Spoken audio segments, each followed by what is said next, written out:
guys, good morning. How is everybody doing today?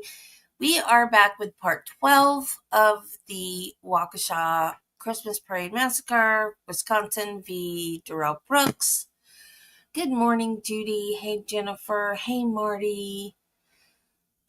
In December 2021, Brooks was charged further for the November 21st incident with charges of intimidating a witness and intimidation of a victim, both felonies. I didn't know that.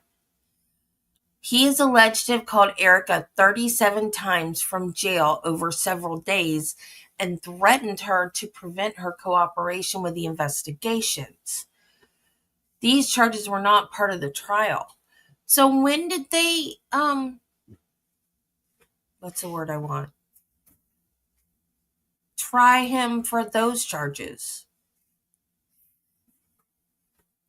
Was there a trial for those charges? Or did he plead guilty or what? I know he had other court hearings after this, but I thought I thought all of those were in Milwaukee. I knew he called her. I didn't realize that it was victim. Well, wait. You said intimidating a witness and intimidation of a victim. She's both. Was it both for her? Or was it two different people? See, Judy, now I have more questions.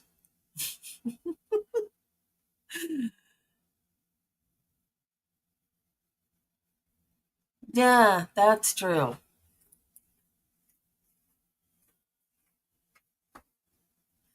Oh, hi, Ozzy. Welcome.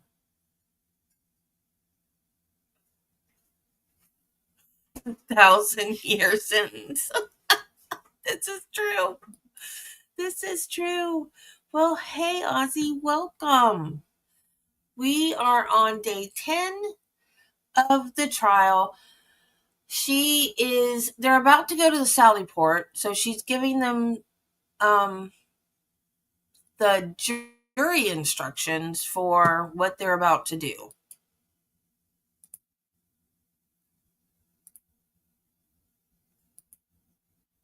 Hey, Carla.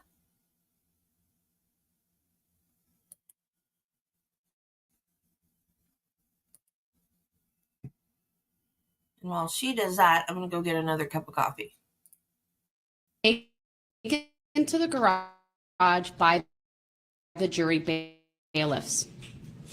During your trip to and from the garage, case with anyone. While at the garage, you are not to talk, and no one is to talk to you about the case except the judge. You are to remain with the other jurors. You are not to conduct an independent investigation now or at any time during the trial. The court is taking the jury to the garage to provide the jury with an opportunity to view the vehicle, as it is not possible to bring the vehicle into the courtroom.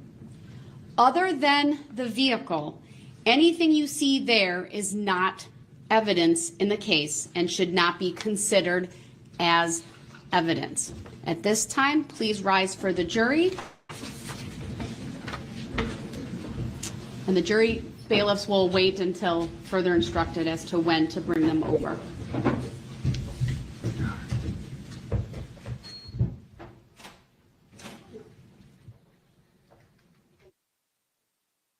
Did she The question was asked about whether they could bring notebooks, and I instructed that they should not.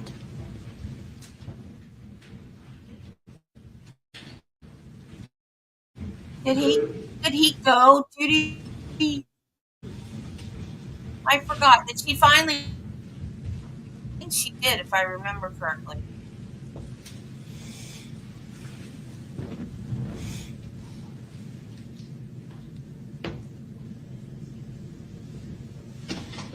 All right, thank you. Be seated. We will be in recess while the court and the parties participate, or at least observe, the jury view. And given that it's 11:35, unless something unanticipated happens that I would need to put on the record right away, then we also will be taking the lunch break after the jury view. I believe we'll be over there for, let me put it this way, I don't think the process is going to take more than a half hour. I think it will take much less than that. I think what might take more is just getting all of us there and situated. But let's say it takes us to noon, we'll take an hour for lunch. So I would expect the parties to be back here at 1. All right, thank you, everyone. Thank you.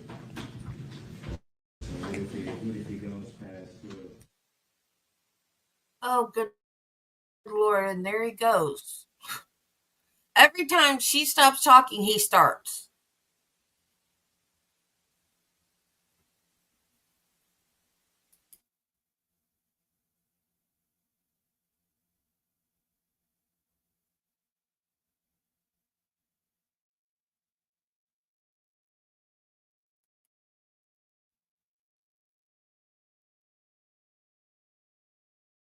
Why, YouTube? Why? Why are you buffering? Please stop buffering. As Courts Exhibit 1, along with the docket entries, Madam Clerk, were needed.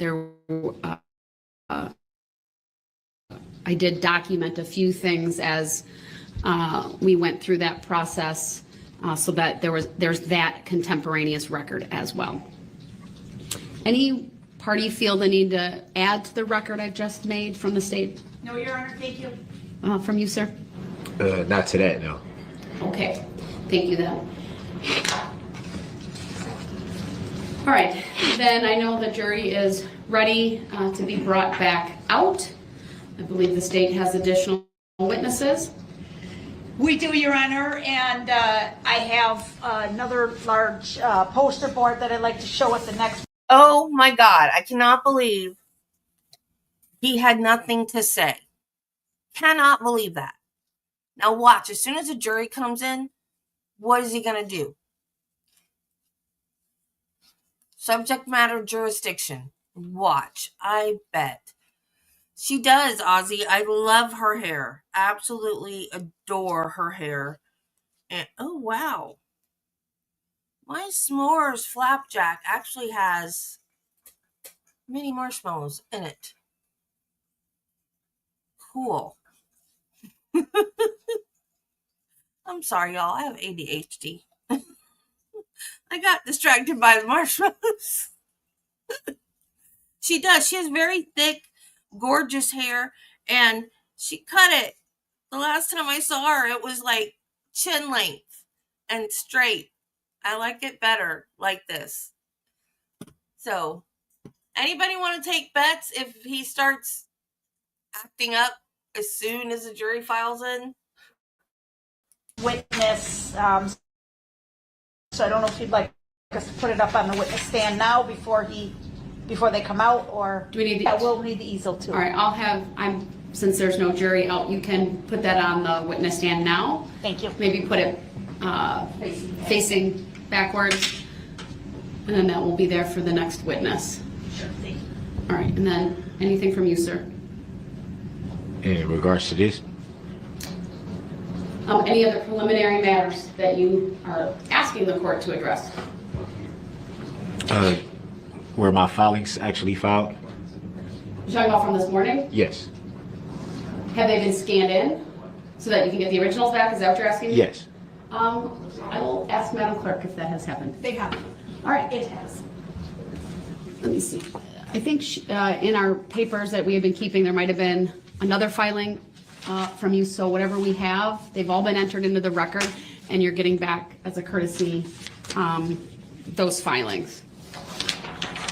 That was the one this morning, and then these are the two originals that I had not given back yet. There were two that I gave him immediately, like I scanned them in right away, and then gave them back. These are the two I was still holding. There was two other ones, so I have one from October 5, one from October 13, and then one from October 19.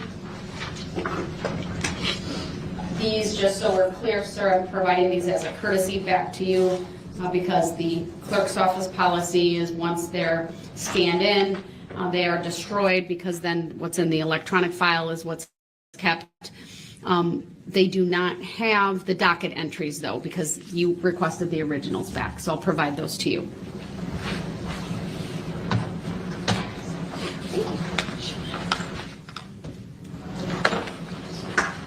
Okay. Then with that, we'll have the jurors brought out.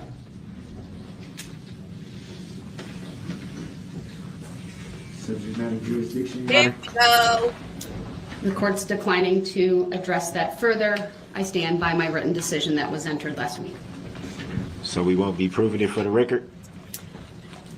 I stand by my written decision that was entered last week, sir. Judicial determination?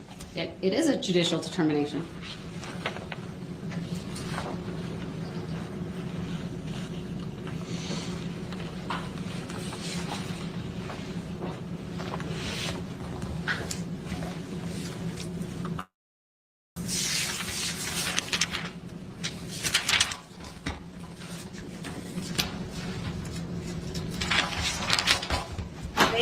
All rise for the jury.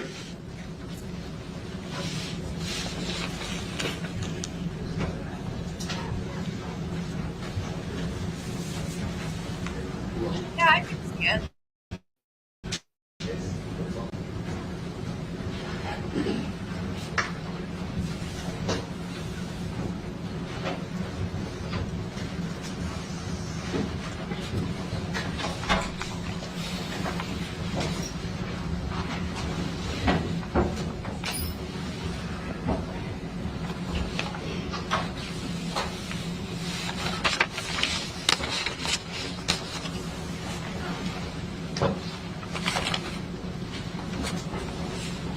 Thank you, everyone. Please be seated.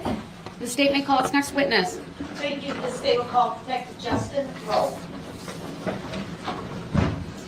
Good afternoon, sir. If you would please make your way to the witness stand, which is to my right. When you get there, please remain standing. Raise your right hand. My clerk, Teresa, who's on my left, will swear you in. Do you solemnly swear that the testimony you're about to give shall be the truth, the whole truth, and nothing but the truth, so help you God? Yes. Thank you, sir. Please have a seat. First thing I will ask you to do is to state your first and last names for the record and then spell each. Justin, Justin, Rowe, Rowe. Go ahead, your witness. Thank you. Detective, how are you currently employed? City of Waukesha Police Department. Can you briefly describe for the jury your experience in law enforcement? From 2003 to 2009, I was a security police officer with the United States Air Force. And then from 2009 to present, I've been a member of the Waukesha Police Department. And your current rank is that of detective? That's correct. I'd like to direct your attention to the date of November 23, 2021. Were you on duty that day, sir? Yes, I was. Do you recall what your assignment was that day? I was tasked with going to the Maple Avenue and Northwest Avenue area neighborhoods to search for items that may have been discarded by Darrell Brooks. And were you alone in that task? No, I was accompanied by a whole team of other detectives and investigators. Before you traveled to the neighborhood, did you have a plan of action? We did. We planned to begin at 338 Maple Avenue, which is where the vehicle was left prior to Darrell Brooks fleeing the scene south. So we had begun at that location and began to canvass our way south and west. Were you present when He got tested for COVID toward the beginning of the trial, and he was very upset when it came back negative because he thought it was going to delay the trial, and he's left the mask on the entire time. He's like just stupid. And I think he's still wearing it as a disguise, basically, because anytime they ask someone to identify who they saw,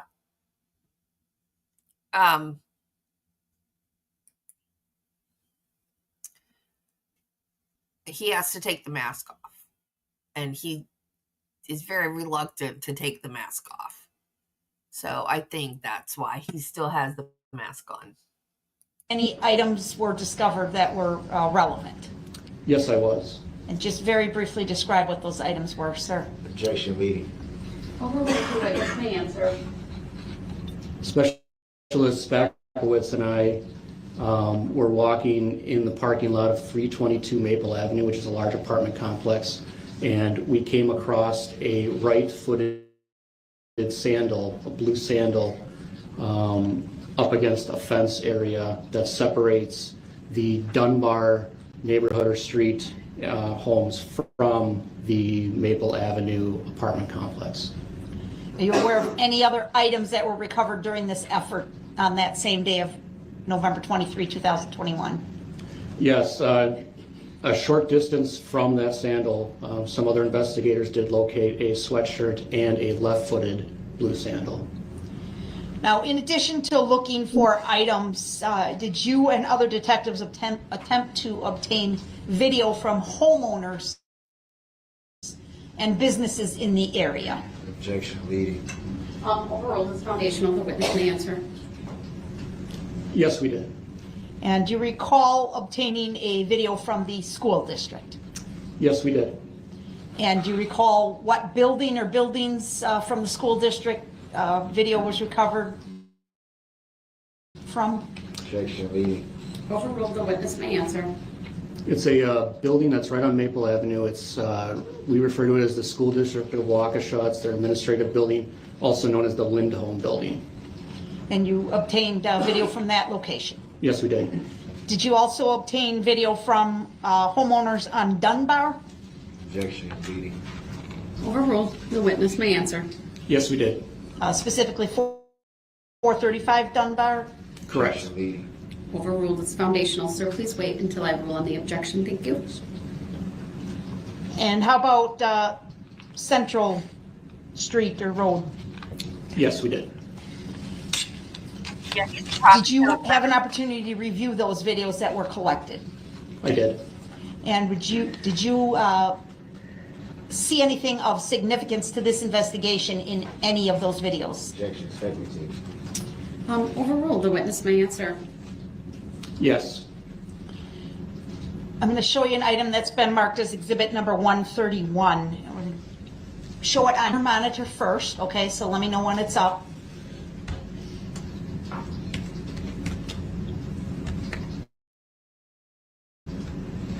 It's up. All right, and we're going to just take it out of presentation. There we go. Okay. What exhibit is it? This is 131, Mr. Brooks. What do you know Exhibit 131 to contain, Detective Rowe? This is a video that is taken from 425 Dunbar Avenue, which is the south side of Dunbar Avenue. And if you see on the near the upper left-hand corner, the northern intersection area, there is a red sort of blur near the bottom of a driveway right before the intersection. And that is going to be Darrell Brooks on that sidewalk, and he's going to cross the street. Okay.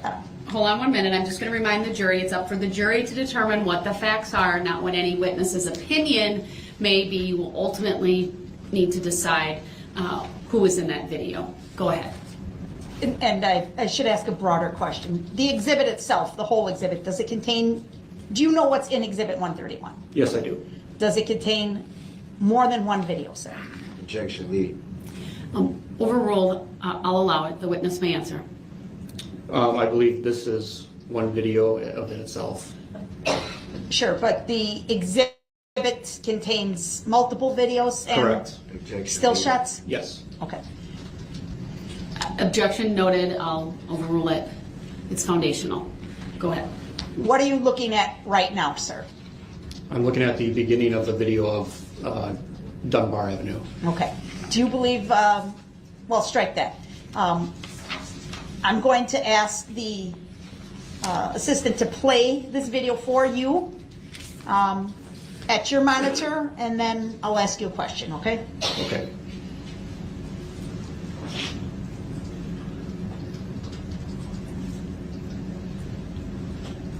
Before you do that, for the record, how long of a clip is it? I was just looking for that because we're now in a PowerPoint, Your Honor. I don't know that I can tell you exactly until we get to the end.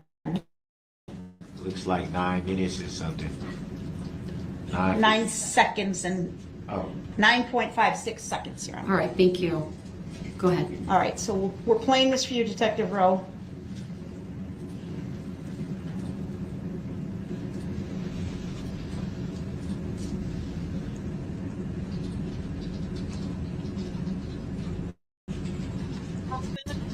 All right, were you able to observe the video?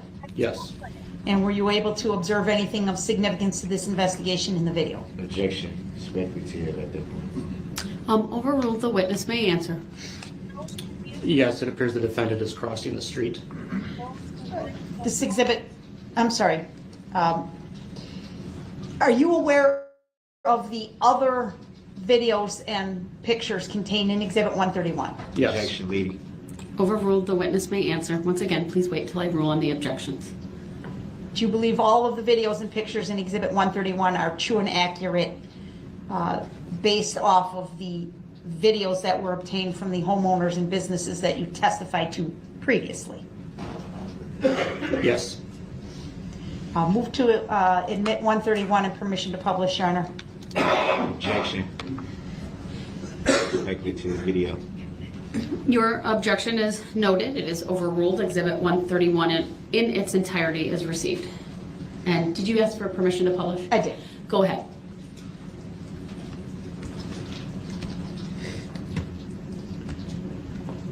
And for the record, Your Honor, this is a PowerPoint. What's being displayed at the moment is slide number 1. Thank you. Go ahead. Is it on the jury box? Okay. All right, please play the video in slide 1.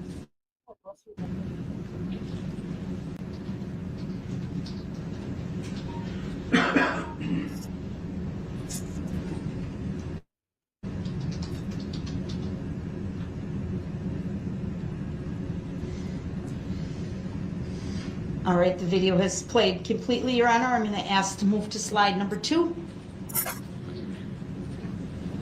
Go ahead. Do you see what's shown on slide number 2, Detective Rowe? Yes. Describe what we're seeing in slide 2. Upper left-hand corner, you're going to see another still image of the original video. And then below that, you're going to see a zoomed-in, cropped image of the figure that would be crossing the street. Okay.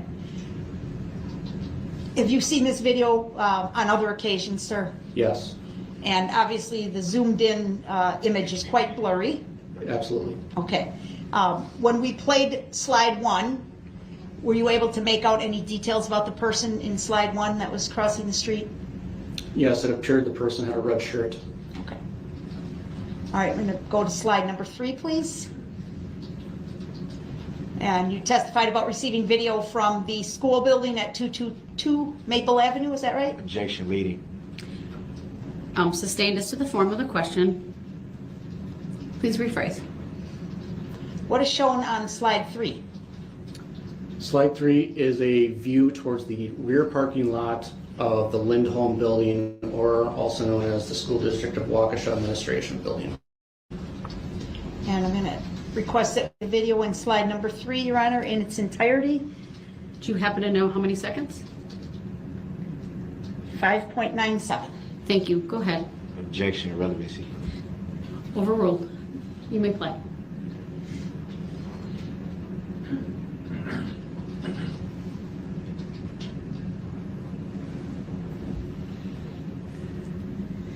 Did it play? Yep. I'm sorry, I missed it. Okay, we'll go to slide, next slide. Lost track, we're on 4 or 5. Slide number. Going to slide number 4. All right, so again, the camera, or strike that. What are we seeing on slide 4?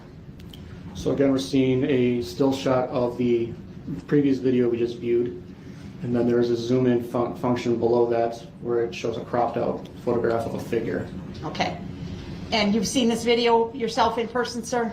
Yes. What do you recall about what you were able to observe about the figure or subject walking there behind the school? Objection, leading. Overruled, the witness may answer. The figure moves from right to left through the parking lot or north to south up until until it reaches the fence on the left side of the picture.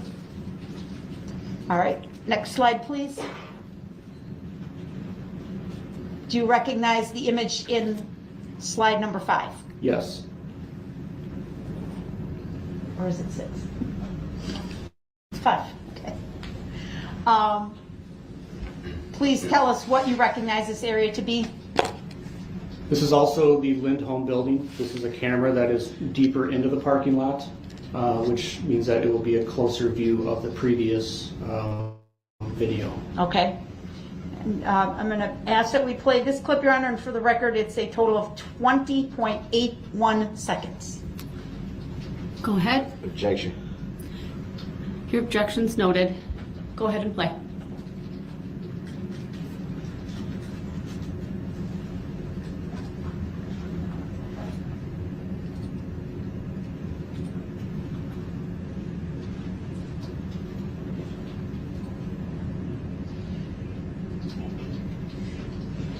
Thank you. Please turn to the next slide. What do we see in slide number 6? Upper left-hand corner is a still shot of the video, and below that is a screen capture of a figure in that photo. Okay. Next slide, slide 7.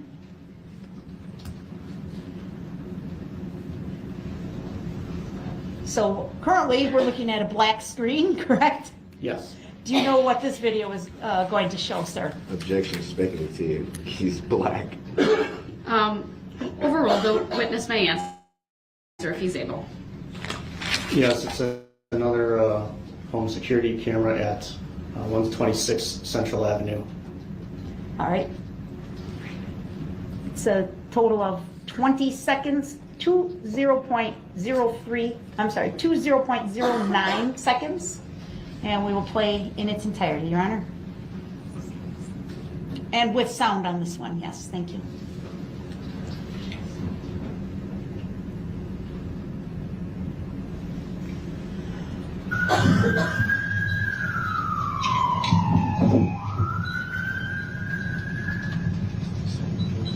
Excuse me.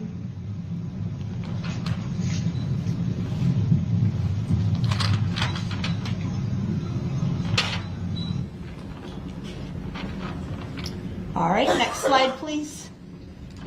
What do we see on this final slide, sir? Upper left-hand corner is a still shot from the video, and the screen that's been cropped at the bottom is a image of the defendant. Oh yeah, that's him. That completes Exhibit 131.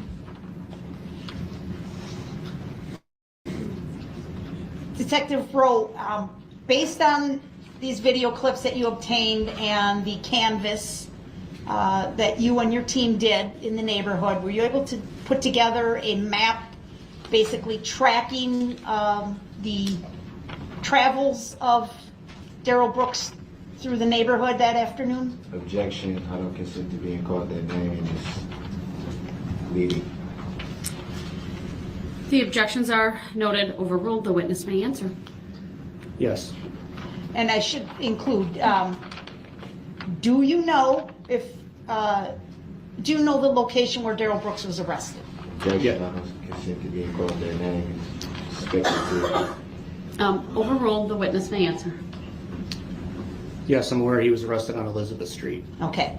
And are you aware of reports to other officers as far as citizens that had contact with Mr. Brooks in the area of Elizabeth Street? Objection, I don't consent to being called that name. Noted, the witness may answer. Yes, I'm aware. All right. Behind you, sir, is a large poster board that's facing backwards. I'm going to ask you to please assist me by putting that face forward on the easel behind you.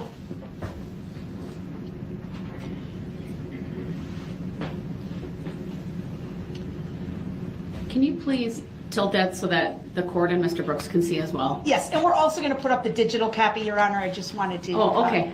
Then that's fine then. Okay. Thank you. I'll have him work off the digital copy, but before you sit down, Detective Rowe, Sure. in the bottom right-hand corner of that poster board, there is a sticker. Do you see that? Yes, it is. Objection leading. Could you help us by telling us the exhibit number? I'm sorry. That's okay. It's foundational. I'll allow the question to be asked. Go ahead and finish your question and answer. What's the Detective Rowe? 130. Okay. Thank you. Do you believe that Exhibit 130 is an accurate summary of the travels and the contacts by Mr. Brooks on the evening of November 21, 2021? Objection, I don't consent to being called that name. Overruled. The witness may answer. Yes. Move to admit 130 and permission to publish, Your Honor. Objection. I'm sorry. I cut you off. What's the basis, if you have? Relevancy. All right. The objection is noted. It is overruled. Exhibit 130 is received. Permission to publish. An electronic copy is granted. Thank you. Parade route or the escape route, whichever it is irrelevant. You're so stupid.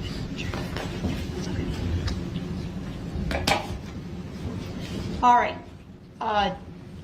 Detective Rowe, I know we're back out so we can see the whole map at this point. We will zoom in a moment, but the northernmost event that's reflected on the map reads what? Officer Skolton shoots at SUV at 4:39 p.m. Okay. Do you know that to be accurate based on your knowledge of this investigation? Objection leading. Overruled. The witness may answer. Yes. And then there appears to be a red line from that point going south down the middle or right side of the map. Do you see where I'm referring to, sir? Objection Yes, I do. leading. Overruled. It's foundational. The witness may answer. Yes, I do. What does that red line from the star where we noted Officer Skolton fired, the red line going south, what does that represent, sir? The solid red line is the route taken by vehicle. Okay. And where did it go? What roads? Objection leading. Overruled. Go ahead and answer. Vehicle traveled south on Northwest Avenue, made a left-hand turn to go east onto Prospect Court. The vehicle then drove behind some residences on Maple Avenue before coming to a rest in the driveway of 338 Maple. Okay, I'm going to ask Ms. Gussie to please zoom in on that upper right-hand quadrant of the exhibit, please. And specifically the area of 338 Maple, please. Okay. So you said the vehicle traveled through the backyards off of Prospect Court, is that right? Objection accident, yes, sir. Sir, please wait until I rule on the objection. The objection is noted. It's overruled. Now you may answer. Okay. Can you just, that's a touch screen in front of you, so just kind Not only does he object to almost every question, he just throws out random grounds for the objection. It's like he's just pulling them out of a bingo thing. Like, it doesn't match. It's relevant, hearsay. The man does not know what hearsay means. I think we decided that he means speculation when he says hearsay. But then sometimes he says speculation when it's not speculation. He's throwing out objections randomly, just willy-nilly. He just doesn't know what he's doing. When you're in my chat.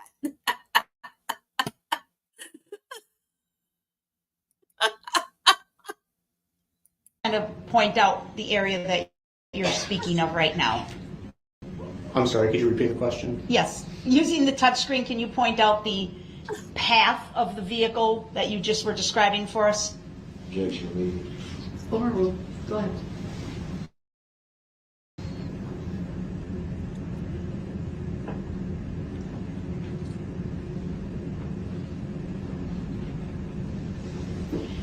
And when it came down West Avenue, right? Yes. And what road did it turn onto? Turned east onto Prospect Court. And then when it turns off of Prospect Court, is that a road? Objection leading. Oh, I'm sorry, when it left Prospect. I'm sorry. Sir, which question were you objecting to? The last one. About which way it turned? Or turning onto Prospect? The way it was actually. You know what? I don't even remember what it was, so I'll sustain it and ask the state to re-ask. Okay, sure. At some point, did the vehicle leave Prospect Court? yes, it did. When it did that, was it on a roadway? Confused. No. So the line you drew from south from Prospect Court represents what, sir? Objection leading. Overruled, the witness may answer. Backyards? The map, do you see a blue dot in the same area we're talking about here? Objection leading. Overruled, the witness may answer. Yes. Now, what does that represent, please? The camera at Les Paul School?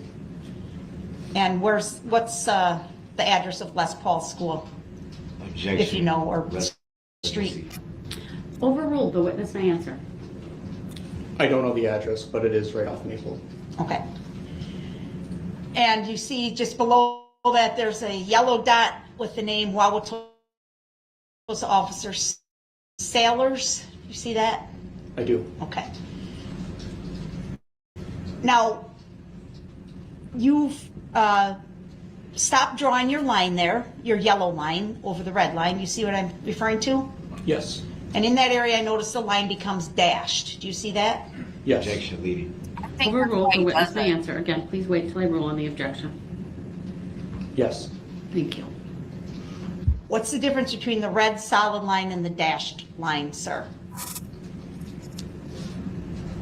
The dashed line is the path that the defendant took on foot. Okay. And do you see then, moving back to the left on the map, the two boxes in white depicting where the sandals were recovered? Objection leading. Overruled, the witness may answer. Yes. Is that consistent with your recollection, sir? Yes. The dashed line then moves, so there's two green X's, correct? You see where I'm referring to, sir? Objection leading. Overruled, the witness may answer. Yes. And then the red dashed line moves to the left or west from the second green X, correct? Yes. What's going on at this point, sir? This is a point where the defendant is traversing through yards towards the west. Okay. And did we just see the video of him crossing the street there on Dunbar? Objection leading. Overruled. Yes. Move up a little, please, or more to the back. Yep, there we go. Okay. Clear the line, please, Madam Clerk. Thank you. Is the Wyndham building on this map, sir? Yes. Could you point it out?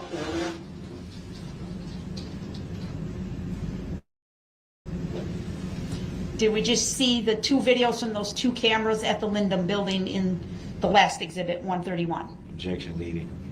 Overruled, the witness may answer. Yes. Okay. Keep going south on the map. What's the next event that's noted, sir? Do you want, can we clear? Yep, yes, clear, I'm sorry. Thank And you. maybe we can move further south on the map. Thank you. So the first thing that I see is makes a phone call at 4:47 p.m. Dominic Capron at 417 Central Avenue. Okay, is that the location of Central Avenue, sir? I'm Yes. sorry, 417 Central Avenue? Objection leading. Overruled, the witness may answer. Yes, it is. Okay. And are you aware of conversation also reported by Sean Backler at his residence on Central Avenue? Yes. Is his residence shown on the map, sir? Yes. Can you please circle these two conversations that you just identified for us? Objection, lady. Overruled. You may indicate on the map. Okay. Now I see the dash line moving to the west again. Do you see that, sir? Yes. What's happening in this area, please? Objection, speculative. Overruled. The witness may answer. This is the camera at 126 Central Avenue. Mr. Brooks is seen on camera moving to the west at 4:48 p.m. Was that in Exhibit 131 that we just showed the jury? Objection, lady. Overruled. You may answer. Yes. Which video was that one? Do you remember? Objection, lady. Overruled. You may answer. It was the, I believe it was the last video that we had watched prior to showing the map. Okay. Now at this point, the dash line ends. Is that right? That's correct. Why is that? Objection, speculative. I'll allow the witness to give his opinion. Because we don't have any indication as to where or when Mr. Brooks crossed West Avenue to get to Elizabeth Street. There was a reported contact between Mr. Brooks and a witness identified as Aaron Cordes. Objection, lady. Overruled. The witness may answer. Yes, I'm aware. And is that area where that meeting occurred depicted on this map? Yes, it is. Where did that meeting occur? It happened just west of Northwest Avenue on Elizabeth Street. And is Aries Industries shown on this map, sir? Yes, it is. Could you identify Aries Industries?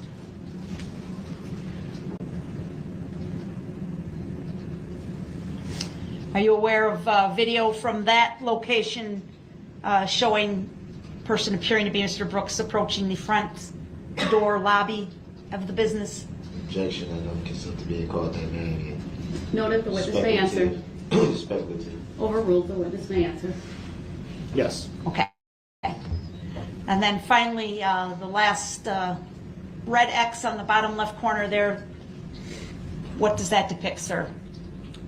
That depicts 553 Elizabeth Street, the location of arrest, which was at 5:14 p.m. And that is the residence of Daniel Ryder. And Mr. Brooks makes and receives a phone call at 5:03 to 5:05 p.m. Do you believe this map is an accurate documentation of the investigation, again, as to the travel of Darrell Brooks this evening, on the evening of November 21? Objection, speculative, and I don't consent to being called that name. Your objections are noted. Overruled. The witness may answer. I'm sorry, can you repeat the question? Sure. Do you believe this map is an accurate summary of the travel and whereabouts of Darrell Brooks at various points on the evening of November 21? Objection, speculative, and I don't consent to being called that name. Your objections are noted. They are overruled. The witness may answer. Yes. All right, thank you, Detective. I don't have any other questions. Any cross-exam for this witness, sir? Yep. All right, thank you. Begin when you're ready. Yep, you're such an impolite jerk. Yep. So, Officer Rowe, you repeatedly referred to the alleged defendant's name. How did you come into that information? Based on the entirety of the investigation. And when did you come into the knowledge of the alleged defendant's name? I don't remember. When did your part of the investigation start? After he drove the SUV through the parade, I was called at home to come in and help the departments with the investigation. And just so we clear for the record, is the jury asking you questions or me? I'm sorry, I did not hear the question. Repeat your question, please. Well, I was referring to when I ask a question, he turns towards the jury as if they're the ones asking the question. That's not a question, Your Honor. It is a question. We did ask a question about that. Yes. think you're asking why does he do that? To that extent, the witness may answer. I'm here to present the case to the jury. So,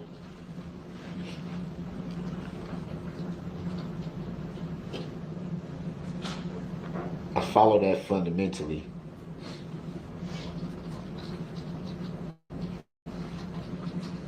But for the sake of making sure you hear the questions right, wouldn't it be fair to say that you should pay attention to the questions being answered? Or being Oh. asked, rather? Argumentative. Oh. Sustained. I know what he's doing now because he was complaining. Do you remember in that, was it the 1 hour rant? It was sometime he was complaining because the witness kept looking at the jury when he answered the questions.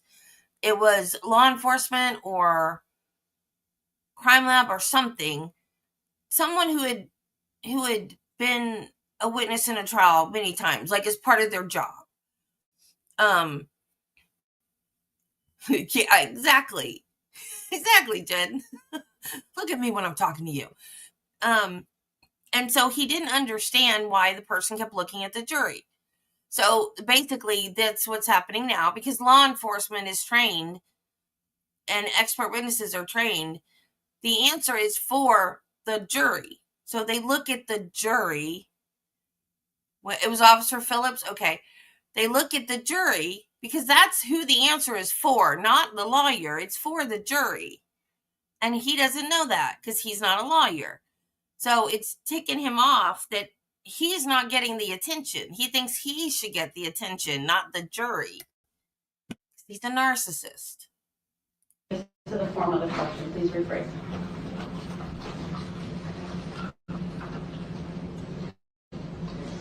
Wouldn't it make sense to focus on the questions so you can hear them clearly? Objection argumentative, still assume fact, not evidence. Sustained.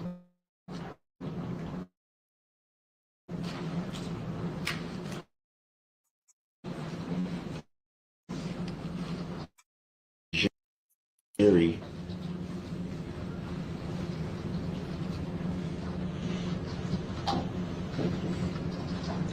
So is that the reason why you decided to testify? Objection to the relevance. Grounds? Overruled, the witness may answer. I don't understand your question. Were you able to hear my question clearly? I don't understand your question. Objection. Were you able to hear my question clearly? Objection argumentative, Your Honor. Sustained. Next question, please. Or rephrase the previous question to the one that was asked just now. What was not understood about the question that you were asked? Objection argumentative. Grounds? Sustained. As to the form of the question, please rephrase. What wasn't clear about what I was asking? Same objection, Your Honor. Grounds? It's the objection is sustained. Let's go back and ask the question that he says he didn't understand and rephrase it, please, or move on. Your choice. Was your sole reason for testifying here today? Objection relevance. Let's let Mr. Brooks get the question out. That was Go ahead. Apologize, I thought that was it. Are you testifying today strictly to prove your case to the jury? Objection, misstatement of his testimony. Grounds? That's what he said. Sustained as to the form of the question find that misstates the word. prior testimony. That's what he said. no comment. So why did you decide to testify here today? Objection, that's a legally inaccurate question, Your Honor. Please rephrase the question. I'm sustaining the question asked as to the form of the question.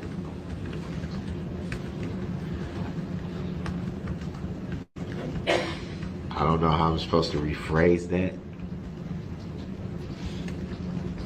And ask a different question. Without having the same form of the question. That helps. She can't help you, stupid. I'll rule if there's an objection, but ask a question, please.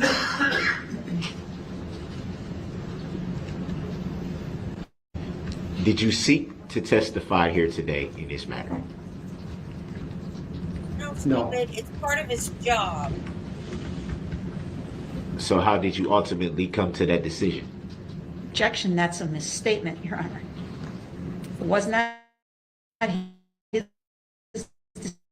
decision. Sustained as to the form of the question assumes a fact, not an evidence. Were you subpoenaed? Yes.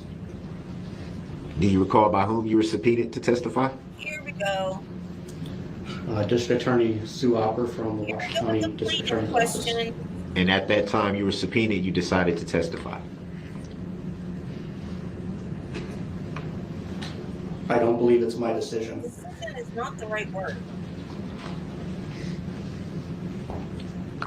Well, it would be fair to say that you didn't have to show up, right? That'd be fair to No. say? No, I had to show up. But would it be fair to say that you could have chosen not to? No, it would not be No, fair to say be that. in jail. Or fired, or whatever else they would do because you didn't follow the subpoena. Ask a relevant question. Stupid.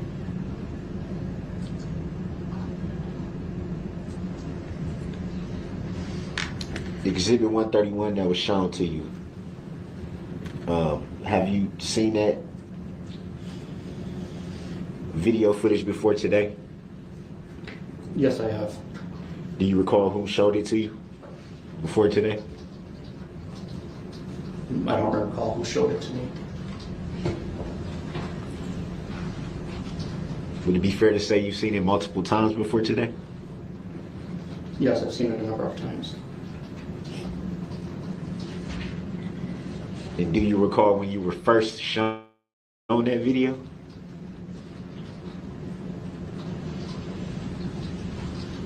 Not off the top of my head. Was it the same day of the incident, the days following, sometime after? I don't recall when I saw the video the first time.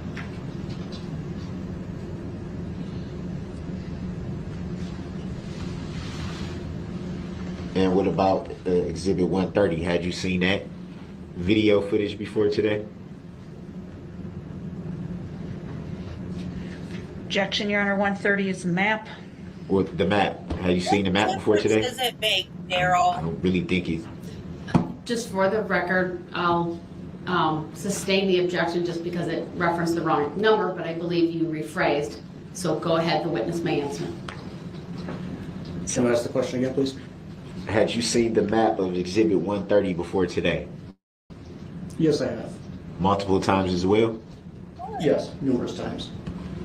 Like, Any idea why you viewed it so many times, multiple times?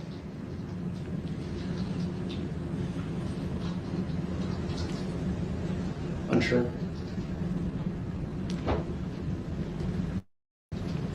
J.O.B. Darrell. Were you able to obtain any more information What? obtained when first seeing the map? What? No.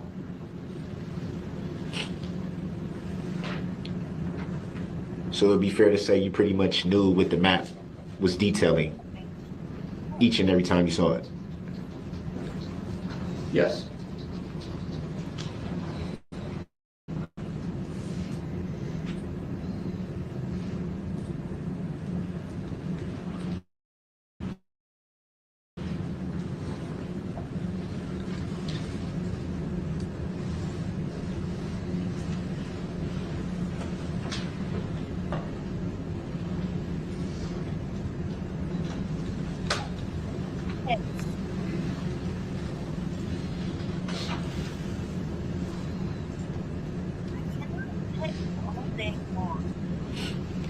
And on that map, Exhibit 130, you made reference to at some point the the dotted line, and it stops at some point. That'd be fair to say. Could you be more specific? The dotted line that was referred to on the map. Do you want the map brought up? Would that be helpful to you? Or maybe might be helpful to him. He's got the large map, but if you want to... So, if you can see the dotted line on the map behind you, Yes. is it fair to say that the dotted line stops at some point? Around Central Avenue, maybe? Yes, there's a couple lines that seem to come to Central Avenue or egress out of Central Avenue that do stop. You got him. And you stated that, well, what was the reason that you stated that line stops, the dotted line? He passed him. It stated that it's because we don't know the exact location where you cross the street to get over to Elizabeth Street. And were there no cameras present at that point, or how did you lose the path of travel at that point? We didn't find any cameras or any eyewitnesses in that area.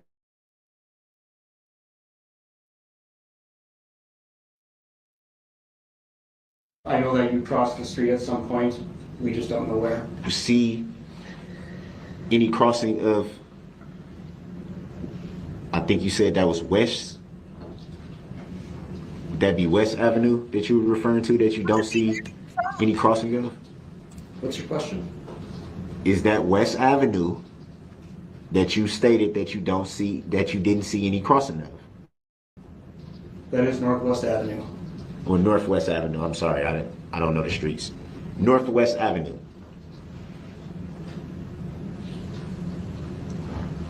And you don't have any visual footage or any eyewitnesses, as you said, to say for sure if Northwest Avenue was crossed.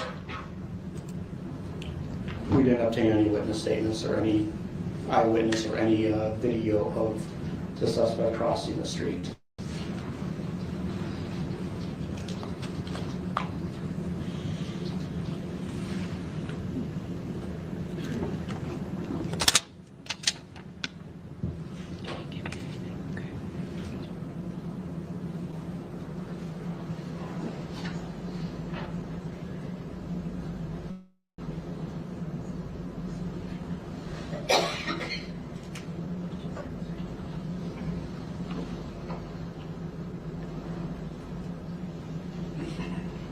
And what day were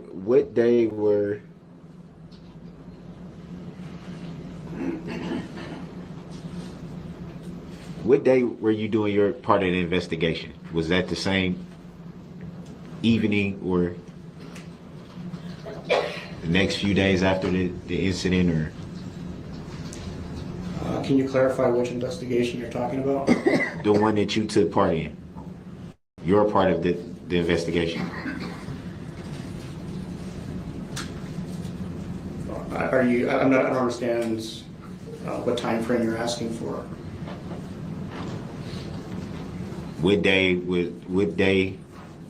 did you start your part of the investigation? Well, we started the investigation as soon as he ran people over in the parade. No, you were there? You. I responded to the parade after he had done that. Were you at the parade? Say you. No, Quit saying he. So it'd be fair to say you were on call. no, I was not. So it'd be fair to say you don't know when your part of the investigation started then, right? Would not be fair to say that.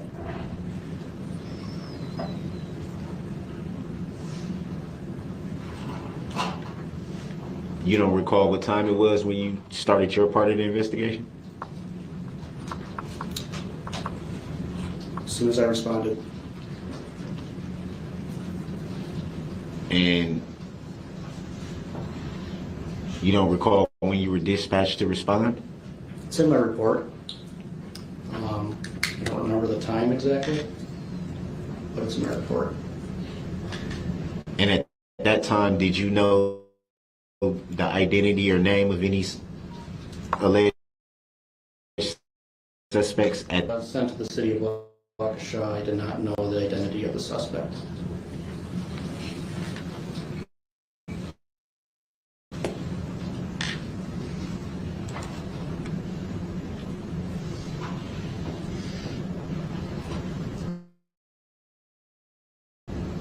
You made reference to a report. Do you yourself? Yes, I typically type my own reports. And do you recall when you submitted that report? I have no idea what day I submitted the report.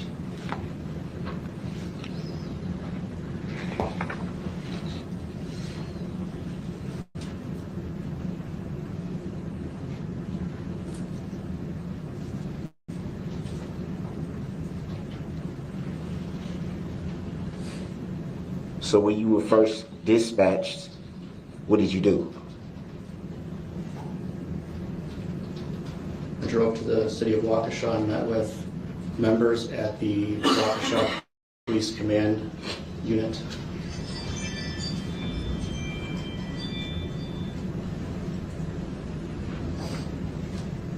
And were you dispatched to any location from that point?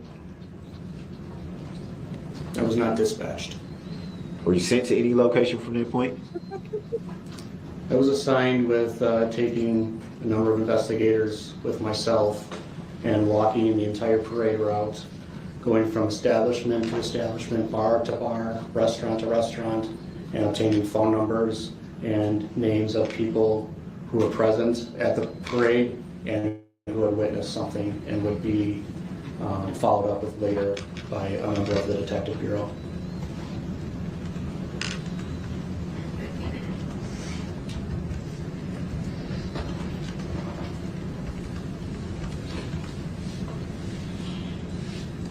So it would be fair to say you did some interviews at that time? Yes. Do you recall how many? No.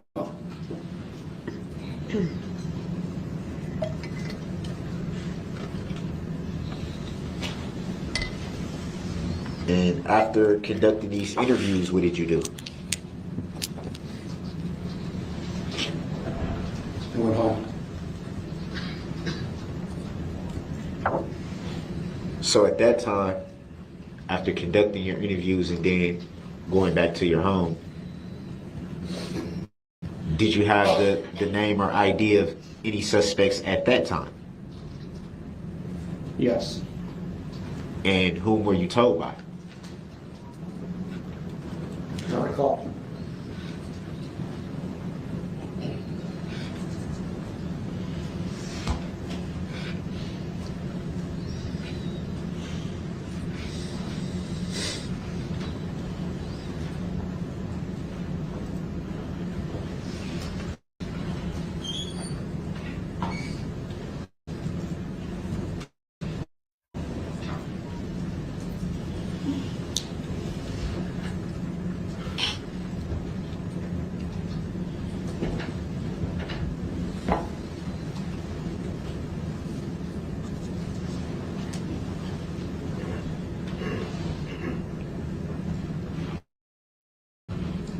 Do you recall who you submitted your typed report to?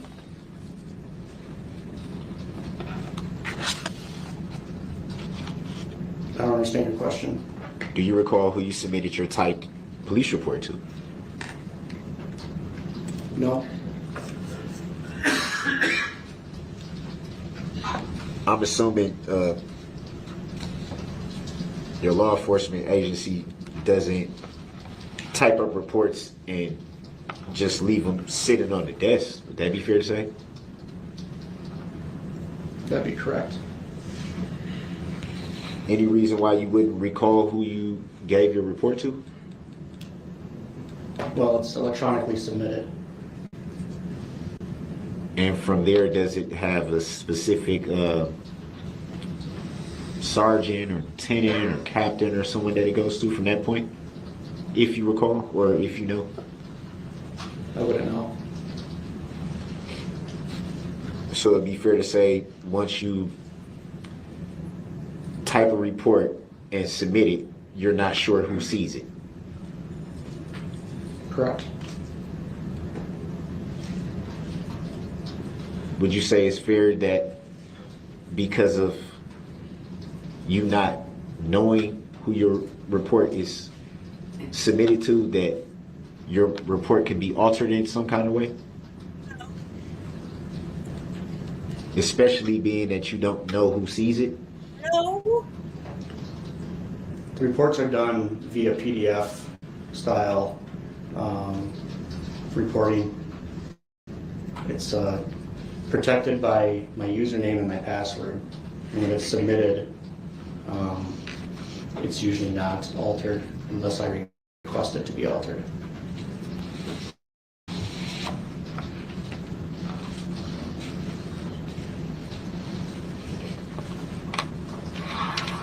But it is fair to say that there's a possibility that it could be tampered with because you don't know for sure who all sees it.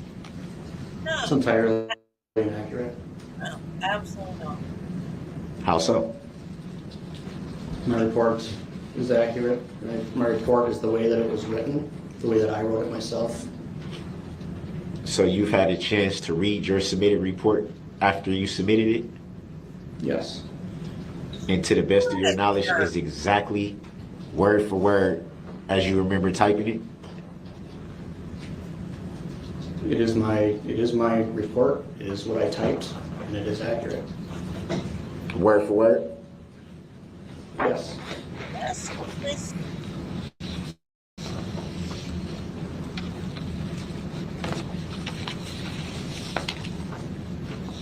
Do you recall how many pages long the report was? Objection, relevance. Grounds. Sustained. Not relevant. Please move on.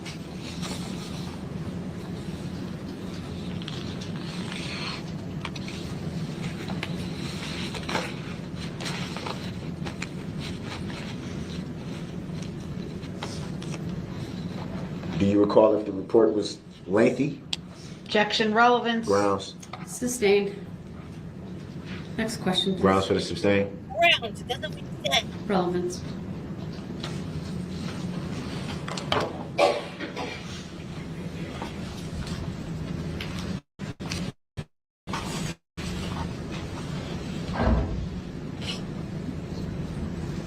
And you stated that you read the report after you submitted it. Do you know how long it was before you were able to see the report that you typed? Objection, relevance. Grounds.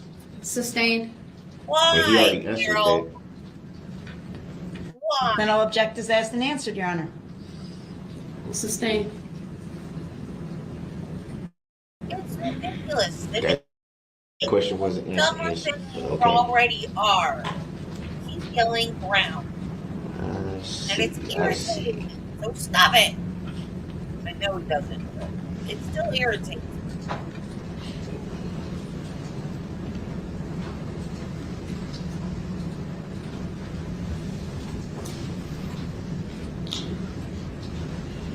Do you recall when you typed your report? Objection, relevance. Grounds. Sustained. Not relevant. How's that not relevant if he already answered that he typed a report? Next question. Please continue, sir. Grounds for the sustain. Hey, Miss Bill. Relevant. He answered that he typed a report. So how's it not relevant if he recalls Next when he question. typed it? Please continue, sir. You got to be kidding me.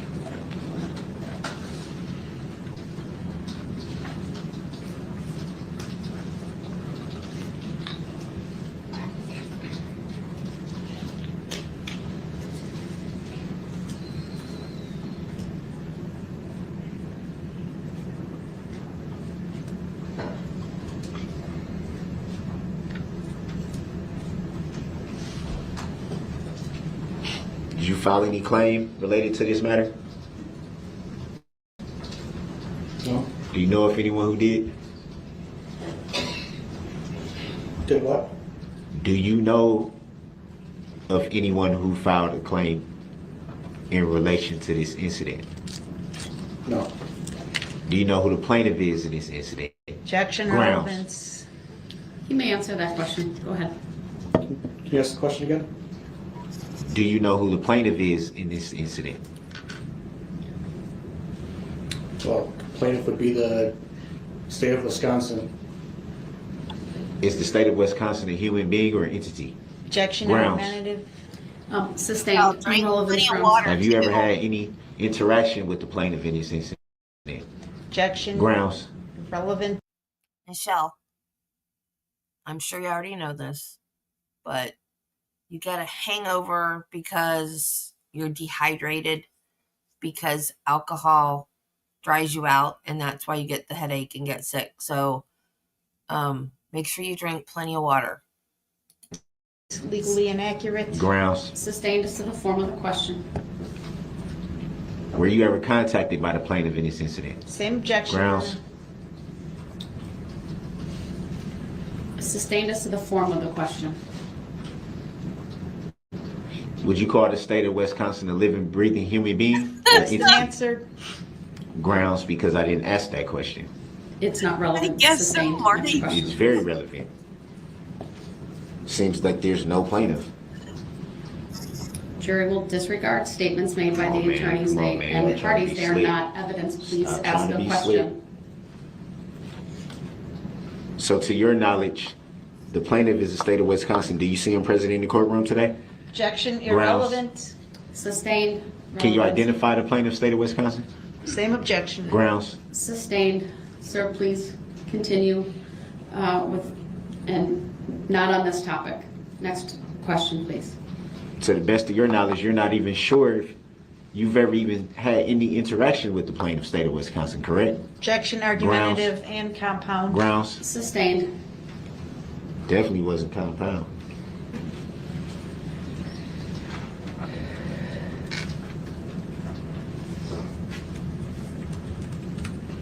It's just like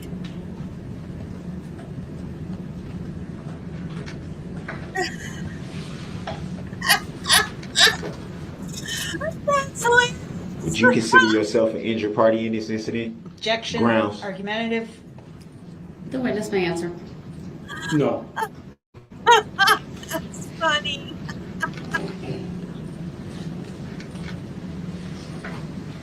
Have you read or seen any complaint? No. No further questions. All right, thank you, sir. Can I redirect? No, thank you. All right, thank you, sir. You may step down. Detective Rowe should be dismissed, please. And yes, could we get the exhibit? Yeah, why don't you grab that exhibit and take it? That one has the exhibit sticker, correct? Yes. All right, we can keep it by the state for now, and then later on it can be brought over to the clerk. All right, the state may call its next witness. Is there a call? Rachel.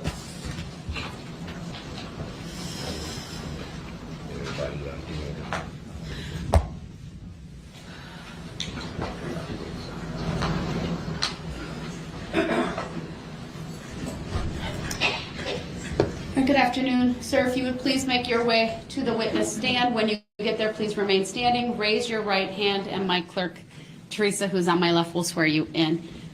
Do we need this easel up? No. All right.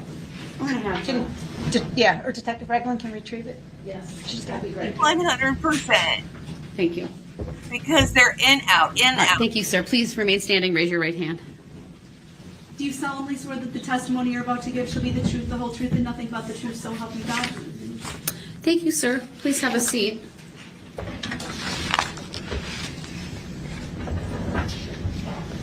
First thing I will ask you to do is to state your first and last names for the record and then spell each. Ryan Schultz, RyanSchultz. Thank you. Go ahead, your witness. Thank you. Sir, how are you employed? I work for the Wisconsin State Patrol. How long have you been in law enforcement? I've been in law enforcement since 2014. Have all those years been with the Wisconsin State Patrol? Yes. What is your current position? My current position is the mechanical inspector for the Wisconsin State Patrol Technical Reconstruction Unit. Can you describe the duties of that position? Objection, relevancy. Overruled. The witness may answer. My job basically is to conduct thorough and systematic inspections of vehicles that have been involved in crashes. That can entail something as simple as taking photographs and looking at light bulbs to something more in depth, or actually take the vehicles apart and actually look at the moving parts of the vehicles. Did you receive any training in order to perform those duties? Objection, relevancy. Overruled. The witness may answer. Yes. Can you briefly describe that? Judy, is this the guy that testified that there was nothing wrong with the car? Because Darrell brought up towards the very end of the trial a very valid, what would have been a good argument, not that it wouldn't have gotten him off, but he did it way too late. Had he had this information when this guy was testifying and had somebody competent question this guy, it might have helped him a little bit. I don't think it would have helped him in the long run for the whole thing, but it might have helped him a little bit because that car that he drove was under recall for something. Do you remember that, Judy? But this guy checked out the car and said there was nothing wrong with it. I forgot what this model was recalled for, though. But it comes up later. But if he had known...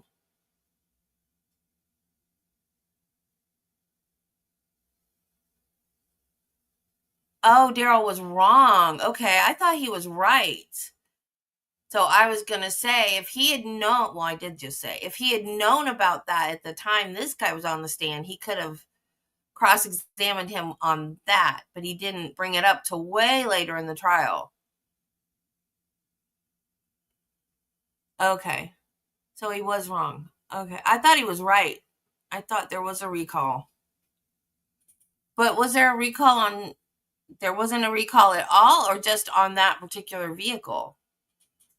Because I thought it was like a blanket recall on all of that year for that model. I don't know. I don't know anything about cars. I just thought that was slick, that he figured that out, and he should have brought it up earlier in the trial. But if he was wrong, then never mind.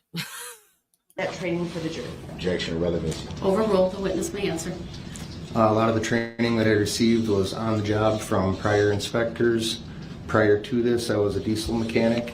And in addition to that, I have ASE and SAE certifications. And not being in, having any interest in cars, what are those certifications? Objection, leading. Overruled. Foundational. The witness may answer. SAE is for the electrical components in a car, basically, for the part that I am certified in. ASE is for the mechanical components, which stands for the Automotive Service Excellence, is what I believe it stands for. What is the purpose of a mechanical inspection? The purpose of a mechanical inspection is to determine if there was anything that was incorrect, defective, or broken on a vehicle prior to the crash that would have caused the vehicle itself to cause or contribute to the crash. On December 6, 2021, were you directed to go to the Wisconsin State Crime Lab to view a vehicle? Objection, leading. Overruled. The witness may answer. It's foundational. Go ahead. Yes. What information did you have prior to going to that location? Objection, speculative. Overruled. The witness may answer. The information that I was given is that I was to set up an appointment there to look at a Ford Escape that had been involved in a crash in the parade in Waukesha. Did you go to that location on that date? Yes, I did. Did you do a mechanical inspection of the vehicle that you were sent to look at? Objection, leading. Overruled. The witness may answer. Yes, I did. After performing your inspection, did you draft a report? Yes, I did. And did that report containing the findings of your mechanical inspection from December 6th? Objection, leading. Overruled. The witness may answer. Yes. I provided to you prior to you going up on the stand what's been marked as State's Exhibit 83. Do you have that in front of you? Yes. Can you briefly identify it for how it's labeled, how many pages it consists of? What exhibit is that? Exhibit 83. It's the Crash Reconstruction Mechanical Inspection Report. The whole report is exhibit 83? Correct. Yes. The whole report? Go ahead. I haven't ruled on it yet, so go ahead and ask your questions, Attorney Casey. Sir, how many pages does this report consist of? 10. And that is front and back sides? Correct. Objection. Overruled. The witness may answer. And on the face sheet of Exhibit 83, what information does it contain on that as it relates to this investigation? At the top, it contains case number and recon number, which match my name, the reconstructionist, and then it begins the report and vehicle identification information, and then on the bottom, it's marked with exhibit number 83. What car were you inspecting? Objection, leading. Overruled. The witness may answer. 2010 Ford Escape. Do that too. And what color was it? Objection, leading. Overruled. You may answer. Red. And the license plate number associated with that vehicle? A. Adam, D. David, P. Paul, 9256. And on the report, the vehicle identification number on Exhibit 83, where did that information come from? The vehicle identification number I verify on the inside of the door jamb of the vehicle. There's two VINs on each vehicle. One's a public VIN under the windshield, and one is inside the door jamb of the vehicle. I always use the one inside the door jamb of the vehicle first, take note of it, and then cross-reference it with the public VIN on the vehicle to make sure that they both match. And did they in this case? Objection. I have the 10 pages, and nowhere on here does it say it's an exhibit. Nowhere on here. That's because it was marked for purposes of trial. It has an exhibit sticker now. So your objection's noted. It's overruled, and the Why am I witness. not privy to the same? The witness may answer the question. It's been marked as an exhibit. Go ahead, sir. Can you restate the question? I forgot what it was. I think I did too, but let's go with this one. Is the VIN number that you saw on the door, you said that you cross-referenced it with the VIN number, public VIN number. Did you do that in this case? Yes. And did they match? Yes. Does it give a drivetrain description on that first page or front page? Yes, it does. And first of all, I don't know what that means, but what is that? Objection, leading. Overruled. The witness may answer. Drivetrain description describes the drive of the vehicle, basically how it's operated on the roadway. So in this case, it's an automatic transmission, doesn't have a clutch, you don't have to shift the gears, and it's front wheel drive, meaning that it's not all wheel drive or rear wheel drive like a pickup truck, it's just front wheel drive. And is there a picture on the front of Exhibit 83? Yes. Objection, leading. Overruled. The witness may answer. Just a reminder to wait until I've ruled on any objection. Thank you. Yes. And what is that picture of? It's a picture of the 2010 Escape. That you did the mechanical inspection on? Objection, leading. Overruled. The witness may answer. Yes. Have you authored this report? I did. Have you had a chance to review it since you've authored it? Yes. Is the information contained within this report accurate? Objection, leading. Overruled. The witness may answer. Yes, it is. I would move State's Exhibit 83 into evidence. Objection. Your objection's noted. It is overruled. Exhibit 83 is received. When they ask it. So is my paperwork ever gonna say Exhibit 83, or is it just gonna be this? Oh my God. Mr. Brooks, I'll take that up outside the presence of the jury later, but we're going to continue. Go It- ahead. it- Jury? Mr. Brooks, we're going to continue with the questioning of this witness. What is y'all trying to pull, man? Mr. Brooks, please. This is No one's, Please, nothing. the exhibit, to my understanding, has previously been provided to you. You have it. It's now been marked as an exhibit for trial Y'all got purposes. something I don't have, though. Go ahead. That's not how it's supposed to work. It's supposed to be fair. Attorney Basie, I trust that this was previously turned over. It was, and I believe the defendant has a copy of it in front of him. Thank And you. where does Please it say continue. Exhibit 83? It doesn't say that this is. Again, we'll take this Used up as an outside exhibit. the presence of the jury later. It's not something we need to do right now. Go ahead, ask your questions. Thank you, Your Honor. And I would object and move to strike from the record any commentary that the defendant was making in the last 5 minutes. What was that? Court will strike the commentary that was made. I'm not sure if it was picked up or not, but as a reminder to the jurors, the statements made by parties and lawyers are not evidence. The testimony and other evidence that's received is the evidence the jury will ultimately consider. Go ahead. Thank you. Sir, can you briefly describe the condition of the vehicle when you inspected it on December 6th?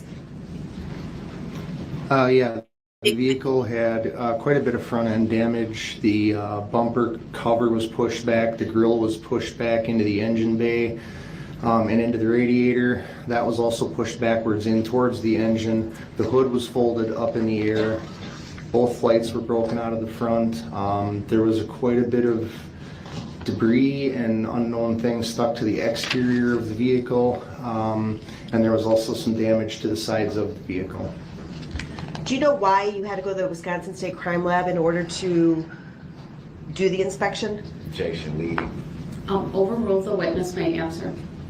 I was requested to go to the state crime lab to do the inspection because they had not yet completed DNA sampling. So until they had it finished, it was going to be retained inside the crime lab. So in the interest of not moving the vehicle again, once they were done with DNA, they had me come to the crime lab to do the testing and inspection.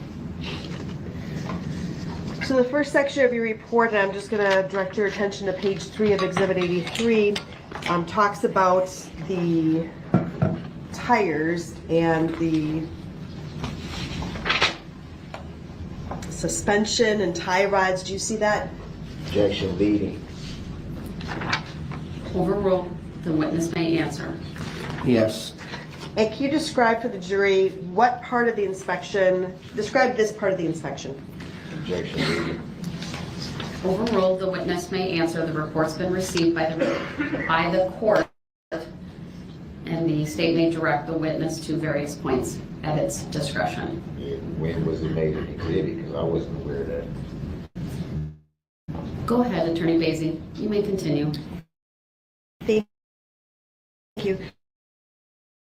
Sir, can you describe the information contained in the first?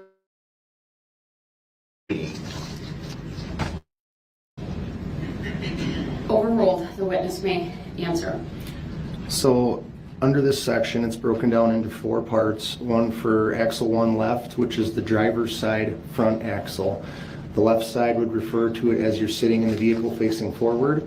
The right side would refer to the passenger side. So axle 1 is the frontmost axle. Axle 2 is the rearmost, left and right, and it breaks each individual wheel end component systems down.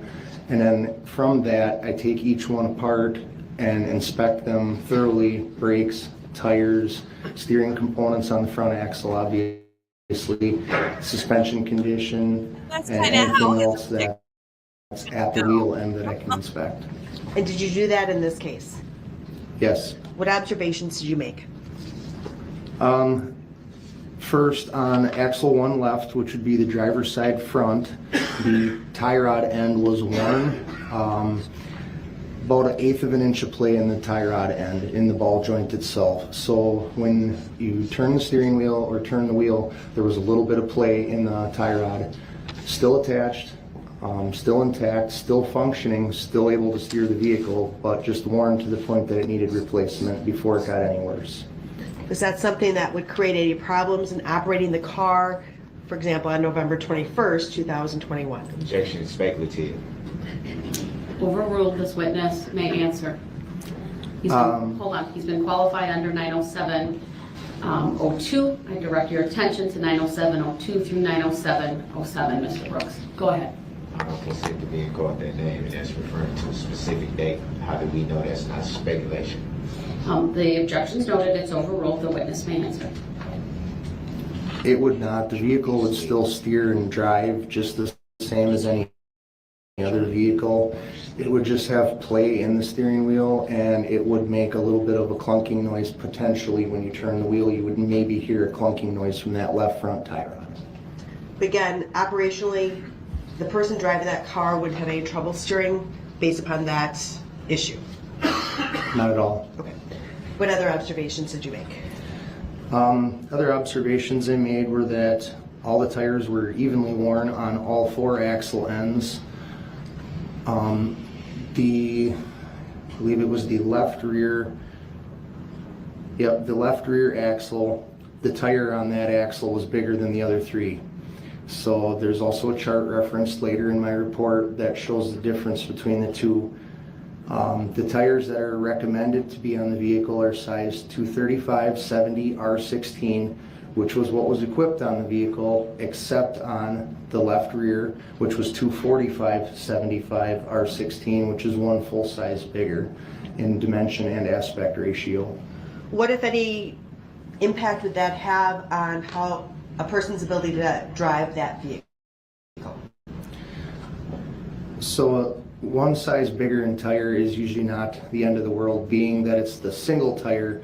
It can have an effect, but it's on the rear of the vehicle. Being a front-wheel drive vehicle, the speeds are reported off of the front axle of that vehicle. So that's where the speedometer would get its speeds from. The only time it would be notable would be during a heavy ABS brake application, and that would be at a higher rate of speed with full brake application where the ABS system kicks in on the vehicle. That's where it could be noticeable, and by could be, I mean the sizes are very similar. They're about 1.5 inches in difference. Revolutions per mile are not that far apart. The ABS system might not even pick up a difference between the 2. When you say at higher speeds, are we talking, what are we talking?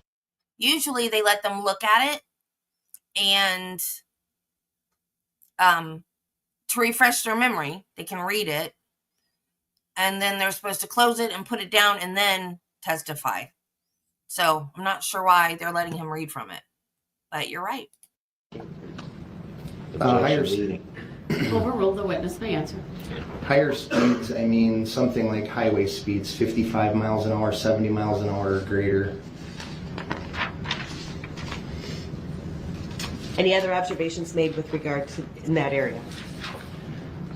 The only other observations that I made were that all the brakes were in good working condition and had adequate thickness left on the brake pads for stopping of the vehicle.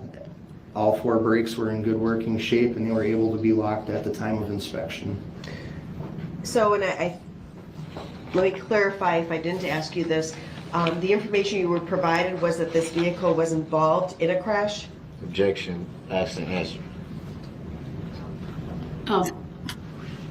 Overruled. Given the nature of the testimony being provided, the state may clarify that. So go ahead, you may answer. Yes. And do you know the date of that crash? I know it was in November. I don't know the exact date. Okay, thank you. So with regards to the braking system, was there anything, did you find anything at all in your inspection of that vehicle that would have caused the brakes not to work or not to work effectively on the date of the crash or prior to the crash? Objection speculative. Overruled. The witness may answer. No, I did not. Actually, since your inspection took place after the crash, would that be your same answer with regard to, as it was on December 6, 2021, there were no brake problems? Objection speculative. Overruled. The witness may answer. That is correct. The brakes still functioned at the time of inspection fully. What was the next area that you then inspected? The next area that I inspected was the electronic system and general cabin system of the vehicle, cabin being where the occupants sit inside of the vehicle. I did that by examining light bulbs on the exterior of the vehicle and then systematically working my way into the vehicle where I could. What observations did you make in that area? Both headlights were, the lenses were damaged, but the lights were still working. The lights were in the high beam position and in motion from the driver's cabin. What does that indicate? Objection leading. Overruled, the witness may answer. Did she read from? So that indicates that when the vehicle was left at the last time, that the vehicle headlights were in the automatic position, meaning that it. Did she actually read from it? Or just look at it? I don't remember. How did I miss that? Huh. Remember in the trial we watched yesterday with the doctor that treated Elwyn, every time that doctor was testifying with her notes open, the defense would object. And she'd have to close them and then put them on the stand next to her. So I guess it also, too, depends on the attorney, whether the attorney, the other side objects or not, too. Because a lot of times the judge won't rule unless an attorney objects.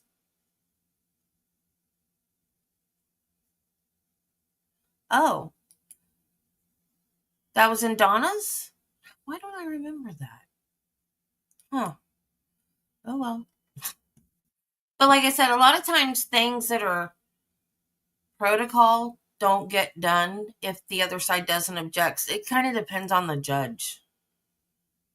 If it's dark enough out that the headlights would turn themselves on, and the selector stick was in the high beam position, meaning that the last time the lights were in use, they were in high beam mode.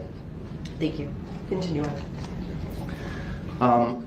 From there, just examine the throttle linkage, horn, and the other driver controls from inside the cabin. So let's talk about the throttle. Yeah. First of all, what is that? So, Objection. Overruled, the witness may answer.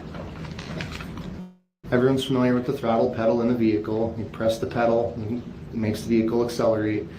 From there, on this specific vehicle, it's an electronic signal that is transferred from the throttle pedal to the throttle body on the vehicle's engine on the intake. That electrical signal opens a butterfly valve, which allows more air and fuel into the engine, speeds the engine up. If you let off the throttle, it reduces and closes that valve. On this particular vehicle, I checked the throttle pedal first inside the cab. It was free moving, no binding, no obstructions. I was able to smoothly press it to the floor and release it, and it acted just as it should. From there, I went under the hood of the vehicle. On this particular vehicle, the crime lab asked that I did not open the hood just because of the amount of DNA evidence on the front of the vehicle. They didn't want me to come in contact with anything, so they asked that I not open the hood if at all possible, which on this vehicle, I was able to still access the throttle because of the way the hood was bent up in the air. I was able to actually reach in from the side of the vehicle and access the throttle body components through the damaged hood portion where I normally would not have been able to reach. From there, I was able to look at the exterior of the throttle, and everything was in clean, clear working condition, no visible damage, no visible issues. I removed the intake tubing from the engine and inspected the actual throttle plate itself, which was in the closed position. Closed position indicates either an idle or that the vehicle is turned off. I was able to then actuate the butterfly valve itself from fully closed to fully open, and when I released it, it went back to fully closed just as designed by Ford. Did there appear to be any problems with the throttle? No, there was not. I know you call it a throttle, I call it a gas pedal. It's one and the same, correct? Objection leading. Sustained as to the form of the question. Please rephrase. What is the difference between a gas pedal and a throttle? Nothing. Thank you.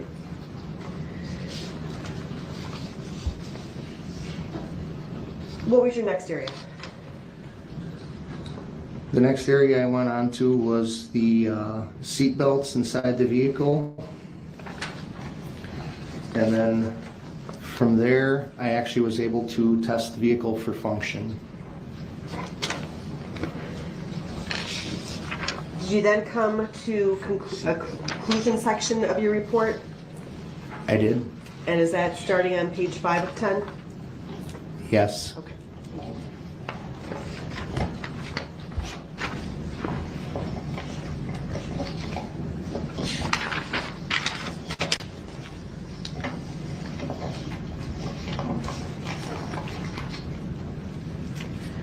Did you check the power steering system? I did. And what observations did you make of that? Aside from the ball joint that was loose that I described earlier, the entire rest of the power steering system was intact and functioning properly. So there are no problems that would cause the car not to steer appropriately? Objection, leading. Sustained as to the form of the question. Please rephrase. Did you observe any problems with regard to the steering? Aside from the ball joint, no. Thank you. Now, in your report, you indicate a gross vehicle weight rating. Do you see that on page 5 of 10? Objection, relevancy. Overruled. The witness may answer. Yes, I do. What is that? The gross vehicle weight rating is the amount of weight that the vehicle can physically carry safely, and that number is administered by the manufacturer. So that includes people within that car? Is that what you're saying? Objection, speculative. Overruled. The witness may answer based upon his training and experience. Yes, that would include all vehicle, the vehicle weight, occupants, and cargo. And the curb weight, what is that? I mean, generally, what is it now? Objection, leading. Overruled. The witness may answer based upon his training and experience. Void vehicle it rolls off the floor plan. That's without fuel and coolant and things like that. And it's a dry weight the vehicle itself with nothing in it physically weighs. Thank you. If someone had reported hearing a clicking sound while this car was driving in front of them, was there anything that you found in your report that would be consistent with a clicking sound being heard? Objection, hearsay. Overruled. The witness may answer. There was a lot of damage to the front of the vehicle. It would be impossible to say what a clicking noise could come from, being as there's a lot of moving components under the hood with the belt pulley, the engine fan, things like that. Anything could be stuck in a tire. It would be impossible to say if there would be a clicking noise from this vehicle. I was actually not able to drive it physically to test it. I was only able to just start it. Can I ask why you were unable to drive it? Objection, relevancy. Overruled. The witness may answer. There's actually two reasons I was unable to drive it. One, again, with DNA evidence on the exterior of the vehicle. Two, there wasn't enough gas in the vehicle to move it. Okay. So the car was on empty when you observed it? Objection, leading. Sustained as to the form of the question. How much gas was in the car when you inspected it? Objection, leading. Answer. Overruled. The witness may answer. There was, the gauge read E for empty, and the notation on the infotainment center originally said 2 miles to empty, and then on the second key cycle it said 1 mile to empty. When you said key cycle, when you started it, or when you turned the key, what observations, if any, did you make? Objection, leading. Overruled. The witness may answer. So when I tried to start the vehicle, it was very sluggish. It turned over, but it wouldn't fire, it wouldn't do anything. And then it made like a hiccup sound, like it was going to try to start. mimicking basically a vehicle that's out of fuel. And when I tried turning the key again, then the vehicle actually did start, did idle, and did run like it was supposed to. That's when I saw that the fuel gauge, the distance to empty gauge, went from 2 miles to 1 mile, indicating that the vehicle was very much so out of fuel almost. And I recorded this with my camera, and I tapped the throttle to do a rev test on the engine. The engine revved and went back to an idle. When it went back to an idle the second time, it then sputtered and turned off. Which would indicate what? Would indicate that it's not getting enough fuel to run correctly. Thank you. Now, if a witness had testified that when the vehicle went in front of them, they heard a high-pitched, like a revving sound, based upon your examination, what would that be consistent with? Objection, hearsay. Overruled. The witness may answer.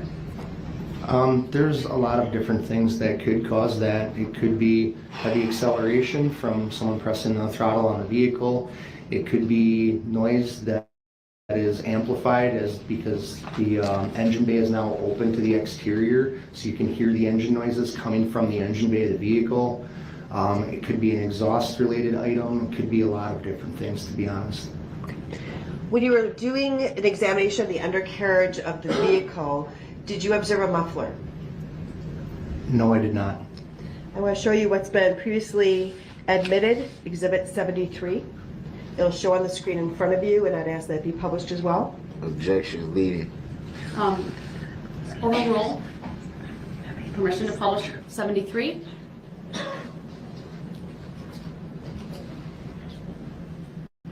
Sir, do you see the picture that's marked Exhibit 73? It's not actually marked, but it is Exhibit 73. I do. What is depicted in that photograph? Objection, speculative. Overruled based on his training and experience. The witness may answer. That it appears to be an exhaust muffler and a couple chunks of wood and overturned dirt. The muffler that's observed in this picture, would that be consistent or inconsistent with a 2010 Ford Escape? Objection, speculative. Overruled. This witness may answer and provide an opinion. Go ahead. By just looking at a picture. He's an expert. Overruled. The witness may answer. Y'all think y'all You can cross-examine the witness about that, sir. I Go don't ahead. got to. Y'all trying to pull a fast one. It is a vehicle muffler. Without seeing the ends of it and where the inlet outlet are and actual measurements, it would be impossible to see what vehicle it came from, but it is an automotive muffler. See, just wait, Carol. And sir, at the end of your inspection, do you come to a conclusion with regard to the mechanical fitness of this vehicle? I do. And what was that conclusion? My conclusion was that the tie rod on the left front end of the vehicle that's responsible for steering, the joint was worn and had been worn prior to the crash. This is not something that just happens immediately or overnight. If it would have been due to crash damage that this was damaged, I would expect to have seen a lot more impact in that area with bent metal or distorted items. The tie rods are very tough parts. So that to me indicates that it was worn prior to the crash occurring, and the tire, obviously, unless somebody changed it in between the crash occurring in my inspection, the tire was a different size than the other three prior to the crash, and it had been driven like that. I did not see any issues from the tie rod affecting steering as far as it relates to the alignment of the vehicle. Once things are worn and they start to get excessively worn, they manifest themselves in incorrect tire wear. Tire might chop or feather. That was not present on this vehicle. Had the left rear tire been an issue on the vehicle, I would have expected to see that manifest itself in an ABS, which is an anti-lock brake system failure or a trouble code in the vehicle. When I ran the vehicle and with the key in the ignition in the on position, there were no diagnostic trouble codes present on this vehicle indicating any issue whatsoever. And two things that I guess I need to cover. Do you check to see if there are any recalls in a vehicle in coming to your conclusion? Objection, speculative, and do we still need this exhibit? Thank you. We can take that down, and your objection's noted. It's overruled. The witness may answer. You are not the I do check judge, for Darrell. recalls, yes. Were there any on this vehicle? There were not recalls on this vehicle. There was only an extended service warranty from Ford, which had since elapsed due to the mileage on the vehicle. Now, you talked about the brake system in terms of the brake pedal within the car and its, that it was operating correctly. Do you recall that testimony? Objection leading. Overruled. It's foundational. The witness may answer. Yes, I do. Now, when a person activates that brake pedal, what is happening within the car? There's actually a lot of things that happen within the car when you activate the brake pedal. When you press the brake pedal, it pushes on it's called a push rod, but it actually pulls on it. It pulls on the rod, which goes into the brake master cylinder, and that master cylinder is what pumps hydraulic fluid from the brake fluid reservoir to each independent wheel. On this vehicle, it's equipped with anti-lock brakes. It goes through an ABS modulator first. From there, it sends a signal out to stop or slow down, depending on the amount of pressure that you apply inside the cab. Depends on how much braking force you get at the wheel ends. In a very heavy brake application, as I had discussed before, where the vehicle is still trying to maintain momentum, the ABS system can override, and that's where you would get the vibration in the pedal that many of you may have felt before. That's your ABS system doing its job, not allowing the wheels to lock themselves up. What it's actually doing is pulsating the fluid in the vehicle. And when you talk about brake pads, how do the brake pads, where are they located, and how do they relate to the pressing down of a brake pedal? Objection leading. Overruled. The witness may answer.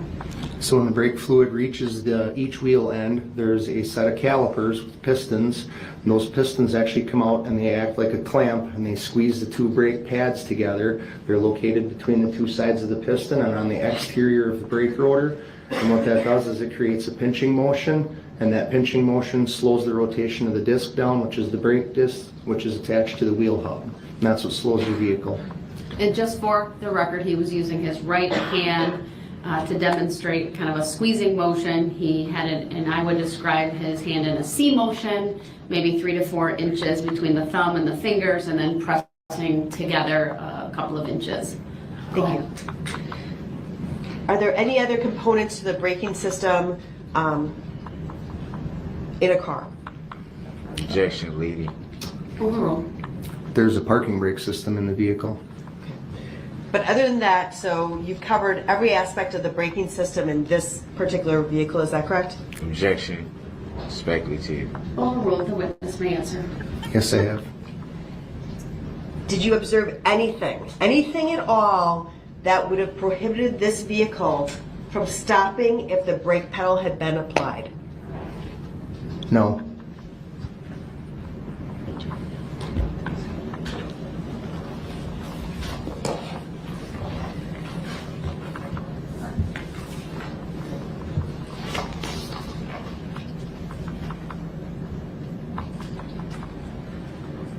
Is there anything that you observed or documented with it during or in your mechanical inspection report that would have contributed to the crashes that this car was involved in?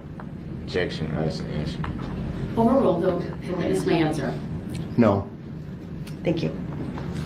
Okay, thank you. Any cross-examination?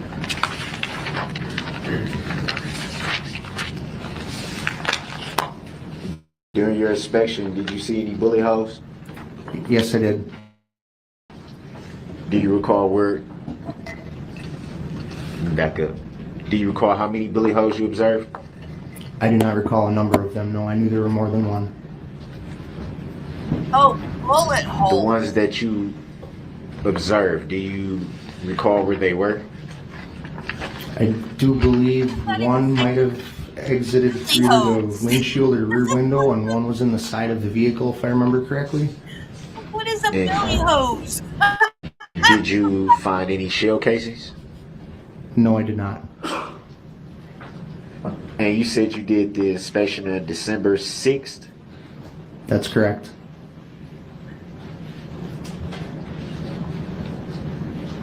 Do you know if the vehicle had been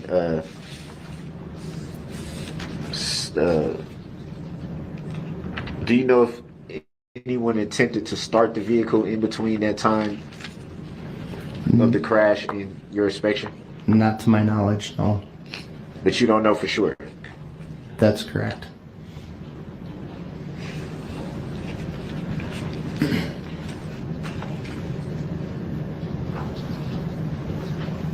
You made reference to the left rear tire being bigger than the other tires.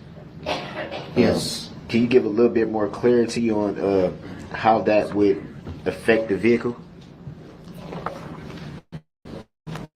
So one larger tire on the vehicle would obviously make the vehicle lean ever so slightly away from whichever side is larger than the other. In this case, the amount of difference between the two tires, it's about 1.5 inches in difference in radius. So in radius, you get half of that amount in height. So it would be about 3/4 inch difference in height. That amount of difference is not noticeable in a vehicle. The other thing that it would cause is premature tire wear from one side to the other over time, to where one tire might wear faster than the other. The suspension might not act correctly because it's not at the same ride height anymore. So eventually over time, those are things I would expect to potentially see from that. Each vehicle acts differently with different size tires on it. There's no one size fits all.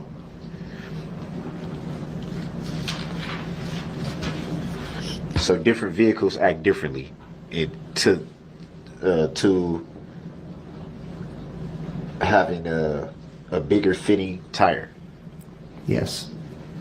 You made reference to it to a vehicle leaning away from the side that's bigger. Correct. Would that in any way create a slight pull to the vehicle to either side? In my experience, that small amount would not, no.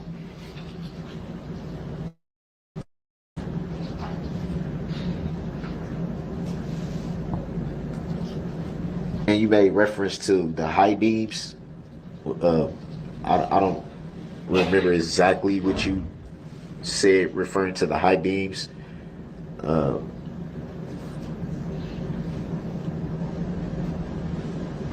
I guess you made reference to them being used at some point. The high beams were activated when I did my inspection, meaning that when the headlights are on, they were in high beam mode. The selector stick was pressed forward for the high beams. You could see the people you were hitting, Darrell, because your lights were on.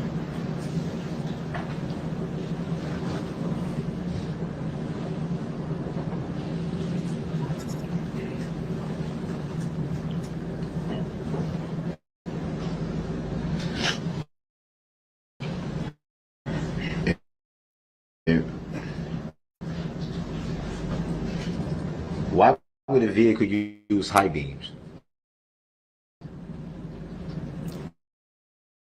Usually a driver uses high beams to see better or to illuminate things better. Referred to if it was nighttime? Correct.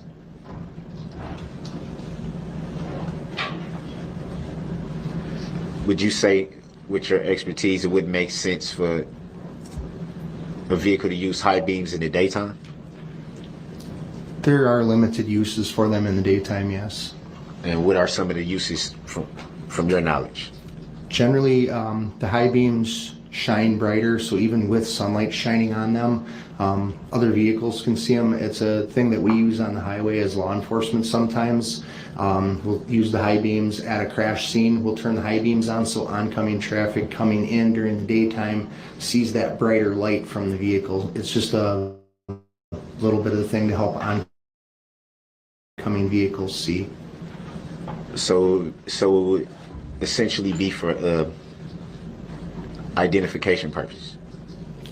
Not so much for identification, no. Well, what do you mean when you refer to for oncoming traffic to be able to? More for visibility is what I mean, so that it stands out to the other traffic.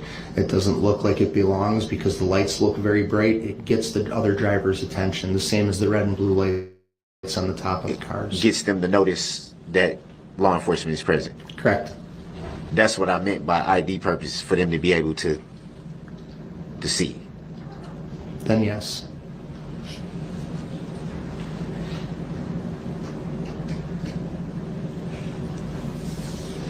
Illuminate. Were you able to inspect the entire engine?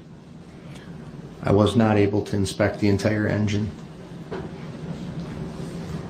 And what parts of the engine were you not able to inspect? The only parts that I was unable to inspect would be down in the front by the belt pulleys area. I could see that the radiator was pushed into it, but I couldn't see what components had been damaged by that, as far as like water pump or anything like that. And I do not usually take the engines down, meaning I don't take them apart as part of my inspection anyways. My main under the hood inspection components would be non-engine related, aside from the throttle. You made reference to the water pump. Did you notice any water leaking? Yes, there was coolant that had leaked from the vehicle. From the water pump? I don't know where it actually had leaked from, but I know that there was a lack of coolant in the vehicle. It could have come from a lot of various different places. It was no longer leaking when I saw it. It was empty. So you didn't actually observe it leaking? Correct.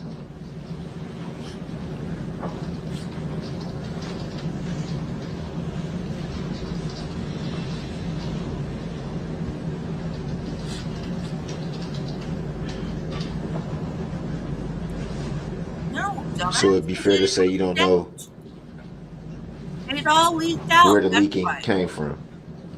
That's correct. Were you told that the vehicle was leaking? No, it just has a low coolant level, meaning it leaked from someplace or it had never been filled properly. So at that time, it'd be fair to say you weren't sure if it had been filled properly or if it was leaking. Either is possible. But it'd be fair to say you didn't know for sure which of the two. Correct.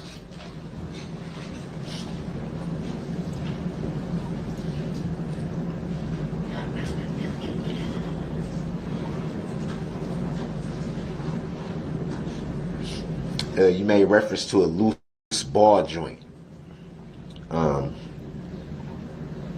you give a little bit more clarity on exactly what is a ball joint?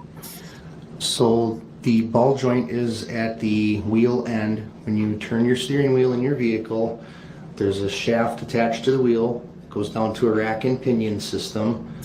The pinion is a round gear. The rack is a flat piece of metal with gear teeth on it. As you turn, it pushes the tie rods left and right. As you turn left and right, on the end of each of those tie rods is a ball and socket joint, much like the hip joint on a human being. It's a ball that fits inside of a socket, and what that does is it allows the wheel to turn left and right as it's being pushed by the tie rod without any binding or any issues in between.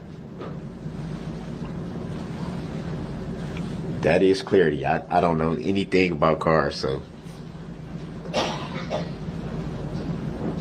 Why are And you asking questions? you said there was a loose ball joint? Out of the show. Yes, the left front was loose.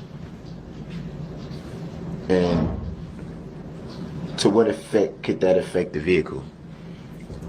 The amount that it was loose, it would only wear more with more use. As those components start to wear down, they start to have a little play. The longer the vehicle is operated without proper repairs, the worse the play gets. The worse the play gets, then you can start having issues with improper tire wear and so on and so forth, until it gets to the point that it actually separates. The ball and socket themselves will separate from each other. And then what happens at that point? If the ball and socket joints separate, you would lose steering at that wheel. The other wheel would still be able to steer. From your inspection, can you tell how roughly how long this ball joint was loose? I cannot tell exactly how long, no. I can say that it was loose before the crash occurred, just based on the fact that it was worn, not broken.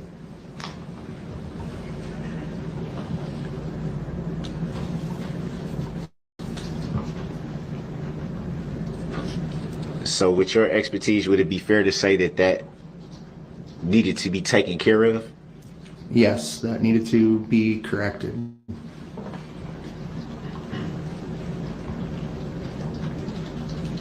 And you made reference to the gas. The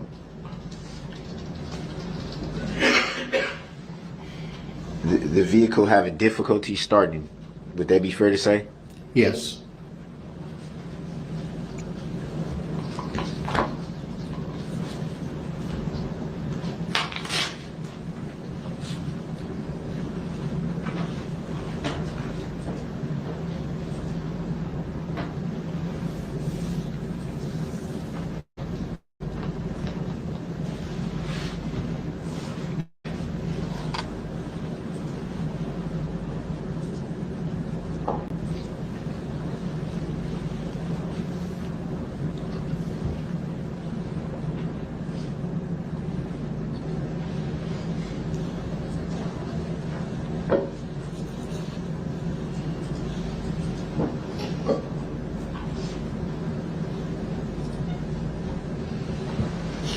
And reference to the axles, you made reference to taking them off the vehicle?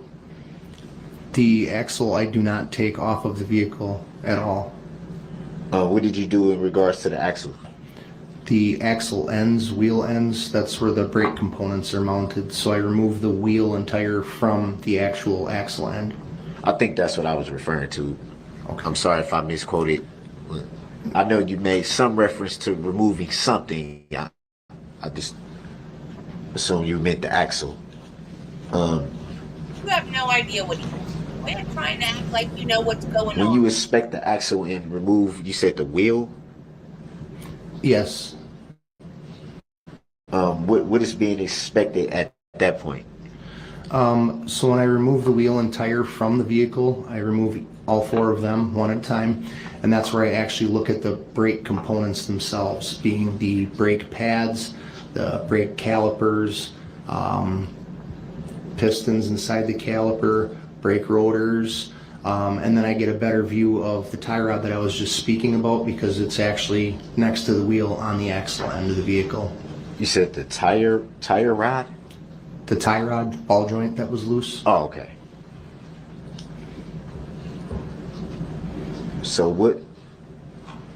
So, I think you just were clear about the ball joint and tire rod. Is there a difference between the two? Yes, the ball joint is the joint itself, and it's on the end of the tie rod. Did you notice anything wrong with the tie rod? The actual tie rod, not the ball joint? No, there was nothing wrong with the tie rod.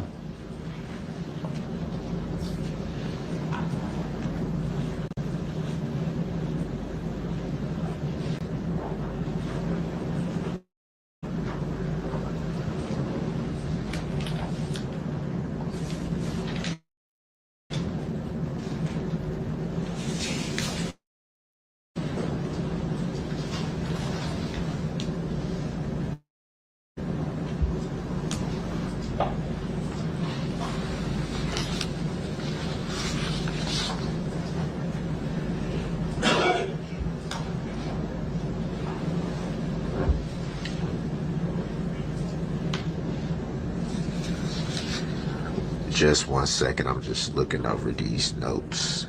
Go ahead.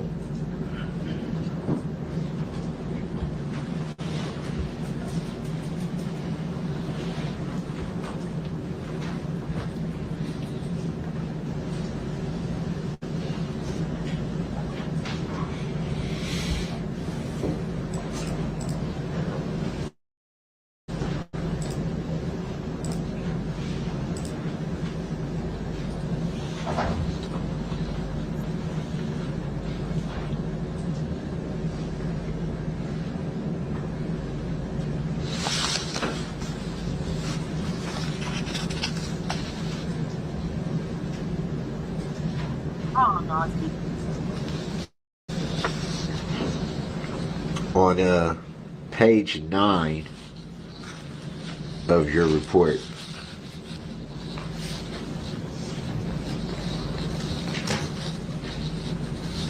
and you did give some clarity to this. I'm just curious to know, on page 9, well, first of all, you wrote this report yourself, correct? Yes.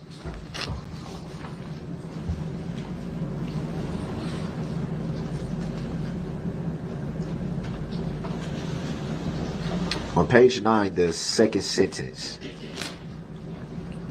I'm assuming you still have the exhibit 83. Yes, sir.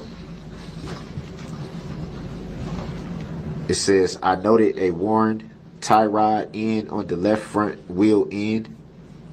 Was that in reference to the ball joint and not the tie rod? Yes. They're one and the same. The tie rod end is a ball joint. It's two different ways to refer to the same component. Okay, I was clarity. It doesn't say ball joint right here. Would that be fair to say? Correct.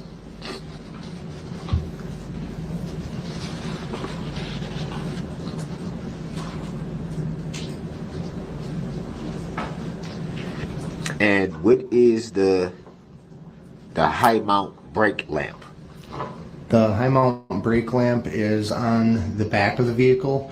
You have the right brake light and turn signal, left brake light and turn signal, and then there's the third brake light that's like usually in the rear window or at the top of the back of the hatch of the vehicle. That's the high mount brake lamp. Okay. And it was inoperable when you inspected it? That's correct. Both of those were inoperable during inspection. So they didn't work? Correct. That's what inoperable means, stupid. So it'd be fair to say if someone was viewing the vehicle from behind, they wouldn't be able to see because those were inoperable. Yes, at the time of inspection, those lights did not work.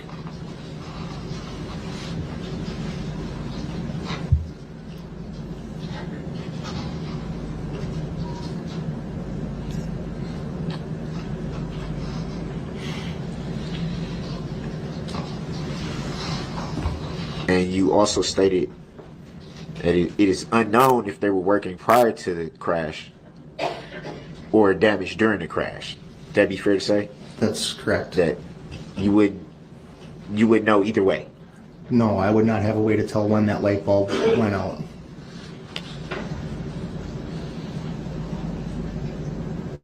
It was already out and you crap.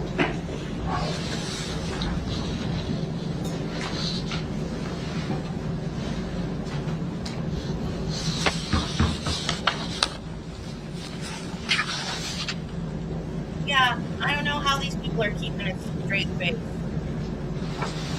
I mean, the lawyers and those people are getting mad, but I think everybody else in court finds some of this amusing. How they're keeping a straight face, I don't know.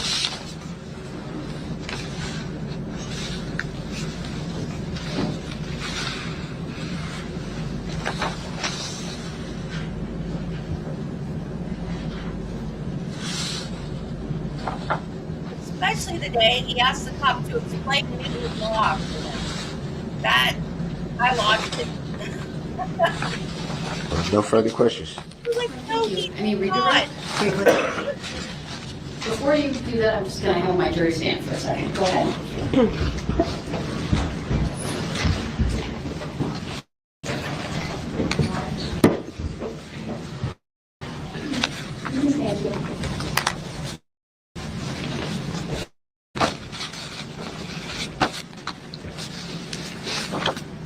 Don't put your papers like you're done before you do. All right, thank you. Be seated.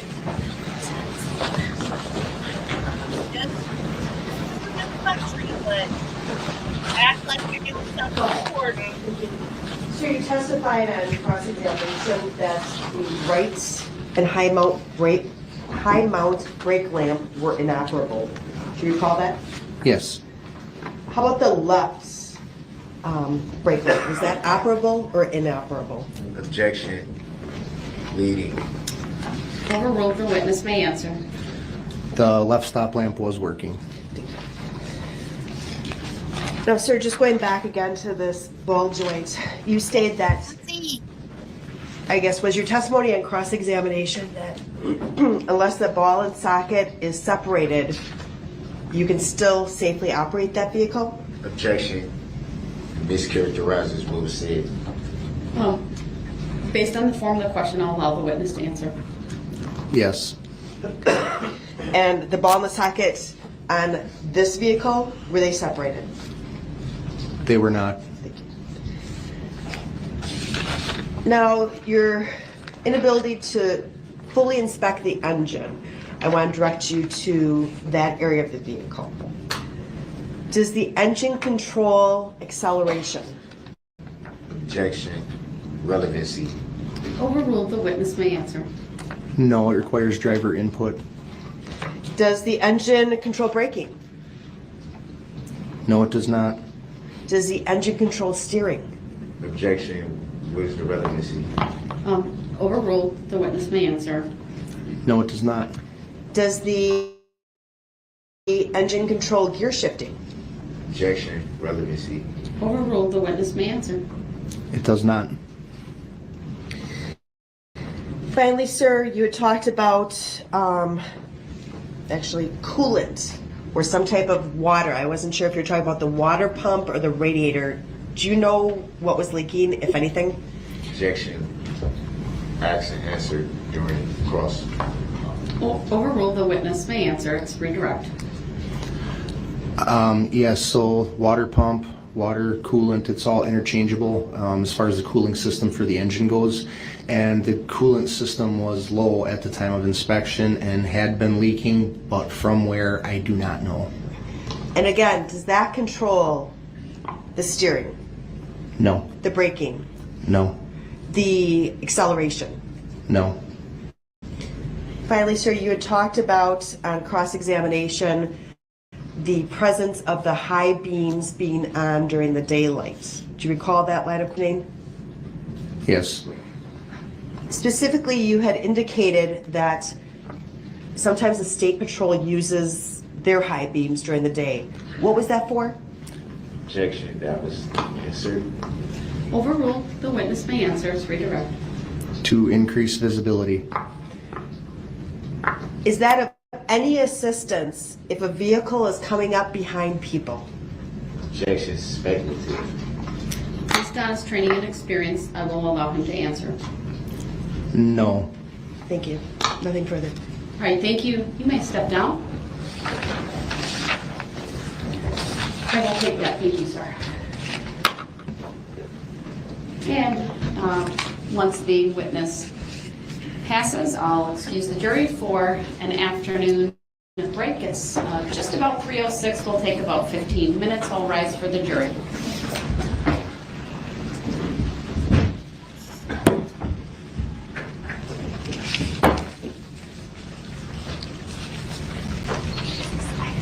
Guys, check and make sure that you're still subscribed because some of my subscribers are down, and I don't know if that's YouTube doing it or if people have unsubbed. So check your subscriptions, make sure you're still subscribed. Going on, and if you're not subscribed, subscribe and like this. You can be seated. Mr. Brooks, I know the last thing you said, I heard you say that's hilarious. What were you referring to? I was referring to, like, are you serious? Some of the same things that I ask on when it's my time to question the witness can be overruled. But when the same thing is done and I object, it's nothing. It's just thrown. It's just thrown to the side. I just think that's funny. Well, I sir, really do. I don't find it funny, number one. Number two, You're not in my position either. the court rules on the objections, at the time that the objections are made, I know, and I wanted to address this briefly, you can have a seat. You had questioned during the testimony of this witness,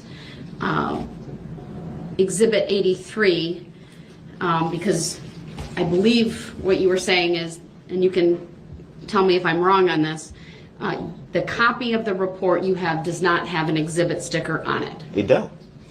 Right, and You want to see it? I don't doubt that your copy does not have an exhibit sticker because at the time the report was provided to you, and I'll have the state correct me if I'm wrong on this, it would have been provided through the course of discovery. I'd also note that on April, I believe 22nd of 2022, the state filed a notice of expert naming Inspector Ryan Schultz as an expert witness and indicated that he would testify consistent with his report.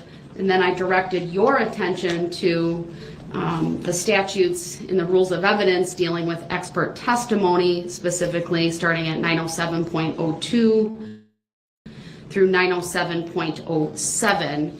That is why I didn't stop during the testimony to have a discussion outside the presence. That's what I keep telling everybody about Florida, Ozzy, but nobody believes me. Florida's great.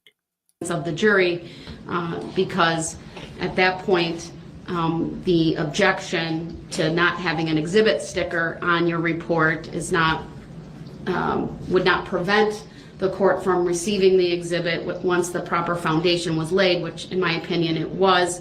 And the fact that your document didn't have that specific exhibit sticker doesn't diminish the fact that I know from your cross-examination you were referring to the report. At times you referred to it by page number. It was clear from your questioning that you had reviewed it. I would just note two examples. You asked some questions regarding visibility and the impact of the high beams. That was one example. And then secondly, questioning him about the ball joint and whether it needed attention and what that would mean. And so I just wanted to make... That didn't come from the report, Your Honor. The a only record thing of that that. came from the report was from page 9. I think the reputation of come for vacation, leave on probation. People come here and they have fun. That's why they get arrested. When I was trying to get clarity about why it said worn tie rod. Oh, and you actually questioned the And- witness about the different tire and what that would mean.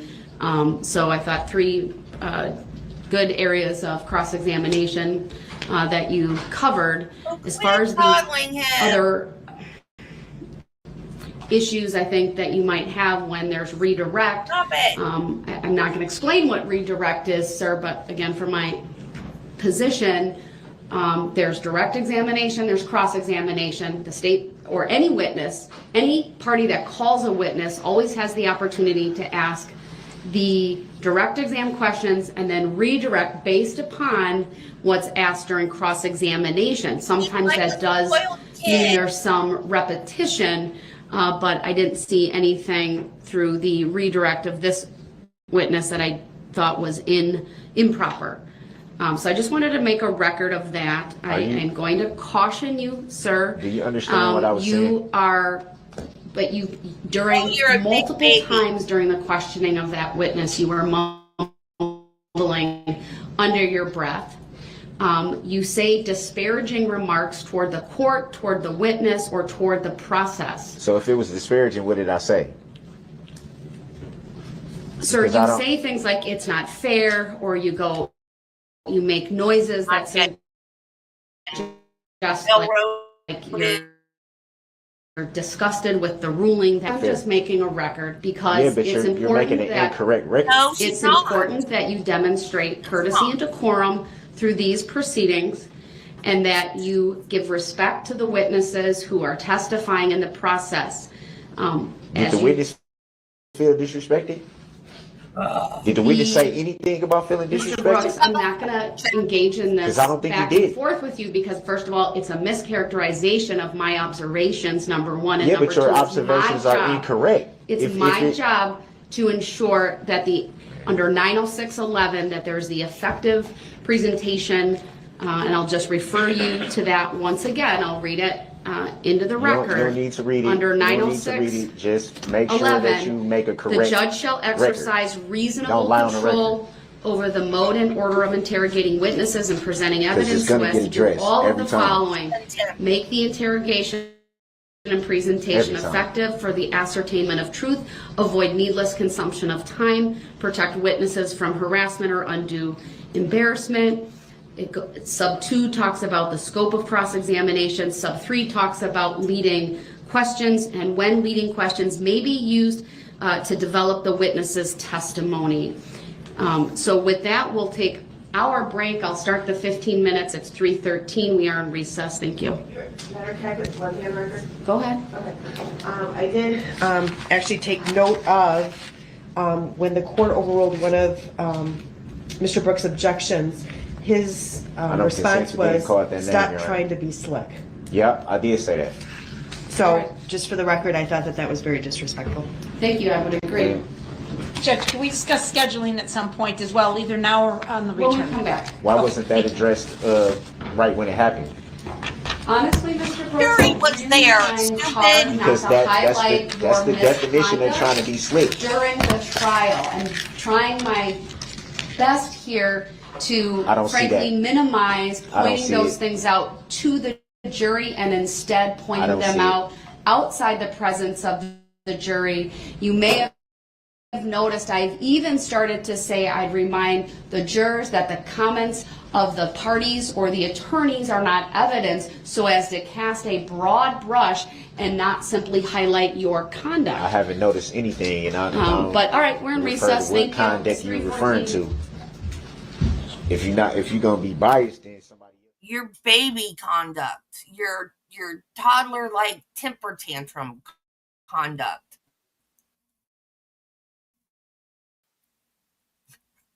Liberal Spanish.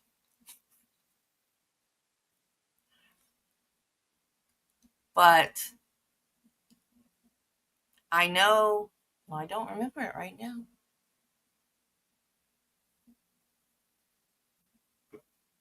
Porque. Yeah, porque means because in Spanish, right? I think. Anyway, the last time I was at Disney, there was a little girl acting up, and her mom said, because I told you so in Spanish, I was not able to translate every word, but I know that woman said because I said so. Just the tone of her voice. The kid was like, because, yeah. Why or because? That's the only word I got. The only word I got. But the way the kid was acting up and the tone of the mom's voice, I was like, I know that woman just said because I said so.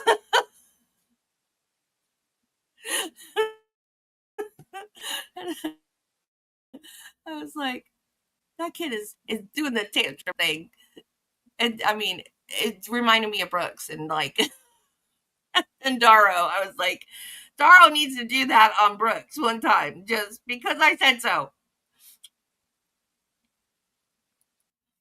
Because he acts like a little kid. Our final witness would be a recall of Detective Casey briefly for some follow-up matters. And then we would be in a position to rest. I don't hold out hope that we'll probably be able to rest yet this evening, but maybe, depending on how late you go and how smooth things move along. All right, thank you. I appreciate that information, and I appreciate the parties discussing off the record some of the issues but not in related that to tone of the voice. defense witnesses, so that's great to hear. I'm planned, I can go a little bit later Tone of tonight, voice. and The I would tone say of no voice. later than 6. But if need be, if we can get through those 2 witnesses and Detective Casey, that would be great. But let's see how we go. Okay, thank you. All right, sir, did you have anything? Yes, I do. Detective Casey already testified. What would be the significance of him testifying again? Well, let's take that up later. I want to deal with the lab analysts who are here first and not delay their testimony any further. So other than that issue, do you have anything else? Yeah, I thought he was released from his subpoena. At least that was my guess. I honestly don't recall whether that question was asked of me. I know he's the court officer and he's been here. I'd have to take a look at the record from when he testified and see if there was any reservation, or have the state make an offer of proof and we can go from there, but I'm not going to do that right now. I want to have those lab analysts testify. They're here, and we can take up more fully the issue with Detective Casey after they're done testifying. So how late do we plan on going? I will go as late as 6 o'clock if need be. So I want to keep pushing along. I want to. Yeah, that's definitely pushing it here. That's not that late, sir. We've stayed till 5:36. Previously, there were You got times during jury something? selection we stayed till probably 7 or 7:30. The last two nights we did break at about 4:30, 4:45, and so I'm willing to go a little bit later tonight. So it's 3:30 now. We'll see how things go. I was making that for saying that on the record because in my position that is kind of late. Well, let's start now and we'll get going, and maybe we don't have to go that late. So bring the jury out. Are we going to address subject matter jurisdiction? God. The written decision that I previously entered is what I will stand on. I'm not going to address it any further. Is that verified proof? Sir, my written decision is the decision on subject matter Is it jurisdiction. verified proof? Sure. Because it hasn't been proven on the record, and that was not verified proof. You want him to end before 6:30? I am Shut your face. denying the request by the defendant to verify subject matter jurisdiction. It That's has to be denied. proven for the record. I disagree with you as a matter of law. The jury's coming Show me out. lawful All law. rise for the jury. Show me by lawful law. Unless you make an tacit agreement that you don't have to prove subject matter jurisdiction on the record by law. All right, welcome back, ladies and gentlemen of Guys the coming jury. for the It's about 3:37. I know you're all filing in, so I'll wait till you all get in. Not yet.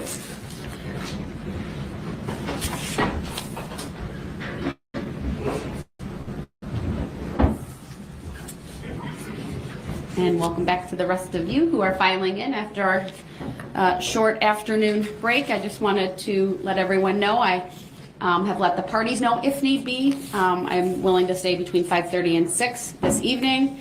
I know there's 2 witnesses for sure. The state intends to call, and I intend to get through. It's kind of the timing and whether there's a 3rd witness tonight or not. I'll decide a little bit later. But at this point, the state may call its next witness, and the rest of you may be seated, of course. The state calls Chris Johnson. All right, Mr. Johnson, if you would please make your way to the witness stand, which is on my right. It is up a riser.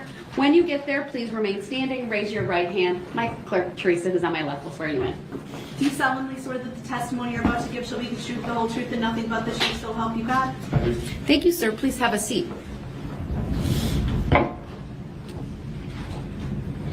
The first thing I will ask you to do is to state your first and last names for the record, and then spell each. My name is Chris, C-H-R-I-S, Johnson, J-O-H-N-S-O-N. Thank you. Go ahead, your witness. How are you employed, sir? I'm employed as the Chief of the Office of Crime Scene Response for the Division of Forensic Sciences, Wisconsin State Crime Laboratories. What is your educational background and training briefly?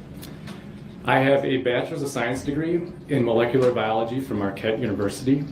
I started my career approximately 16 years ago in the DNA analysis unit as a forensic scientist. As a forensic scientist, I went through an extensive training program to be a DNA analyst. I haven't seen anything yet. And I've carried many positions since then. And as chief of the crime response unit, what are your duties and responsibilities? My duties are twofold. I have an administrative aspect and a technical aspect.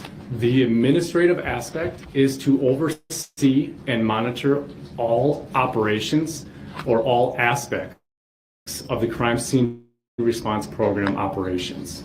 My technical aspects come into play when I receive calls from law enforcement to respond to scenes to provide technical assistance. My primary duty as the technical aspect is to preserve the integrity of the evidence at crime scenes. This is done through proper examination, recognition, documentation, and collection of physical items of evidence. Furthermore, another technical aspect I have is to write any examinations and processing techniques that are used on scene, and is a summary of the findings from those techniques. Lastly, I testify in court when needed. Is there a set procedure you follow when you are asked to respond to a crime scene? Yes. What is that, please? Judge leading. Overrule the witness stand.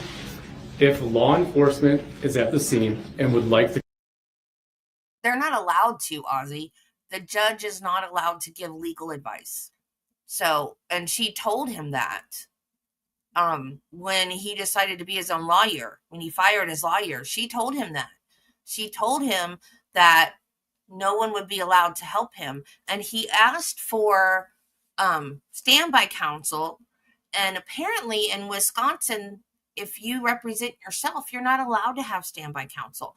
In other states, you can have standby counsel to advise you so they can explain the things to you that you don't understand, which makes sense if you're going to represent yourself. And then, for instance, if you need to question a victim that you did something to, you could get your co-counsel or your standby counsel then in some states to do that witness for you. So you don't have to do that witness. And I wish they would do that every time somebody goes pro se, because it does depend on the person going pro se, whether they want to do all the questioning or not, or have their standby counsel do it. In some states, standby counsel are not allowed to question. They're just literally standby counsel. So it varies by state to state, which is crazy nuts to me. I don't think it should be allowed at all. Or if it should be allowed, that it should always be a co-counsel that is also allowed to question. Nancy, don't be done with men.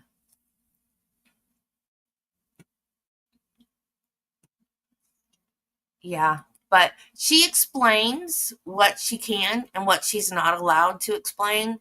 She doesn't. And a lot of times the prosecution has explained things to him, which I find exceedingly gracious because they're the opponent. But they will actually, like, he has gotten into areas asking questions that would have opened the door to things that they weren't allowed to talk about. And the prosecution has actually gone over to his table and whispered in his ear to remind him that he's not supposed to ask those questions. So everybody has been over backwards to help him. They've done the subpoenas for him to get his witnesses there. They've been over backwards to help him, which I find exceedingly gracious. So, yeah, I do think that maybe some things should be explained a little better, but at the same time, she's trying to protect the record for appeals, which his appeal has not happened yet because he keeps asking for extensions because he's not ready. He is going to do his own appeal as well, but he keeps asking for extensions, and he's on his 10th extension right now. So, and the subject matter jurisdiction thing, because he's pretending to be a sovereign citizen. He's not really, I don't think. I think someone in the jail told him about it, and he's just running with it. So he's pretending to be a sovereign citizen. So that's why he keeps bringing up the subject matter jurisdiction. And she's not just dismissing it. She did a written order thing proving that she has the jurisdiction. He tore it up. He's refusing to read it. So when she says, I'm not going to address that, she's addressed it already. She's just saying, I'm not going to address it, because she already has. So they're doing what I think they've gone over what they should do, because he's just been a big baby through this whole entire thing.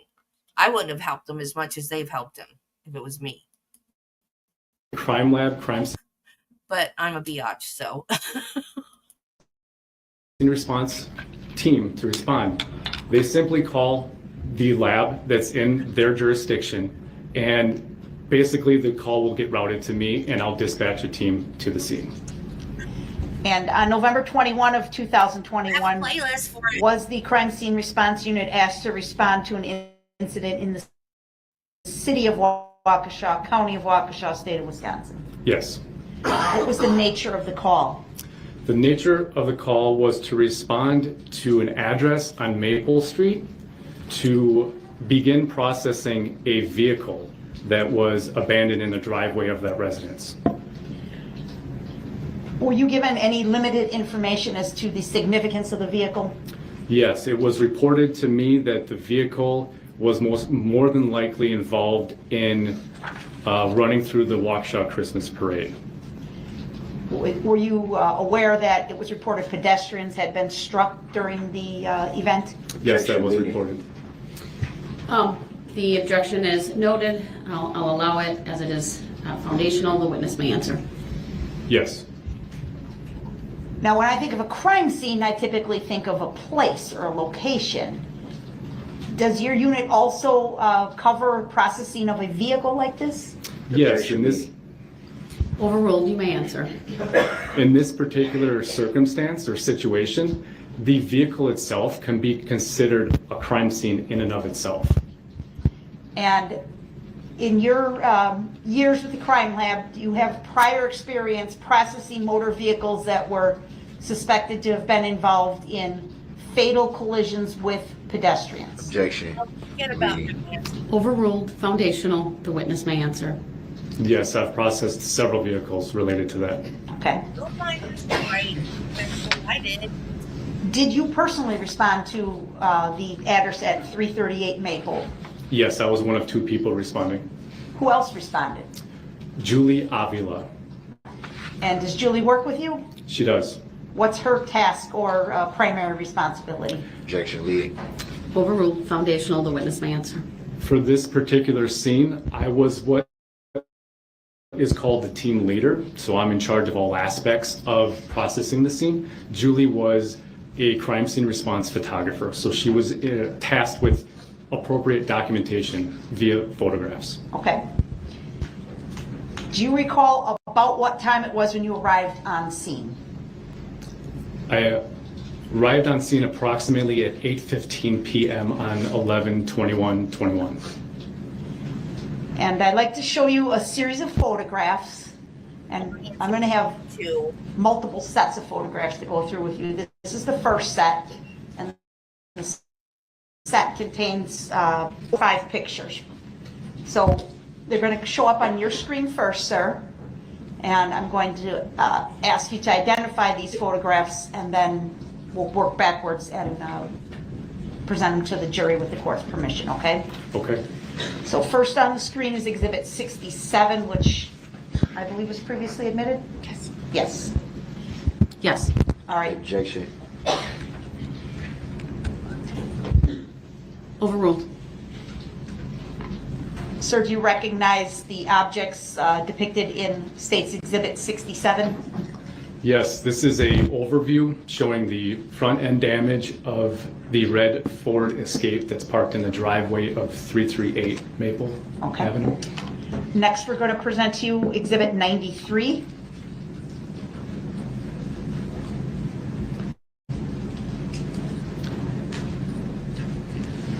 What's depicted in 93, please? This is a close-up showing the damage of the front end of the vehicle, the red Ford Escape that's parked in that driveway. All right. I should have asked you this. Prior to the photographing of the vehicle, is it been moved or altered by you in any way, sir? No, Objection leading. no. Please put up for the witness number 68, which has been previously admitted. Go ahead. Objection. Overruled. Please describe, sir. This is the photograph's taken at an angle, the front passenger side of the vehicle, but again, showing the damage of the front end of the vehicle. Number 102. You recognize that photo, sir? I do. Please describe. This is Objection. Overruled. This is a mid-range photograph of the driver front quarter panel, showing a side view of the damage of the hood and the quarter panel. And number 103. Please describe. This is a overall photograph of the back end of the red Ford Escape. Do you believe these 5 photographs are true and accurate depictions of the way the vehicle looked on the driveway at 338 Maple that evening, sir? Objection leading. I'm sorry, I was trying to get a hold of my witness list. Could you re-ask the question? Yes, Your Honor. Do these 5 photographs truly and accurately depict the way the vehicle looked at 338 Maple Street on the evening of November 21, 21? Objection leading. Overruled. Foundational. The witness may answer. Yes. Move to admit 67, well, 67 and 68 are already in, so move to admit 93, 102, 103, and permission to publish all 5.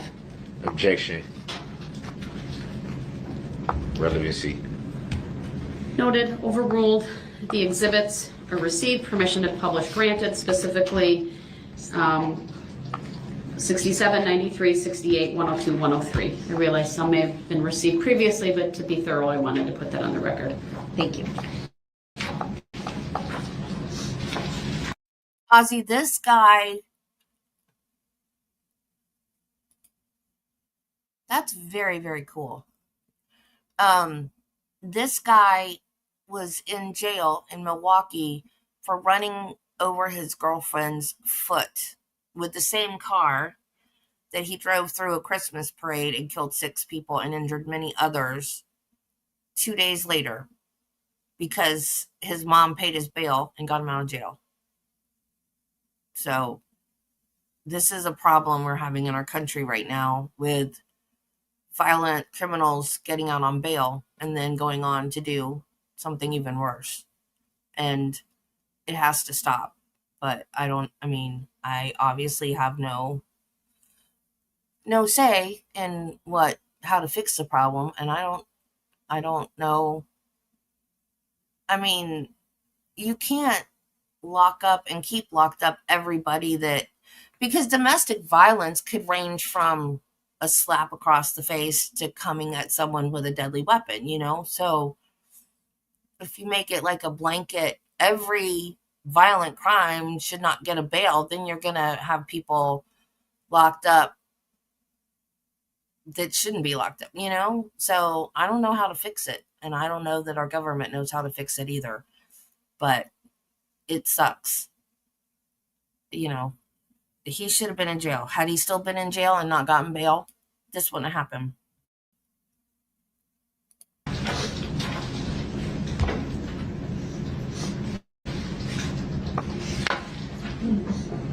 I just had a funny idea for a shirt. But I don't know how to make shirts. But we're going to have merch one day, although not with only 9 people watching my streams. Darn it. I need more people. But we could have a shirt that says grounds and then like Darrell Brooks Coffee Company or something like that on it.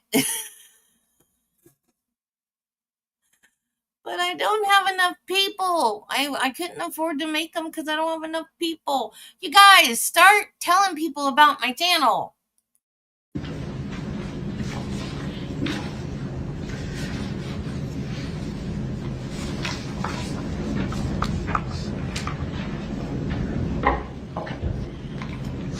All right, Mr. Johnson, 67 you testified was an overview photograph? Yeah, it's an overall photograph of the. Leading. Overruled, they're now being shown to the jury. It's proper. It's foundational as well. Go ahead.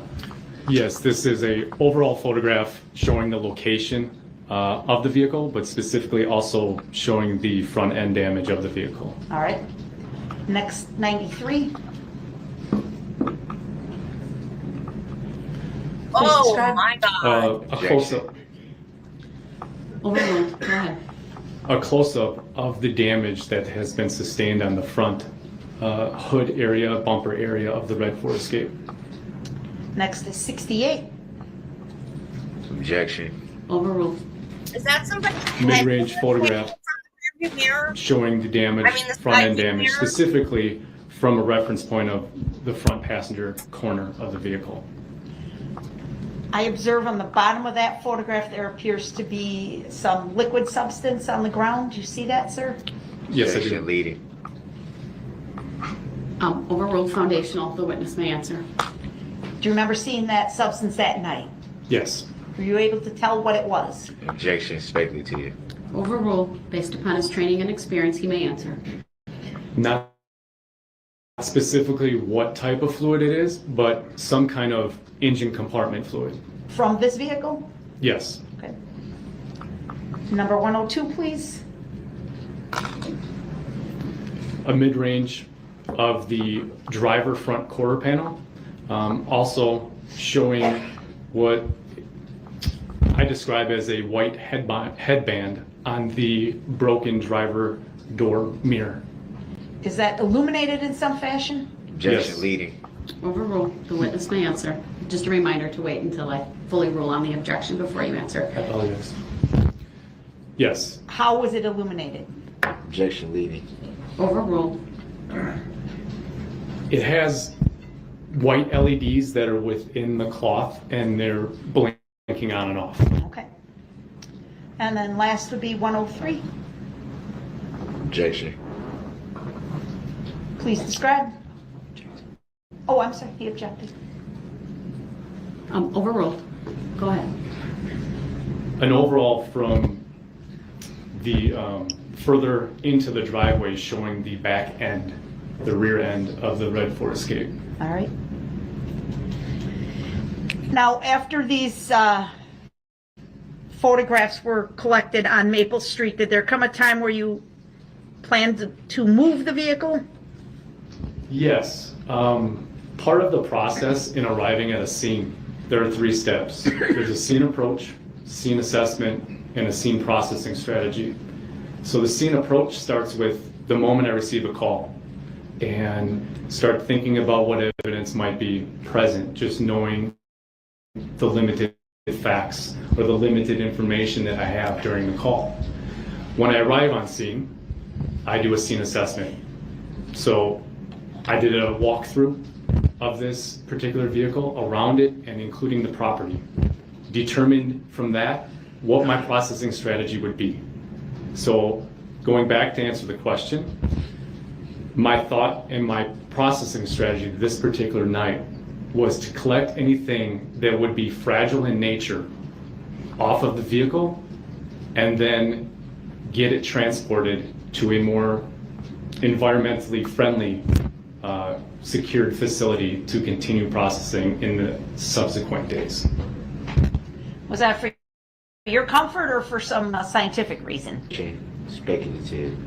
Overruled. The witness may answer. It was very cold that night, so it was difficult to process. It was very windy, but it was for a purely scientific standpoint of doing the necessary steps of collecting whatever I needed and I deemed fragile. Collect that stuff, and then let's get it into an enclosed trailer and transport to a secure facility that's nearby. So what items, if you recall, did you remove that you had deemed fragile? Objection. Leading. Overruled. The witness may answer. There were first some items that were in the yards or yard of this particular residence, some examination gloves and a winter hat that was in the backyard. So those items were collected. Of particular interest on the vehicle was the headband that was around the driver door mirror that was broken. So that was important to collect because during transport, that most likely would have fallen off. So that's what I'm talking about, fragile evidence. Okay. So that item was removed? Correct. What about the front bumper? We saw that laying on the driveway. Was that secured in some fashion? Objection, leading. Overruled, you may answer. Yes, to make transport easy, the bumper would have had to be lifted up with bungee cords and resecured. Otherwise, as the tow company is moving the vehicle, the bumper would just continue to go underneath the vehicle, further damaging or maybe even eliminating or getting rid of physical evidence that might be on that bumper. So were you the person that secured that front bumper? I was there and I assisted with the tow company. Okay. Where'd you take it? So it was taken from this residence and it was taken to Waukesha County Sheriff's Office secured facility. Is that nearby here in Waukesha? Yes. Okay. Ask Madam Clerk if you could turn off the display, please, and I'm going to present to the witness only another series of photographs, starting with 105. Everybody's eyes were freaking up back of their head after that. Do you know how many? 8. Sequential? Yes, 105 through 112. Thank you. Objection. Relevancy. Thank you guys for watching. Well, I haven't seen them yet, so I'll have to wait, but Like, video, Okay. subscribe. I put them up and then I'll make a ruling. I think we're ready on our end. We're just waiting for Madam Clerk. glad to have you all. I'll leave it alone. We had just mixed each other twice. 105. All right. There we go. Given what I see on the screen, the objection is overruled. Okay. And Your Honor, for the sake of time, I'm just going to ask the witness to look through these photos just as if he had them in front of him, and then I'll ask some foundational questions. So 105 is on the screen. Do you see it, sir? Yes. Do you need more time to review that photo? No. 106, please. Yes. Do you need more time to review that photo? Objection, No. leading. Overruled, the witness may answer. 107, Yes. do you need more time? No. 108, Yes. do you need more time? No. 109, Yes. need more time? No. 110, Yes, I recognize and I don't need more time. 111, I recognize and I don't need more time. and 112. I recognize that photo and don't need any more time. Where were each of these photos taken?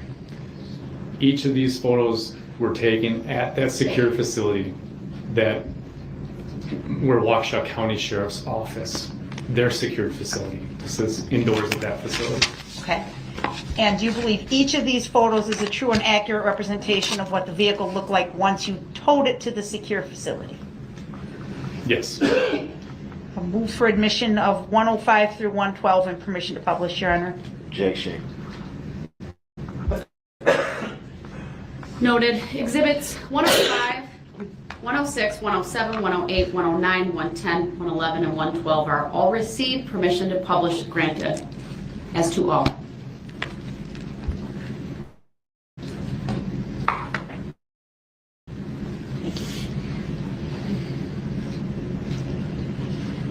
So in this photograph, sir, is the, what's the condition of the front bumper, please? Objection, leading. Overruled. Foundational. The witness may answer. The front bumper is secured in somewhat, should be its original position with those bungee cords that we previously talked about. Okay. Next, 106, please.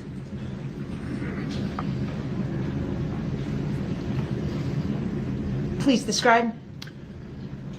Overall photograph, the front driver's quarter panel, including showing the hood damage. Was there an effort by you to try and match the pieces of the bumper to the frame of the body, or is that just the way it came together? Objection. Speculative. Overruled. Go ahead, you may answer. At this time, I was not trying to physically match anything together. It was just for the purpose of securing it for transport. Okay. What is the position of the driver's side window in this photograph, sir? The window is down. Is that the way you found it? Yes. Objection. Overruled. The witness may answer. He responded to the scene where the vehicle was located and can testify based upon his knowledge. 107, please. Please describe. An overall photograph from the point view of the front passenger side of the vehicle. Next, 108. Objection. Overruled. Please describe. Of the front, including the front passenger quarter panel and the front passenger door. What position was the front passenger? Is that the way you found it? Yes. Okay. 109. Please describe. An overall photograph of the passenger side of the vehicle. Including in this photograph is the front quarter panel, the front passenger door, and the rear passenger door. And along the front passenger door and the rear passenger door, do you see anything remarkable? Objection. Leading. Overruled. Spanning the length of both doors is quite a significant scratch. Have you seen scratches like that before in processing motor vehicles, sir? Objection. Relevancy. Overruled. I have. What is that consistent with, please? Objection. Leading. Overruled. Coming into contact with another item. Thank you. Number 110.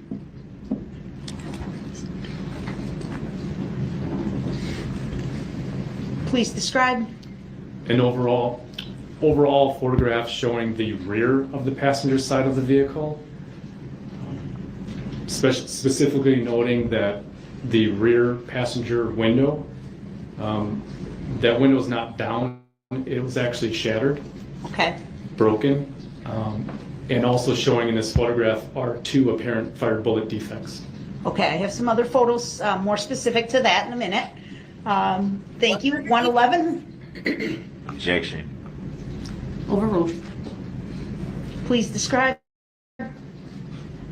An overall photograph from the vantage point of the rear passenger side of the vehicle. And then 112, please. Objection. Overruled. An overall of the vehicle from vantage point rear driver side of the vehicle. Is the rear driver's side window, what position is it in, please? That is up. And is that the way you found it? Yes. And it looks like there's a substance on the exterior of the vehicle on the driver's side. Do you see what I'm referring to, sir? Objection. Leading. Overruled. The witness may answer. Yes, I do. Do you know what that item or substance was? Objection. Speculative. Overruled. Based upon his training and experience and his personal observation of the vehicle, he may answer. Not knowing what specific fluid that might be, I did do a presumptive test to see if it's possibly blood. Okay. All tests that I did of that liquid that's on the driver's side came back negative for the Okay. possible presence of blood. And was it sprayed along the most of the driver's side of the vehicle? Objection. Speculative. Overruled. Yes. Okay. Now, I'd like to move on, sir, and ask you, did you do an interior inspection of the vehicle Yes. and an exterior inspection of the vehicle? Correct. I'd like to highlight some specific areas, starting with the interior of the vehicle. Would you have processed the entire passenger compartment and cargo space of this vehicle? Yes. And what types of things would you have been looking for, sir?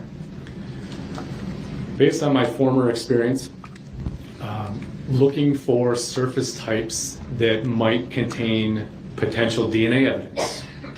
So specifically, anything that's in the vehicle that would have been handled to control the vehicle or handled in a repetitive manner or with some kind of force. So for example, the steering wheel, the gear shifter, those items were swabbed by myself for the potential of DNA.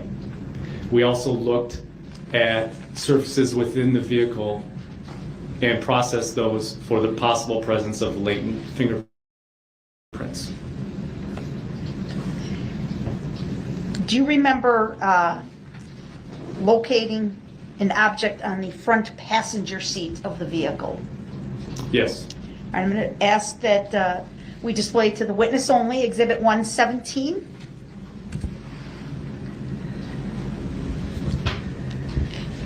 A stump in somebody's yard. Do you recognize what's shown in Exhibit 117, sir? But no, not Yes, there's a hat that's on the front passenger seat cushion. Is that the way the object looked when you found it? Yes. Move to admit 117, permission to publish, Your Honor. Objection. Relevancy. Overruled. Exhibit 117 is received. Permission to publish granted.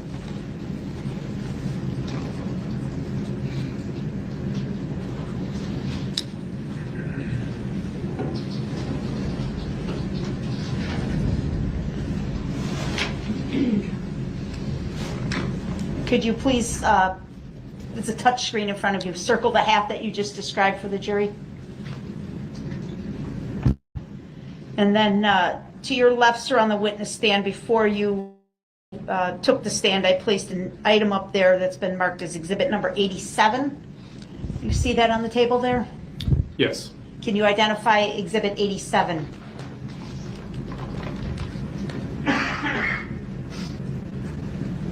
Yes, this is the winter style hat that I collected from that front passenger seat. Okay.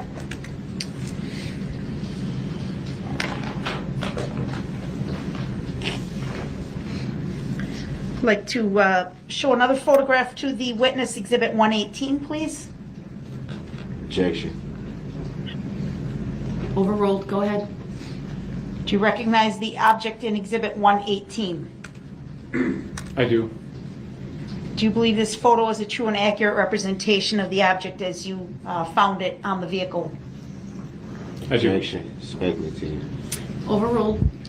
Your answer may stand again. Just wait until I rule on the objection, please. Move to admit 118, permission to publish.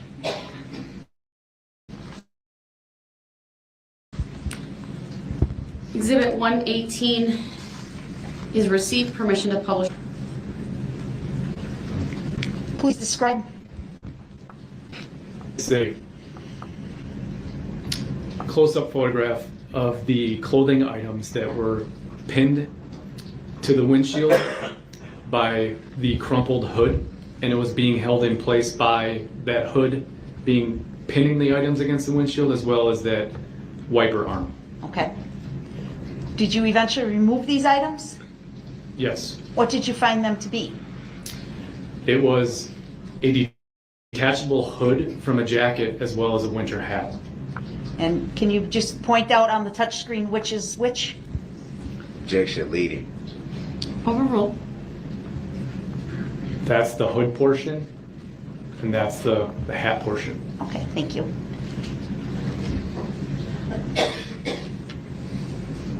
Did you find any U.S. mail or paperwork inside the vehicle?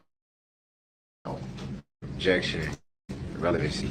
Overruled. The witness may answer. Yes, I did.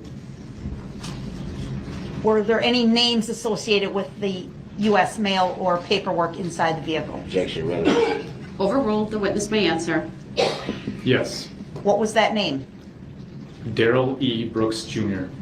Was there an address, if you can recall? Objection, relevancy. Overruled. The witness may answer. There was, but I don't exactly recall it. Sure. Also on the table next to you, sir, is your report that I've marked as exhibit number 90. You see that? Yes. Wait. Placed on the table. There is no wait. Go ahead, Attorney Opera. Well, objection. How did it get on the table? Your objections noted. It's overruled. Record will reflect that there's a copy of a crime lab report. It has an exhibit sticker, number 90, with the case number of this case.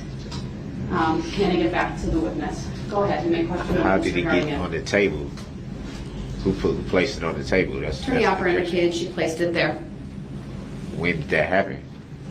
Attorney Opera, go ahead, continue. Did you author this report, sir? Yes, I did. If you review the report, would you be able to see the address for Darrell Brooks that was noted in the paperwork from the inside of the SUV? Objection. I don't consent to being called that name. Noted. Overruled. Yes, I would. Please do that, sir. Objection. Overruled. Grounds for the overrule. The witness may answer. Grounds for the overrule. Go ahead, sir. The address for the pieces of mail that I recovered was 4014 North 19th Street, Milwaukee, Wisconsin, 53209. Thank you. Objection. That should be strike. When he asked the question, he said he didn't recall. So how can you force somebody to recall? The witness's recollection was refreshed through the use of his report, which he indicated he documented the address. Your objections noted. It's overruled. The answer will stand. Go ahead. Next question, please. Yes, and actually, if I could back up 1 minute and ask Ms. Gussie to put back up 117. Got to ask a question about 117. Go ahead. And if we could display it, please, Madam Clerk. Nobody got to answer no questions. Mr. Brooks, please refrain from interrupting. You'll have an opportunity to ask I your have an questions objection on of cross. how stuff got to the table without my knowledge. That should be known. That should at least be noted for the record. It was I wouldn't noted be. for- I wouldn't be able to do that. Your objections noted. It's overruled. Go ahead, Attorney Opera. So that needs to stop happening. In It needs to addition be to fixed. that, All right, I'm going to excuse the jury. All right, for the jury. Can't keep doing stuff without. It should be a fair trial. That's my right. Is Shouldn't this be able to do another things without my hour-long knowledge. rant? Is it And pass it off to the jury like that's fair. stare down? They deserve to know that too. This might be the stare down.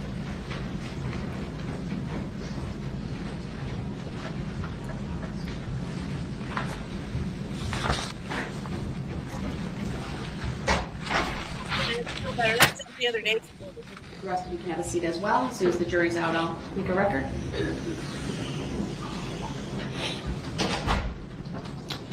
Right, Mr. Brooks, you are well aware that the reason consent to being called documents that are name. being put on the I don't consent to being witness called stand that name. are because this court indicated it would limit the movement of the parties due to your custodial status to keep things fair. And I You are merely asked, how did attempting- it get there? Sir, do not I'm not interrupt entitled- me, or I'm you will not- I'm not forfeit your entitled right to to know be how I got present there. in this courtroom. So Do you not holding me in interrupt contempt? me. Are you holding me in contempt? I'm gonna make a record. Are you holding me in contempt? I'm not answering your questions. So then you're not holding me in contempt. Do not interrupt me again, or you will go to the other courtroom. Under what lawful law? All right, he's interrupted me once again. We're gonna clear the courtroom. He's being disrespectful. I'll make a record once he moves. Unless you can promise me right now that you let me make my record without you interrupting me, sir. You gonna make your record? You can make your record. Then please don't interrupt me. Don't hold me in contempt. I've never said any such thing. Removing me for the courtroom, Your Honor, is essentially holding in contempt. All right, no, you're forfeiting your right to be present under Illinois versus Allen. I didn't forfeit anything. I'm going to start talking, and if he interrupts, then I will close this courtroom, and he will be taken to the next courtroom. Mr. Brooks, you are well aware that the court made some pretrial rulings related to whether there would be, they can stay in, I haven't closed it yet, he's not interrupting me, whether the parties could approach the witness stand. And I did that because you're in custody and I'm not going to allow you to approach the witness stand while in custody. That is why various precautions have taken place to limit, frankly, that from happening. Throughout this trial, there was one instance at the very beginning of the case where I allowed the state to approach a witness. I corrected that. That hasn't happened since. We've had bailiffs take items up to the witness stand, or the items have been given to the witnesses, or they've been placed on the witness stand.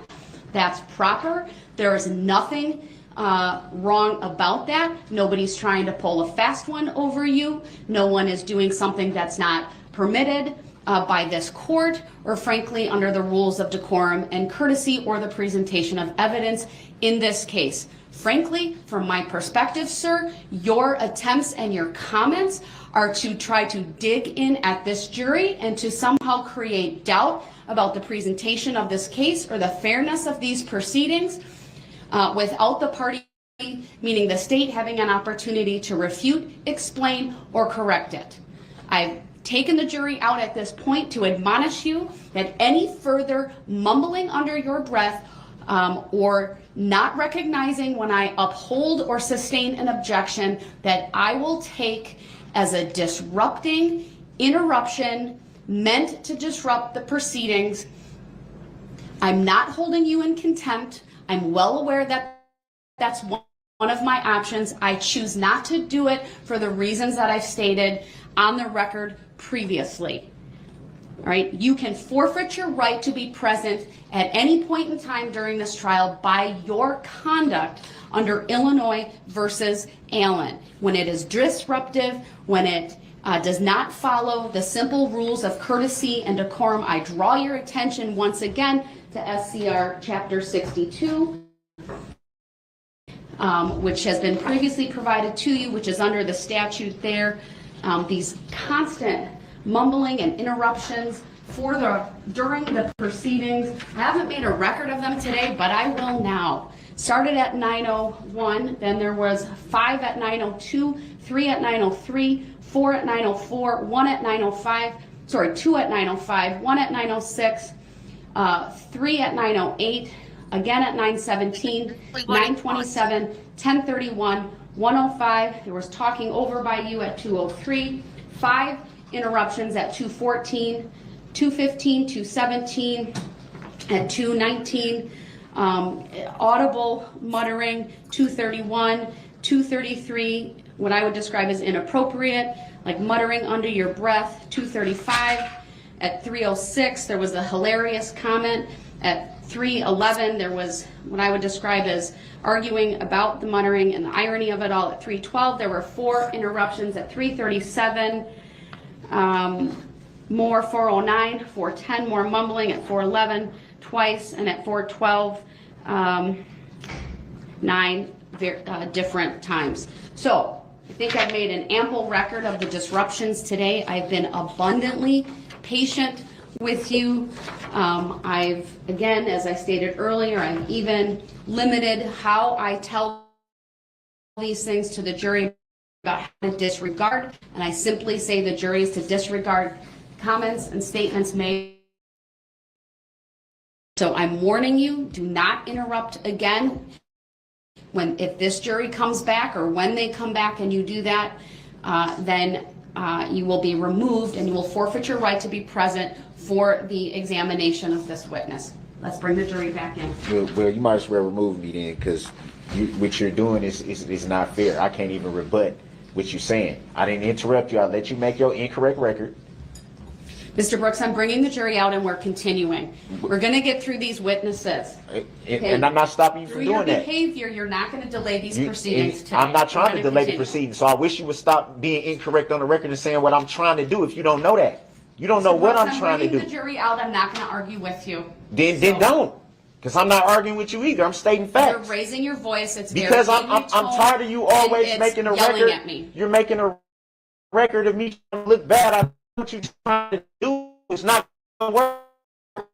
I'm making a record of what's accurately. I'm making a record of Mr. not Gross, being. I'm advising you to be quiet because the jury's coming back You're up. advising me to be quiet. Is you telling me to be quiet? I'm advising you to be respectful when the jury Are you telling me to be quiet, or are you asking me? I'm asking you and advising Okay. you. Thank you for correcting that, because don't nobody tell me what to do. I don't tell nobody else what to do. I'd appreciate We're all if you lower we're all your tone adults of in here. voice I've and never not yell told at you me, to do sir. things at all. So I appreciate if your tone was I would appreciate if you would ask me. I'm a grown man with grown kids. Ain't nobody gonna talk to me like that. This is a Nobody. stare down, isn't it? I don't have a problem with doing what you ask me to do, not tell me. Just like when I asked you about subject matter jurisdiction that you have yet to prove on the record. But somehow I'm being intentionally disruptive. Come on, man. Stop. Just stop it. Jury's coming out. All rise for the jury. Not gonna work.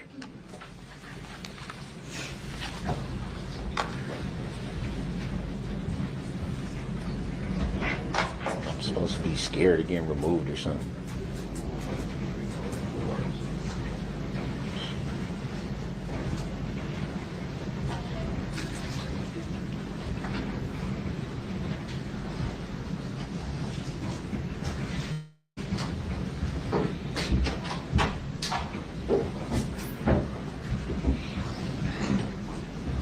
The stare down.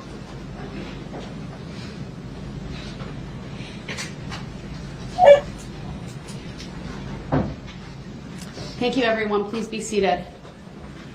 Statement continue its examination of this witness. I believe we're on Exhibit 117. Yes, we had 117. Madam, would you please turn the display back on?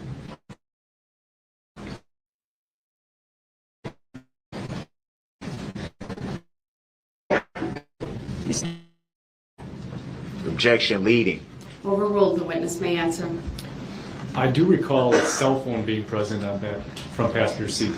Do you remember what kind of cell phone? An iPhone. I also see some items that look like maybe headphones or charging cable, something like that. Do you see that, sir? Objection leading. Overruled. Foundational. The witness may answer. The exhibits previously been received. Objection speculative. Overruled. I do see that. Do you remember something like that on the front passenger seat? Yes. Okay.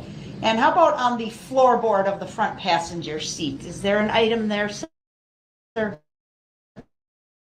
Objection leading. Overruled. And to the left of the TV, the white colored object? I don't recall what that is. Okay.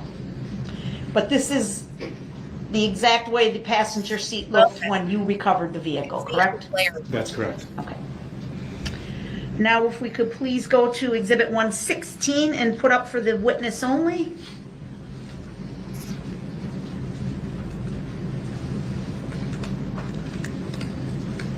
Sir, do you see Exhibit 116 in front of you? I do. Do you recognize this photograph? I do. Do you believe this to be a true and accurate depiction of the interior of the SUV? Yes. Move to admit 116, permission to publish. Objection. Relevancy. Overruled. Exhibit 116 is received. Permission to publish is granted.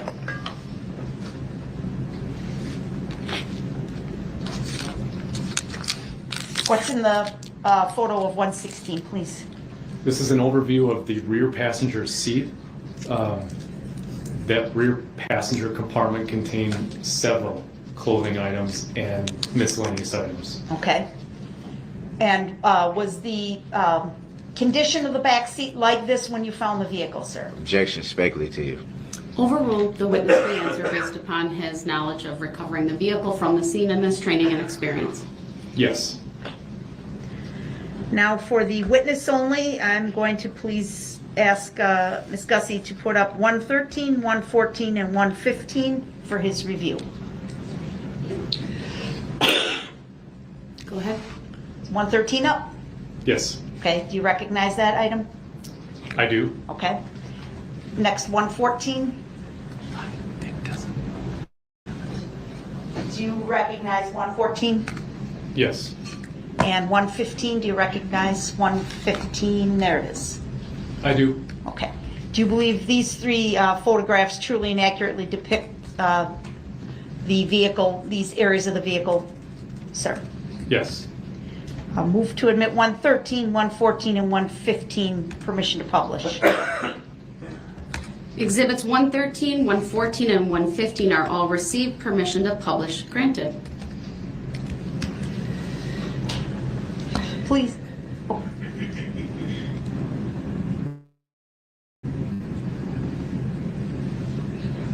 Jury would let me know when the jury box monitors are on. All right, thank you very much. All right. Please describe 113, sir.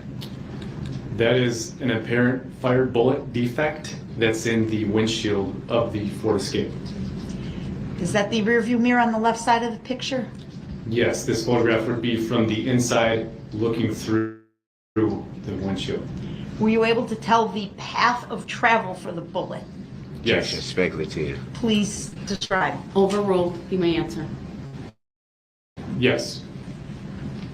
That caused this defect most likely came through that rear passenger window that was shattered and entered the vehicle and then exited the vehicle through the windshield. So that's a exit damage that we're seeing there. Yes. How can you be sure? Windshields have laminated glass, and so the directionality of a fired bullet going through laminate glass, there's an indicative laminate tag, we call it. So that shows the direction of the fired bullet. Okay. Number 114, please. Please describe. That's an apparent fired bullet defect. I call this a striking defect. That's on the roof rail of the passenger side of the vehicle. Okay. Why do you call it a striking defect? It didn't penetrate any part of the vehicle. It was more of a glancing kind of ricochet. Okay. And then number 115. And if you could zoom in on that back left. Yep, thank you. Please describe. This is an apparent fired bullet defect. I call this a perforating defect because it actually went through the exterior door skin and went all the way through into the inside of the vehicle. Did you ever find the fired round in the vehicle? Yes, I did recover a fired bullet and fired bullet fragment from the rear cargo area of the vehicle. Okay. Was there any evidence that that bullet traveled any further than the cargo area of the SUV? Objection, speculative. Overruled. Based upon the witness's training and experience and examination of the vehicle, he may answer. No, the bullet stayed in that rear cargo area. Okay.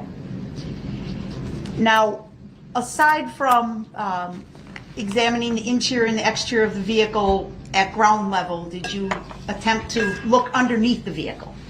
Yes, the first processing strategy, if we go back to that, I wanted to get everything collected from all sides of the vehicle and inside of the vehicle before putting it on a vehicle lift to examine the undercarriage of the vehicle. So you did do that. Yes. What kinds of things are you looking for on the undercarriage? Looking for anything that shouldn't be normally present on the undercarriage of the vehicle. So I was looking for any hairs, fibers, any potential biological fluids such as blood. Did you find any such objects? Objection, leading. Overruled. He may answer. Yes, I did. Did you collect those items? Yes, I did. You had described for us earlier swabbing of the steering wheel on the interior of the vehicle. Do you recall that? Objection, leading. Overruled. The witness may answer. How do you go about swabbing a steering wheel, sir? Objection. What's the relevancy? Overruled. The witness may answer. The best way to collect DNA evidence from a surface is to use a two-swab technique.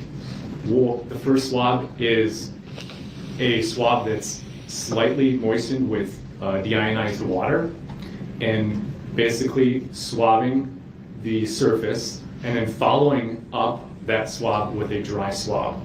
So it's a two-swab process, a wet swab followed by a dry swab, and that becomes one item of evidence. Same thing for the gear shift? Yes. What do you do with these swabs after you collect them?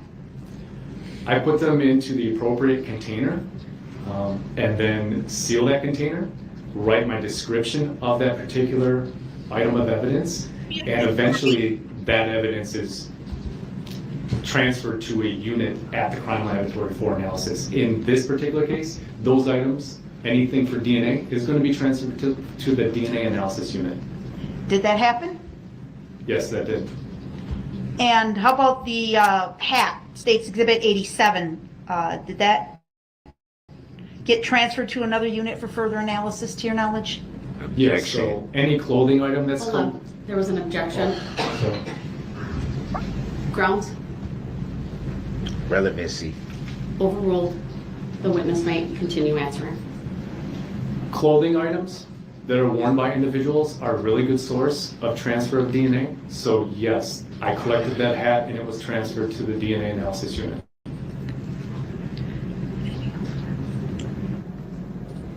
Your report, Exhibit 90, did you believe that to be a true and accurate narration or summary, I should say, of your work in this case, sir? Yes, I do. Move to admit number 90, Your Honor. Objection. Relevancy. Overruled. Exhibit 90 is received.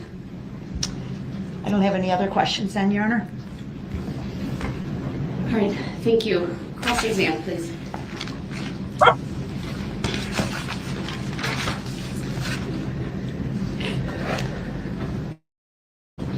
You said you do DNA analysis, correct? No, I did DNA analysis for nearly 10 years. I don't actually do DNA analysis anymore. So at the time of the incident, were you doing DNA analysis? No. So who did the DNA analysis on all the items that were found during your investigation? DNA analyst Trevor Nailed. Did you see the results of those DNA Did you see the results of those DNA tests?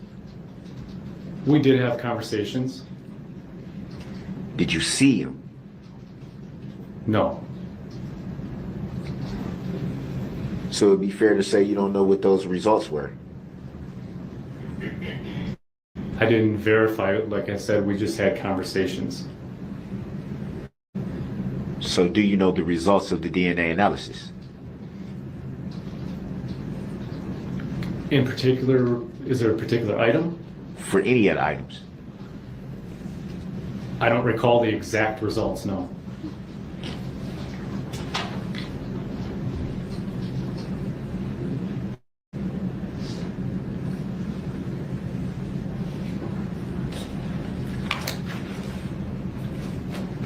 And you made reference to the gunshot that you stated stayed in the rear cargo. Where in the rear cargo did you find that shell casing? Objection, that's a misstatement. It wasn't a shell casing, Your Honor. Shell casing, fragment, same thing. Hold on, there's been an objection. I'll sustain the objection. It mischaracterizes the testimony and ask that you rephrase it. Did you find a shell casing, a bullet fragment? I found a fired bullet fragment. Where did you find the fired bullet fragment? It was really close proximity to where the rear latch comes down and hooks in to stay closed. So on the floor of the rear cargo by where the actual cargo door comes down. And you said a latch that comes down? Yeah, so how doors latch, like car doors latch, you know where the latch is? So where the rear cargo door came down and latched, it was in really close proximity on the horizontal surface of that rear cargo area. Did you observe if the bullet fragment had struck anything? It struck some items in that rear cargo area. Do you recall what it struck? I don't.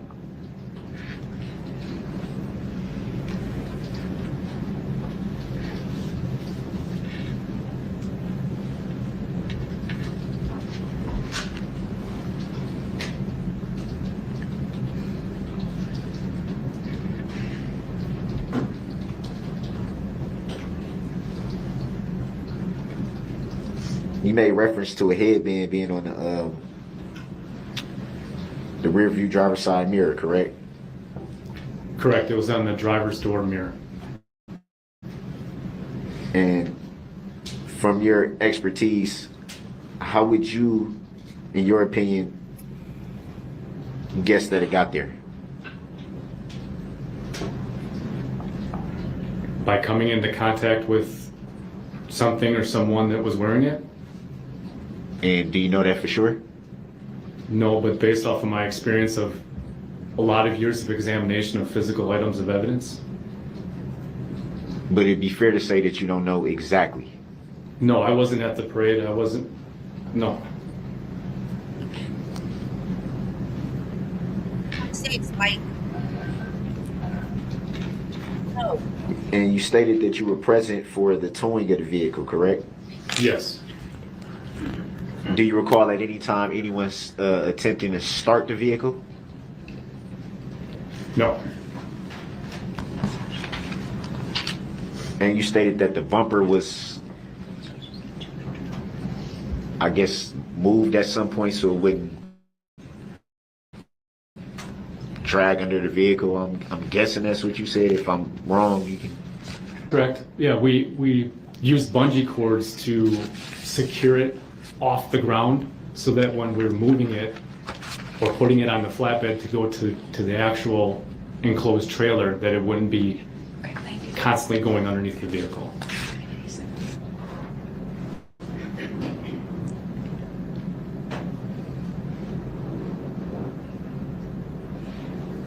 When towing the vehicle, what was it placed on? Because of the amount of traffic or cars that were parked on the road, the towing company couldn't get the enclosed trailer right to the end of the driveway. So the vehicle was put onto a flatbed truck and then driven a few houses down, where then it was transferred to an enclosed trailer and then removed from the scene.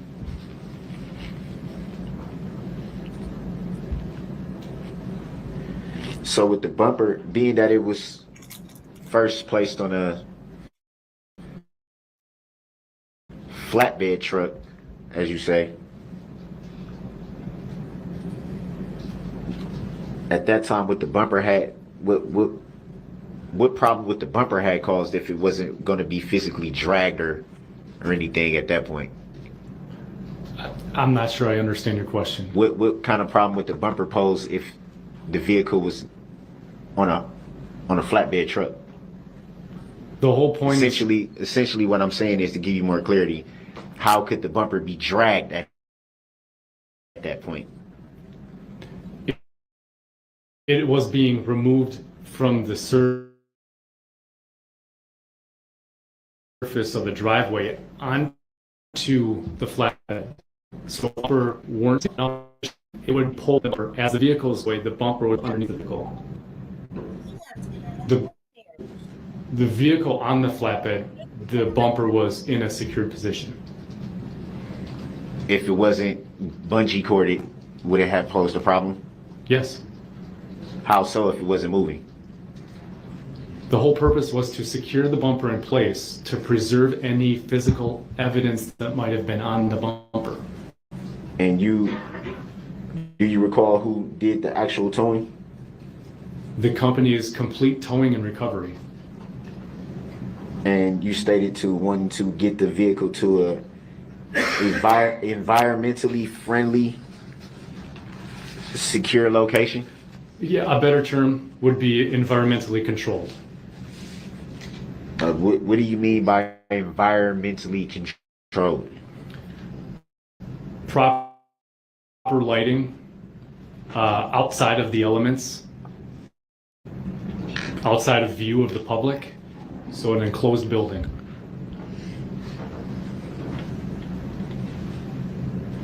Why the reference to outside of the public?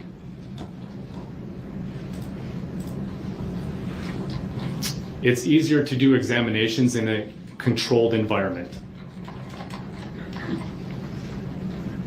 Would it be fair to say at that time, before it was told, the vehicle had been secured, checked? That was done out in public. So, what would be the difference at that point?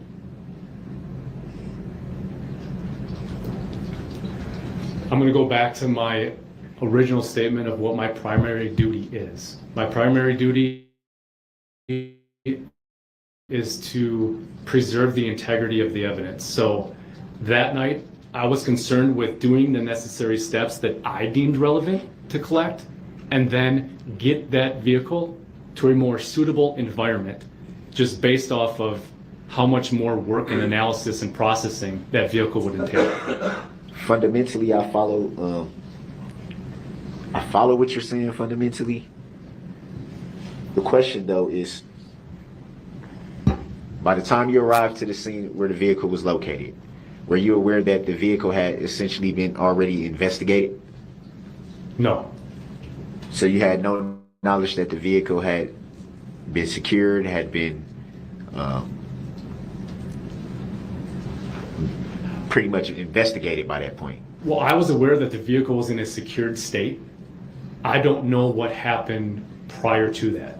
There was very little information that I received on the initial phone call because of the hectic nature of everything. So I had an address and I knew that the vehicle was being secured by law enforcement. So law enforcement were present when you arrived to the scene? Yes.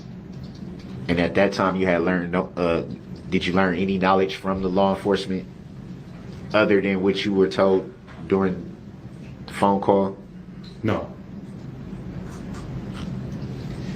Do you recall who you were called by? I was called by Special Agent in Charge Dave Clabundi of the Division of Criminal Investigations. Do you recall what time you arrived at the scene? I arrived at approximately 8:15 p.m. Do you recall what time the vehicle was found? I don't recall.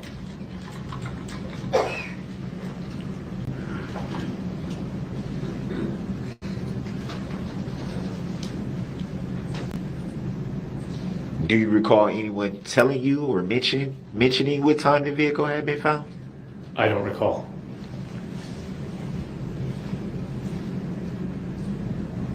So it'd be fair to say before you arrived on the scene, you have no knowledge of what's been happening around the vehicle? That's correct.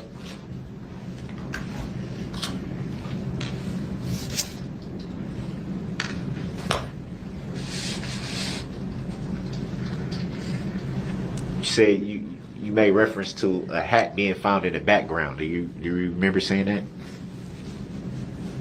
Or in the backyard, rather. I'm sorry, not the background, the backyard, I meant to say. Yes. And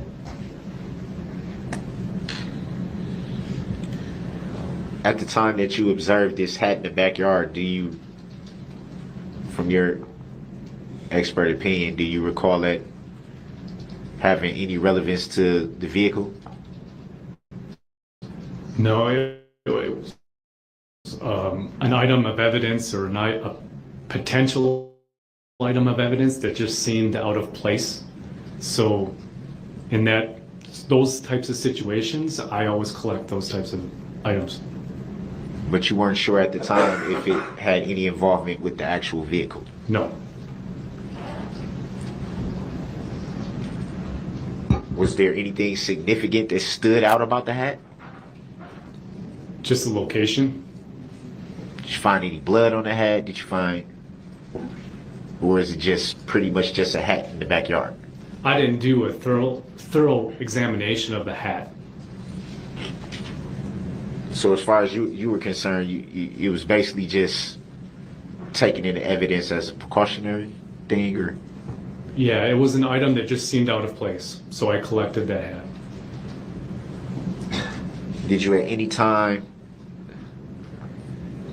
obtain knowledge about the relevancy of that? No.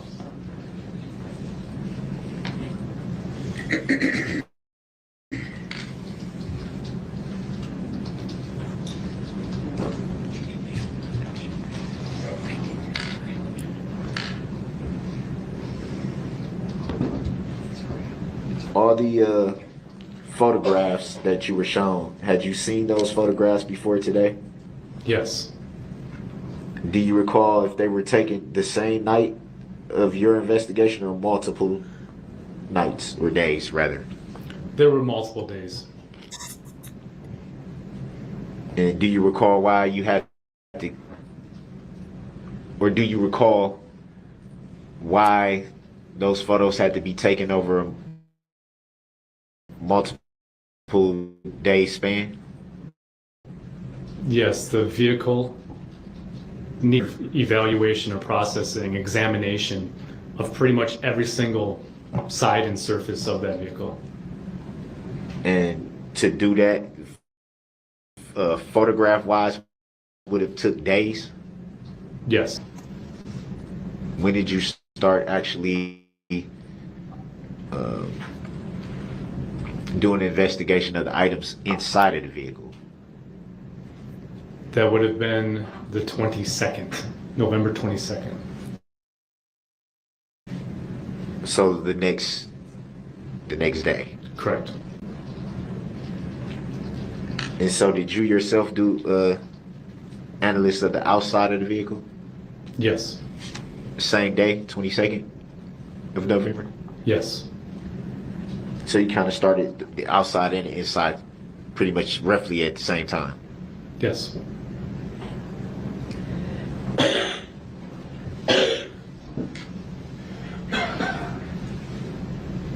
Do you recall how long your complete investigation took? Mine along with my colleagues? Yours. Mine. The examination itself of just me examining the vehicle? Just you. Probably over 40 hours. And that does not include the report that I'm writing. It doesn't include the process of going through the report, everything. But my examination, at least 40. And so I'm assuming you did the report after you completed the initial investigation part. Yes, the report's a summary of my processing. And define summary. What do you mean by summary? It pulls everything together. It details my examinations and any findings I have from those examinations. I always view summary as not every detail, but pretty much like it's much as would be relevant, but not every single detail. Would that be fair to say? This report is comprehensive in the terms of it lists every single item that was collected. So why would you refer to it as a summary? It's a summary of the examination and processing. That's the best way to describe it. It's not a dictation, in other words. What do you mean by dictation? There are other reports that other agencies may do that are dictated, right? I did this, then I did this, then I did this. This is a summary. This isn't a dictated report. So what exactly did you summarize in your report? My examination and processing strategies that I used, and the items of evidence collected. Okay, somebody and any said, relevant findings Leslie, associated with those say it, poor man. examinations.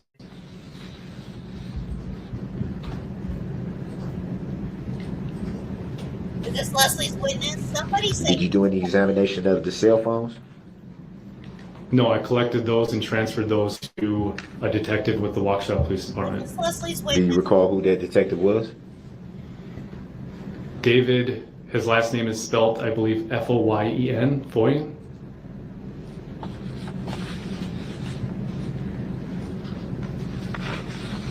So at the time that you turned the phones over, did you do any do any more work in All the regards to the school he phone? wants in prison. No.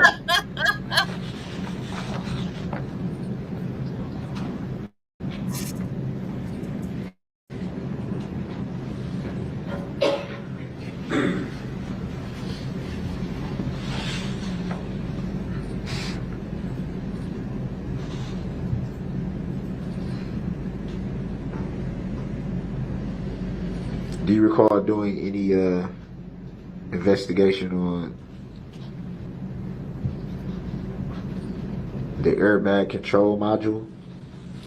No, I don't do that.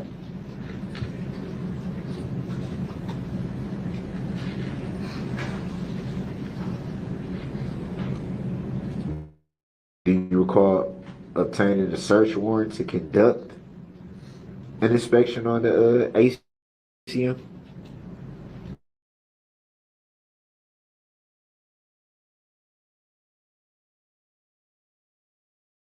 The ACM, I guess that would be the Thank you. referencing.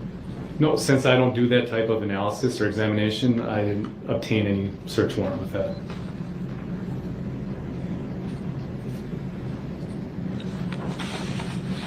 Any reason why I would say that in the paperwork? Objection vague. Grounds. Sustained as to the form of the question. As to what paperwork you're referring to. Well, I think he has a TV. I'm guessing. I don't know what it will be called, but it says conclusion inspection summary.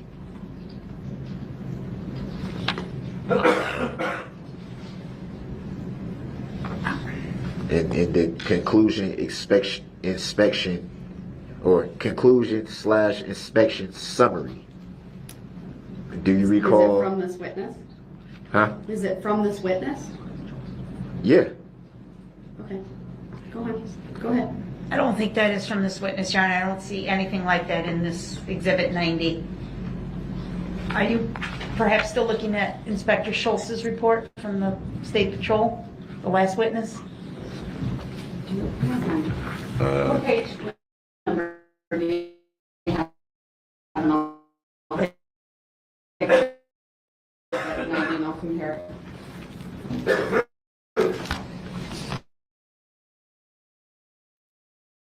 Page 5. Yeah, he's looking at What? 3. It says Chief Christopher Johnson. That in 83. I'm- It says, if I can read for completeness, or you can, it says, upon arrival, I met with crime scene chief Christopher Johnson from the Wisconsin State Crime No, Lab. no. That's not what I'm reading from. Okay.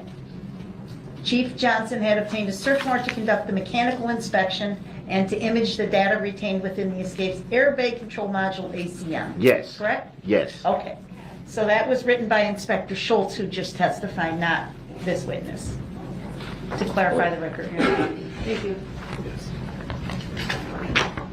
I apologize for that. It's all in the same paperwork with Chief Johnson, so maybe that's where the confusion comes in. The record would reflect this witness. His last name is Johnson, so I think that's Yeah, understandable. I didn't know. I was just reading what I have here. Fair enough. Keep going. You know who would have known it was Christopher Johnson? A lawyer. Do you recall at any time obtaining any type of search warrants pertaining to the vehicle in this incident? Yes, I have obtained a copy of the search warrant. And do you remember what that search warrant was for? What was the intended search? To search the vehicle and process it for any biological fluids, hairs, fibers, any electronic equipment, any personally identifying information. And the ACM would fall under the lines of the mechanical side of. Yes. Okay.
At any time during your inspection, did you observe anyone try to start the vehicle?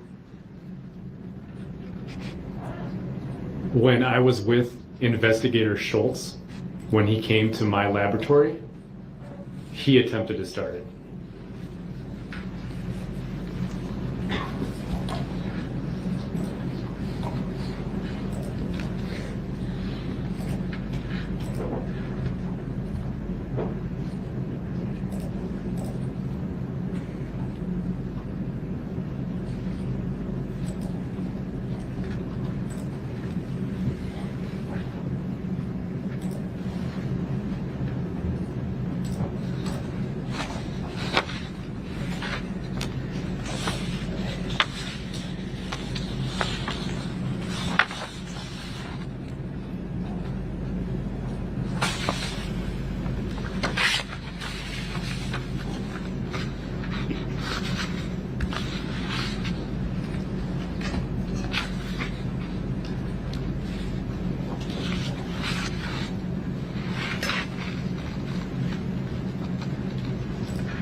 And after you already stated that your initial part of your investigation before the report totaled 40 hours.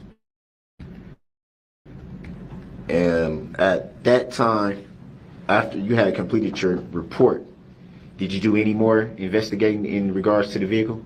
After my report was complete? Yeah, after you had done 40 hours that you stated with, and then the actual report. No. Once my report's done, I didn't do any further examination of the vehicle.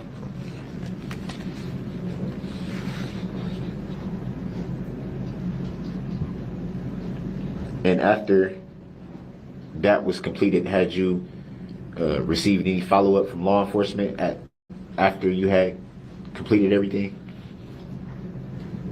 No. Had you yourself followed up with law enforcement about the investigation after you completed your initial part? No.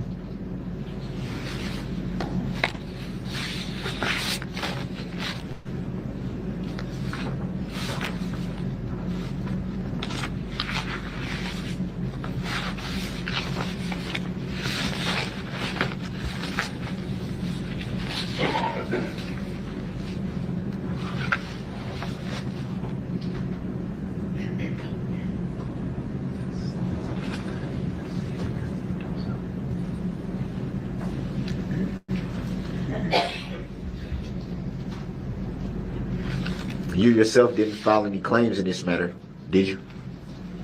No. Do you know of anyone who filed any claims in this matter? I don't. And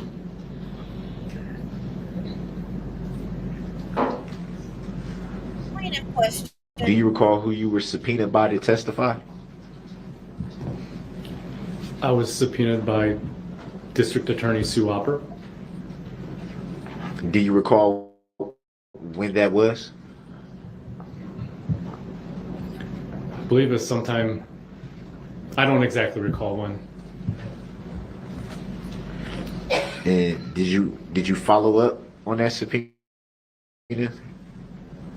No. after you had received it? No.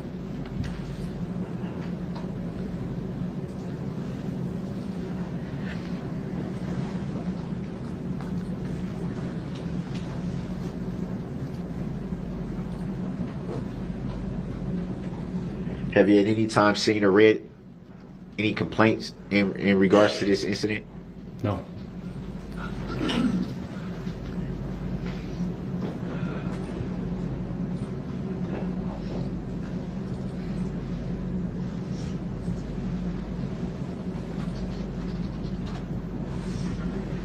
Do you know who the plaintiff is in this matter? The state of Wisconsin?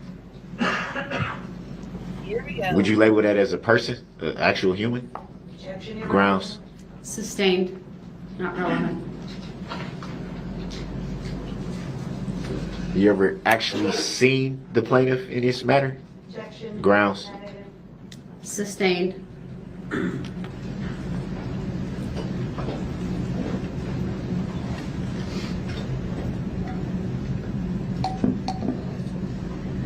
If you saw the plaintiff, would you be able to identify the plaintiff? Objection, Grounds. irrelevant.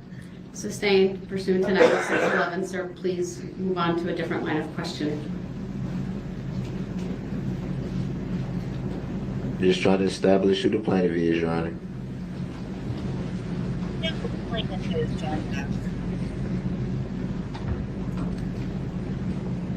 They're dead. That's who the plaintiff is. Dead people. Do you see the plaintiff present in court today? Objection, Grounds. irrelevant. Sustained. His thing with this, Ozzy, is the sovereign citizen movement, which is the thing that he's using as his defense, I guess, is that if there's no complaining witness, that there is no crime. So because the plaintiff is the state of Wisconsin, he thinks that means that no crime was committed. I don't believe that he really believes that. I think this is just another ploy to get out of what he did. But that's what they say. If there's no complaining witness, there's no crime. There's obviously a crime. In this case, 6 people died, and I don't remember how many other got hurt. He has like 74 charges against him. So there is a lot of people that the crime was committed against. But because it says the state of Wisconsin, which is not a person, it's an entity, he says there's no plaintiff. So he just done this to every single witness. And they object every single time. And the judge tells him to move on from this line of questioning every single time, and he continues to do so. It's another stalling tactic, I think. He is delusional. Absolutely. Would you consider yourself to be an injured party in this matter? No. No further questions. Thank you. Any redirect? Just very briefly. Mr. Johnson, you said when you arrived on Maple Street, there were police officers present, That's correct. and you said the vehicle was secure at that point. Correct. Objection. What do you mean? Leading. The answer may stand. Next question. Overruled. What do you mean by that, sir? The perimeter was secured with crime scene tape, and there were officers that were standing at the location where the vehicle was. Would it have been possible for a member of the public or any curious person to just walk up and touch the vehicle or do anything to the vehicle? Objection. Speculative. Based upon his training and experience, he may answer. Overruled. They would have been stopped by law enforcement. Thank you, that's all I have. All right, thank you, sir. You may step down. While he's stepping down, if my jurors and anyone else in the courtroom want to stand, I do want to get through one more witness tonight. And then the exhibits that Mr. Johnson has, Your Honor, what would you like done with those? I'll take them. All right, I have 90 and 87. yes.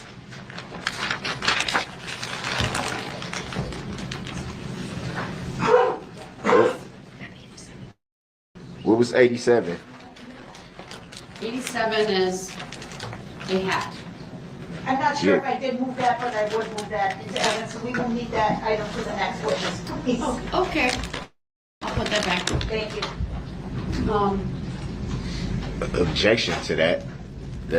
Noted. Before you showed me that, I didn't even see what that was. If you would have I'll never show it to told, you again. I know, but if you never would have told me, I never would have even know what that was, and I didn't see it until you just moved it. Oh, the witness had it up on the stand, but here it is. It's exhibit marked as exhibit 87. Go ahead and say, state has moved it Even into look evidence. at I Discovery, believe there's an Darrell. objection. It's Yes, noted. there is an objection. Did you even Overruled look at what based they upon the gave testimony you? of the prior witness. It is received, And who do we have coming up to the stand? Your Honor, the state next calls Trevor Naylid, and for the record, he was handed a copy of Exhibit 91 on his way to the witness stand. All right. Thank you. Sir, could you please stand and raise your right hand? My clerk, Teresa, will swear you in. Do you solemnly swear that the testimony you're about to give shall be true, the whole truth, and nothing but the truth, so help you God? Thank you. Be seated. And just for the record, what is 91? I know you're going to get to it, but 91 is Mr. Naylid's report, Your Honor. all right. Thank you. Then, all right. Good. I guess evening, sir. The first thing I will have you do is to state your first and last names for the record, and then spell each, please. Sure. My name is Trevor Naylid, TREVORNALEID. Thank you. Go ahead. Thank you, and I'm sorry for mispronouncing your name. Sir, where do you work? I am employed by the Wisconsin Department of Justice at the State Crime Laboratory in Madison. And what is your position there? I'm a senior forensic scientist in the DNA analysis unit. How long have you worked there? 11 and a half years. Could you please describe the work you do there? Sure. I examine evidence for the presence of biological fluids such as blood, semen, and saliva, and then attempt to extract the DNA from those items. From there, I will make comparisons to standards from known individuals in the case. And what's your educational background, please? I have a bachelor's degree from the University of Wisconsin-La Crosse in biochemistry and a master's degree from the University of Florida in forensic DNA and serology. Do you have any training specific for your position at the Wisconsin State Crime Lab? I do, yes. Please describe that for the jury. I underwent approximately a one-year-long internal training program that included the screening techniques we use, presumptive and confirmatory tests for blood, semen, and saliva. Excuse me. From there, I learned the extraction techniques, quantitation, amplification, and typing methods that our lab uses. From there, I learned data interpretation as well as statistical analysis. Did you do any casework while you were in training? Mock cases. Okay. I completed two competency tests, 2 mock cases, a mock court, and then after completing those, I completed an extensive written exam as well as statistical tests. Did you actually work with DNA samples, processing and analyze DNA samples during your training? I did, yes. About how many times? About 175 samples. Is the Wisconsin State Crime Lab accredited? Yes, it is. What does that mean? Our lab's accredited under the ISO 18025-2017. Essentially, it's just a voluntary program that any lab can enter to show that it meets established standards. They control our proficiency testing that's done twice a year. Do you personally have any certification or accreditation personally? No, just the lab accreditation. Just the lab, okay. How many forensic DNA cases have you worked? Just over 500. And about how many DNA samples have you processed? Over Objection. 2,000. Overruled. The witness may answer. I'm sorry. Will you repeat your answer? Over 2,000. Have you previously testified in court before? Objection, relevancy. Overruled. The witness may answer. As a reminder, there may be objections. Please wait until I rule on those objections until you answer. Go ahead. You may answer. Thank you. I'd like to ask you a little bit further about DNA analysis and how that works, okay? Sure. What is DNA? We hear a lot about it. What is it? DNA stands for deoxyribonucleic acid. It's essentially the genetic blueprint that makes us what we are. It codes for us to have 2 legs, 2 arms, hair color, eye color, etc.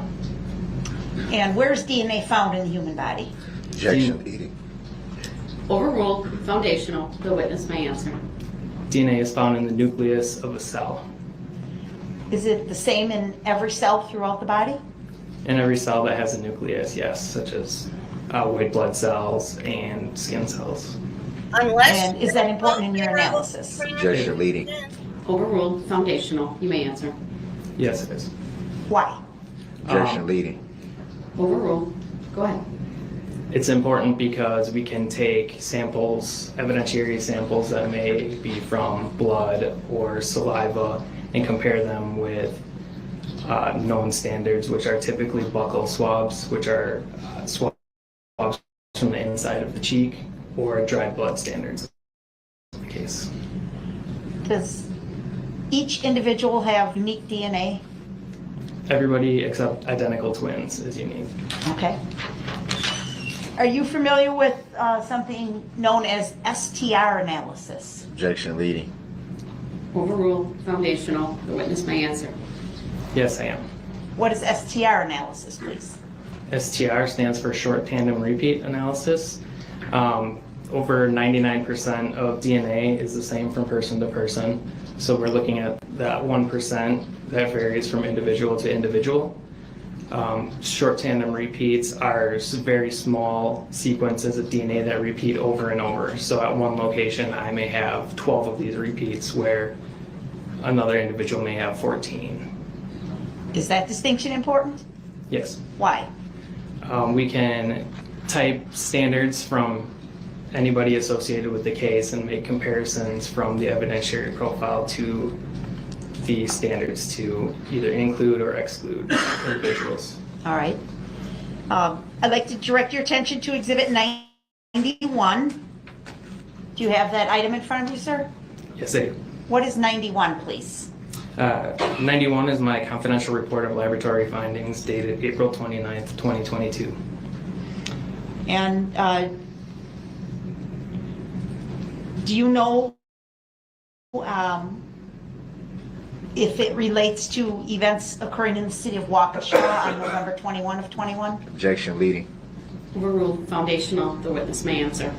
Yes, it does. Okay. Were you given some items to process for DNA analysis? I was, yes. Were you given DNA standards to compare any profiles that you may develop from the evidence to known individuals in the case? Yes, I was. Do you remember who you got standards from? I do. Are you able to name them, or if you need to refer to your report, you may, but just let us know. Okay. Can I read off the report? You may read off your report. What page are you reading from, sir? I will be reading page 2. Okay. Go ahead. Objection. Overruled. The witness may do so.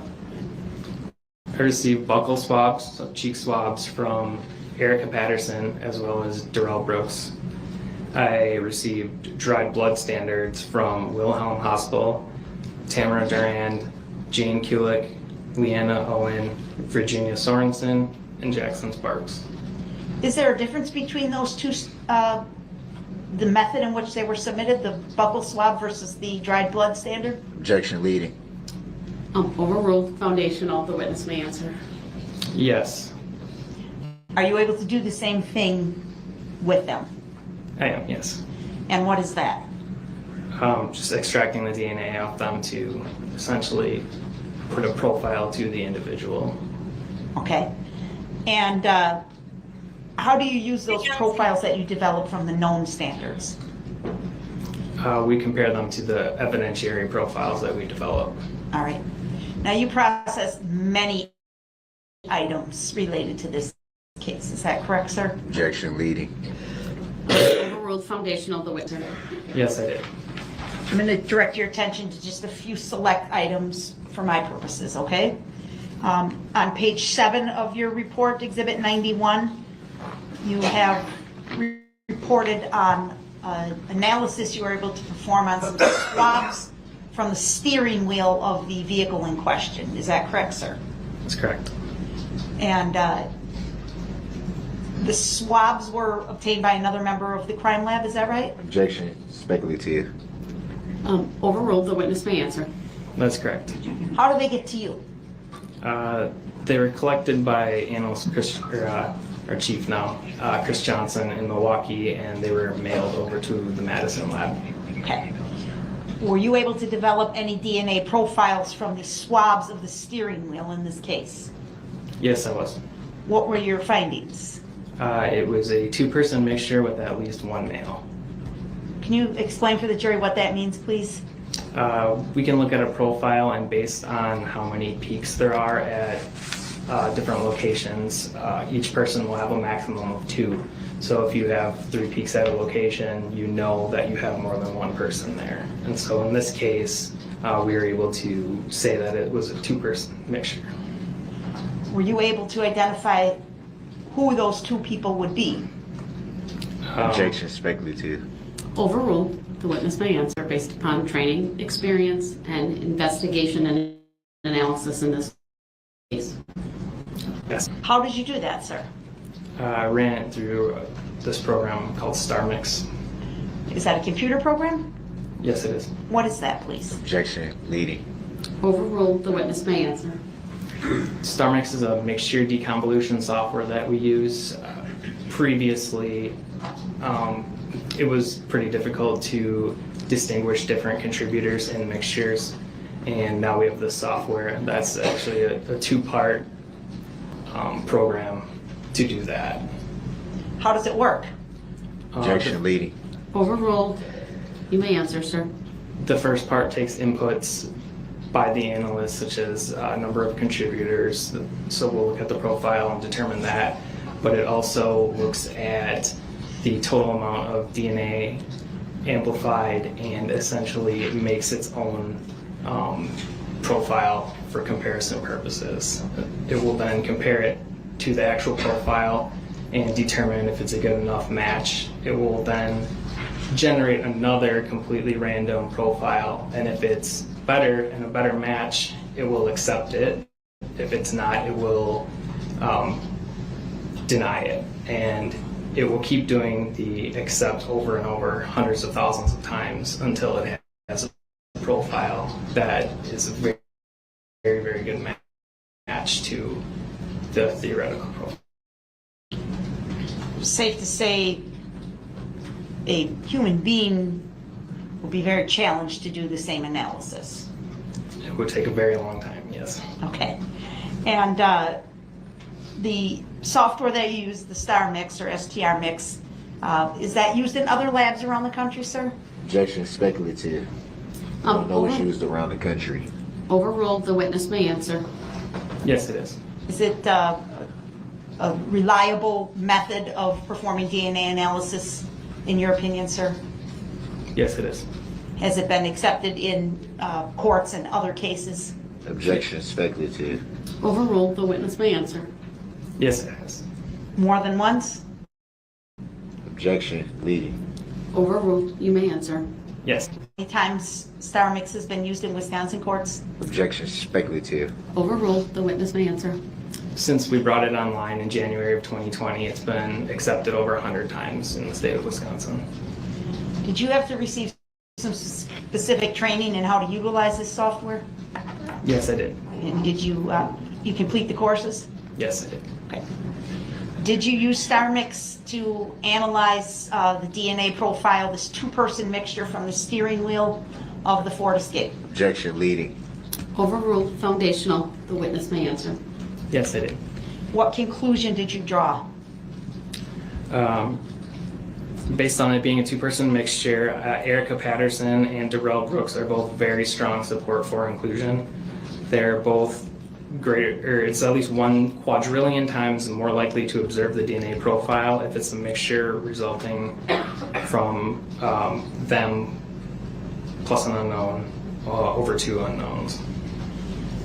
So the odds of it being Mr. Brooks' DNA versus some other random person in the world are very, very rare, correct? Objection, leading, and I don't consent to being called that name. The objection is noted. I'll sustain the objection as to the form of the question. Just ask that you rephrase. Can you explain for us what you mean by very strong support for inclusion? Yeah, we have a verbal qualifier based off of the validation that the company, the StarMix creators, as well as an internal validation have come up with. And the highest number we'll report is greater than 1 quadrillion. So this is higher than the number than or we're reporting greater than 1 quadrillion, but the number is actually higher than that. Okay. I'd like to move on then to the gear shift. Did you receive swabs from the gear shift of the red SUV? Yes, I did. Were you able to develop a DNA profile from the swab from the gear shift? Yes, I was. What did you find? That was a 3-person mixture, also with at least 1 male. I'm sorry, you trailed off at the end. A 3-person mixture, what? With at least 1 male contributor. Okay. Were you able to do any further analysis on that DNA profile? I ran that through StarMix as well. And what conclusion did you reach? Objection leading. Overruled. The witness may answer. The same as the steering wheel. So Erica Patterson and Darrell Brooks are both very strong support for inclusion. Meaning that their DNA is on that gear shift. Objection leading. Sustained as to the form of the question. Please rephrase. Please, again, state in layman's terms for the jury what that means, sir. Both Erica Patterson and Darrell Brooks, there's at least 1 quadrillion times more likely that it's the mixture of, it's at least 1 quadrillion times more likely to observe the DNA profile if it's a mixture from H1, meaning the person of interest, and 2 unknowns versus 3 unknowns. The person of interest being Darrell Brooks? Objection. I don't. He just got 2 objections sustained. And she said, sustain as to the form of the question, rephrase. So he does get objection sustained. But I don't think he realizes that he does, because he gets so many overruled. Consent to being called that name and just leading the witness. Overruled. Noted, but overruled. You may answer. We run StarMix for the profile itself, and then each individual standard is run. So each person will have its own individual stat. So in this case, both Erica and Darrell are greater than 1 times 10 to the 15th, which is our 1 quadrillion. All right, thank you. Sir, up on the table to your left, there's an item in a bag that's been marked as exhibit number 87. Do you see that? Yes, could you pull that down and take a look at that for me, please?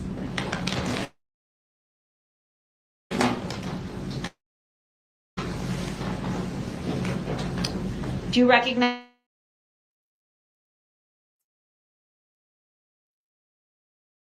And is that an item that you worked on? Yes, it is. Were you? Yes, I was. What did you find? That was a 2-person mixture with at least 1 male contributor. And were you able to analyze that further using StarMix? I was. What conclusions did you reach? Erica Patterson has very strong support for exclusion. Darrell Brooks has strong support for exclusion. Wilhelm Hospital has very strong support for inclusion. He is above that 1 quadrillion threshold that we have. Okay.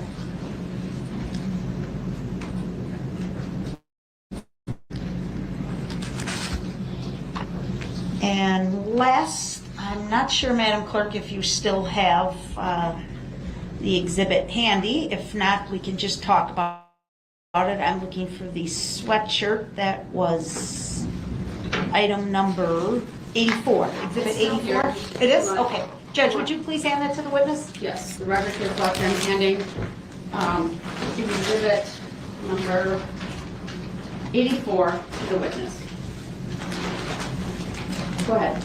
Thank you. What was the other exhibit number? Hat? The hat is 87 and the sweatshirt is 84.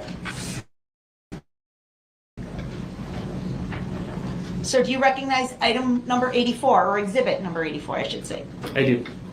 Is that an item that you processed? Yes, it is.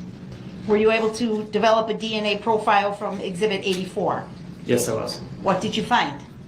I first looked at this. Typically, we'll swab, if we're trying to find the wearer of an item, areas that skin contacts. So on shirts, a lot of times we'll swab the back of the neck area or the cufflinks. So I swabbed both of those. There was a reddish brown stain on the right sleeve that tested presumptive positive for blood. So I took that, a cutting of that. And then there were 5 hairs. There were more than 5 hairs, but I took 5 hairs that looked like they had roots on them for extraction. Okay. And were you able to develop any DNA profiles from any of those swabbings or hairs? Yes, I was. Which? Let's start with swabs. Okay. The swabbing of the collar of the sweatshirt was a 3-person mixture with at least 1 male. How about the cuffs of the sweatshirt? The cuffs were also a 3-person mixture with 1 male. And how about the stain on the right cuff? That was a 2-person mixture with at least 1 male. Okay. Going back to the collar, the swab of the collar, did you use StarMix software to rule in or out the possibility of Mr. Brooks being included in that profile? Objection, I don't consent to being called that name and is leading the witness. Noted, overruled, the witness may answer. Yes, I did. What was your finding? Mr. Brooks has very strong support for inclusion. He's above that 1 quadrillion threshold. Okay. How about the cuffs on the sweatshirt? What was your finding and ultimate conclusion as to Mr. Brooks' likelihood of DNA in that mix? Objection, I don't consent to being called that name. Leading the witness. Noted, overruled, the witness may answer. That 3-person mixture with at least 1 male, the same thing. Darrell Brooks was very strong support for inclusion, greater than 1 quadrillion times. And the last item you said was a stain on the right cuff of the sweatshirt? Correct. Did you reach any ultimate conclusion as it relates to that item? That was a 2-person mixture with at least 1 male contributor. And what was your conclusion? Both Erica Patterson and Darrell Brooks are very strong support for inclusion. You said that substance was a presumptive positive for blood? Correct. Objection, leading. Overruled, the witness may answer. That's correct. All right, thank you, sir. I don't have any other questions at this time, but I would move Exhibit 91 into evidence, his report, Your Honor. Thank you. I'll take Exhibit 91 is received. Any reason to keep the exhibits? Can I see that last exhibit? I'm thinking 91? of the 87 with the sweatshirt. You want me to hold it up? Or? Yeah. Is that 87? That is 84. 84? This cat that I'm holding up is 87. And then he has 91, which is his report. I'll keep that in front of him for now, or he can keep that in front of him for now. Go ahead when you're ready.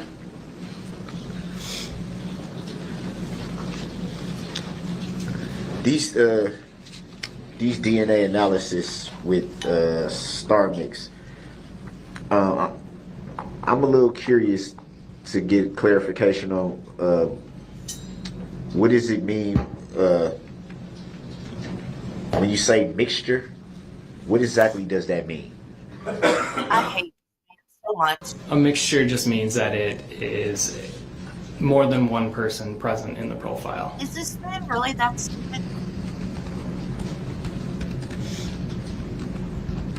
So by it being more than 1 person present in the profile, would it be fair to say that that would constitute it being more than 1 person? Yes. Oh my god! Oh my god! Darrell, you're such an idiot.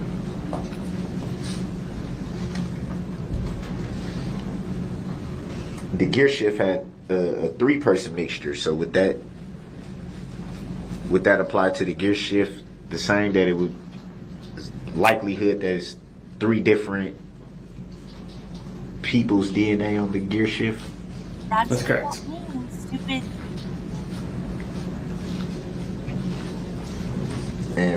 And for the steering wheel, a two-person mixture. So that would be two people for DNA for the steering wheel. Yes, dummy. Correct.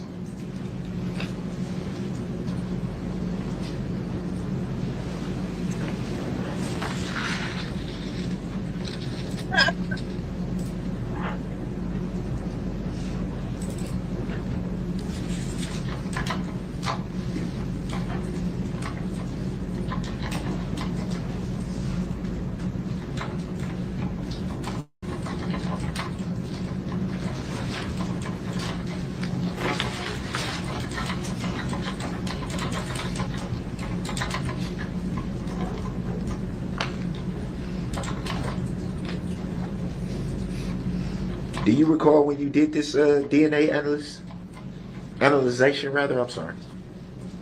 On any specific item or all of them? Do you recall when you did all the items, I guess? So most of the items were collected in November. They were not transferred to the medicine lab until the end of January. So I started, I believe January 31st was the first day that I started analysis. And then my report was written April 29th. So you started the analysis at the end of January? Correct. And you did your report in April? Why so long? Everything going good? I generated 583 pages and my report's 15 pages long, so that takes a little bit of time. So you broke down the 583 pages into 15. Correct.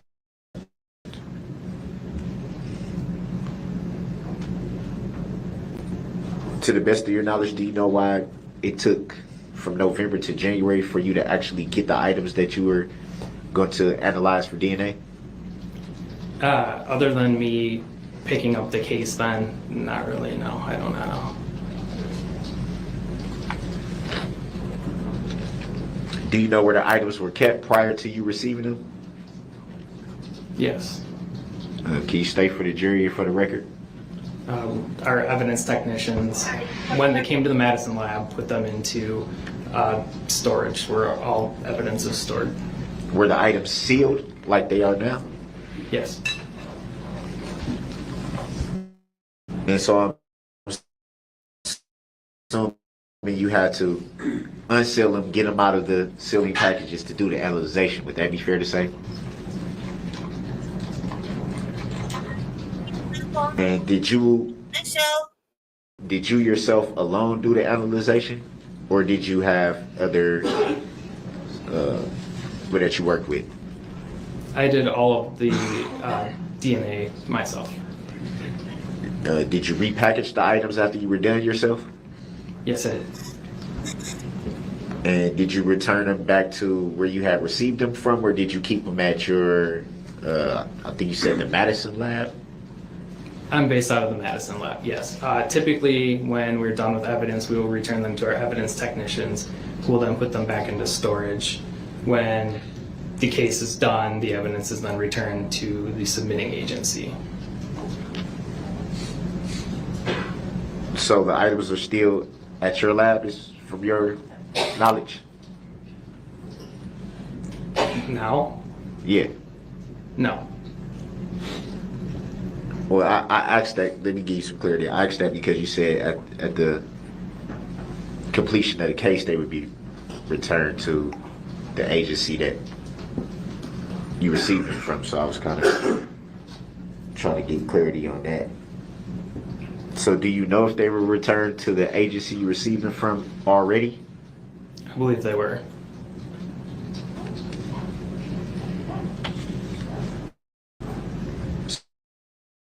So it'd be fair to say in this situation, the items weren't continued to be stored at the Madison lab. That's correct. You have to have surgery? Oh no.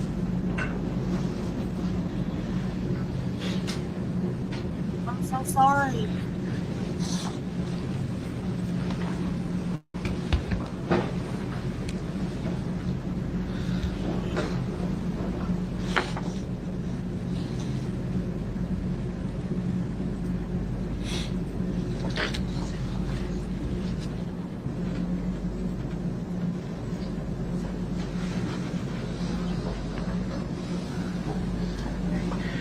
A lot of these DNA analysis, I noticed that specifically DNA was analyzed for 8 people. Would that be fair to say? Sounds right, yes.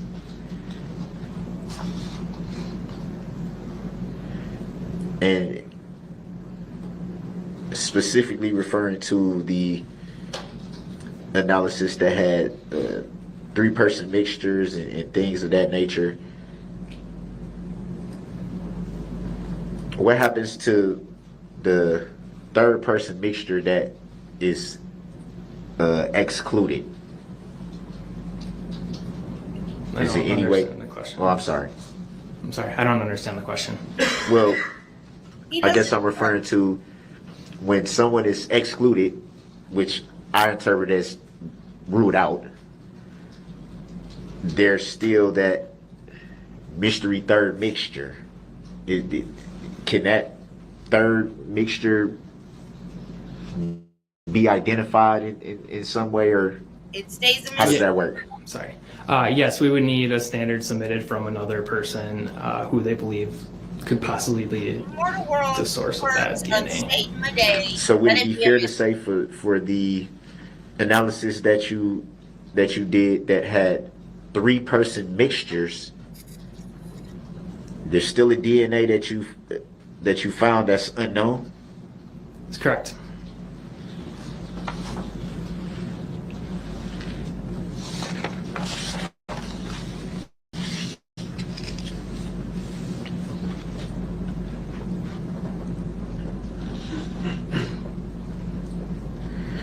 And can you explain what is CODIS? Is that pronounced right? CODIS or Kodak? Yes, it is. Can you explain what CODIS Sure. is? CODIS stands for the Combined DNA Index System, and it is a database of known individuals.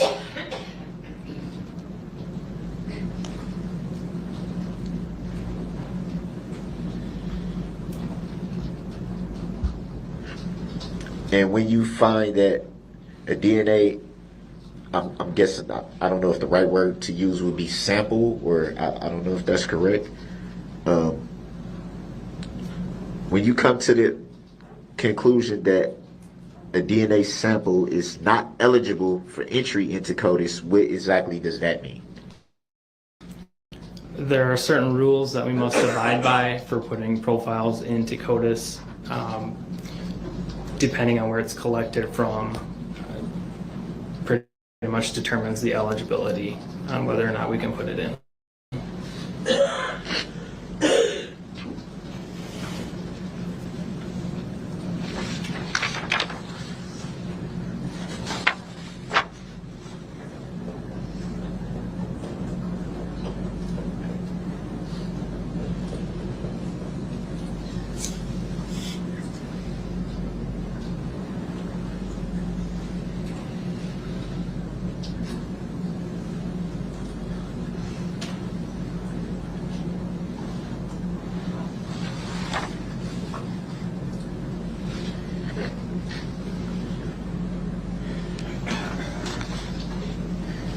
One of your analysis had a 4-person mixture.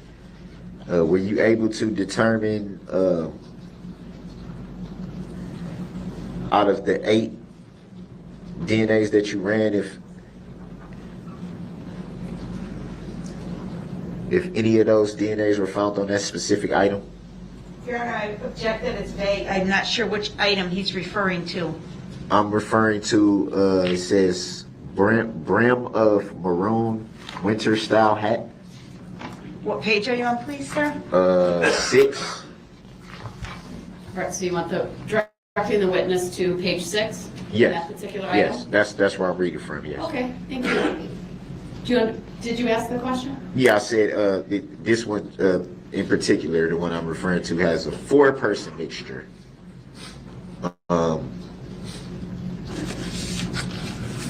Did your analysis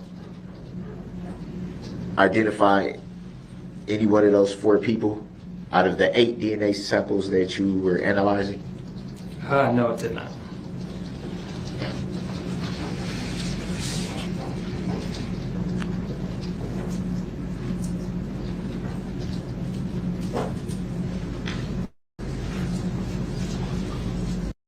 I have a question, and it's off topic, but you guys know I have ADHD and you love me anyway.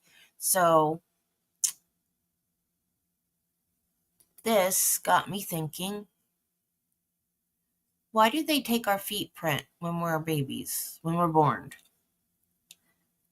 Is that for, I should know this because I'm a nurse, but I never worked delivery.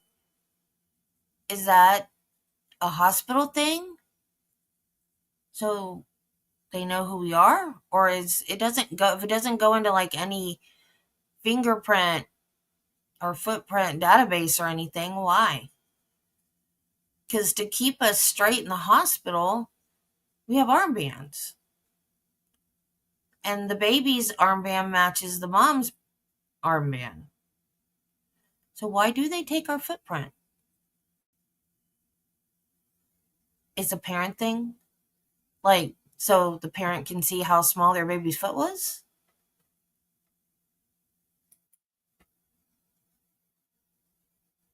It never occurred to me to ask that before, and I didn't ask it in nursing school either.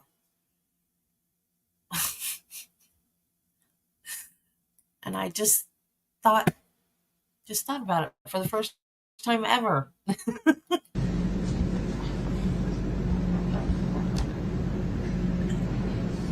Oh, okay. Well, there we go. All of the above.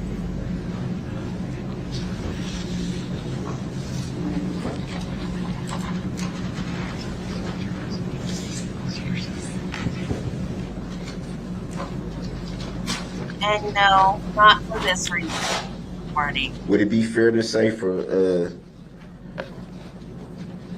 pretty much all the items that you did analysis on, there were at minimum 2 or 3 person mixtures? No. And why would you say that?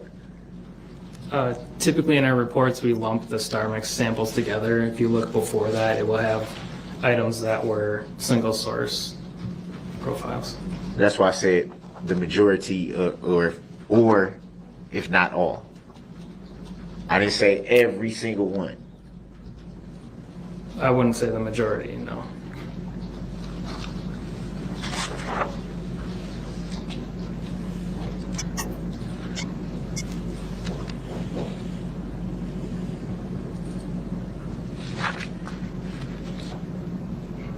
Certainly looks that way.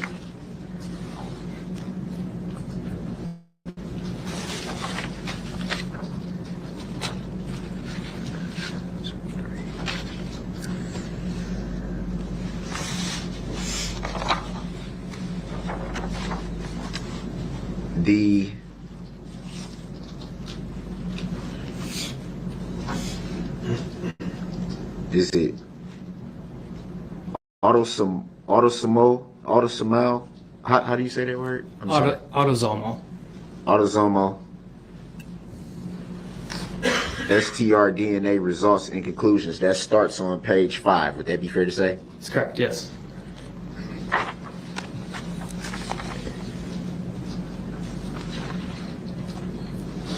And ends on page 13. Would that be fair to say? That's correct, yes.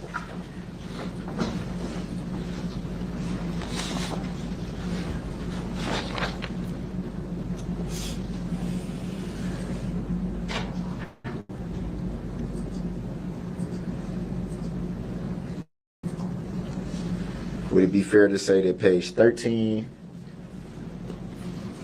12, 11, 10, 9, 8, 7,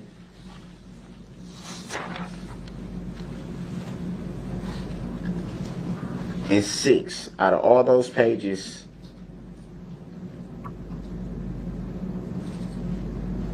only 3 have single source, and all the rest of them have at least 2 or 3 mixtures. Would that be fair to say? No. And can you point out where the inaccuracy may be? Sure. In case I'm not being accurate. Yeah, on page 6, the first profile that you're looking at, cuttings of the apparent hair from the gas tank strap, that's a single source profile. That's one.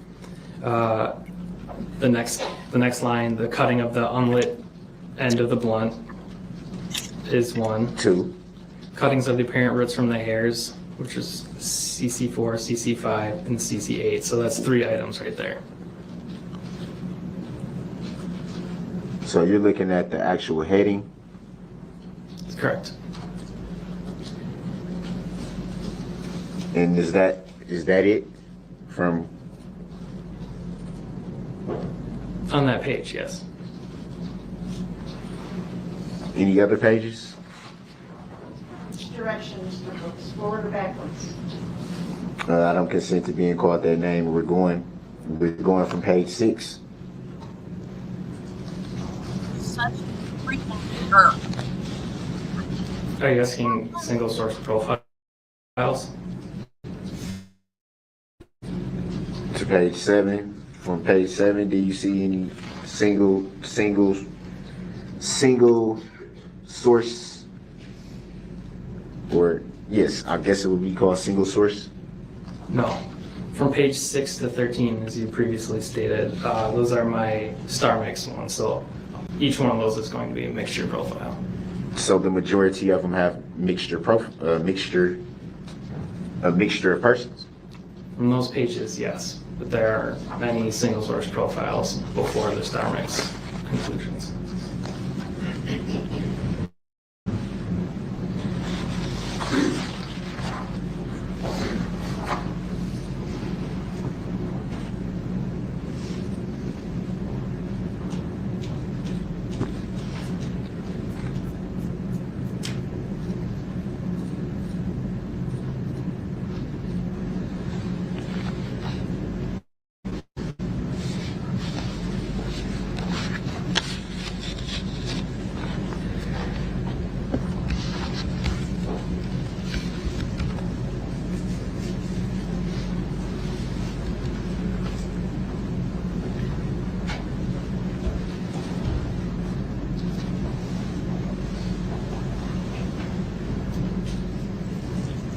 Do you recall who you turned your report over to once you finished your report?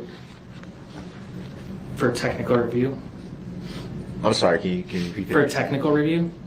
I'm referring to once you had finished your written report. Do you recall who you turned that over to? Yes.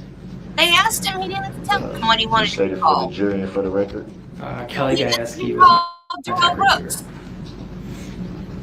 Can you And- spell that last name for the record? It's Gajewski, Gajewski.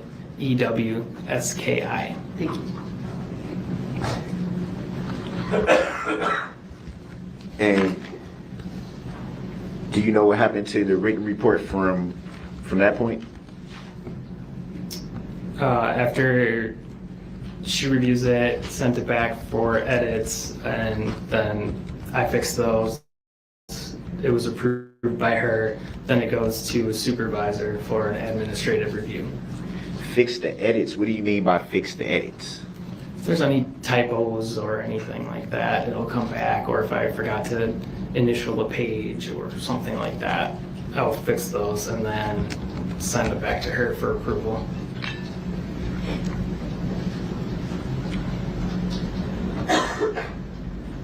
Working with law enforcement, which you've stated you've done numerous times. And in regards to written reports, to your knowledge, are you aware of officers taking a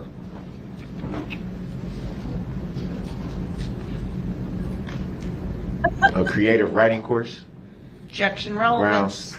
A creative writing Sustained. course. The fourth question. What are you getting at? That they're writing fictional stories about you? What the fudge was that question?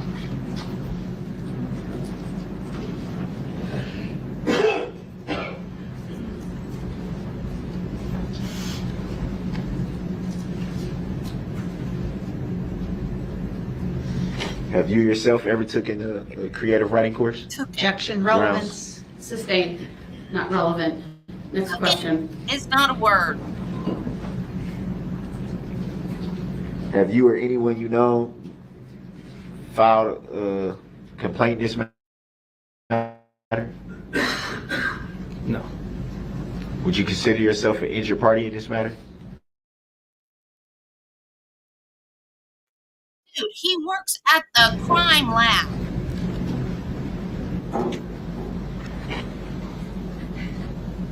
Ever directly talk to the plaintiff in this matter? Here we go. I don't know how I would talk to the state of Wisconsin.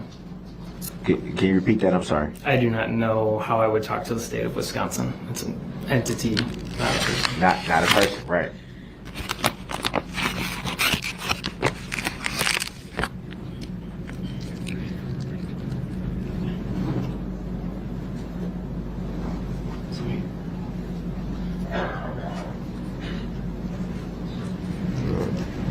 No further questions? Thank you. Any redirect? Yes. Sir, on page 6 of your report, you were identifying for the defendant the some of the single source profiles that you developed. Do you recall that? Yes.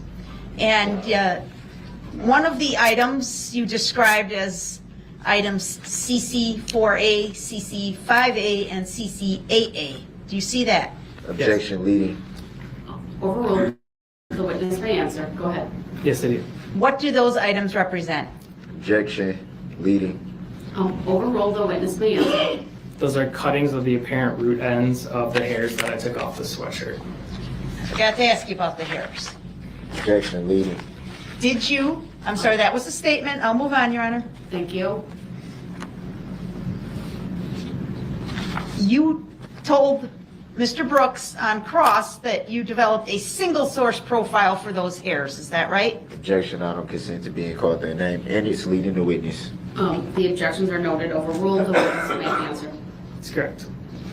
Who was the source of those hairs on that sweatshirt, State's Exhibit number 84? Objection speculative. Overruled. Go ahead and answer. Darrell Brooks is the source. Thank you. Nothing else. Okay, thank you, sir. You may step down.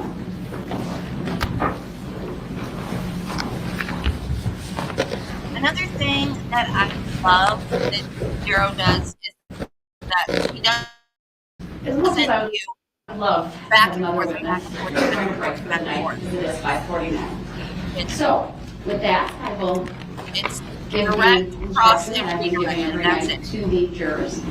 So please listen. Do not begin your deliberations and discussion of the case until all the evidence is presented and I have instructed you on the law. Do not discuss this case among yourselves or with anyone else until your final deliberations in the jury room. This order is not limited to face-to-face conversations, but also extends to all forms of electronic communications. Do not use any electronic devices such as a mobile phone or computer, text or instant messaging, or social networking sites to send or receive any information about this case or your experience as a juror. If you come in contact with the parties, lawyers, interpreters, or witnesses, do not speak with them. For their part, the parties, lawyers, interpreters, and witnesses will not contact or speak with the jurors. Do not listen to any conversation about this case. Do not research any information that you personally think might be helpful to you in understanding the issues presented. Do not investigate this case on your own or visit the scene, either in person or by any electronic means. Do not read any newspaper reports or listen to any news reports on radio, television, over the internet, or any other electronic application or tool about this trial. Do not consult dictionaries, computers, electronic applications, social media, the internet, or other reference materials for additional information. Do not seek information regarding the public records of any party or witness in this case. Any information you obtain outside the courtroom could be misleading, inaccurate, or incomplete. Relying on this information is unfair because the parties would not have the opportunity to refute, explain, or correct it. Do not communicate with anyone about this trial or your experience as a juror while you are serving on this jury. Do not use electronic device, including personal wearable electronics, applications, or tools with communication capabilities to share any information about this case. For example, do not communicate by telephone, blog post, email, text message, instant message, social media post, or in any other way on or off the computer. Do not permit anyone to communicate with you about this matter, either in person, electronically, or by any other means.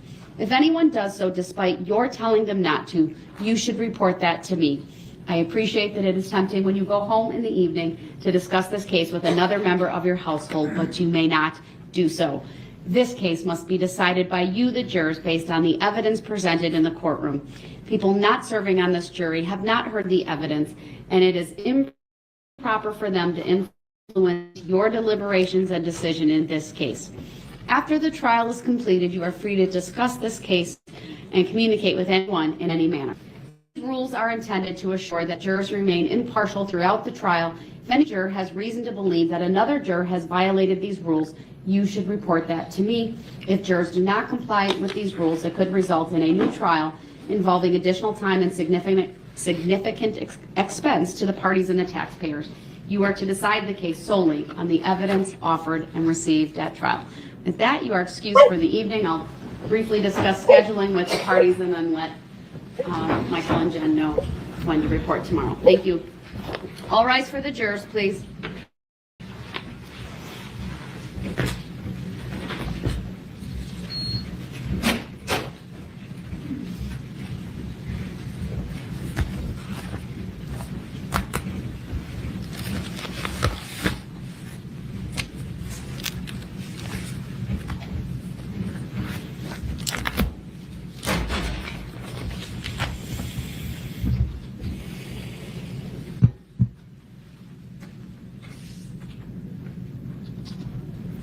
Yes, we good? Oh, there's the door. Thank you. Be seated. Just briefly as to scheduling tomorrow, since we had a late evening, how about we start at 9 a.m. tomorrow? Any objection from the state? No. From Mr. Brooks? No. All right, 9 a.m. tomorrow. For scheduling purposes, I'll take up, obviously, tomorrow morning, whether the state can recall Detective Casey. That would be your last witness. Yes. All right, then, sir, you have the option, should you choose, of an opening statement. So you should be prepared for that. And then to call witnesses, I believe you've worked with Attorney Opper, or do you need to provide her with anything regarding that tomorrow? Yeah.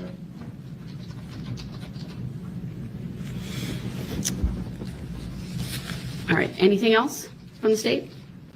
No.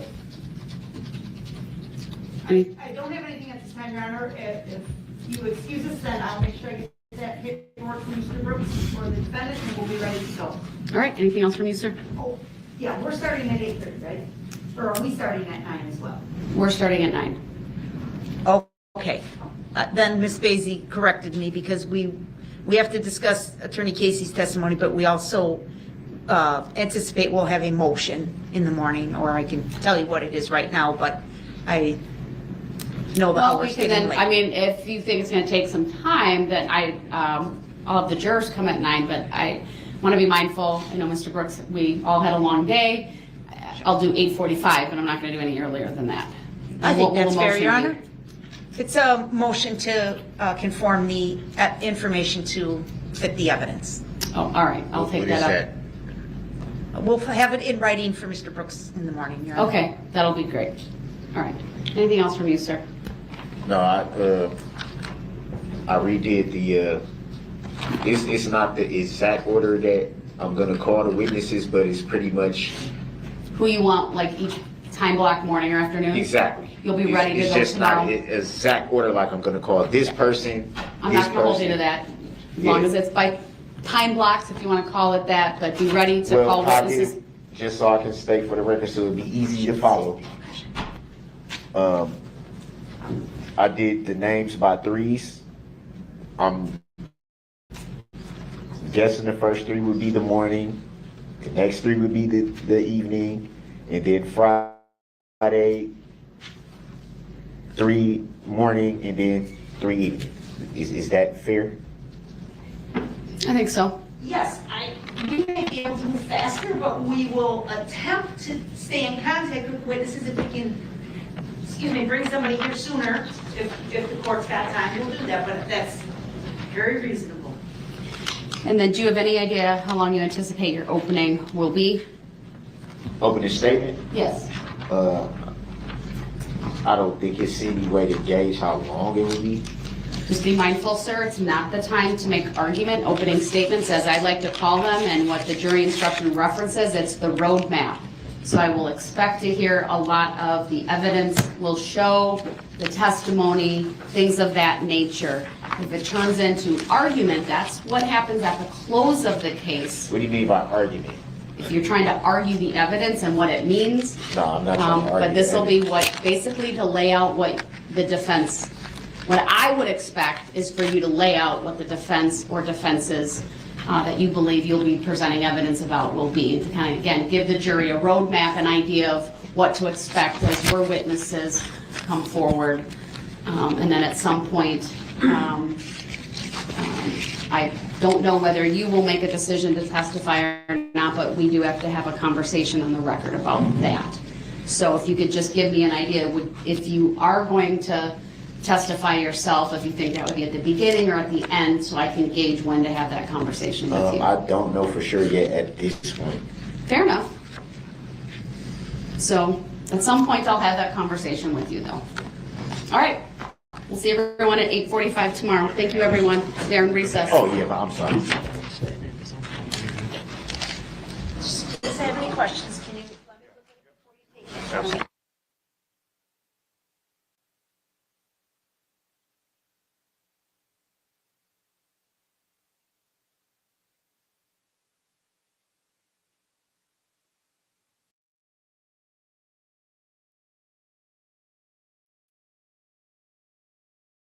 I think we're on day 11 now.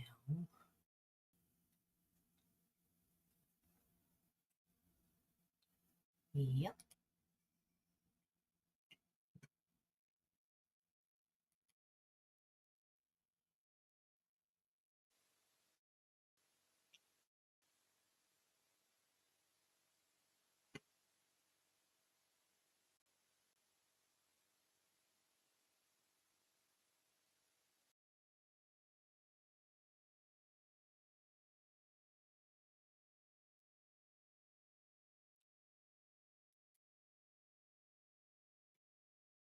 A number of police reports and Ms. Patterson's recorded statement, which the defendant has copies of.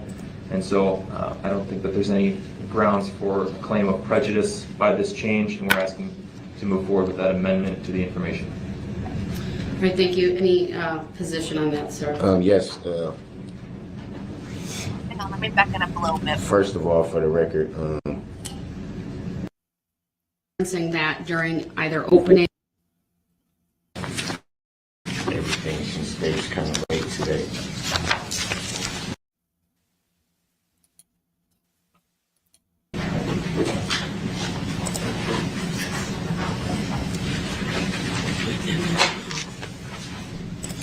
Here, can you just make 2 copies of that? Sure.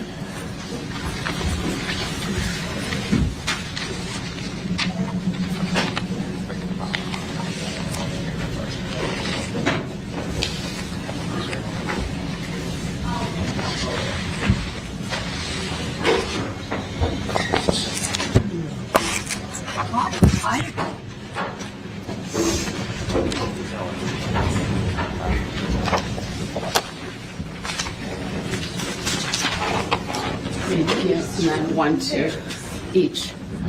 You give one to each party. Thank you.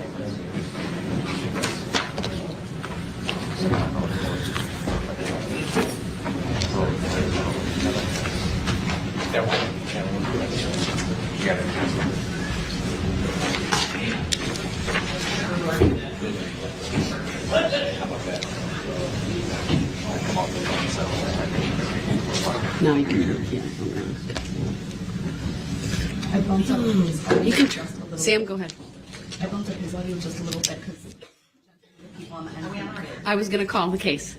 Okay. Do you need something to talk to him for a second? Yes. Go ahead. You can turn the audio off for a second. Sir, good morning.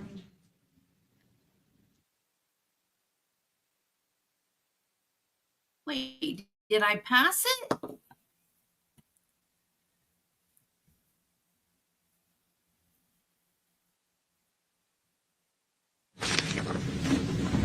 All right, good morning, everyone. The court will call State of Wisconsin versus Darrell Brooks, case number 21 CF 1848. May I have the appearances, please? Good morning, Judge Sue Offer, Leslie Basie, and Zach Witchow appearing for the state of Wisconsin. Good morning, sir. Please state your name for the record. Just 1 second. Make sure I have everything since Dave's coming late today. I'm here as a third-party intervener in that matter, appearing as authorized representative for my client.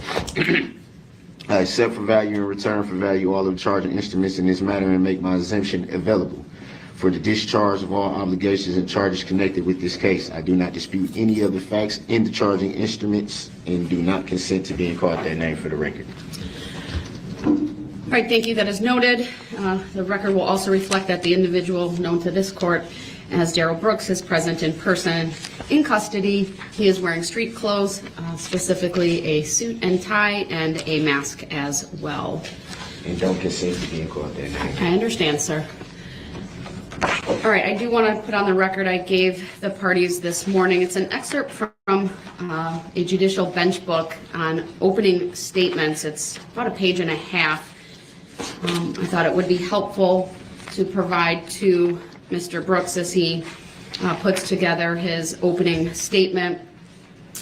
It has reference to some Supreme Court rules, SCR, some case law, talks about the manner and purpose, scope, and other things. And as I indicated yesterday, sir, I like to call it the roadmap. It's referred to here as a framework so that the jury can better understand and evaluate evidence. It must also be based on the law and the evidence you believe is properly admissible. I'm going to further advise you at the time when you do make your opening statement that it not reference subject matter jurisdiction. That is, despite what I know you believe to be to the contrary, it is not a requirement to be proven in this case. It is not a factual or legal argument that is accurate, and therefore I'm prohibiting you from referencing that during either opening statements or closing arguments. With that, I believe For the record, is this the which you're referring to? This the page and a half is from my judicial bench book. I thought it would be helpful to you so that you have a better awareness and understanding of the manner and purpose of an opening statement. This is what guides me as I preside over cases. okay. Okay, I accept for value.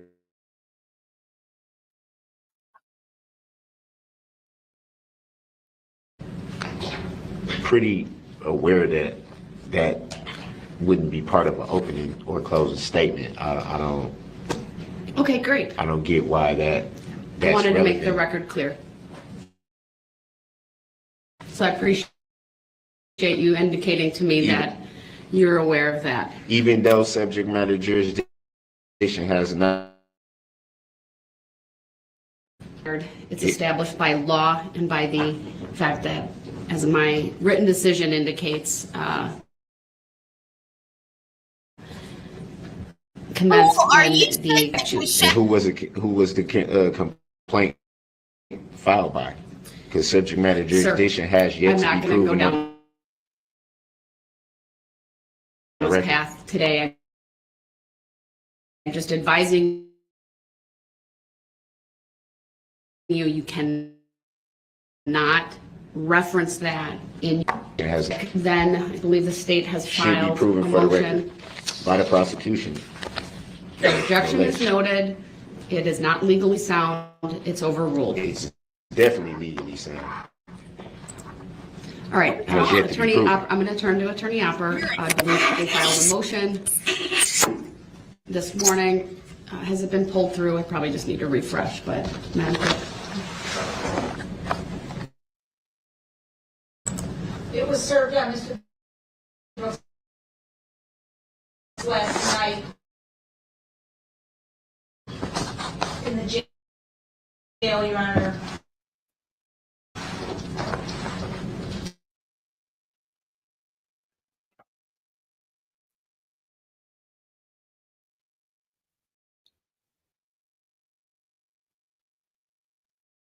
StreamYard catch up. What are you doing? So I don't know what I'm supposed to say to that. All right, well, Attorney Opper, it's your motion. I'll hear from you.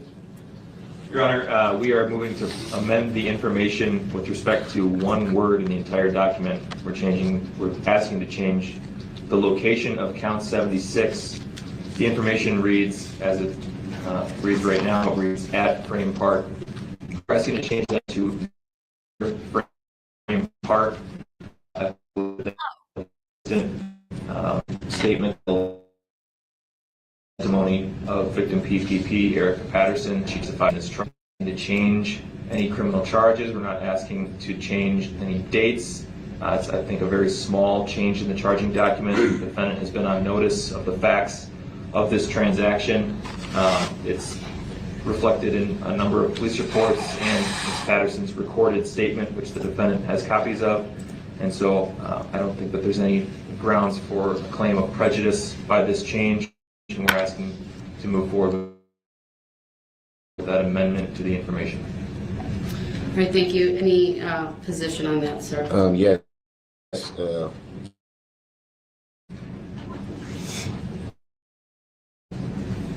First of all, for the record,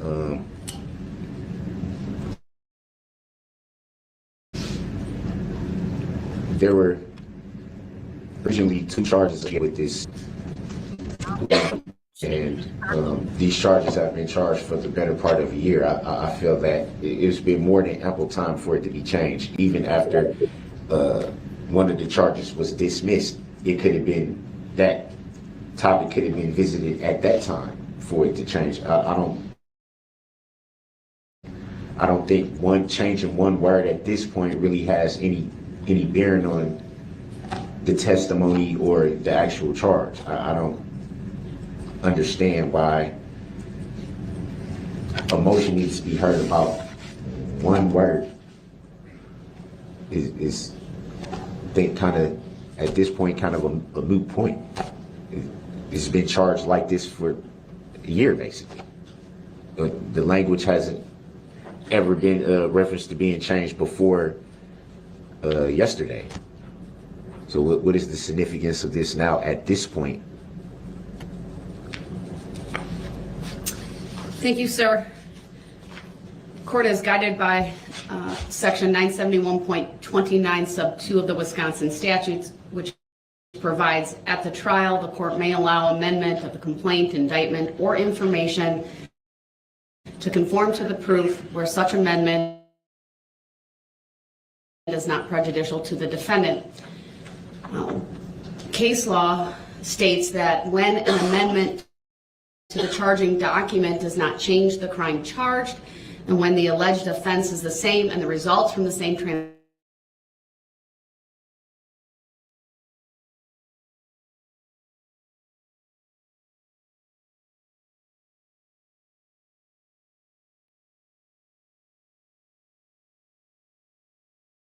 versus Gerard, 189 Wisconsin 705.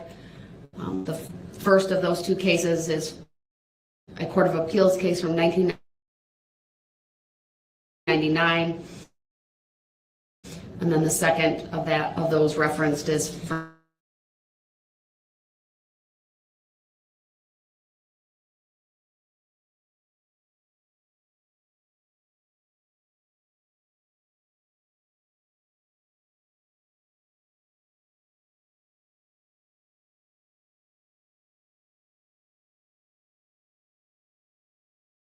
ultimately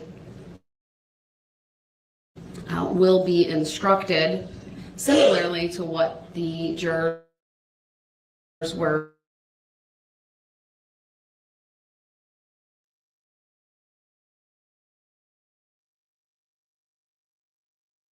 those are based. Amendment does conform to the proof. There is no prejudice to the charge in any way. It is still the same offense. General information that was indicated in the criminal complaint. So for all of those reasons, I will grant the state's request to amend the information, and the state may file that document as soon as possible. I have a question about that. So, Is it still frozen? It seems to be working fine on my end. But I'll pause it for a minute. Maybe it'll catch up. Just a minute ago, it looked like it was about to freeze, and I paused it, and then it caught up, which sometimes helps when I pause it.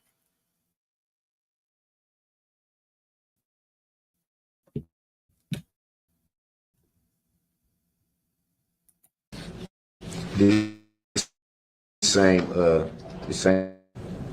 Come on, StreamYard. Knock it off. I'm not going to answer that, sir. It would require me to speculate on what that situation might be and to give an advisory opinion, which I will not do. If that happens. I'm not going to answer that, sir. I can't. You're asking me to give an advisory decision. I'm not going to do that. I'm not allowed to do that, actually. Okay, so we dealt with that. Makes no sense. The state has not rested yet. Yes, Your Honor, as indicated yesterday, we do intend to recall Detective Casey. Go ahead. Your Honor, Detective Casey did testify once for the state early in the presentation of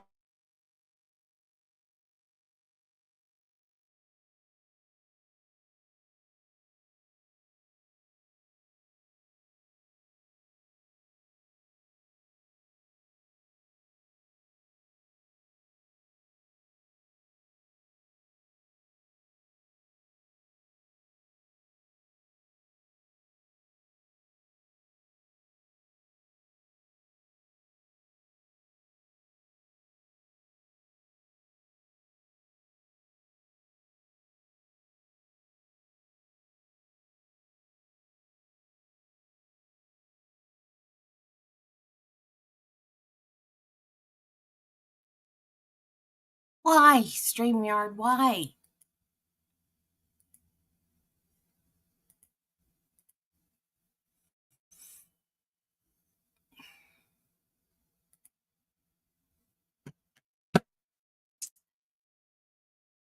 the layout of the parade route, giving background and contextual information to the jury, the different parade units that were impacted, what they looked like. We showed several videos with Detective Casey just for background and context purposes.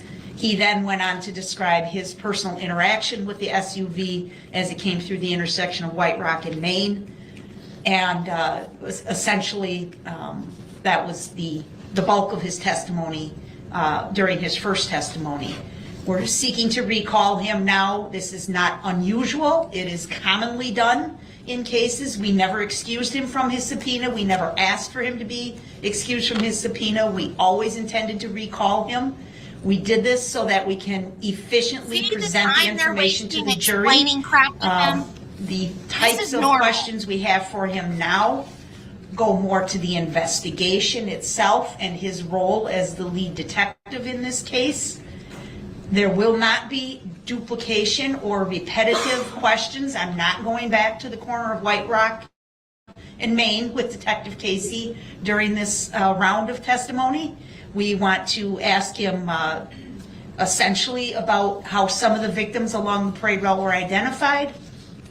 We want to ask him about some of the topics that have been addressed throughout the course of the state's case as far as identification of the vehicle and identification of the driver. And we need to still introduce the certified bail forms from Milwaukee County for the 2 bail jumping counts. So he will be asked about that. I estimate my direct examination of Detective Casey would be about 20 minutes. So this is not going to be repetitive. It's information, again, that he has as the lead detective in the case to assist the jury in understanding some of the things on the back end that he was involved in, not his role at the parade. So we are, we have been very efficient in our presentation. I believe Your Honor would agree with that. We're not wasting time here, but we just have a few more questions to wrap this up. You're wasting time explaining. Any position from you, sir? And yes, I do. And I'm gonna start with what was just said. That the prosecution feels that they've been efficient in their presentation.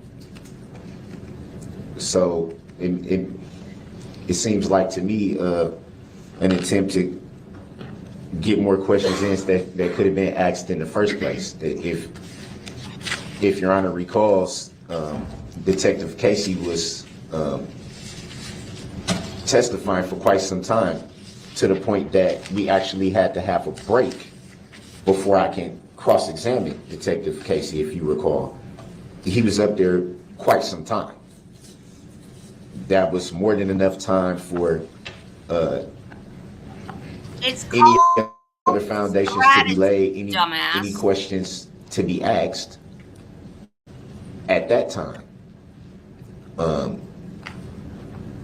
And also, from my recollection, he was asked to be excused. Hey, nobody cares. Nobody cares. Dumbass! You dumbass! You're a dumbass. Such a dumbass. You're an ass.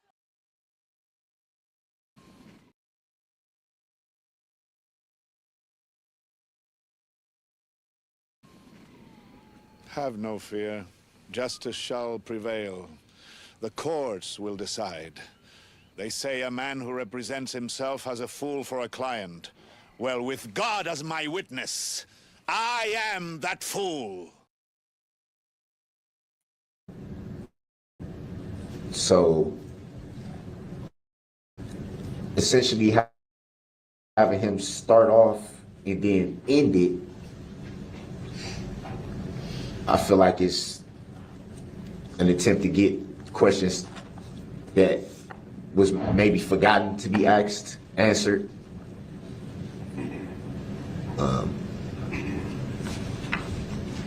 And essentially what more could be gained by a second testimony from Detective Casey?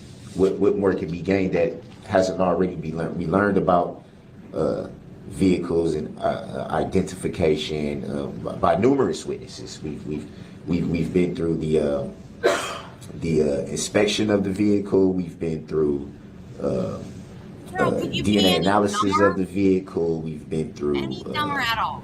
Numerous things in regards to the vehicle. Even the reconstruction testimony. We've been through all of that. Seems like nothing more than to get extra questions answered that could have been asked from the get-go. As seeing as how he was up there for quite some time and none of those issues were raised at that time. what would be the significance at this point? When it's essentially, I should be already presenting my defense at this point in trial. I don't see the relevancy of it, and to my knowledge, he was excused from his subpoena. So, Thank you, sir. Relevancy? Thank you, sir. The court has discretion under 90611. It's a statute I've quoted with frequency during the course of these proceedings. I've listened to the state's offer of proof. I've listened to the objections made by the defendant. In my discretion, I am going to allow Detective Casey to be recalled for the reasons laid out by the state. As I understand his proposed testimony today, it is not to rehash topics that he was questioned about initially. This has to do with his investigation and role subsequent to the initial contact with Mr. Brooks at the beginning of the parade route. And as the state indicated, we'll address certain things, including identification related to the vehicle of the driver throughout the investigation, identification of certain victims. In addition, there are 2 additional charges for which the state has not yet presented testimony, so it's proper for those as well. It's relevant, and I will allow it for those reasons. So the state will be able to recall Detective Casey, and we'll have that done, obviously, when the jury is brought out. Any other preliminary issues then from the state? Your Honor, just I am working on going through our list of exhibits, and I will work with your clerk to make sure that everything that I'm showing was admitted and accepted by the court is what she has, so that we can clear that up before we actually rest. All right, thank you. Anything preliminary from you, sir? Yeah, just a quick question about the last thing again. I will be able to re-cross-examine. Oh, yes, you will. And is essentially anything left off limits to my cross, or what?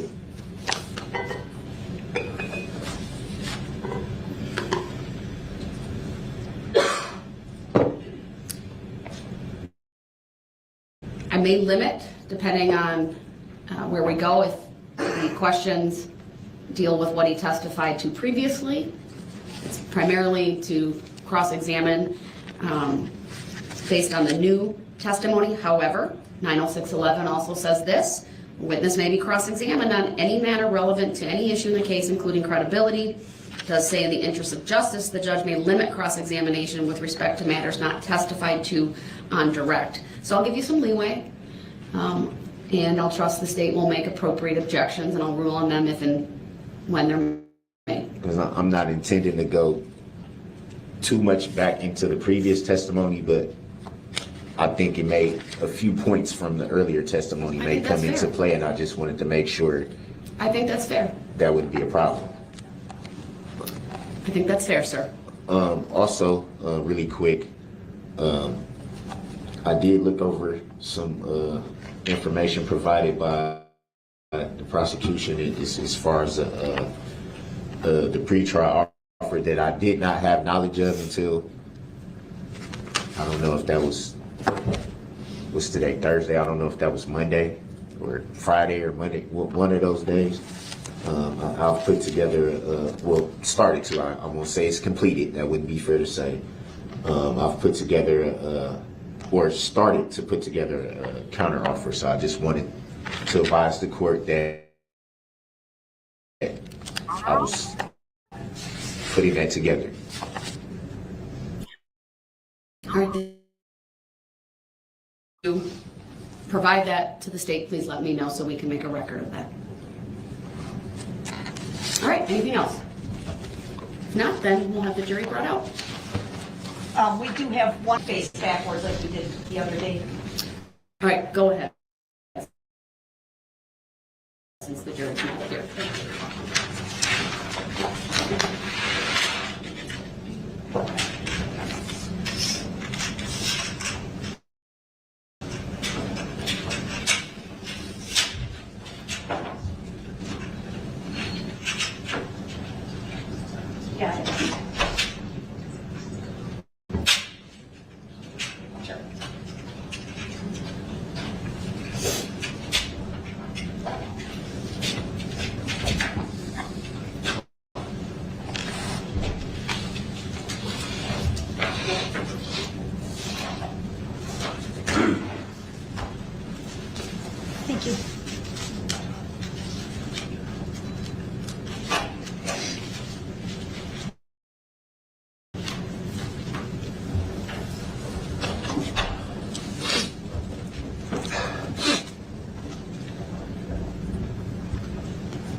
Thank you, everyone. Please be seated, and good morning, ladies and gentlemen of the jury. I know it's a little chilly in here. I'm not sure if that will change now that we're all in here.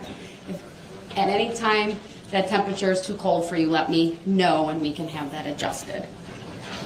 All right, Attorney Opera, you may call your next witness. Thank you, Your Honor. The state would recall Detective Tom Casey. Good morning, Detective Casey. Please make your way to the witness stand. When you get there, please remain standing, raise your right hand, and Teresa will swear you in. Do you solemnly swear that the testimony you're about to give shall be the truth, the whole truth, and nothing but the truth, so help you God? Yes. Thank you, sir. Please have a seat. Please state your first and last names for the record. Thomas Casey. Thank you. Go ahead, Attorney Opera. Thank you. Detective Casey, I'd like to begin by asking you to refer to the item behind you. There's a large poster board there. If you could please place that on the easel and identify the exhibit number for the court. It's exhibit number 15. Thank you. And we've had testimony about this exhibit throughout the trial. Is that right, sir? Yes, we have. All right. Your role in this case was what, sir? Objection, leading. Overruled. Initially, I was on traffic control for the parade. Shortly after the incident happened, I was assigned as lead detective for the case.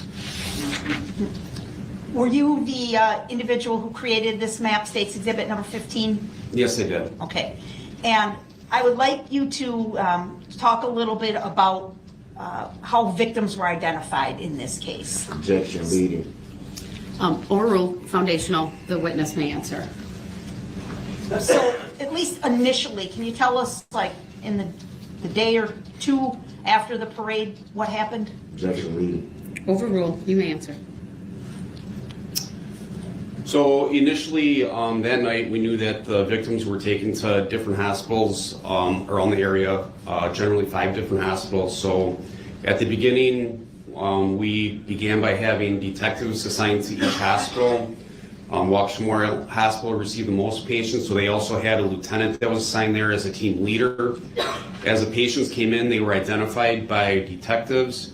The hospitals also provided us with lists of patients that they had, and we went through those lists and tried to identify people that came in and were being treated.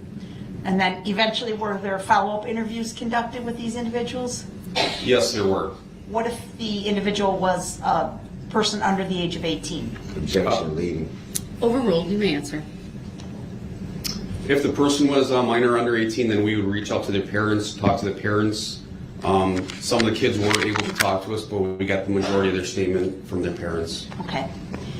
And do you believe that the names on Exhibit 15 truly reflect all the injured victims that you were able to identify in the course of this investigation, sir? Objection, speculative. No, I do not. Hold on. There's been an objection.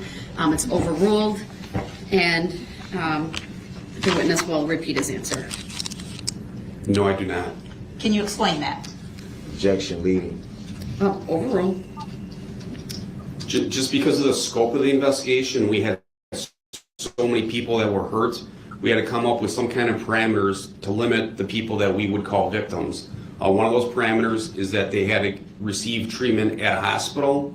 Another one is that they had to be in the street when their injuries occurred. So there are some people that were injured, maybe on the sidewalk, trampled by the crowd, or received injuries that they didn't get hospital care from. You know, and unfortunately I learned later on there's even a person that was in the band that somehow we missed her being reported that she received a broken leg. So there are some that are not on the map, but all the people that have been charged are on the map. So you mentioned people on the sidewalk. We did have some spectators testify in the trial, correct? Objection, leading. Overruled. Foundational. Correct, but they were more in the roadway or on the curb, not on the sidewalk, or not running away from the incident when it happened. I see. So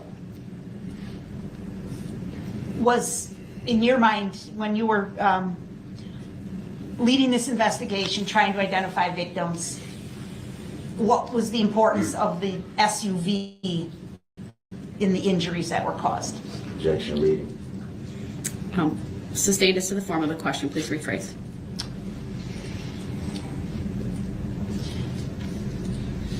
Why were the spectators that are on this map included? Because they were directly contacted by the SUV that came down the street. If a person were injured because they were trampled by the crowd, are they on this map? We exclude those. Overruled. The detective may answer. Those people were excluded from the map.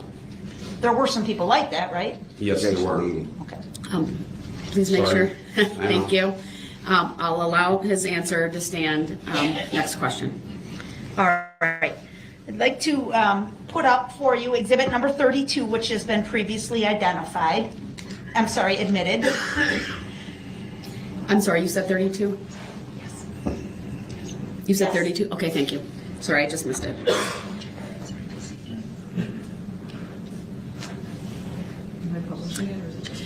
Just to the witness or published, because it's been received? Yes, we are going to publish this, Your Honor. Go ahead. Permission granted. Okay, thank you. And while we're waiting for it to come up in the jury box, I don't have it on my screen. It may take a second. Hold on. If it's not, let's check the cables. We don't have it either. I can see it. The witness can see it. Go out it. Thank you for letting us know, sir. just the front tables, the back tables on, Your Honor. Hold on. I'm going to stop source for a second.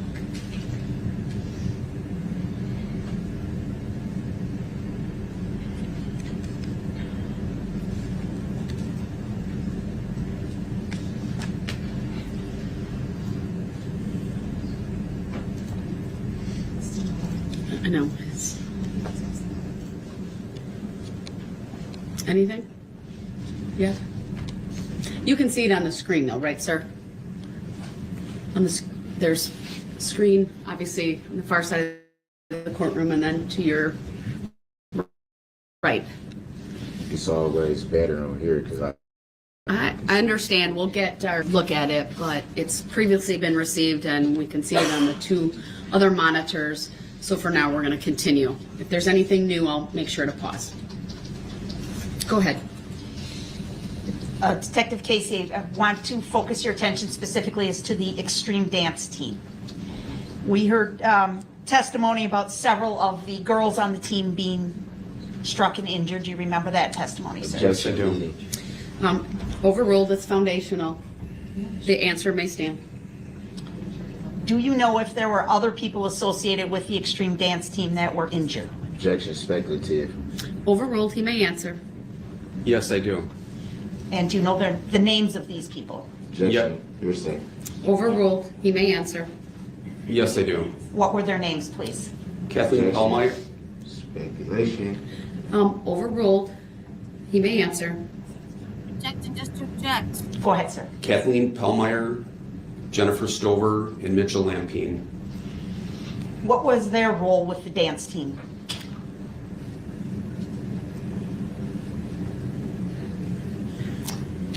Jennifer and Kathleen were support people. Jennifer's daughter was marching the parade. And then Mitchell was there to hand out candy with his stepmom. Okay. I'm going to now play, it's still not being displayed on our tables, Your Honor, but it is displayed on the two large monitors in the courtroom. So do I have permission to proceed? Which exhibit? This is 32. Oh, yes. If we get to a new one that hasn't previously been received, then Yes. I will Okay. pause to get the tech people in. All right. And Go ahead. Objection bailiff, to relevancy. Overruled. the bailiff confirmed it's on in the jury box, Your Honor. Thank you. All right, please play. From the 32-second mark, I'm sorry, 35-second mark to 47 seconds. How long is the exhibit? Long enough. Looks like it's a minute Wow, 23 bro. according to what I can see on my monitor. Definitely. It is 1:23 53 total. We're only playing this 12-second clip from 35 to 47. Thank you.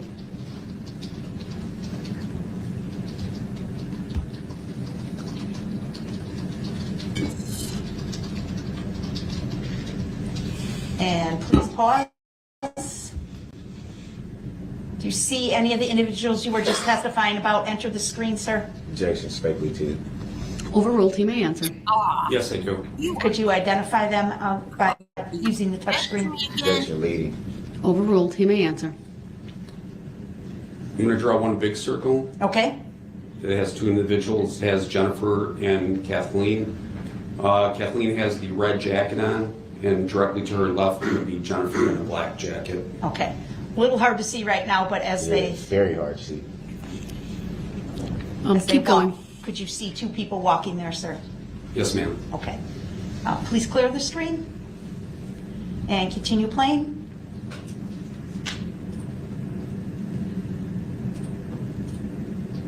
And pause. And I'm sorry because I can't see the counter, Your Honor. It is at 44 seconds. 44 seconds. Thank you. Paused at 44. Do you see anybody else that you just testified to in the video at this point, sir? Objection, speculation. Overruled. He may answer. Yes, I do. And who is that? Leading. Mitchell, Objection. Overruled. Mitchell Lampkin. Please circle Mitchell.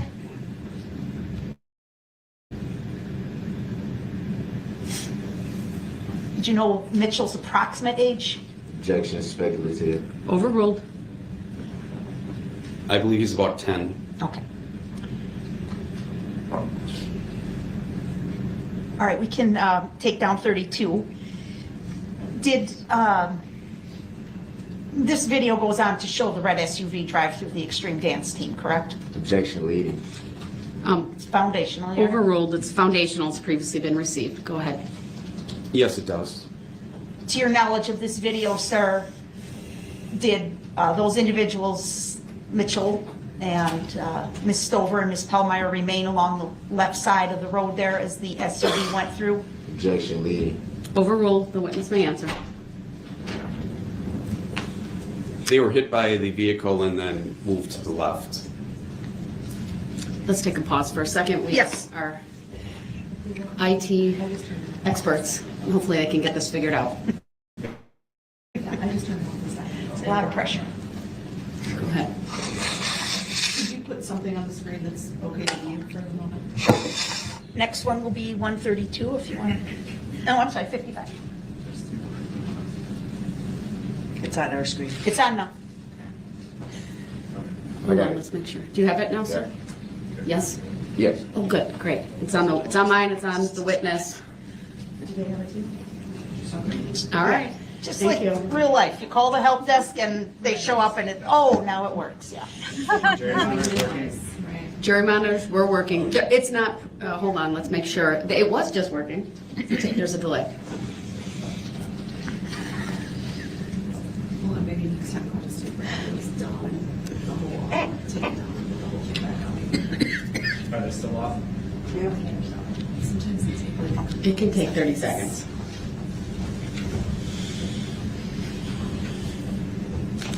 What do you say this one? This is 55. All right, it's on. Very good. We're up and working. And 55's previously been received, so go ahead. All right. Objection to the relevancy of 55. Noted. Overruled. Go ahead, Attorney Opera. Detective Casey, Exhibit 55, can you see at the end of the road there, or the top of the screen, what unit is involved in Exhibit 55, please? Yes. Please tell us. Objection, leading. Overruled. It is the dancing grannies that are approaching from the right. Okay. And one of the dancers, we have her testimony that was involved with the grannies was a woman by the name of Lola Hospital. Is that correct? Objection, leading. Overruled. It's foundational. The witness may answer. Yes, she was. Is there video showing Miss Hospital being struck by the SUV? Objection, leading. Sustained is to the form of the question. Please rephrase. Sure. You've seen Exhibit 55 before? Yes, I have. Are you able to identify Lola Hospital in Exhibit 55, sir? Objection, leading. Overruled. Yes, I am. All right. We're going to play the clip, Your Honor, from 4 seconds to 8 seconds at 50% speed, and it is zoomed in on the middle of the road where the dancing grannies are located. All right, go ahead. Thank you.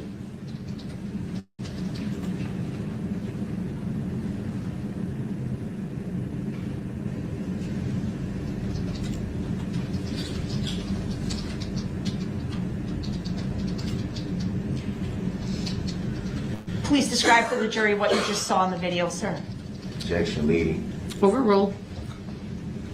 I saw the red SUV driving westbound on Main Street, approaching the dancing grannies and hitting Lola Hospital and then striking 2 other dancing grannies. When you say hitting Lola Hospital, what did you see? Objection, leading. Overruled. You may answer. I saw the left side of the car come in contact with her, and then her body moved to her left after. Did Ms. Hospital report any injuries to the Waukesha Police Department? Objection, leading.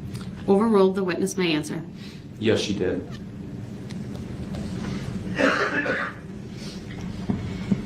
All right, sir.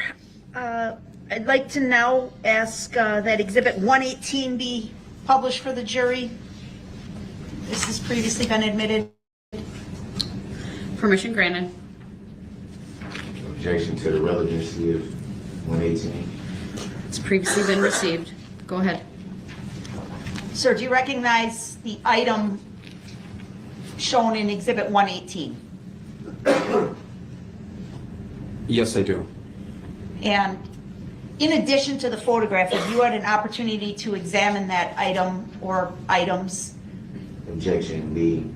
personally? Overruled. The witness may answer. Yes, I have. And Mr. Johnson from the crime lab testified about these items yesterday, but I'd like you to tell the jury what you remember of these items, please. Objection, leading. The form of the first part of the question. Overruled. The witness may answer. So this is the red SUV that was used in the parade attack. This is a picture of it taken after. I remember a hood from a white jacket and a hat, a black hat with snowflakes on it, being pressed in between the hood and the windshield wiper of the vehicle. Objection to it being called an attack. I think that's a disparaging remark for the record. Your objection is noted, and the answer will stand. I will instruct the witness to simply describe what he is seeing without further characterizing it, as it will be up to the jury to determine the facts in this case. Go ahead. Thank you. When you saw these items on the hood of the red SUV, did you later come to recognize where they may have come from? Objection, leading. Overruled. The witness may answer. Yes, I did. What did you determine?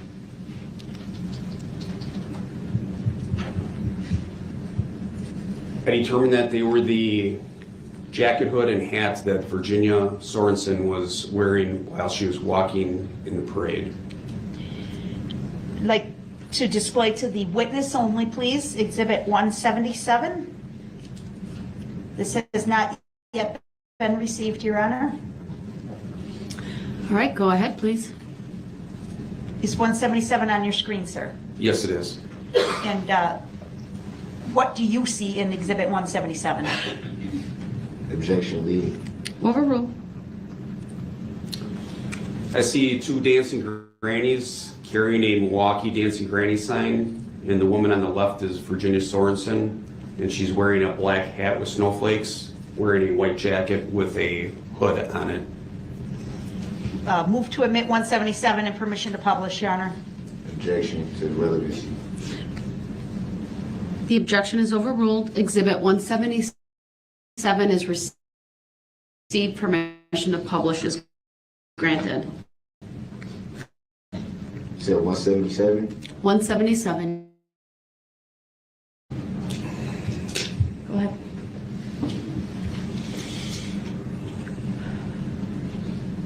And if the jurors will let me know when it's in the jury box as well, please. All right, thank you, it's there. And again, just so we're clear on the record, please circle Virginia Sorensen in the hat in this picture. Objection leading. Overruled. That is Virginia, and then this would be the hat and hood that I believe was found on the SUV.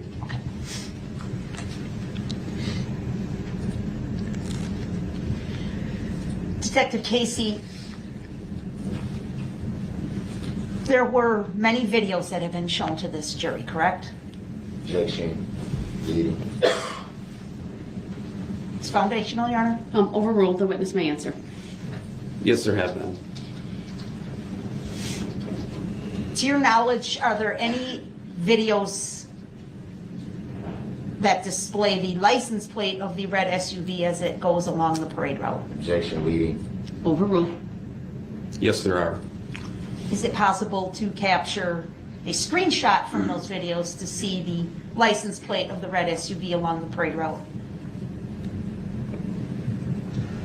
Yes, there are. I'd like to display for the witness only, Exhibit 150. Go ahead.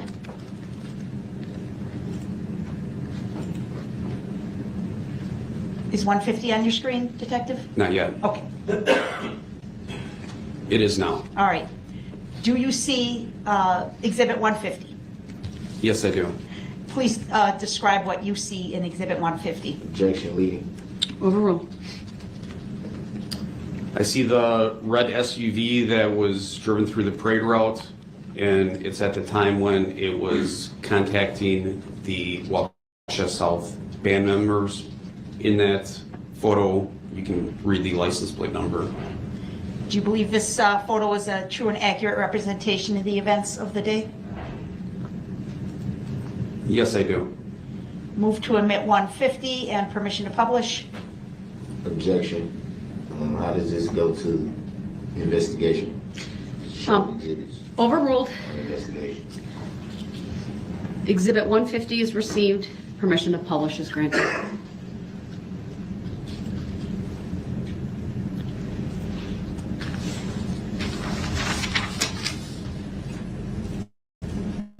The image is a little blurry, correct? A tad.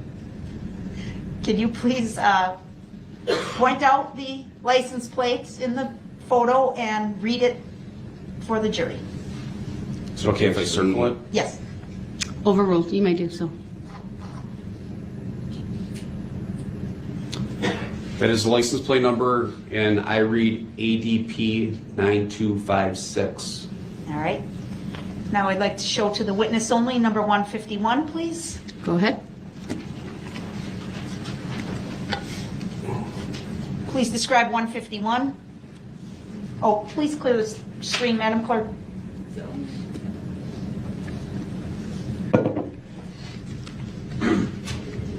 This photo is of the red SUV on the parade route.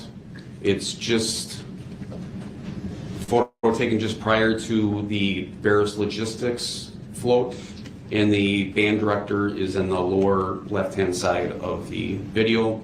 It shows the red SUV with the license plate number displayed.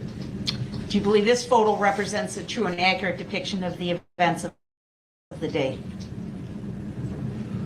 Yes, I do. Move to admit 151 and permission to publish, Your Honor. Objection to relevancy. Exhibit 151 is received. Permission to publish granted. The objections noted and overruled.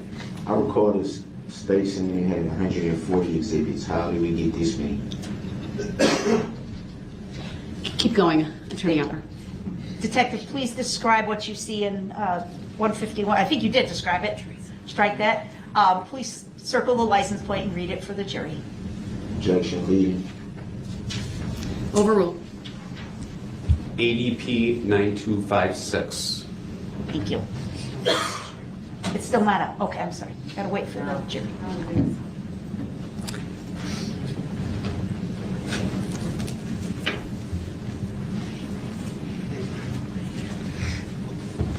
Go ahead. Detective Casey, during your investigation, did you uncover any other videos linking Mr. Brooks to this same vehicle with this same license plate? Objection, I don't consent to being called their name and misleading the witness. Overruled as to both counts. You may answer. Yes, we have. Could you describe this video for us, please? Objection, leading. Overruled. There's a video that we obtained from social media that shows Mr. Brooks standing next to the SUV, and you can clearly see the license plate number on the vehicle. I believe the video was taken sometime prior to November 21st, 2021. Okay, I'd like to display for the witness only Exhibit 175, please. Go ahead.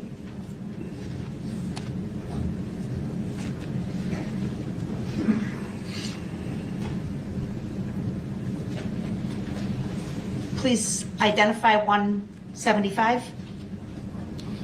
This is a Relevancy. Overruled. You may answer. This is a photo. There's two individuals in the photo. The individual on the left, I know to be the person referred to as Darrell Brooks.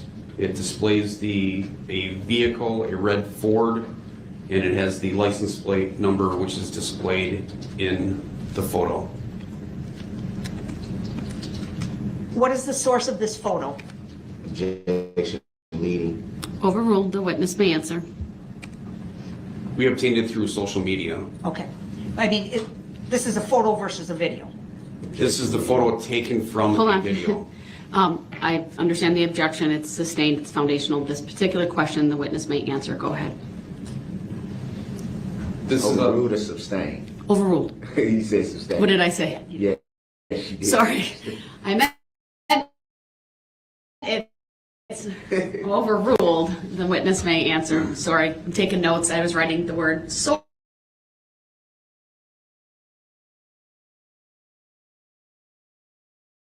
From a video. Move to admit 175 and permission to publish, Your Honor. Objection to that. What's the relevancy? I don't see the alleged defendant in here.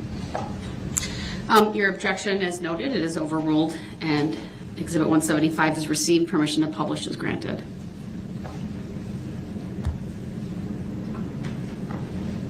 Where's, oh, sorry.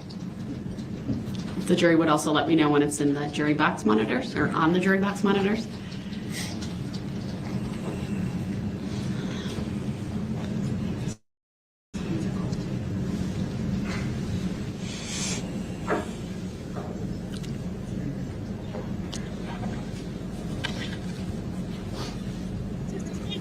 All right, go ahead.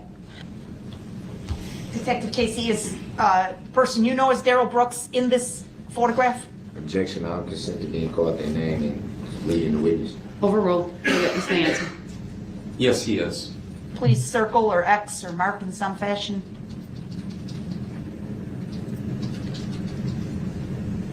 How do you know that's Darrell Brooks there? His back is to us. Objection, leading. Overruled. I've watched the video in its entirety and I have seen his face in the video.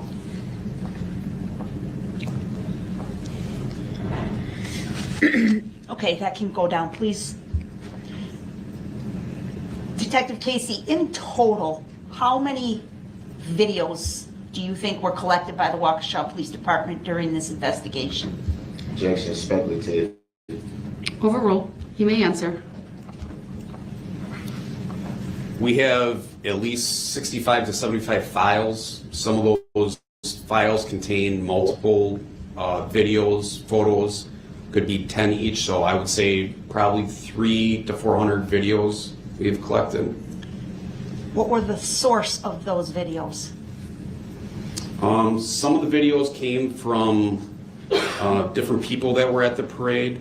Some of them are from city-owned cameras, and some of them are from fixed surveillance systems from businesses that were in downtown Waukesha. Were all of the videos that were available shown to this jury? No, they were not. Leading. Overruled. You may answer.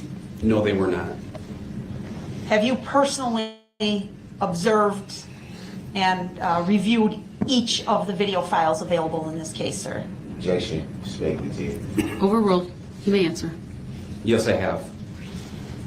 To your knowledge, sir, did any video ever show a different person behind the driver's wheel of that red SUV? Objection. Leading. Overruled. The witness may answer. I have never seen anyone driving the vehicle besides the defendant in any of the videos that I looked at.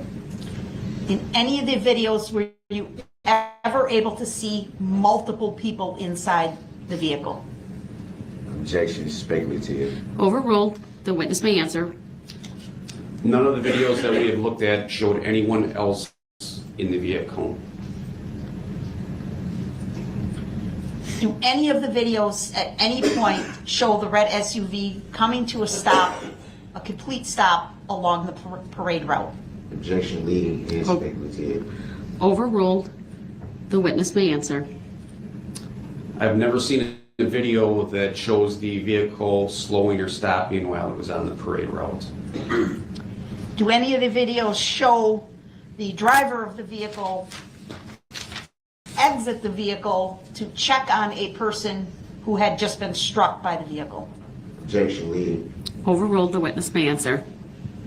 I never observed in the videos the driver of the vehicle to stop and check or exit the vehicle on anyone.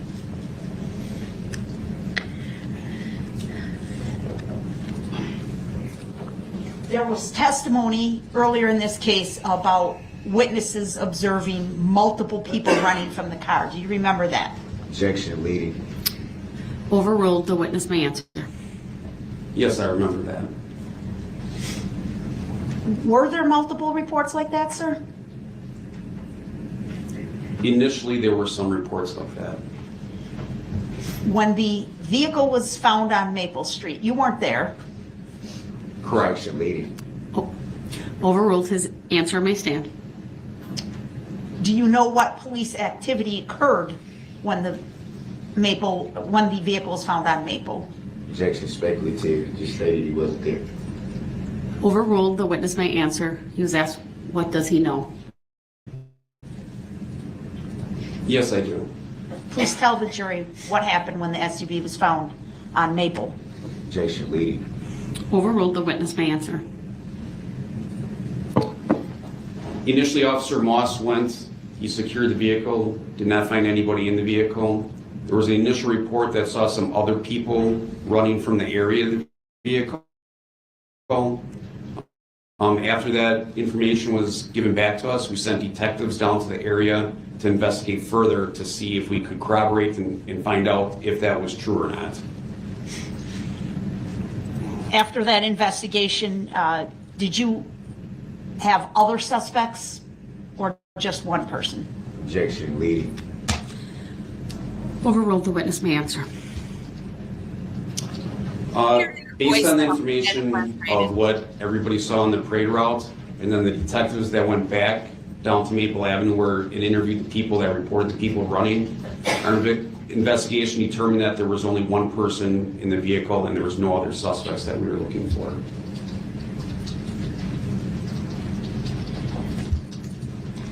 At some point in your investigation, Detective Casey, were you given a Ford key? Objection. Leading. Overruled. The witness may answer. Yes, I was. What was your understanding as to the source of that key?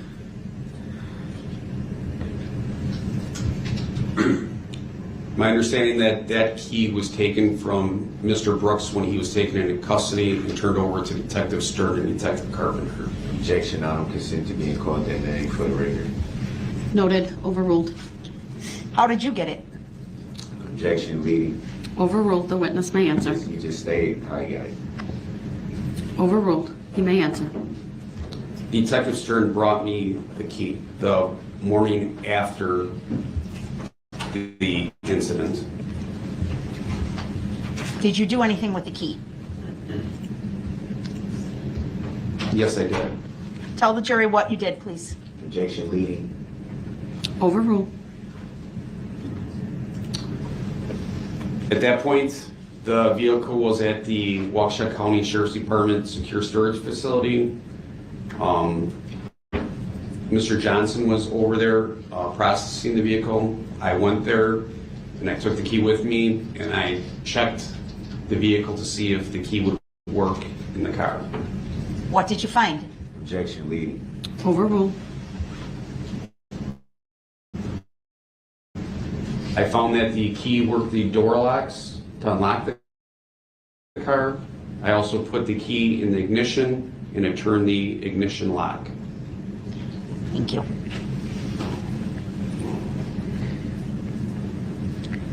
Casey, you've heard testimony about the manner in which the defendant was identified by the name of Darrell Brooks. Do you recall that testimony, sir? Objection, I don't consent to being called that name. Misleading the witness. Overruled. Foundational. The witness may answer. Yes, I do. Did you endeavor to verify the identification of the subject you had arrested for this incident? Objection, leading. Overruled. Yes, I have. Did you verify his identity by the name of Darrell Brooks? Objection, I don't consent to being called that name. Leading. Overruled. The witness may answer. Yes, I have. How did you do that? Objection, leading. Overruled. There were a couple different ways. One way is when a person is taken into custody, we take their fingerprints. We check that against other records that are kept by the state. Those fingerprints matched Darrell Brooks. I've also spoken to 3 women that he has children with. They verify that is his name that he has always gone by. I have also spoken to his mother, which states that that's the name that he has gone by always. I'd like to put on the screen for the witness only Exhibit 88. Go ahead. Do you see Exhibit 88, sir? Yes, I do. Objection to this was the relevancy. Overruled. Go ahead. Grounds for the overrule. Relevant. In what way is it relevant?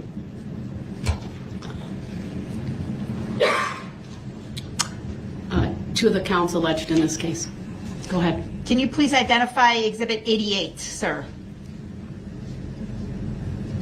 This is a bail bond through Milwaukee County Circuit Court for Darrell Edward Brooks, the date of birth of 2/21/82. To your knowledge, was Mr. Brooks on bail through a Milwaukee County case on the date of November 21, 2021? Objection, leading. Overruled. The witness may answer. Yes, he was. And what is the date of this bail form, please? I believe it's near the bottom.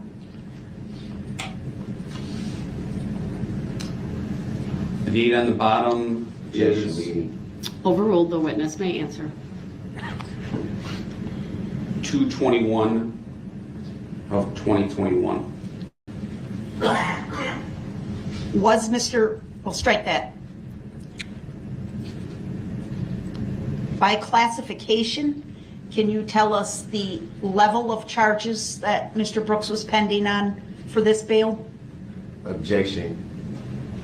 You've already made a ruling on it. I don't even know what that means. Overruled. The witness may answer. All the charges that I see on here are felonies. To To your knowledge, was this bail in full force and effect on November 21 of 2021, sir? Objection. Overruled. You may answer. Yes, it was. And in the middle of the form, do you see the conditions of bail that were set upon Mr. Brooks? Objection leading. Overruled. Yes, I do. And I'm looking under paragraph B, the third bullet. Do you see that? Yes, I do. Could you please read that bail condition to the jury? Objection leading. Overruled. The witness may answer. The state defendant shall not commit any crime. Thank you. Move to admit number 88, Your Honor. Objection. Exhibit 88 is received. I'd like to display for the... Already speculated to. How's that coming into evidence? Overruled. And permission to publish. I'm sorry, I did not seek to publish this, Your Honor. Oh, all right. Turn that I off. request a legal finding of fact for that. The objection is noted. It's overruled. Continue. Attorney Opper. Thank you. I'd like to display for the witness only Exhibit 89.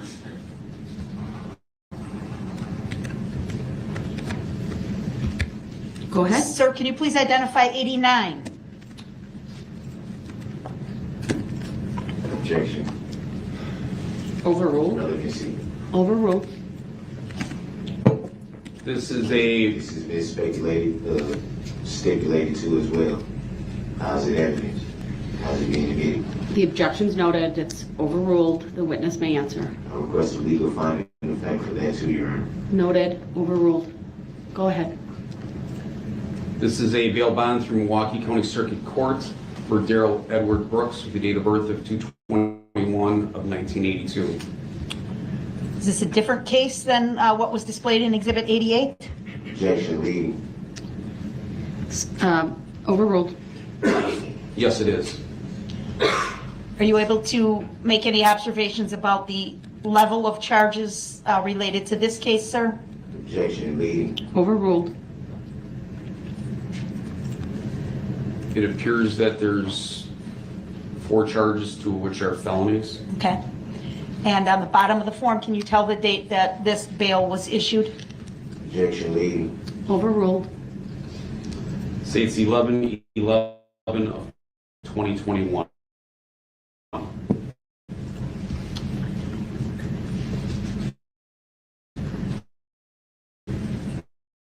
The directing your attention again to that same location, could you please read the conditions of release that were set by the court in that case? Objection leading. Overruled. The witness may answer.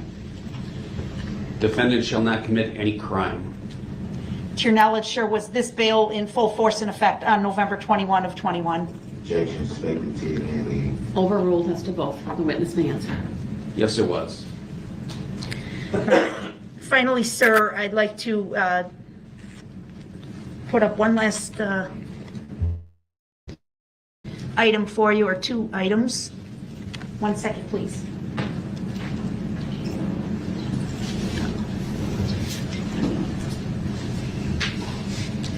I'd like to display for the witness only Exhibit 13.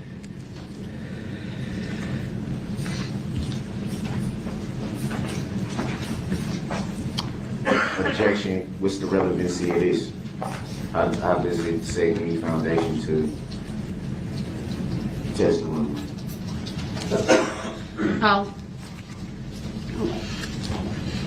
give the state some leeway to establish that. Go ahead. Thank you. Sir, do you recognize can you tell if Exhibit 13 is a video, sir? Yes, it is. Okay. Have you seen this video before, sir? Objection leading. Overruled. Still relevancy. Where's the relevancy? The state is asking the foundational questions. The objection's a bit premature. I'll take it under advisement. Go ahead, Attorney Opper. Yes, I have. What does this video depict? Objection leading. Overruled. The witness may answer. Objection speculative. Overruled. Go ahead. You're gonna try them all. This video depicts the backyard at 4014 North 19th Street in the city of Milwaukee. That's the address of Dawn Woods, the mother of Darrell Brooks. And on the lower left-hand corner, you can see a Ford Escape. In the lower right. I move to strike that. How does he know? What? The objections noted, overruled. You can ask him on cross-examination. You can question him about that. Go ahead. In the bottom right-hand corner of the exhibit, do you see a date and time stamp for this video, sir? Objection leading. Overruled. Yes, I do. What does it say? It says 11/21-2021, and then it says 13:26:18. What do those numbers represent, sir? Objection leading. Overruled. To me, it means that the video was taken on November 21st, 2021 at 1:26 p.m.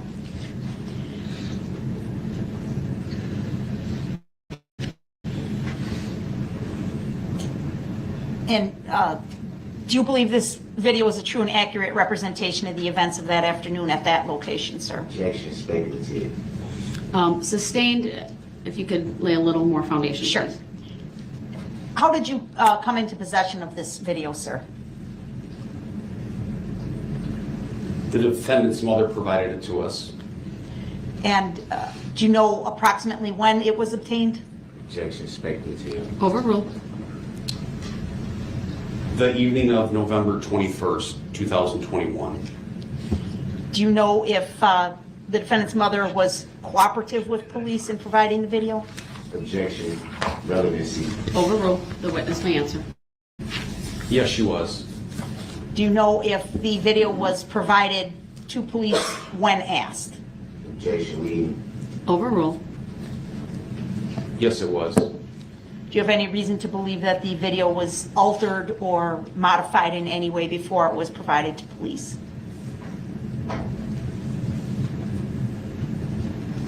I do not. Move to admit 13, Your Honor, and permission to publish. Objection. Relevancy. Noted. Overruled. Exhibit 13 is received. Permission to publish is granted. For the record, this is a video. It's 49 seconds in duration. We're going to play it in full. There is no audio, and it will be played at normal speed.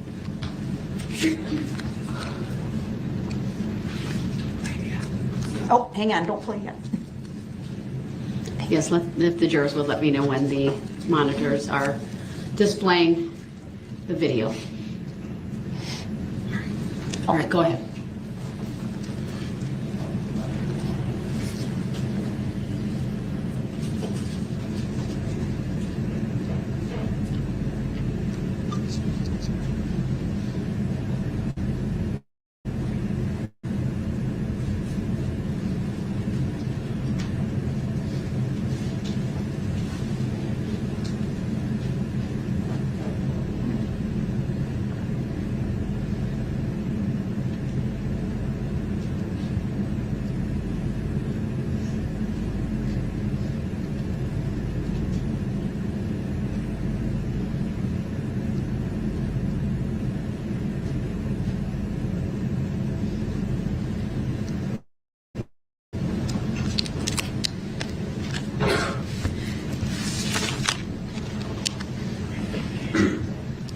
Detective Casey, were you able to see any emblem on the front grille of that vehicle as it drove away? I would have to look at it again. Okay, I'm sorry. Let me ask you this. Did you see any damage to the front end of that vehicle as it drove away? Objection leading. Overruled. I did not. Okay. I'm going to put up State's Exhibit 14 now, please. Go ahead. Just to the... Yeah, just to the witness only, please. Thank you. Do you recognize Exhibit 14, sir? Yes, I do. What is the source of Exhibit 14? This is a still shot taken from the video. The same video we just saw, number 13. Yes. Okay. Move to admit 14 and permission to publish, Your Honor. Objection relevancy. The objection's overruled. Overruled. Exhibit 14 is received. Permission to publish is granted.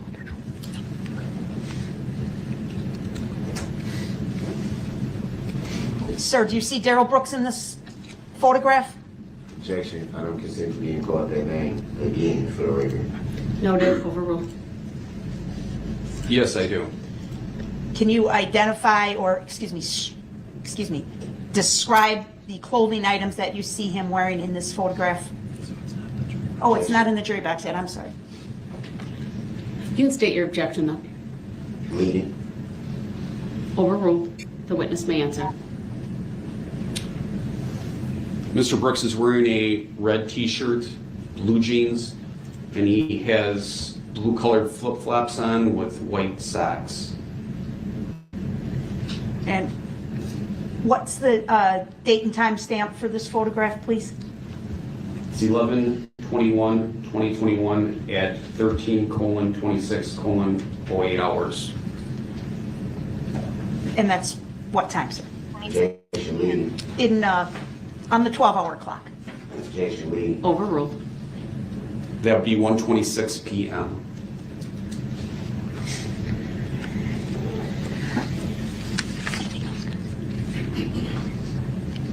All right, thank you. Any other questions, sir?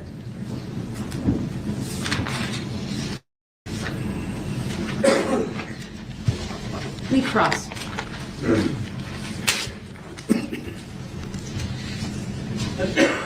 In the two exhibits we just watched, 13 and 14,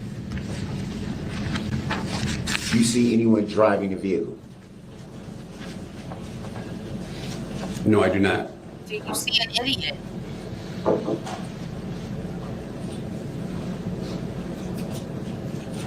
Do you know if anyone's in the vehicle at the time that you see it pull away? Whoever's I driving would it. assume, based on my training experience, that when the vehicle pulled away, that there was someone inside the vehicle, because in order to move a vehicle, you have to manipulate the controls, the shifter, the brake, the accelerator. So my assumption is that someone is inside the vehicle doing that. That wasn't the question. Do you see anyone in the vehicle? That, I object, Your Honor, that was the question, and he's already asked and answered. Yeah. The question is, anyone can be seen. The objections. I'm not sure what the objection was, but the answer may stand. You can ask your next question. Let's go back to exhibit 175. You pull that up for the witness. Would the state please pull that up? Whatever you're tapping, knock it off. Witness only or published? Publish. Okay, thank you. Go ahead. Jurors, let me know when it's in the jury box as well.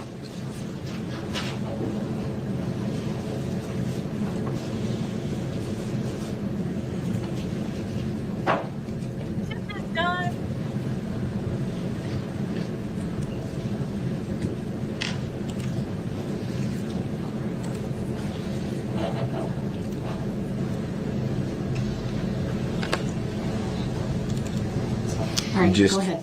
It's in the jury box. You just testified that this was the alleged defendant. How do you know that? Can you see a face? Which question are you asking? Those were two. Can you see the face on the circled individual in that exhibit? In this clip, I cannot see the face of the person that is circled. So how do you know who it is? I can tell who that is because I have watched this video in its entirety, and I can tell that it is you based on all of my contacts with you. So why were there not any other exhibits that can give credibility to you positively identifying the individual in this video? Objection, argumentative, Grounds. compound. Sustained as to the form of the question. Is it fair to say that this is the only exhibit photo from the video?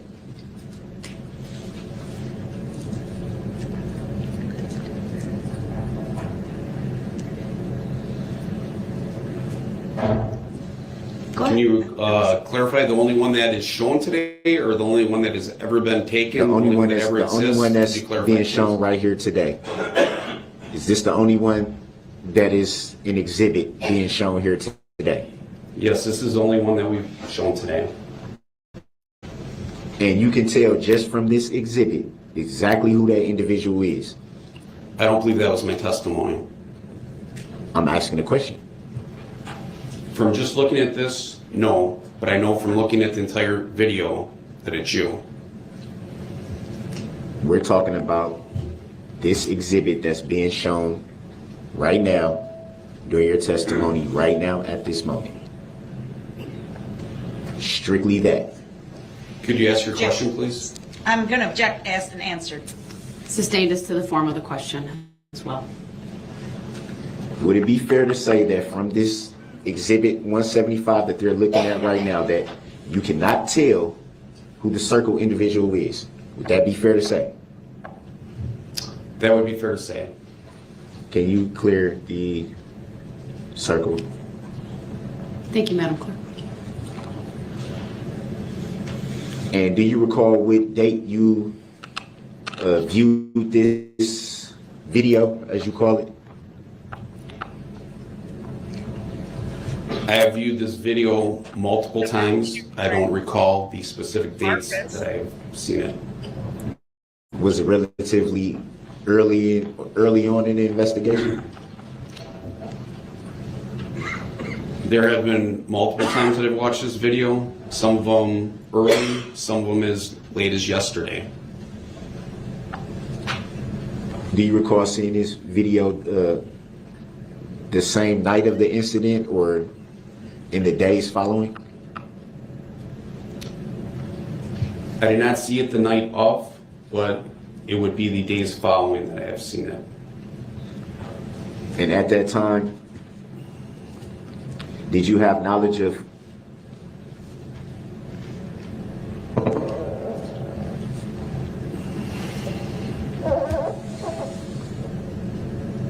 who that vehicle belonged to?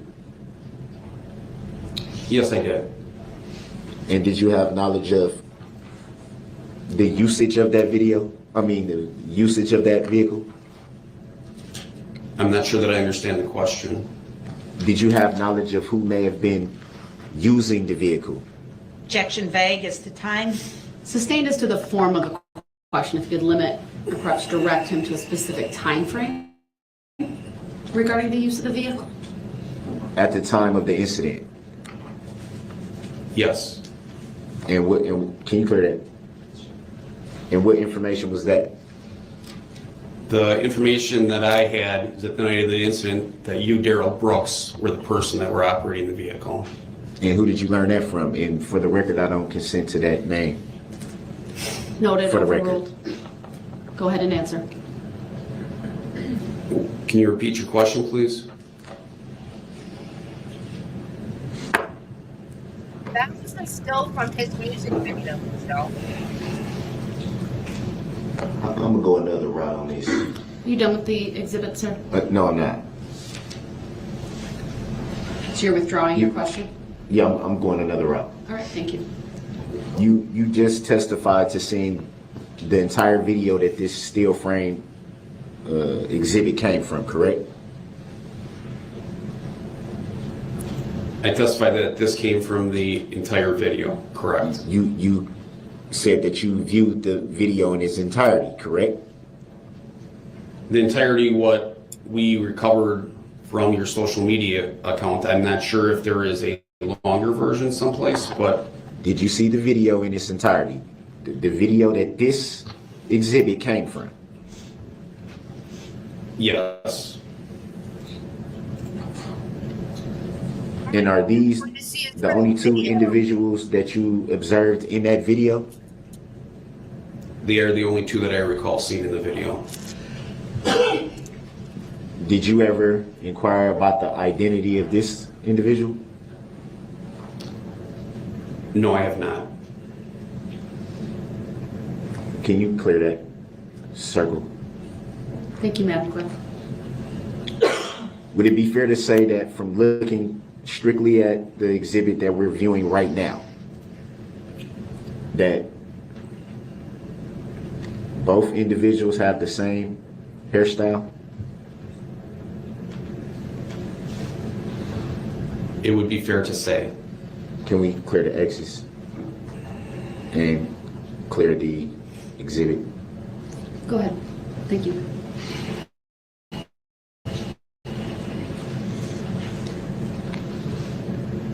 We go back to exhibit 13. Published.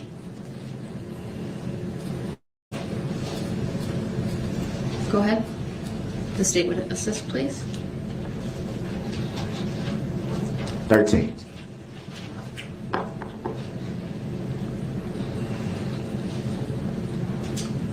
Can you play it? Well, just play it. I'll tell you when to pause if that's okay. Go ahead. It's not up yet. Oh, thank you. We're going to wait until it's in the jury box. Oh.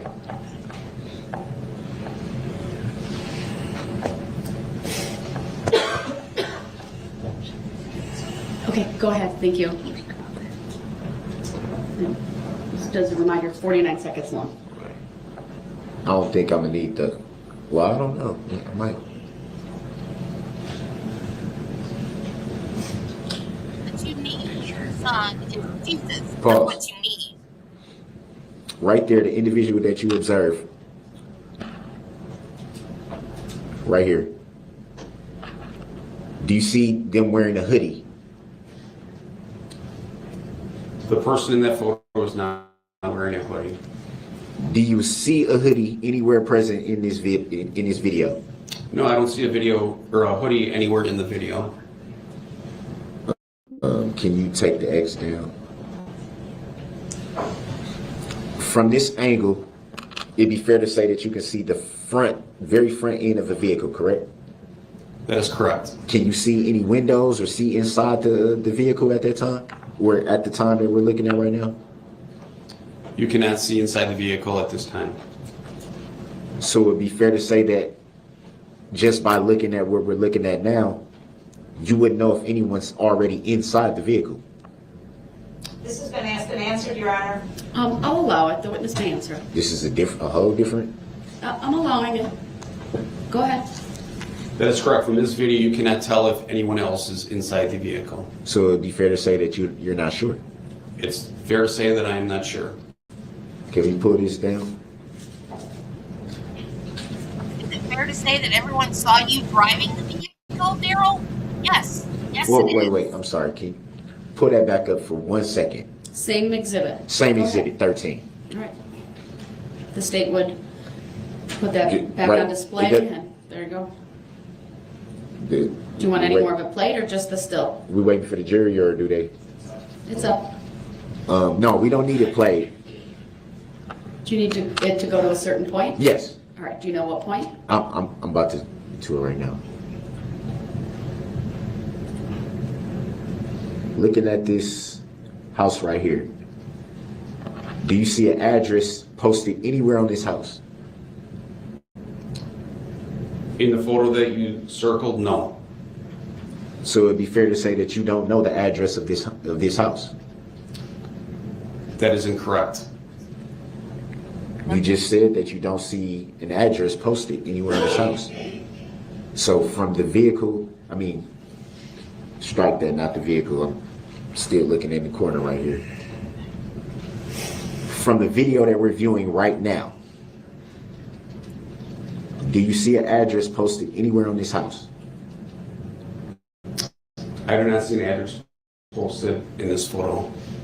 So judging by this, well, actually it's a video, but judging by this video, how can you know the address of this house? Because I've been at this house before to talk with your mother. I've seen the address on the front of the house. Judging by this video. Hold on. You have to let him finish because that was not the question you asked. You asked him how he knew. He can answer. Go ahead, Detective Casey. I have been at this address before. I have spoken to your mother. I have been in the backyard of the residence. I have seen the address on the front of the house. I know this to be your mother's house. I recognize from this photo to be your mother's address at 4014 North 19th Street. You recognize the house or the address? Because we don't see an address in this video. I recognize this house to be that address from being there. And had you already been there, as you say, and talked to people, as you say, before you viewed this video?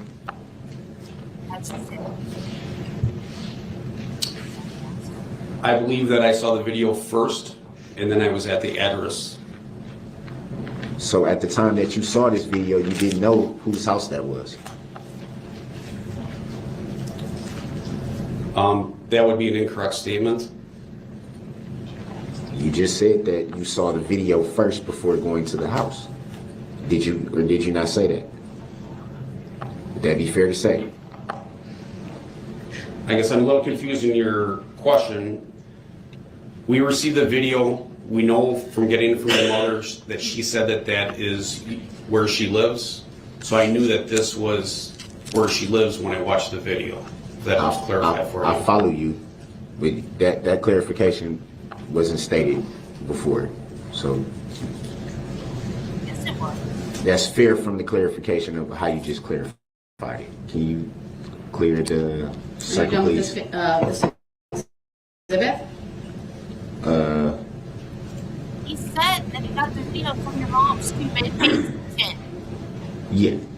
All right, you can take it down. Thank you. You're a murder crowd. This is your life and you're not paying attention. Pay attention.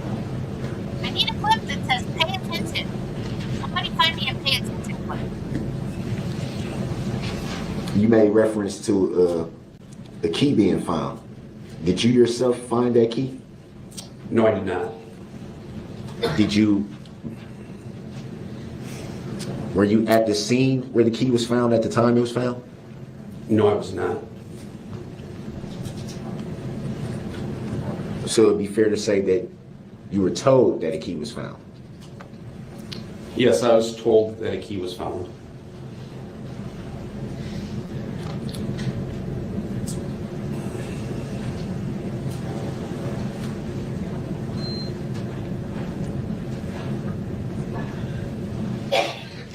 Why didn't he just leave the key? So it'd be fair to say that you went off of what you were told. You actually didn't observe this with your own eyes. What are you speaking of? The key being found. That's correct. I was told by two officers who I've worked with for a long time, and I trust what they tell me to be accurate.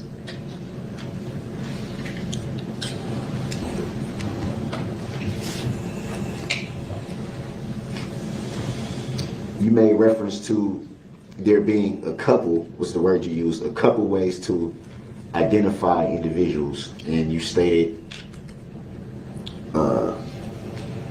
that you had spoken with the mothers of the alleged defendant's children. That'd be fair to say? I believe I said I spoke with the mother of 3 of your children. You are not the alleged defendant or the alleged suspect. You are the defendant. At that time, was the alleged defendant already in custody? Yes, he was. Wouldn't it have been easier to just use the fingerprints that were already obtained? Like I said before, the fingerprints was one way. We also verified it talking to his family members that his identity. Any reason why, or let me back up. Is it fair to say that there was more confirmation needed to identify the alleged defendant at that point, seeing as how the fingerprints were already obtained? We were just being thorough. We were certain that it was Darrell Brooks that we had in custody based on his fingerprints and other information that we had. It was just a matter of being thorough and verifying the person that we had and the name that he goes by. It'd be fair to say fingerprints are pretty accurate though, correct? Would that be fair to say? I think that would be fair to say. So it would also be fair to say that there wouldn't be any reason why the alleged defendant that was in custody would be someone else. Wouldn't that be fair to say? Objection, that's compound and difficult to follow. It's not compound. It's Sustained not is to the difficult form of the question, sir. Please That was rephrase. very clear. Sustained is to the form of the question.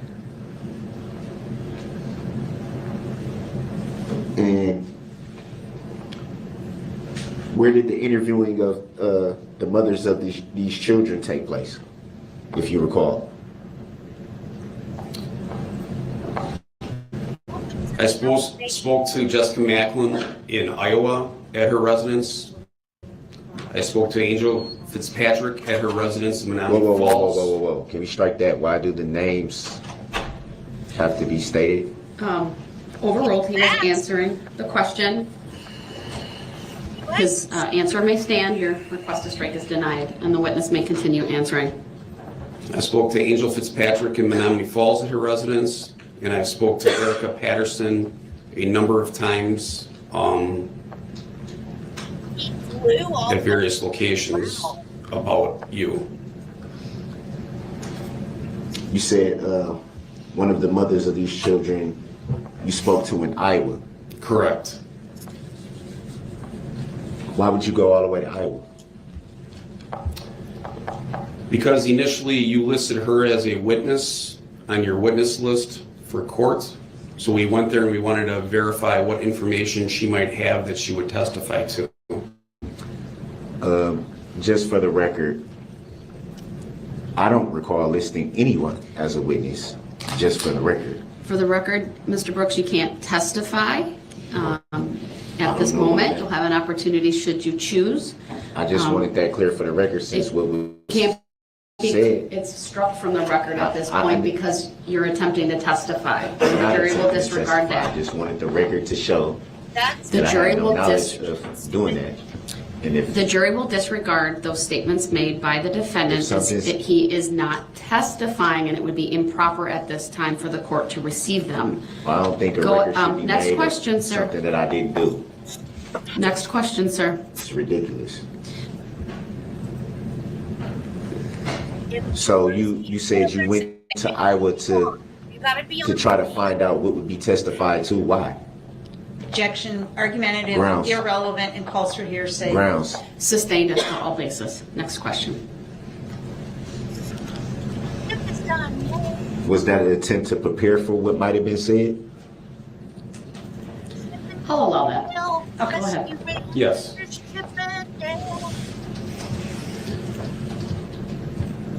Why would there be preparation involved in someone who might testify on an alleged defendant's behalf?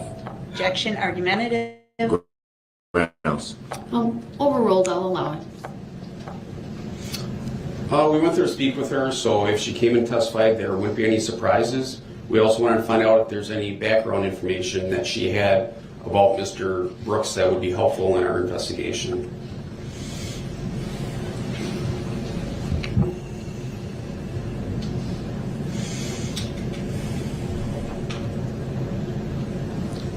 So you made reference to not being any surprises.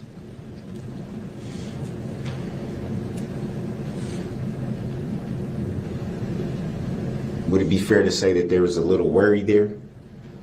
Objection, argumentative. Grounds. Sustained as to the form of the question. What surprises were you referring to? What do you mean by surprises? No surprises. Your Honor, I object to this entire line of questioning. This witness is not expected to testify. It's wholly irrelevant. Well, he opened the door by putting the name on the record and saying where he went. I will allow one more question on this. Go ahead, you may answer. Could you re-ask the question, please? What do you mean by making sure that there were no surprises? We wanted to make sure that there wasn't any information that we weren't aware of that may come up later that would be helpful in the trial.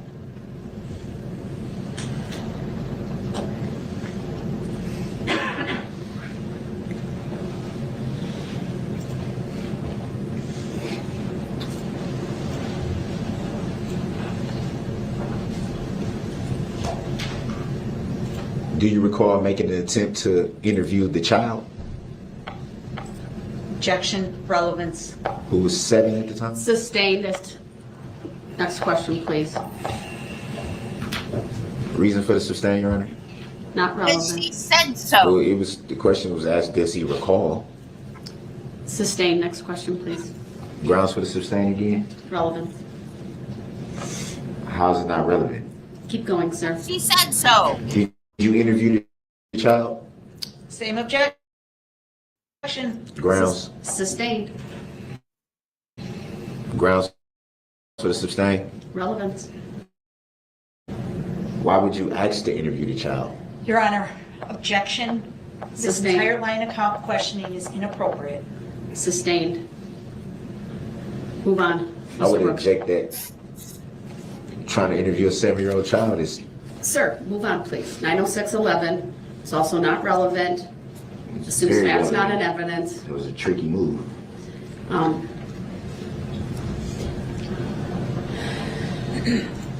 You made reference to, in regards to Exhibit 88 and 89, which were documents from an entirely different county. Do you work for Milwaukee County? No, I do not.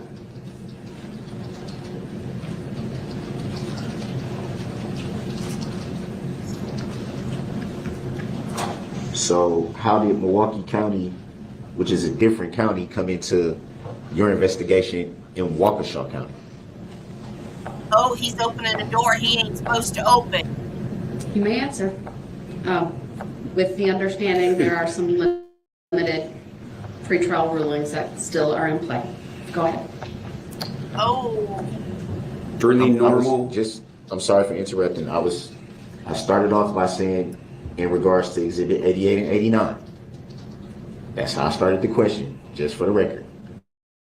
I know. I'm reminding the witness of the pretrial rulings. Okay. During the normal course of an investigation, we do background on a person to see if they have any open cases or any information that would be helpful. There is a computer system that displays what cases or charges are open for a person, and it is relevant because if you are charged in one county and you violate conditions of bail, you can also be charged in another county for those violations.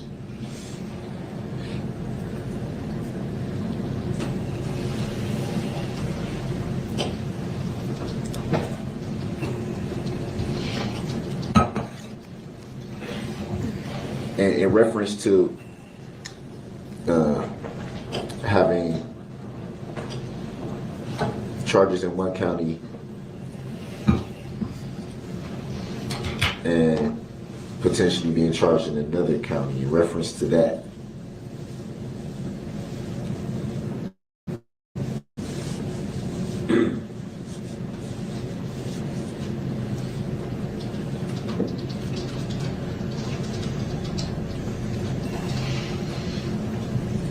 wouldn't you essentially have to violate the conditions in one county and strictly be charged in that county? That is an inaccurate statement.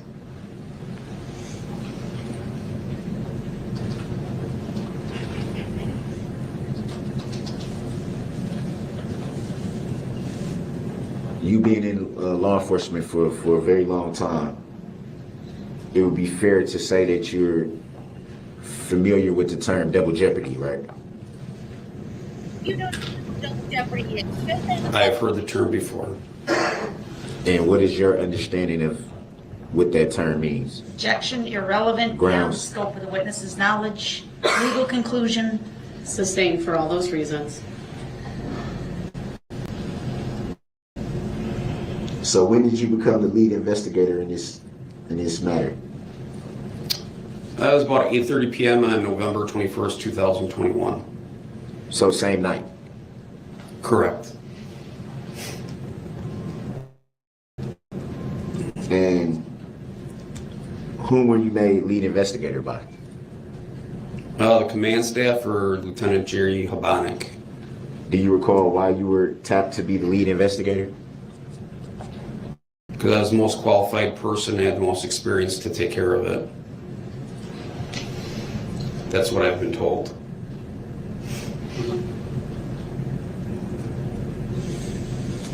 Any other reasons besides that? Also, because I was at the parade route a little bit earlier and I had the most information out of anyone, it took a little while for the other staff to come in. So I already had a little bit of a head start with the information that I already had learned as being there at the beginning. And that would be the information that you said you had more knowledge of than anyone else at that time. Would that be in reference to having an interaction with the vehicle at some point? I would say as the totality of the situation, I was there when the car first went through. I know what the radio traffic was for taking Mr. Brooks into custody. There's also some decisions that were made early on how to proceed with the case. I was also on scene downtown and took control of the crime scene initially. So a lot of those decisions were made even before our command staff started coming in to take over lead on the case. When you referenced, you were there at the beginning when the vehicle first entered in the parade. What do you recall about when the vehicle first entered the parade? I remember a horn beeping, red Ford Escape driving around, and then you driving into me and not stopping when I pounded on your hood and window. Driving into you, what do you mean? I meant that I was in front of your vehicle contacted me, pushed me off to the side, and continued driving without stopping. Were you injured in this incident? I was not injured, thankfully. And you made reference to a horn beeping. What do you mean a horn beeping? I mean a horn. The vehicle was beeping its horn? Yes, the vehicle was beeping its horn.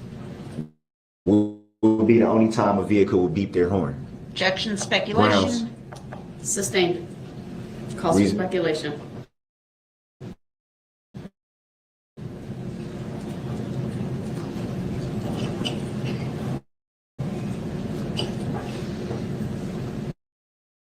Beeping their horn? Same objection, Your Honor. Do you know why you would beep your horn? Do you know why? So he can answer that question. Could you repeat the question, please? Do you know why the vehicle was beeping its horn? I imagine that the driver was angry and wanted to get through the crowd. And how did you come to that determination? I've been driving a long time, and a lot of times people get angry, they're late, they beep their horn at you in a way that is because they're upset and they're trying to get past you. Do you know that for sure? You asked me my opinion. Yes, I did ask your opinion. Now I'm asking you, do you know for sure if the driver of the vehicle you observed was in fact angry? I assume that he was. So it'd be fair to say you don't know for sure. I do not know for sure, but that is my opinion, is that he was angry. And Overruled at that time, the first time you asked. you had no knowledge who the driver was. Would that be fair to say? Well, I had knowledge because I saw your face. I did not know your name. Did you know who the driver was? No, meaning had you had any prior interactions with them before this incident? That's what I mean by no. Have you had any conversations with him, talked to him? Hold on. Compound question. Ask one. I was just giving clarification of no. What I meant by no. It's a compound question. Please rephrase. Before you observed this vehicle, as you say, and this driver that, as you say, did you know them? What the heck does I that have mean? no memory of meeting Mr. Brooks before that afternoon. So it'd be fair to say that you're assuming something that you don't know. Would that be fair to say? Objection, compound, vague, and argumentative. Sustained. Grounds? Good God. Sustained as to the form of the question. How would you know how someone's feeling if you don't know who they are? Your Honor, he opened the door to this. It's asked and answered. The witness has given his opinion. It's clear. Grounds? I object. Improper question. Grounds? I will allow the witness to answer why he came to that conclusion. Go ahead. Like I said before, I've been driving a long time, and a lot of times when people are beeping their horns, it's because they're late, they're angry at something happened, and that's why I concluded that the person was probably angry. So would it be fair to say that another reason why a vehicle would beep its horn would be to alert people to the presence? Objection, Grounds? irrelevant speculation. Grounds? I'll allow it. Based upon his training and experience, he may answer. It's a possibility.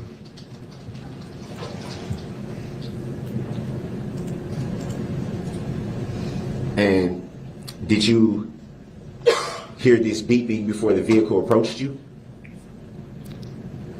Yes, I did.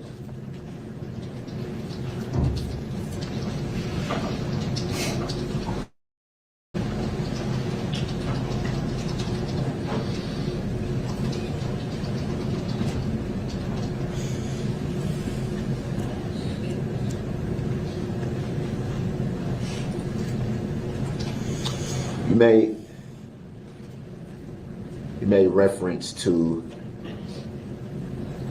and I'm referring to the ring video obtained in exhibits 88, or I'm sorry, the ring video obtained in exhibits 13 and 14. You made reference to obtaining that the same night of the incident. Do you recall saying that? Yes, I recall saying that.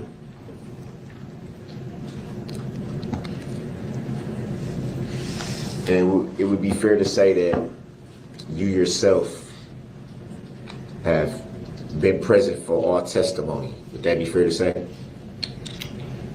That is not correct. How so? I was sick one day and I was not here. Well, I'm referring to, let me clarify. Maybe I wasn't clear enough. Pertaining to all testimony since trial began, you've been present for all testimony. Would that be fair to say? I believe I've seen most of it. Do you recall testimony of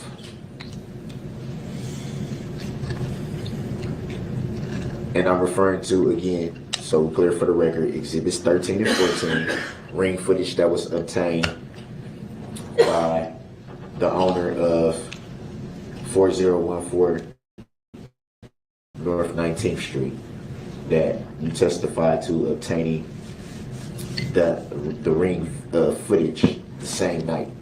Were you aware that, well, let me back up just a little bit. How were you able to obtain that ring footage? There was officers that went to Freighter Hospital where Dawn Woods, Mr. Brooks' mother, was working. They spoke to her, and she's the one that alerted to them that she had ring video at the house and offered to remotely download that video for them. And were you there yourself? I was not there myself.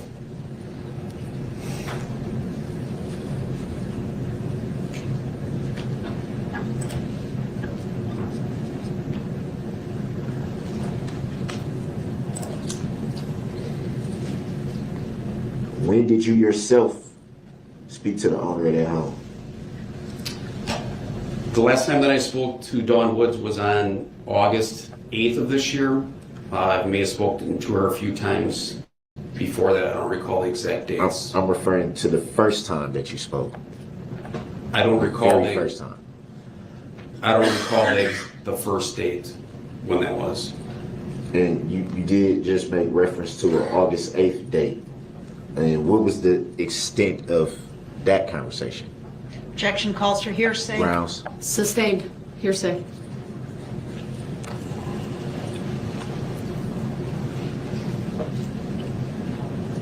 The August 8th date that you referred to, was that in any way follow-up? Was that follow-up investigation? Follow-up to what? Well, you stated that you had spoken previously before the August 8th date. So the question is, was the August 8th date follow-up to the investigation that you were already actively lead of? I mean, everything is related to this investigation. The investigation continues every day. It will not end until this trial is over.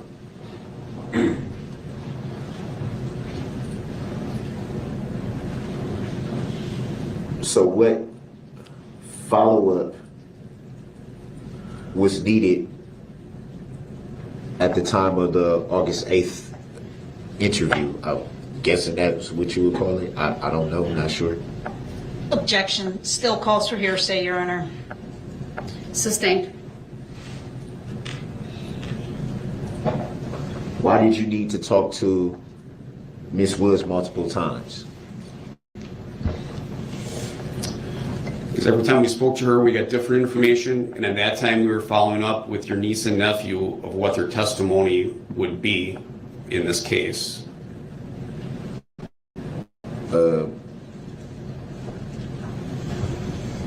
What testimony are you referring to? Because I don't recall any nieces or nephews testifying. I don't think I'm allowed to say it. I think this line of questioning is irrelevant, Your Honor. I'll sustain the objection, and at an appropriate break, I can address it further if need be. Please move on to a new topic, sir.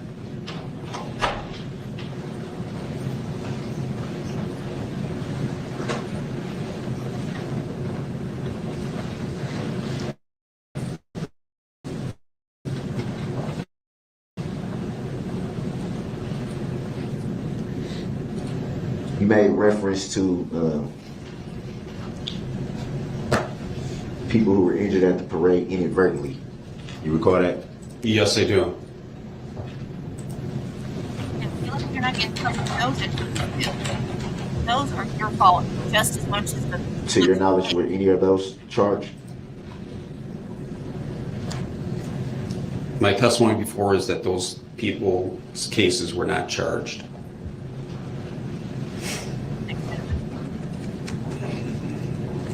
And were they seen as victims? I'm going to object to the form of that question. I think it calls for a legal conclusion, Your Honor. It does not. I asked to his knowledge. I'll sustain the objection as to the form of the question, if you could please rephrase.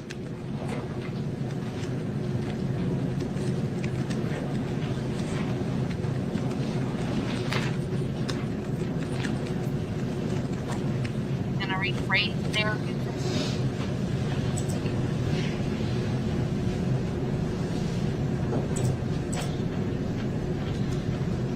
I'm gonna go a different route. What'd he say?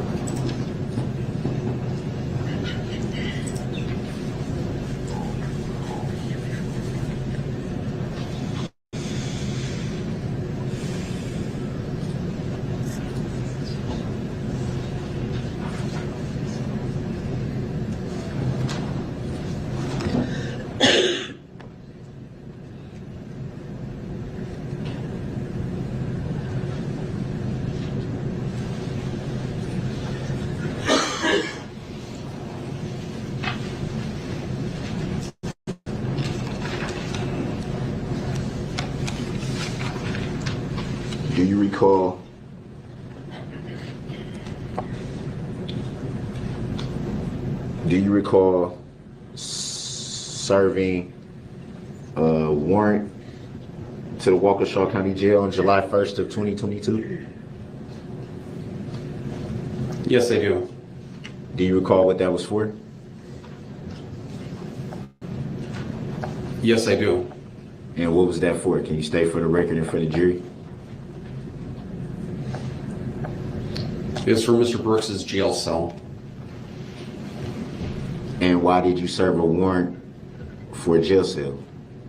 Your Honor, I object pursuant to legal rulings previously issued in this case. I don't think this is relevant. I'll sustain the objection. It's not relevant. I'll certainly take it up at a later point if need be.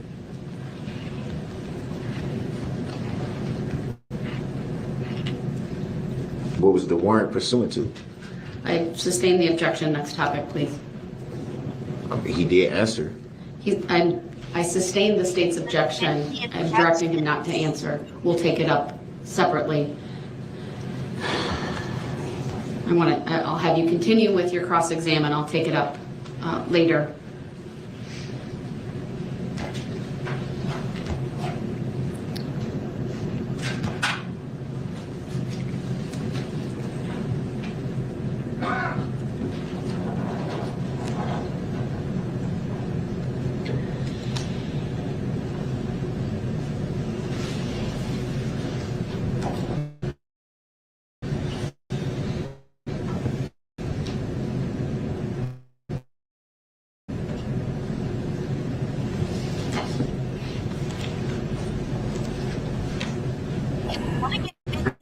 Opening statement today. Hurry up, Darrell. We're wasting time. You made reference to this vehicle At least we don't have to driving take into it you, away. but stated you were not injured. Did you file a claim in this matter?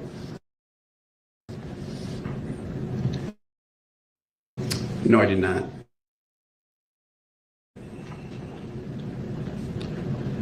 Do you yourself know if anyone filed a claim in this matter? Can you be more specific? Do you yourself know if anyone filed a claim in this matter? Just in general? Whatever your interpretation.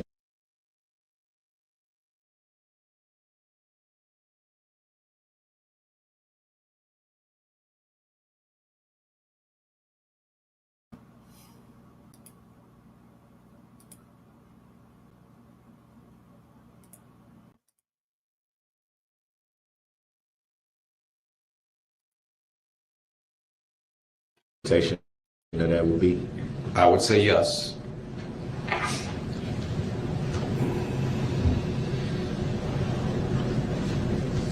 And do you know what that claim was? I would imagine that there was a lot of injuries from the people. A lot of people had very extensive medical bills. I would imagine that they would file a claim with their insurance company to have those bills paid. So you had knowledge of what was filed to their particular insurance companies? I have no knowledge, but my assumption is that they would have filed those bills. So it would be fair to say you don't know for sure? That was my... Is that the answer? What he Yes. just said, that was his testimony.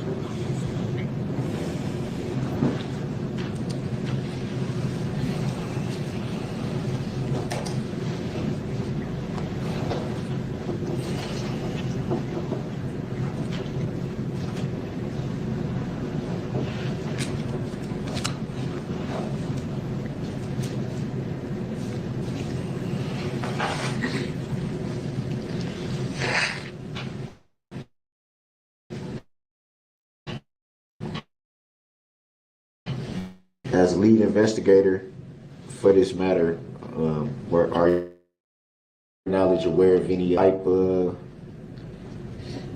of things? Objection relevant? I'm sorry.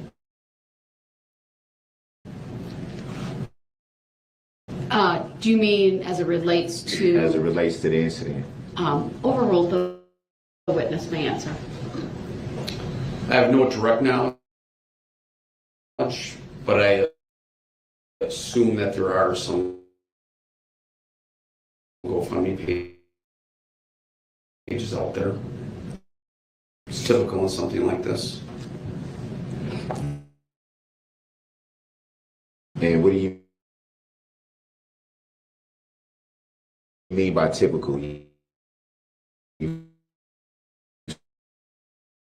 seen this before? Is that what you mean by typical? We have a very loving and caring community.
Stop, StreamYard. Behave yourself.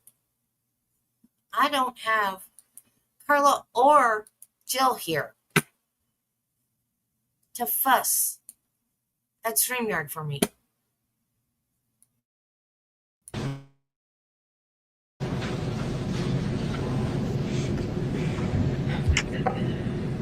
To your knowledge, do you know if it's typical for a lead investigator to sit right behind the prosecution table at a trial? Yes. Yes, it's very typical. That happens in most larger cases, especially a case of this magnitude. There would be a processor. So yes, that's a very typical thing that happens. Have you ever done this before? I've done this multiple times before. And are you the only detective in the investigation that has that honor? Objection vague. Grounds. Sustained as to the form of the question. Are you the only detective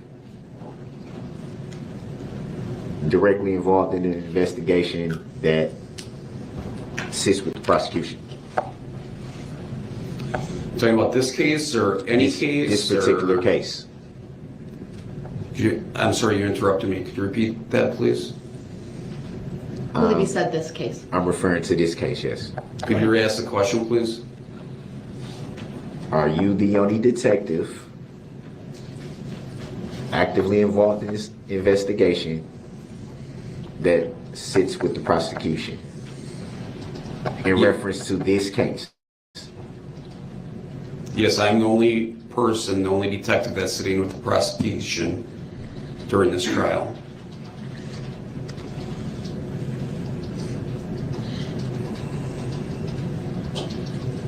So would you explain who the other officer is in the blue suit over here? Objection to the relevance, Your Honor. Grounds. Sustained. I just want to know his role. Sustained. Next Reason question, for the please. sustain. Not relevant. He's been in the courtroom the whole trial. How is it not relevant? Mr. Brooks, next question, please. Nobody knows who he is. None yet. That's who he That is. should be known.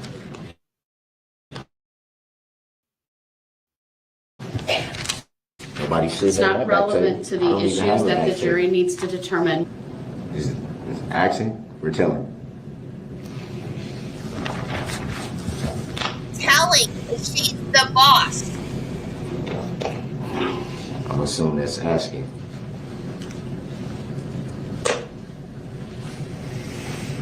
What a manipulative little asshole. Do you have a question, sir? Yeah, I do. I would like to get to it. Thank you. Please do so. Thank you. I will.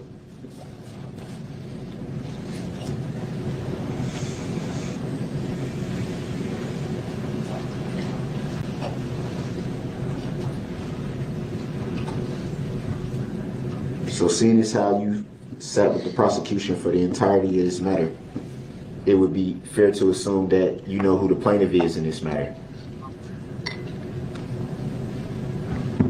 Yes, I do. And who would the plaintiff be in this matter? The state of Wisconsin. Is that an entity or a living human being? It's an entity. How can an entity file a claim? Objection. Grounds. Legal conclusion. Grounds. Sustained. You are aware that only a living, breathing human being can actually file a claim. An entity cannot walk into anywhere and file a claim if it's not even a real person. Objection. You are Move to aware of strike. that, right? Go ahead, Attorney Apper. Move to strike the statements by Mr. Brooks. Also object to the question that was asked at the end as irrelevant, argumentative, and calling for a legal conclusion. Objection is not calling for a legal conclusion in any The way. court sustains the objection. The request to strike the statements made by Mr. Brooks are granted, or the request is granted. The jury will disregard the statement and the question asked for all of the reasons indicated by the stated also as a misstatement of the law. No, I definitely object to that, Your Honor. Your objection is noted. I'm going to have the jury stand for a second. They've been sitting for quite some time, and then you can formulate your next question. I'll take exception to that ruling.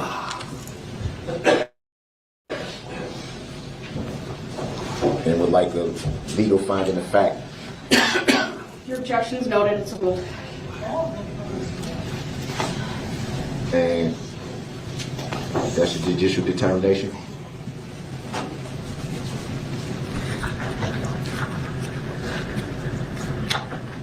I think you'd be seated. Go ahead, Mr. Brooks. Please continue with your questioning.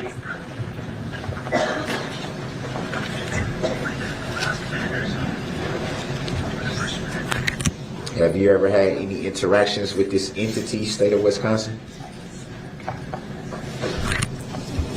Mr. Brooks, under 906.11, I'm not going to allow the witness to answer. It's vague. There was no objection. Under 906.11, I shall exercise reasonable control over the mode and order of interrogating witnesses. Please, next topic. These questions we addressed during the initial cross-examination of this witness. They're going to keep coming up. And I determined at that time that they weren't relevant. So next topic, They're going to please. keep coming up. Under 906.11, sir, please move on to a new topic. They're going to keep coming up. For the cross-examination, I will end. Do you see the state of Wisconsin present in the courtroom today? Objection. Argumentative. Grounds. Irrelevant. Sustained. Final warning, sir. Next topic or the cross-examination, I will bring it to an end. You don't got to keep doing that, Your Honor. You don't got to keep doing that. It's my responsibility, sir, over this trial. I'm informed. And Thank you. And I Next respect topic. that. But it's relevant for the jury to know the truth. They deserve to know the truth. Move to strike.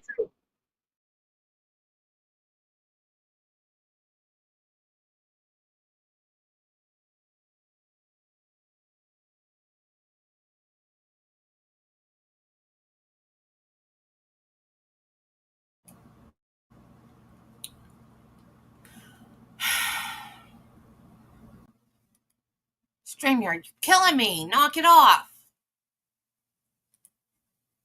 This is getting good. Now, stop it.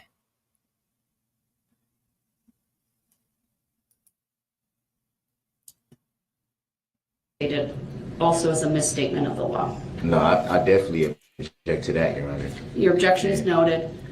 I'm going to have the jury stand for a second. They've been sitting for quite some time, and then you can formulate your next question. I'll take exception to that ruling.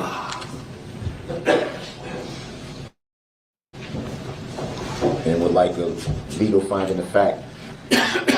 Your objection is noted. It's overruled. And that's a judicial determination.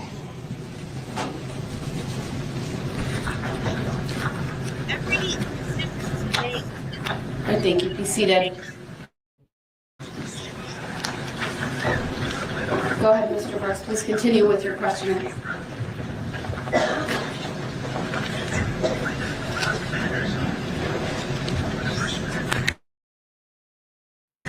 Have you ever had any interactions with this entity, state of Wisconsin? Mr. Brooks, under 90611, I'm not going to allow the witness to answer. It's vague. There was no objection. Under 90611, I shall exercise reasonable control over the mode and order of interrogating witnesses we addressed during the initial cross-examination of this witness. They're going to keep coming up. And I determined at that time that they weren't relevant. So next topic, They're going to please. keep coming up. Under 90611, sir, please move on to a new topic. They're going to keep coming up. For the cross-examination, I will end. Do you see the state of Wisconsin president in the courtroom today? Objection, argumentative, Grounds. irrelevant. Sustained. Final warning, sir. Next topic or the cross-examination, I will bring it to an end. You don't got to keep doing that, Your Honor. You don't got to keep doing that. It's my responsibility, sir, over this trial. I'm informed. And Thank you. And I Next respect topic. that. But it's relevant for the jury to know the truth. They deserve to know the truth. Move to strike, Your Honor. Granted, the jury will disregard those last statements. They're Objection not to that. relevant. Mr. Brooks is not testifying. They misstate the law. I object to that. That's not lawful law. It's Noted. not truthful. All right, under 90611, I am now stopping the cross-examination. Any redirect by the state? Objection to that. And I would like Noted. legal finding of fact. Attorney Opera, any redirect? Yes, just very briefly, Your Honor, I would like to display for the witness only Exhibit 178. Objection. I haven't seen the exhibit yet, so I'll take that under I'm advisement. objecting still because the You may show it to the witness. there needs to be an answer to why the jury's not being told information that they deserve to know. Go ahead, Attorney Opera. Your Honor, for the record, this is a video I'm going to play about the first 5 or 10 seconds for the witness to identify it before moving on, please. And this seems objection because this seems like a whole new exhibit. This was never mentioned before. It was never. I haven't seen it. I can't rule on it, sir, so let me see it, and I'll when take your did it become objection exhibit? under, Right I'll now. It was take the never objection under exhibit before. advisement. Go ahead. I haven't seen this in any of the exhibits that I have. So how could it just be created now and be made an exhibit?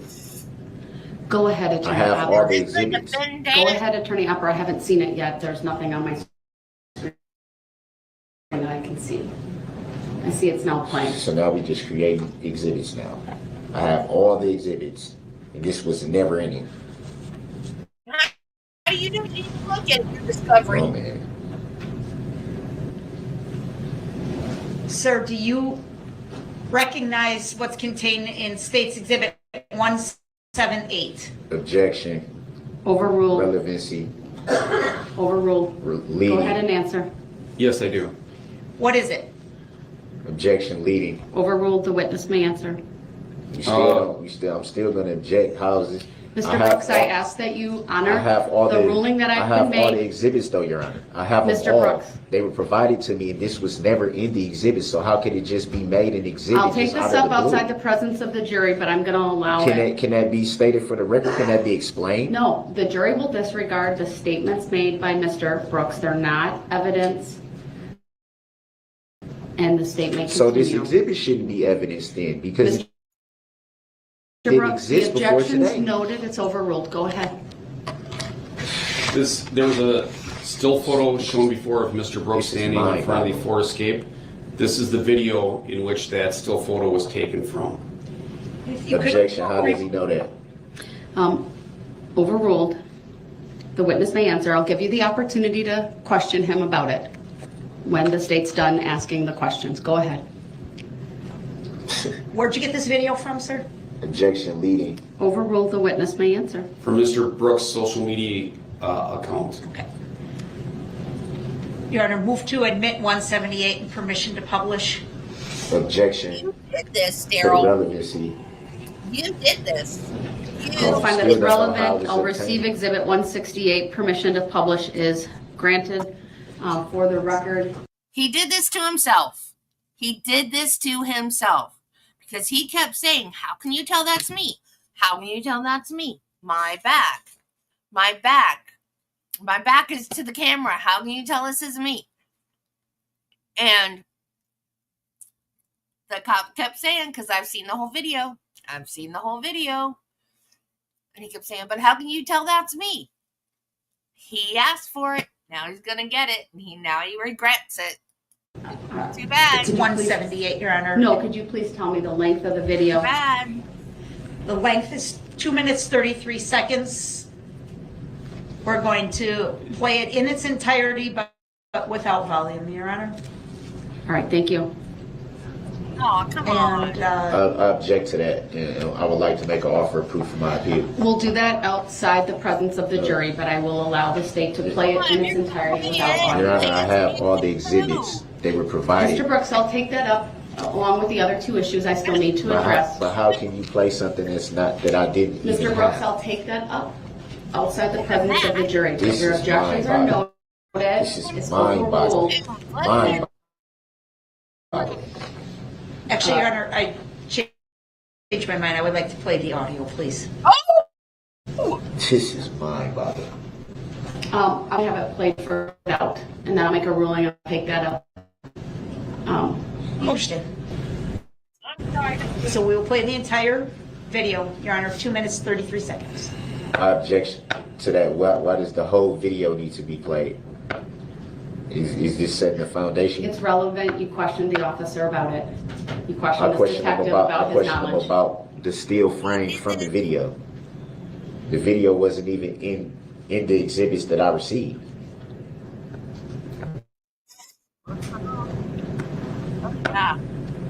They actually didn't even receive them. They Mr. were Brooks, please obtained. stop.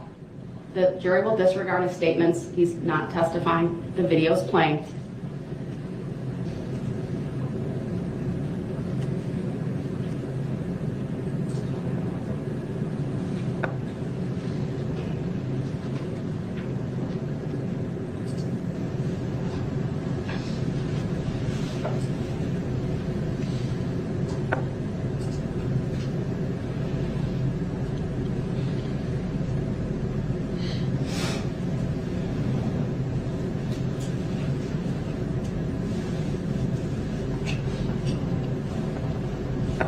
So play the sound. I want to hear it now.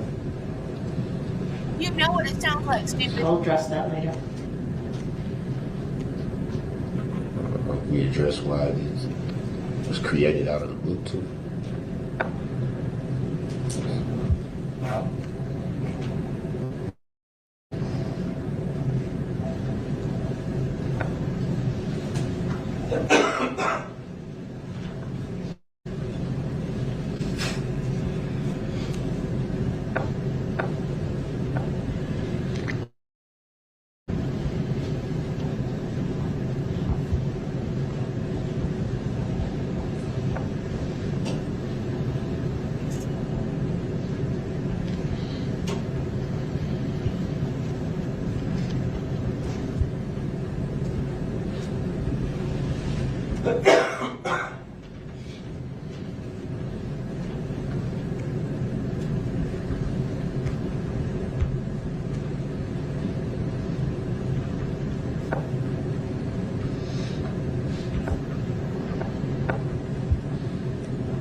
Go ahead, attorney, after the video's finished playing. Thank you. Sir, did you see during the playing of that video the image that was captured as a screenshot and presented to you in your direct testimony as states exhibit number 175? Objection leading. Overruled. Foundational. The witness may answer.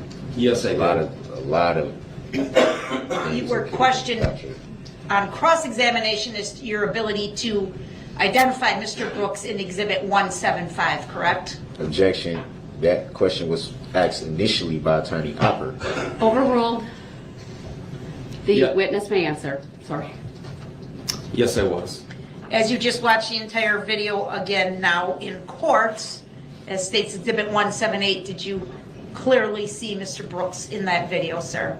Objection. leading? Overruled. The witness may answer. I believe there's no doubt that that's Mr. Brooks in the video and later standing next to the Ford Escape. Thank you. I don't have any other questions, Your Honor. As to this particular piece of evidence only, Mr. Brooks, you may ask questions of Detective Casey. Objection, I don't consent to being called that name. And yeah, Noted. Do you have any questions for the witness? This, when did this video, when was this made a exhibit? Because I don't have it. Objection. That's not a question for the witness, Your Honor. That was a question. When was this Sustained. As to the video form made of an the exhibit? question. When was this video made an exhibit? That is a question. I object to the question directed at the witness, Your Honor. It's beyond the scope of his knowledge. Well, he said he saw it. But that's not the question asked. So you can rephrase your question if you want to. When did you see this exhibit? When did you see it? With the understanding that you're asking when did he see the video, I will When allow did you the see question this to be exhibit? asked. With that understanding, you may answer, Detective Casey. Am I answering when I saw the video for the first time? Yes. Objection, Your Honor. Why is something always funny at that table? It would be the same thing. I'll take that as disrespect because they were allowed to say something and I said under my breath that was disrespect. I They would just direct did the both same parties thing. to avoid commentary. Okay, well, can you do that, gestures. please? And take that as disrespect too. Sir, I'm good. Can I do my job?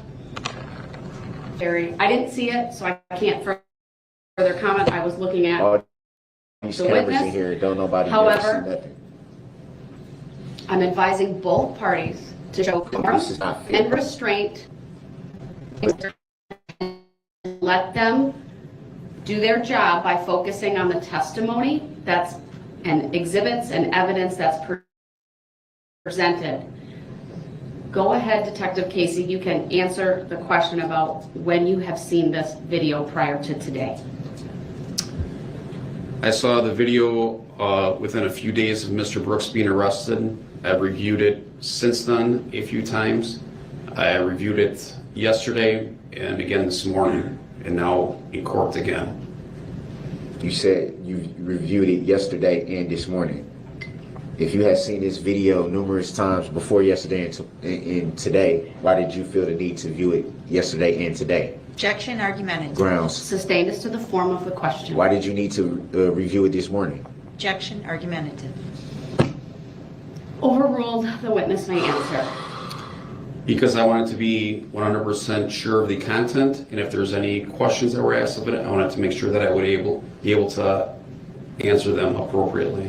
And why was this, to your knowledge, why was this video never brought up in your earlier testimony? Objection, that's a Grounds. misstatement, Your Honor. Sustained. It As was to the not form brought of up the in question the assumes testimony. facts not in evidence.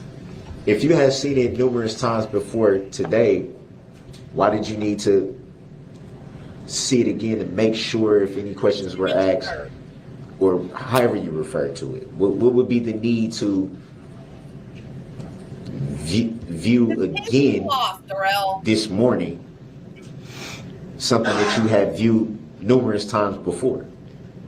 I'll say with my Objection, compound, asked and answered, misstatement of the facts, argumentative. Sustained. Did you view the video this morning because you knew that the video would be made an exhibit this morning? Objection, assumes facts, not in evidence. Sustained. As to the form of the question. This is mind-boggling. This is mind-boggling.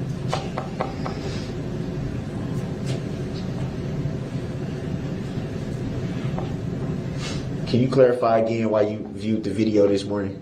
Objection, asked and answered. Sustained. So you're gonna sustain everything? It was already answered, sir. Next question, please. And I'm asking for clarification. Next question, please. I don't got no more questions, man. All right. Thank you. This is mind-boggling. Detective, you may step down. I'll excuse the jury. What you people was trying to do is not fair. Hide things from the jury repeatedly. You don't tell them all the information Mr. they Brooks, need I'm to going know. to take up all of your objections outside the presence of the jury. I'd ask that you honor my decision to do that, and you show courtesy and decorum. Because you asked. Mr. Brooks, please. Because you asked. That's the only reason, because you asked. I see what you people are trying to do. It's not right. It's not fair and it's not right. She's the judge. Do whatever the hell she wants. You can have a seat. Well, once the jury's outside of the courtroom, I'll take up the objections previously in the evidence. All right. First of all, Attorney Opera, if you can make a record as to this exhibit and whether it's been turned over previously. It was previously included in the initial discovery that was sent initially to the public defender's office, and now we have a record that those 3 boxes were turned over to Mr. Brooks. Objection, I don't consent to being called that name, and it was not in the video footage that I have obtained. That video was not part of it.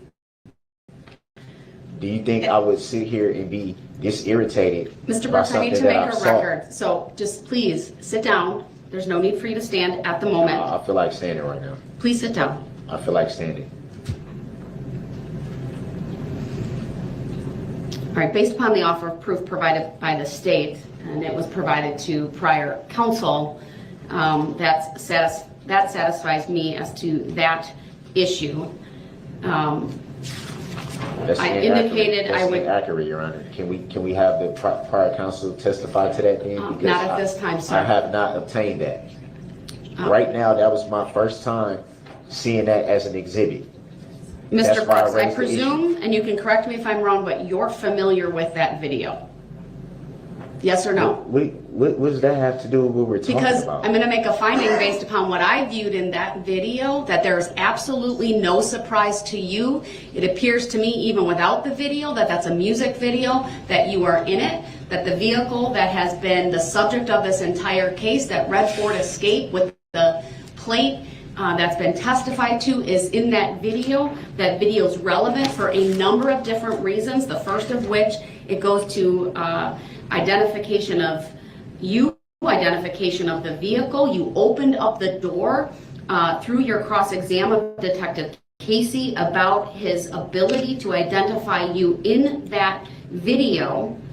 And when I say identification of you, specifically as it relates to Detective Casey's opinion that that's you in the video, of course, it's ultimately up to the jury to determine that and what relevance, if any, that evidence have. But you opened up the door for the state to show that video because you directly attacked the credibility of Detective Casey through his knowledge of it and the identification by him of you in it. Because the still image was of your back. Okay. So that opened up the door, and it's proper. There's absolutely no surprise to you that that video exists, and that is my finding as it relates to that. What do you mean by it's no surprise to me that it exists? That was not the issue. The issue was, how was it made an exhibit at the last moment? How does it be made an exhibit out of the blue? That was the issue. The issue State can make an offer of proof on that, because obviously they marked it as an exhibit. Well, with all respect, Your Honor, you're mischaracterizing what I said, and the record needs to be clear. The issue that I raised was, how did this, at the last minute, out of the blue, become an exhibit? That was the issue. Go ahead and make your offer of proof on that. Thank you, Judge. And another thing worth noting is the testimony of Detective Casey that this video was obtained from the defendant's own Facebook account as well. The court is well aware. He said social media. Nothing that. He didn't say what it was. Sir, stop interrupting. We have to make a record of it. You've interrupted multiple times. I've been abundantly patient with you. Again, another interruption. So you need to be quiet and let the state make a record. Stop gesturing at me. Stop rolling your eyes at me. Stop mumbling. I'm looking right at you. I'm not rolling my eyes. No, you have throughout. I've seen it and I've made note of it. I'm looking at you. Okay, so are you asking me to be quiet, or are you telling me to be quiet? Go ahead, Attorney Opper. Thank you, Your Honor. I'm gonna take that and as just to indicate, Your Honor, this court has been abundantly patient with Mr. Brooks. He challenges the court's authority repeatedly. This court absolutely has the ability to tell him, sit down and be quiet. And you haven't done that. And I know why you haven't done that, Your Honor, and we appreciate that. He is not in control of this courtroom. You are. And he needs to respect that. This video was relevant based on his questioning of Detective Casey, as you just indicated, challenging his ability to identify the person who had their back turned to the camera in the still shot of State's Exhibit 175. Trials are fluid. When he opened the door to that, we came up with the video which Detective Casey testified repeatedly on direct examination and cross-examination as to how he knew that was Mr. Brooks, because he had seen the rest of the video. He would not accept that. He pushed it and pushed it and pushed it until we played the video. The lyrics of that video probably would have been prejudicial. Originally, I wasn't going to ask for volume. Then I did, because he pushed it again, and his voice and his mannerism of speech, I thought, would have assisted the jury in identifying Mr. Brooks as the person in the video with the red SUV. However, you smartly asked me to play it without the audio, and I did that, and then I never went back to that. This is all to the benefit of this defendant, who continues to suggest and impugn the integrity of this court and this prosecution without basis. He doesn't like it because the evidence is stacking up and stacking up, and whenever it does, his response is to accuse you, the court, or the prosecutors of being unethical and hiding things. There is nothing in law that prevents me from pulling something out of my case right now and making it an exhibit if it's relevant. You decide what's relevant, what's admissible, not Mr. Brooks. There is no law he can cite to no law, no authority whatsoever that says I can't make an exhibit essentially on the fly. As for my tone with the court, I don't mean to direct this at the court. It is very frustrating. The court has demonstrated much more patience than I have with Mr. Brooks, because again, I do not appreciate his impugning the integrity of these proceedings, of Your Honor's efforts to run a fair trial, and of our efforts to run a fair trial. We have ethical obligations as well to be fair in this courtroom. We have respected that entirely. The reason I was laughing 30 seconds ago was because the exhibit was mislabeled. There was an extra Y and it said Exhibit E, EXHIBITY. And I turned around to the paralegal and pointed that out, and we laughed over it, the word exhibity. That was it. There has been no disrespect directed at Mr. Brooks directly in any fashion. So he can object all he wants, and he has made that clear. He will continue to object and obstruct the court and obstruct these proceedings every last chance he gets. But legally, everything has been above board and proper, and this exhibit is no exception. I apologize for my tone, Judge. Thank you. I appreciate that additional record being made. I object to that. My previous ruling doesn't change in any way that the exhibit is relevant. I indicated I would take it up because, and I'm taking what the state's saying as withdrawing the request to play the lyrics. That is correct. All right. I have not heard them, but I'll certainly take the state at its word as an officer of the court that it would be prejudicial based upon the lyrics that are in that video, but my decision to admit the video without audio stands. I do want to take up two other issues. There was an objection to questions regarding cross-examination, so the objections were by the state. One had to do with there was questioning about possible testimony with his niece and nephew, and then the jail cell search issues. So Mr. Brooks, you asked the questions. The state had objected. Since you're the proponent of what would presumably come in through the testimony of Detective Casey, What is your offer of proof as to why I should allow Detective Casey to come back on the stand and testify about his interaction, I believe it was with your mom, and possible testimony of your niece and nephew? It don't matter with Detective Casey. He's off the stand. He's not going back on the stand. No, but I told you I would recall him. I wanted to take it up outside the presence of the jury. How do I supposed to know? So are you withdrawing that, sir? How am I supposed to know? I think I deserve a chance to rebut what was just said. I think I deserve that much if it's a fair trial. What information do you want to provide to me about that last exhibit? About what last exhibit? I'm talking about the audacity of the prosecution to just put that on the record when it's stated it's untrue. I don't know what you're talking about. What's untrue? We just heard her talk for 5-10 minutes straight. Now don't nobody know what I'm talking about. I don't know specifically what you're talking about. There's a reference made to what I'm supposed to know about the evidence stacking up and this and that, as if that has any bearing on what I still think and what I'm still going to present. It doesn't. Well, that's not what we're talking about at the moment. I made a ruling on an exhibit. She's been laughing and making comments under her breath the whole time during the whole trial, and I never said nothing. I don't know what's being said, but I can tell that it's directed towards me. I'm not an idiot. Yeah, you are. I haven't made any of those observations, I didn't sir. say What you. I've I didn't say you, Your Honor. No. What I've observed is listen, please. Go ahead. For her to sit there and try to play it off as if she's not referencing to me, she must think I'm an idiot. You are an idiot. That is very disrespectful to me. I haven't said anything about that until today. She's done it numerous times. What are you talking about? I don't know what you're laughing under her breath. Her trying to cover up the microphone so they can laugh and hee and key. That they've been doing that the whole time. I didn't say anything. I didn't say anything about it. I have not noticed that. What I notice are 3 attorneys who cover up the microphone so that they're not heard when they're conferring with each other about evidentiary issues or about testimony. So why is it always laughing and giggling? I haven't noticed that other than the one thing you pointed out. Well, we have cameras.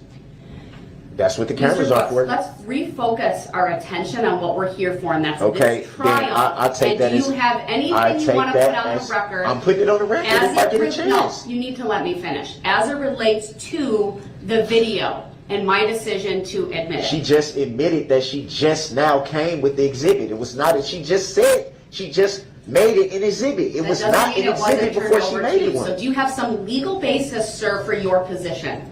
Because I'm not. What do I need legal basis for when she just admitted on the record that she just made this exhibit up right now? That is a complete mischaracterization. Sure, she did not. That's what. So she wasn't implying that by saying that she can pull anything out of her suitcase. So that's a figure of speech. Okay, so what is it implying to? What would that be implying to? As attorney, how would anyone in my position? Because you're not providing me with any legal basis. I didn't even finish. You told me that I can make the record.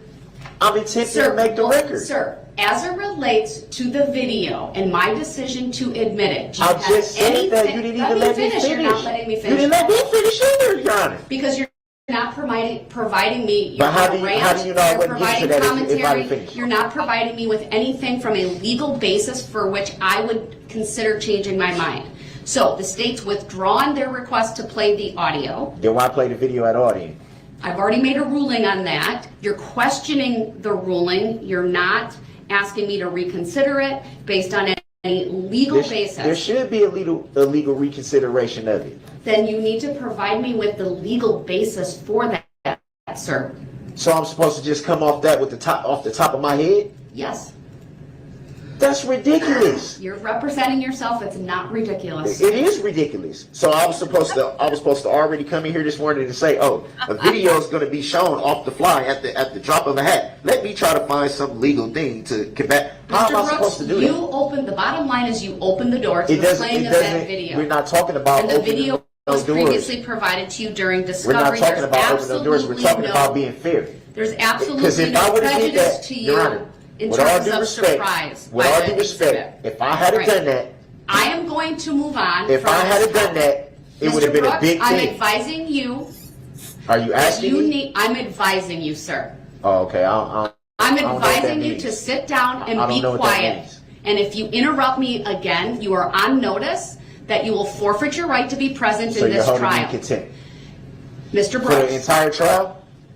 Did you say the entire trial? I never said any such You said thing. for the trial. So what do Please? you mean? I'm asking, what do you mean? Mr. Brooks, you continue to That is come not, at me. I don't consent to being called You that name. continue to fight with me. I'm You not are fighting being with you. disrespectful. I'm not fighting with you. I'm not. I'm But going to give you said I one would have last the chance to make the opportunity to record. sit down and be quiet so I can make a finding Are you as it relates asking to me other to do things. that? Are you asking me I don't to need do to that? ask, I'm telling you. Thank you. There were two other issues that came up that I advised the parties I would take up outside the presence of the jury and give, if appropriate, Mr. Brooks the opportunity to ask further questions of Detective Casey. There was questioning by Mr. Brooks about possible testimony and why it had to do with it was in the context of him questioning Detective Casey about speaking with Dawn Woods, his mother, and about a time in August, and there was some reference to his niece and nephew. And I sustained the objection. I wanted to take it up outside the presence of the jury. That's the first issue. The second issue was the questioning of Detective Casey by Mr. Brooks related to the jail search.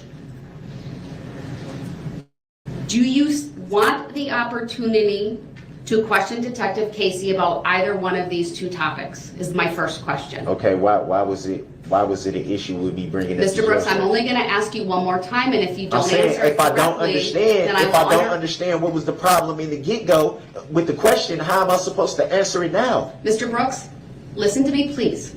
I'm going to ask this question one more time. Man, It calls for I don't a like yes or I don't no. like your tone and the way you're talking to me. I don't. Mr. I don't Brooks, appreciate it. Sit down. I don't care if you don't like my I'm tone. not gonna- You've I'm been not gonna pushing sit my down. buttons all day throughout this entire Okay, you've been trial, and pushing I my have buttons showed too. the utmost of respect No, for you haven't. and I don't Absolutely appreciate not. you impugning the integrity of this court. If that's I what you don't. want to call it, that's fine, but it's Stop not accurate. talking. What you mean, stop talking? I need to make a ruling. Okay, Well, I'm let's- purposely let's not talk- putting you in let's the talk to- other courtroom Let's right talk to now. each other like adults then. Mr. Because Brooks, I've never told you to stop talking. And you better I'm going to ask this question one more time, and if he doesn't answer it, I'll take it as a no. Do you want the opportunity to question Detective Casey regarding either his questioning or meeting up with your mom and your niece and nephew about possible testimony, or the search of your jail cell? Yes or no?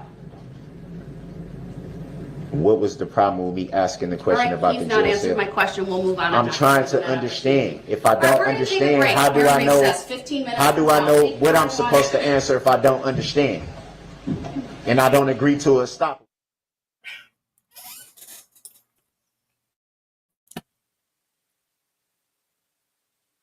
What a disgusting little man.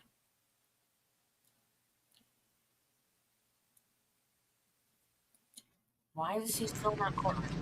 Issues related to exhibits or other things before I bring the jury back out for what I believe will be the state resting. No, Your Honor, I do believe that I did check with your clerk.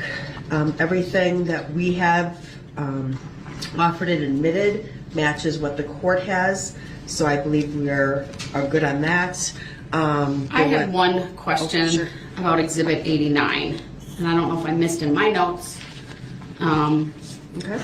What do the parties' notes reflect on whether that was received? I showed that it was offered and admitted before it's published, or it wasn't published to the jury. But if not, we would move Exhibit 89 into evidence. And do you recall what Exhibit 89 is? It's a certified bail form. No, I'm asking. I'm asking Mr. Brooks. So, sorry.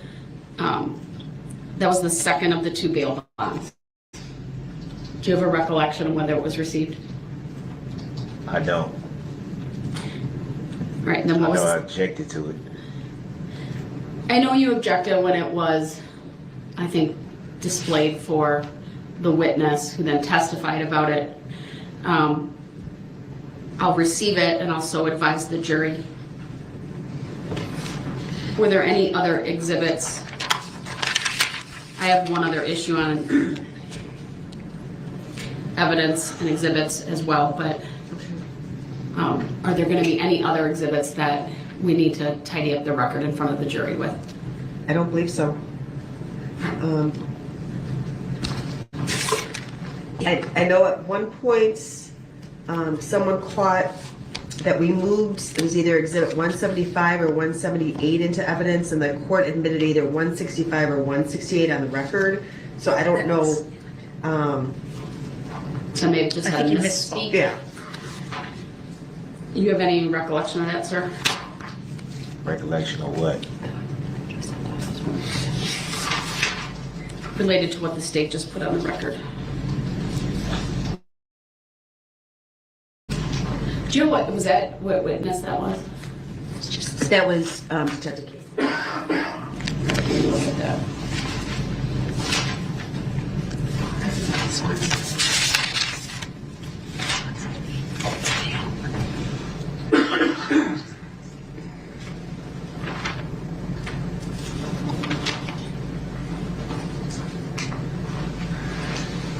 175 was the screenshot taken from the video. I know I have a note that it was received and published. And you believe I may have just referenced it by the wrong name?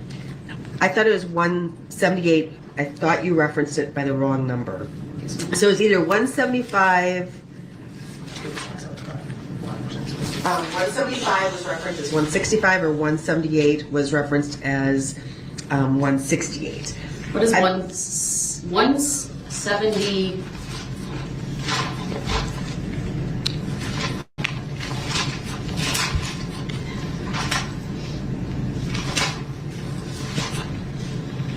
I know that 175 is what I just said. Correct.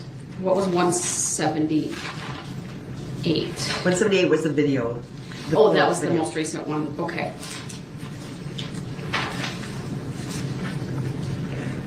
What's the request then as it relates to when the jury comes back in? Your Honor, I just, there's two different ways to do this. I can put on the record, I have the exhibit numbers, and I can just put on the record just to verify that these exhibits have all been offered and admitted into evidence, and the court's agreeing, because we've just agreed that those are, your records are the same as my records. Or we can clarify just if there was some confusion, 175 and 178 that were shown to the jury this morning, those 175 and 178 were offered, and the court has admitted those into evidence. So however you want to. All right, sir, do you have any position on how I address this in front of the jury? Yeah, I'm objected to them being admitted at all. Well, those objections were already addressed. I'm talking about how I addressed to make sure the jury knows they were received by the court. However you gonna do it is how you gonna do it. I don't think what I gotta say much matters. Well, what you say matters, sir, but the fact that I've already ruled on the admissibility is not something I'm going to revisit. What I gotta say. Hold on, that door is, all right, it's, sometimes that door upstairs malfunctions, and all right, I didn't hear the last part of what you said. What I have to say about anything definitely doesn't matter. I take huge objection with that, sir. It's true. And that may be your perception, but that is absolutely not true. This court takes your positions on evidence, legal arguments, admissibility, things of that nature. I take all of that quite seriously. But somehow it's always overruled or discarded. Sir, can I keep going because you've interrupted me once again? My perspective on all of this, sir, is when you disagree with a ruling, you interrupt,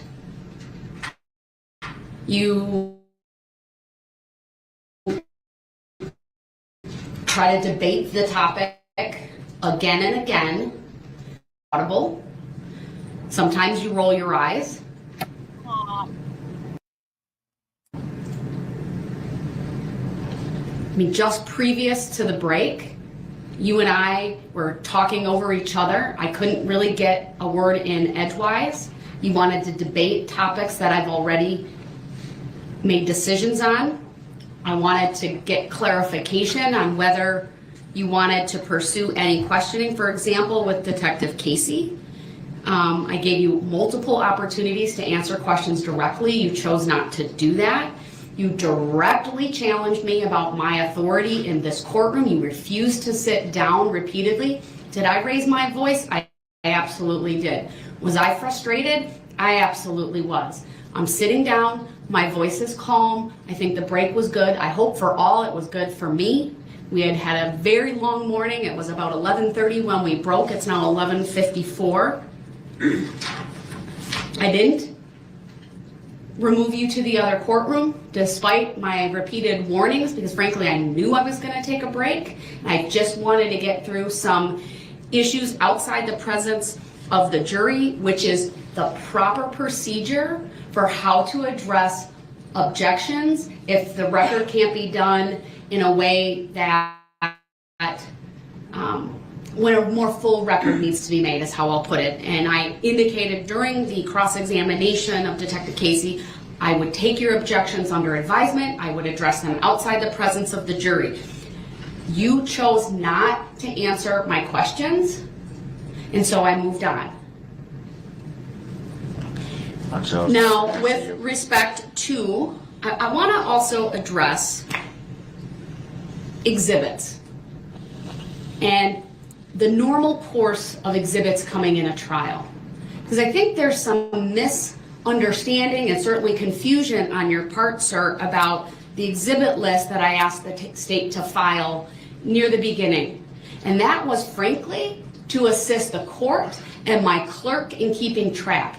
Most trials, the normal course of action is, as long as an exhibit has been provided to a party previously, or in some circumstances, if not, it's rebuttal, we're not quite there yet, that as long as it's been turned over in discovery, oftentimes parties will simply have exhibits marked as they're presented in the course of a trial. There's not a legal requirement, unless a judge orders it, that would prohibit a party from marking a document that's been already exchanged and having it offered as an exhibit. There was nothing improper about what the state did with Exhibit 178. And I want to make that record very, very clear. As Attorney Opper stated, trials are fluid. Things happen. Parties can open the door to what might be inadmissible evidence for a variety of reasons. For example, this court made a number of pretrial rulings related to other acts evidence. Even during your cross-examination today, you came awfully close. I had the witness turn to me and pause and say, I don't think I can answer that, in a clear recognition that that witness, Detective Casey, understood his obligation to honor the pretrial rulings. And we moved on from there. I bet that's happened a half a dozen times in this trial. And that's frankly to protect your rights, sir.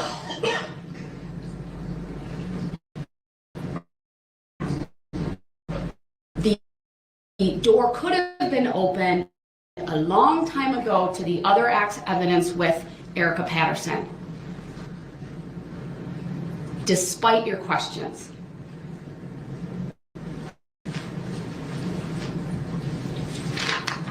Yeah, you're a bad dude.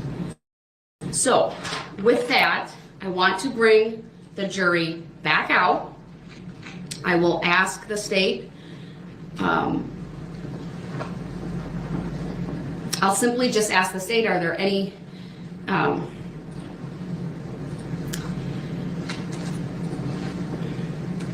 anything additional the state's offering by way of testimony or exhibits? You can then address the exhibit issue. Then I'll ask the state if the state has any additional witnesses, and the state can officially rest.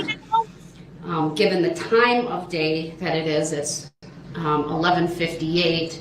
I'm not going to have Mr. Brooks start with his opening statement. We'll do that when we come back after the lunch hour.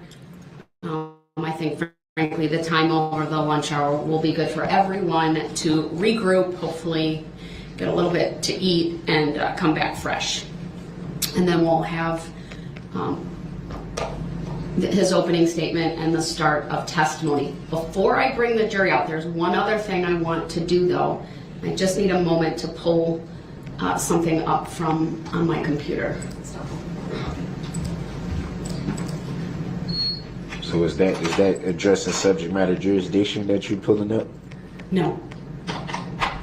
When would that be proven for the record? Sir, please don't interrupt me. I need to focus on what I'm doing. I'm not interrupting you. I'm just asking a question. All right. I'm not going to be addressing that. So would it don't be interrupt me right now. I'm trying to do something on my computer. Would it be and I need to proven on the focus. record?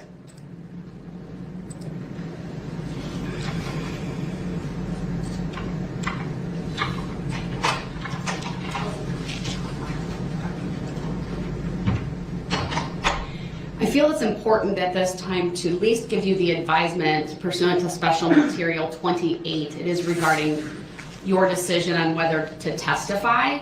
I'm not asking you to make that decision, but since we're on the verge of you starting your case and it may impact your opening statement, I wanted to go through the following. Sir, are you aware that you have a constitutional right to testify? I've been informed. Are you advised and informed that you also have a constitutional right not to testify?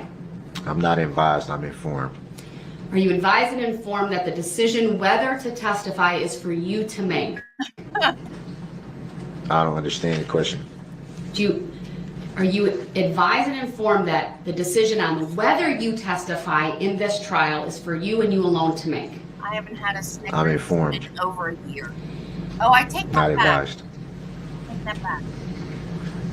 I think I had a mini Snickers at the house. Are you advised and informed, sir, that if you choose not to testify, the jury will be advised that they cannot use that against you? In other words, you have that right not to testify. I'm informed. Have you been informed that you're sure? When you make a determination about whether to testify in this trial, I will further be asking you about whether anyone has made any threats or promises to you to influence your decision. I may also briefly go over your educational background.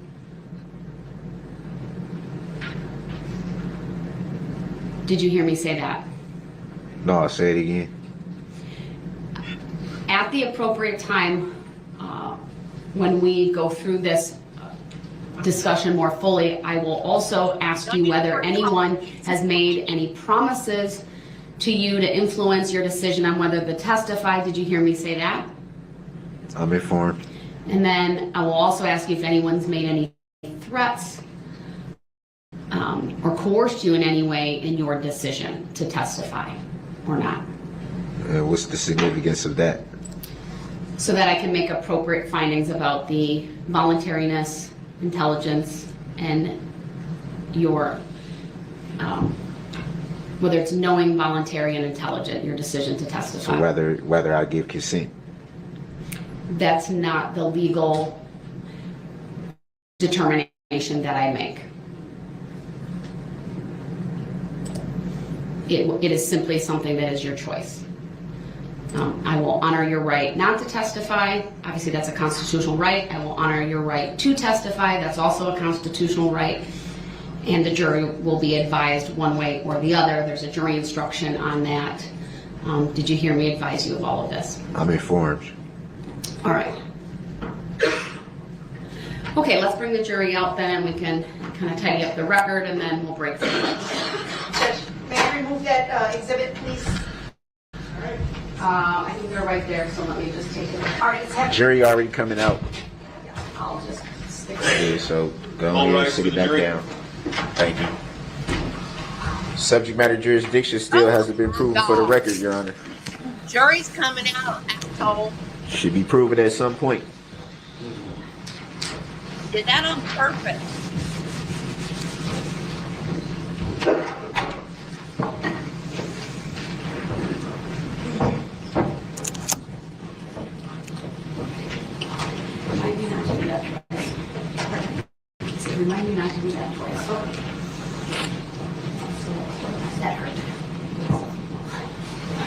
know that. Thank you, everyone. Please be seated.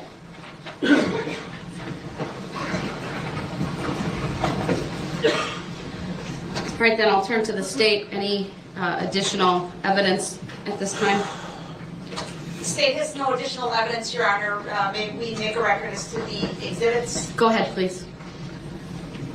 Your Honor, we believe that the court has admitted all exhibits that have been offered, with the exception of one prior ruling on Exhibit 6. I don't know if you want me to list them all by number, or there are, it's 1 through 78, 1 through 178, but there are some numbers missing because we chose not to offer those exhibits. Anything specific as it relates to the most recent testimony? The most recent testimony, with Detective Casey, we moved 177 and 178 and 175, 150, 151, 88, and 89. I believe those were admitted by the court. That's my recollection as well, but for the jury, exhibits 150, let me start over, exhibits 88, 89, 150, 151, 177, and 178. If I didn't receive them during the testimony, I'm receiving them now. And 175, which was the still photo. Thank you, sorry, I had to scribble on my pad, and 175. And 13 and 14. Those are the outliers, I apologize. I believe those were received as well, but if I didn't Objection, I state think it. they was already received. I appreciate that, I just want to be thorough for the record. 13 and 14 were received as well. Do they have any additional witnesses to call at this time? No, Your Honor, at this time the state rests. All right, thank you. All right, then at this time we are going to break for the lunch hour. I am going to have everyone come back at 1:30. It's a little bit longer, at least that's what I want to do for the lunch hour today. So all rise for the jury.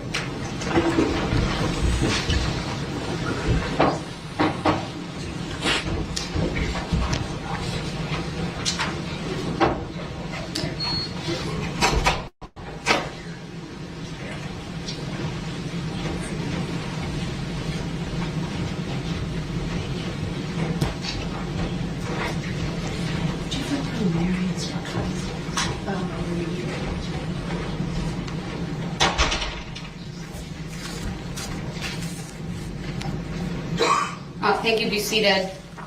Mr. Brooks, anything from you at this time, given the state is now rested? What you mean? I'm asking you the question. Do you have any requests at this time now that the state has rested? What requests pertaining to what exactly? I'll ask the question one more time. Do you have any requests to make at this time now that the state has rested? I don't understand what you mean by that. That's why I'm trying to get clarification. I'm not going to give you legal advice. I'm simply asking the question. Do you have any requests to make at this time now that the state has rested? He has no idea. I don't know what I'm supposed to say to that. I don't understand what would that be pertaining to. I can't give you legal advice, sir. I'm just asking the question to make a record. I'll ask you one more time. Do you have any requests to make now that the state is rested? I don't understand. All right, the other thing I want to do when the jury comes back out is, you will recall I read instruction 101 at the very end of the preliminary jury instructions that just has to do with opening statements. I will read that with the caveat. It will just say that the defendant will now make his opening statement. The purpose of an opening statement is to give the parties an opportunity to tell you what they expect the evidence will show you so that you will better understand the evidence as it is introduced during the trial. I must caution you, however, that the opening statement is not evidence. So I'll read that. I think it's appropriate given the that Mr. Brooks deferred his opening statement until the start of his case. With that, we will take our lunch break. It's 12:09. If you could be back here at 1:25 and be ready to go at 1:30 with your opening statement. I got a question. Go ahead. Do I get to present exhibits and stuff like that too and admit them into evidence? At what point are we talking about? Do you want to use exhibits that have been received during your opening? Is that what you're asking me? No, I'm saying if I got my own stuff that I want to offer into evidence, which is a question I asked previously. Do you believe the state has all of those documents that they might be able to assist with? Or are they new documents? I don't know what you mean by new documents. Are they documents from the discovery that you have? They documents of my filings and stuff like that. I'm sure they have copies of everything that I filed. I guess without knowing specifically what you're referring to, sir, I did give you the admonition previously that you are prohibited from discussing subject matter jurisdiction during your opening statement. It's not relevant. I'm not referring to the opening statement. I'm referring to things that I want to offer Give me for an evidence. example, please. I just did. I said I have filings that I want to offer into evidence. That's too general, sir. I need a specific example so I can answer the question. What are you referring to? My filings. Everything Which that I filed. filings, sir? Every one of them. Well, they have to be relevant, number one, to the proceedings. Okay, number two, I don't know specifically what you're referring to. You can't offer testimony of yours through an exhibit. That would be hearsay. So you'll have to testify if it's your statement that you're referring to. I'm not referring to I didn't say anything about testimony. I said I'm filings. being general based on what I've seen thus far. So, are you talking about during your opening statement or during the course of the questioning of the witnesses that you're calling? Your Honor, with all respect, I just clearly said filings that I filed. Mr. Brooks, if I understood, I'd answer. I don't understand what you're asking me. You need to be specific. I filed a number of documents. I think that's on the Well, record without that I knowing what filed. you're referring to, then my answer is no. But again, well, I guess I'll have to wait and see as to when you seek to admit them, whether there's any objection or not, and whether they comply with all of the rules of evidence and the rules of procedure. That's the best I can tell you at this point. I don't understand what you mean by that. They will only be relevant to obviously the matter. They would Sir, be relevant to anything else. I can't answer that anymore. We're going to take our lunch break. It's 12:12. We'll see everyone back here at 1:25. We are in recess. So I'm not allowed to offer anything in the evidence? For the record, I never said that. We are in recess. So I'm trying to understand. Good Lord. What a dipshit.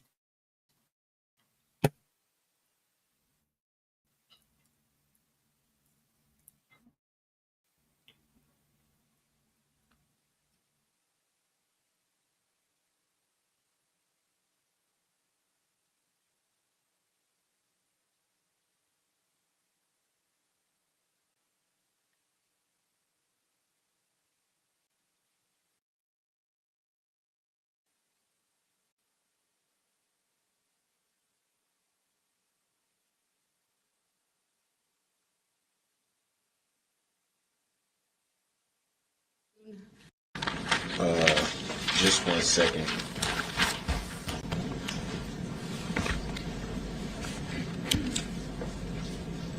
And for the record, I don't consent to that name, Your Honor.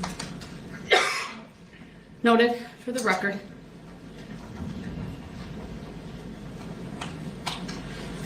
I intend to have the jury brought out. I presume you're ready to go?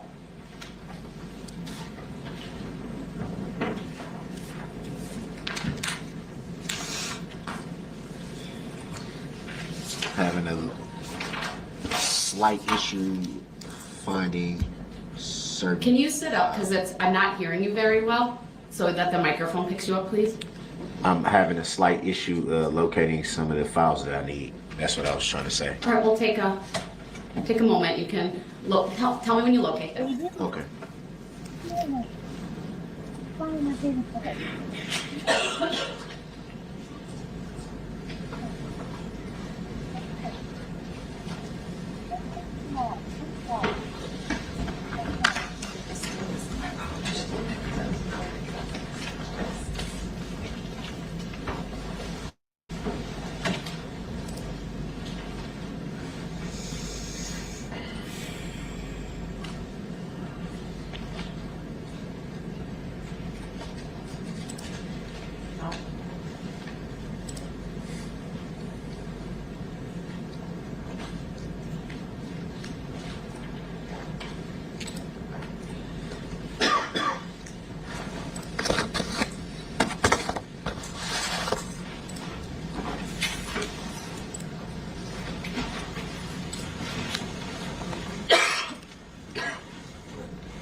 Your Honor, I have a question. Go ahead. The files that I'm attempting to locate are pertains directly to the witnesses that I will be calling. I'm not sure what witnesses are here today. Well, let's do this. I'd like you to at least do your opening statement, bring the jury and do that. We'll give you an opportunity to look again. I can have the state write down who's here. I believe it's based on what you told them, and then if there's still something you need at that point, but I'd like to at least bring the jury out and start with your opening statement, okay? Well, just so I'm clear, I didn't give a specific order in who I will be calling by specific order. I gave a generalization of Sure, I'll have the state. Sorry. Who would be called on what day. Why don't I have the state write down who's here presently, and then you can make that determination, but at least let's go with the opening statement, okay? That's what I was trying to get at. It would help to know who's actually here today. Before you make your opening statement? Well, so I know if they're not here, then essentially I can't call them. Let's address that after. I'll have the state write down who they know to be here now or who's coming this afternoon, because there might have been people here this morning. I believe they're still here, but I'll let them write that down for you so you can better prepare. But at this point, I would like to bring the jury out for your opening statement. I presume you're going to give one. I am. Okay. Then I'll have the jury brought out, okay? Written decision stands. I will not be addressing that further. Your objection is noted, and I will be continuing with the trial. Is it verified proof for the record? Sir, I don't believe I need to do that, or that the state needs to do that as well. I believe your statement about that is a misstatement of the law, and I do not intend to pursue that further. Can you show me lawful law that says that? I gave you a written decision. I have done that. Can you show me lawful law that verifies that? Sir, for the record. I gave you a written decision. I accepted for value in return for value. And that's how I'm going to answer that. So let's not verified proof. We still aren't. Sir, there is no requirement in the law that the state or the court establish that. So actually, your there is. noted. Actually, there is, Your Honor. Subject matter jurisdiction has to be proven for the record. Has to be proven. Has to be proven. You know that just as well as me. Mr. Brooks, you know that. Please do not make statements that mischaracterize the law. You know it has to be proven or that for impugn the the integrity of this court. You know it has to be proven and the on the proceedings record. Here. You know the jury it has is to be proven. advised to disregard the statements that Mr. Brooks is making regarding subject matter jurisdiction.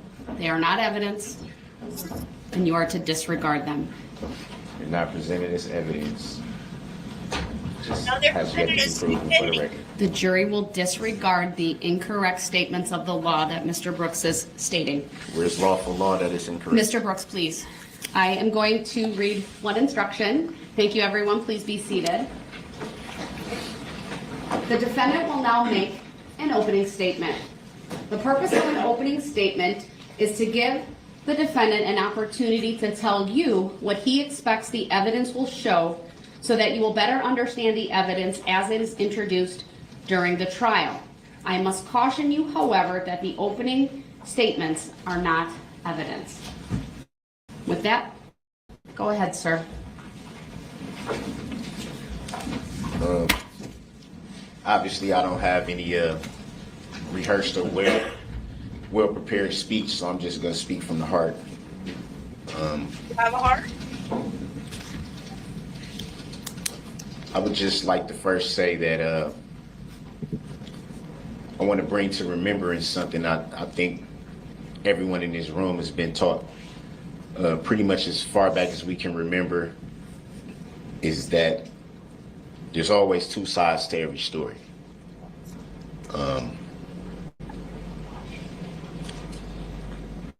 And for so long now, roughly a year,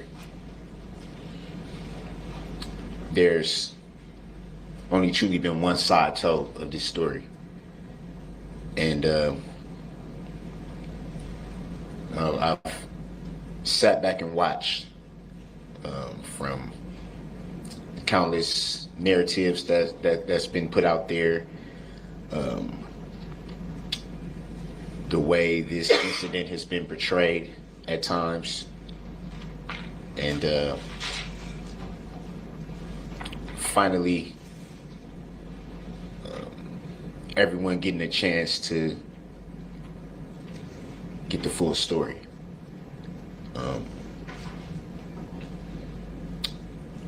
You won't hear me try to argue facts. The fact is that this incident was tragic, very tragic. That's not lost on me.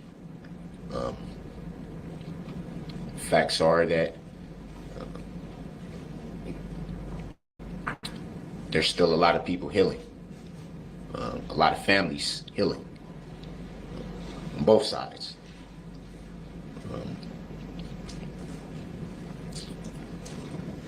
And when I'm confident that the evidence will show, sorry, I'm getting a little emotional. When I'm confident that the evidence will show is that this incident was not planned.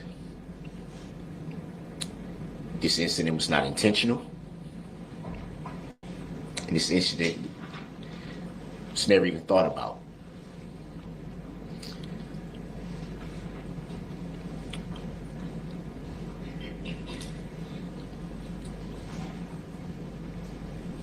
It's easy to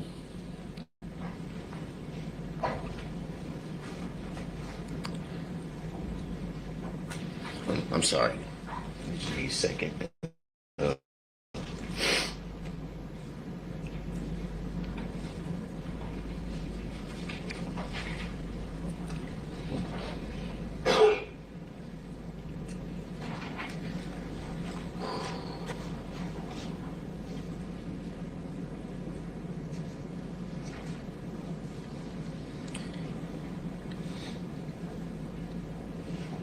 I think it's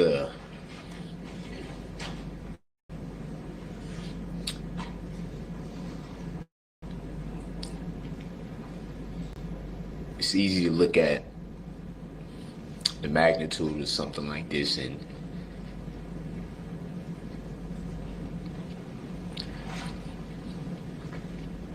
form opinions.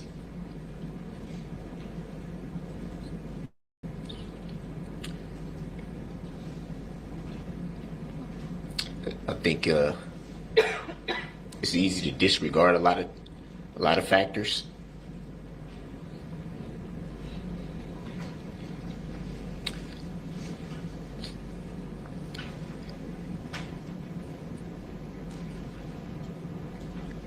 And I think in reference to what I stated earlier, it's easy to forget the other side of the coin.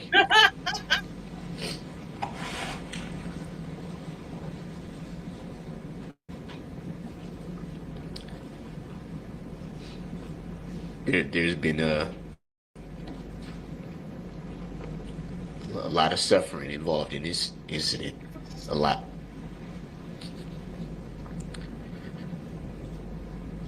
Obviously,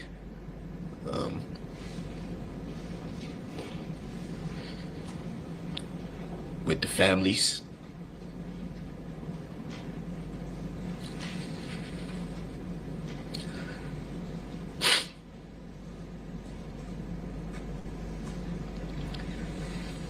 with the community. Crime for himself. And even the alleged defendant's family as well. There's been a lot of suffering.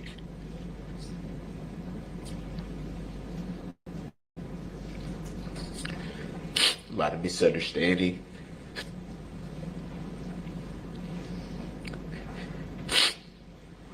And I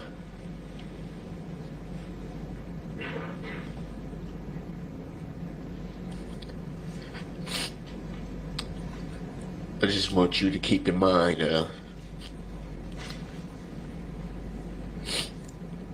everything that will be presented in its totality. Keep in mind.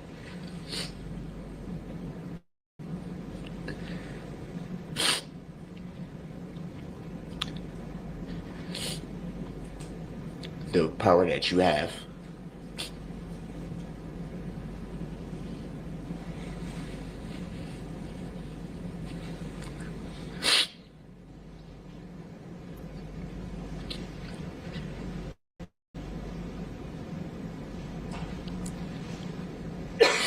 I believe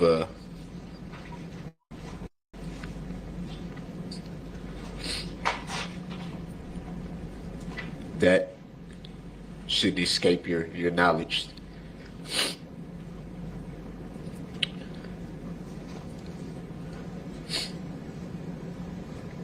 This has been a long process for everybody. It would have been shorter if you'd had a lawyer.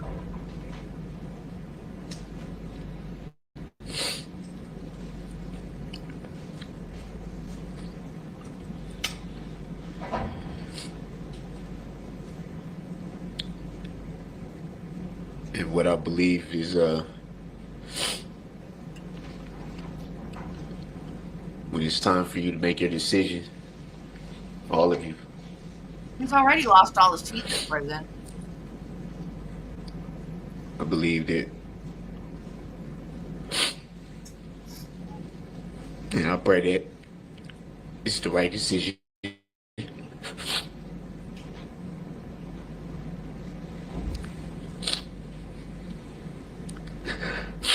Shut up and sit down.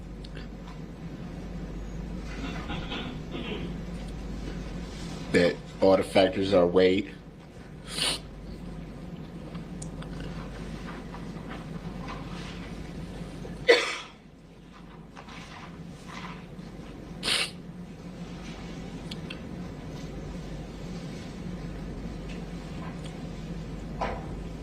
There's been a lot of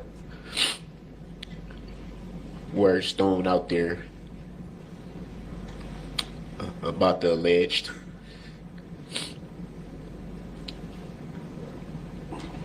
A lot of speculation, a lot of ridicule.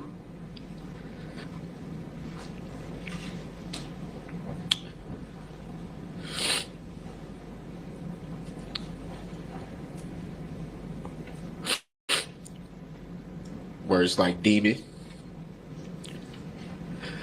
Words like monster. Oh, when your feelings hurt.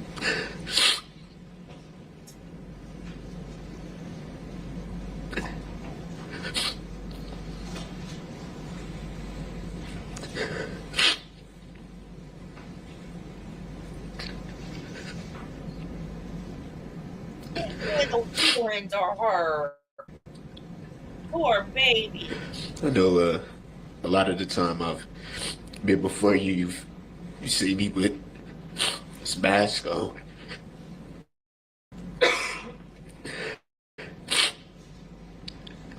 I've had my reasons for that. But I feel now is the time that it's important that you see me for who I am.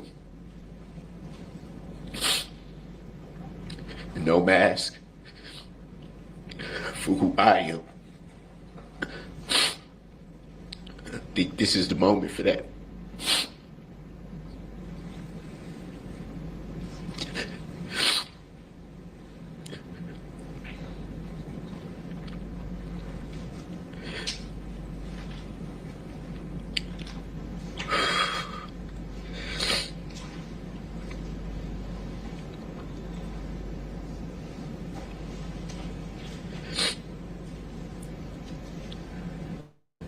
I pray that your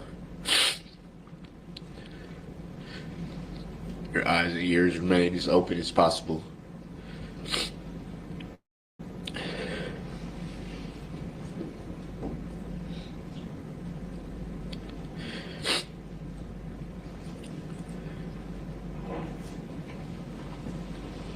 understand that you alone decide this matter.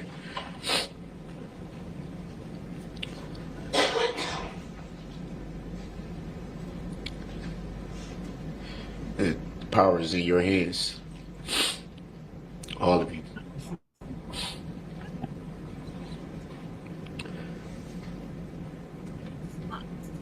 To determine for yourselves what truth is. Thank you. Oh, yeah, we do. Yeah, we do.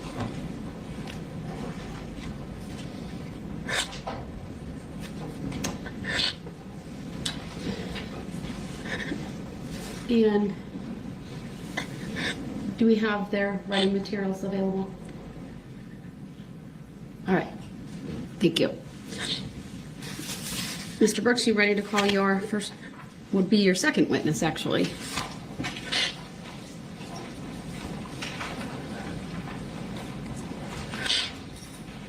You need a minute?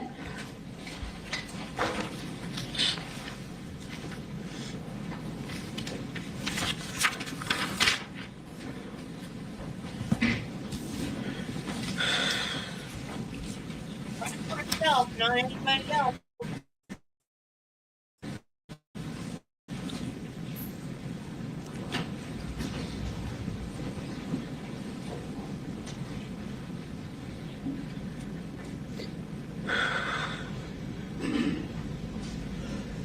We're going to take a short break. I'll rise for the jury, please. We'll be with you shortly.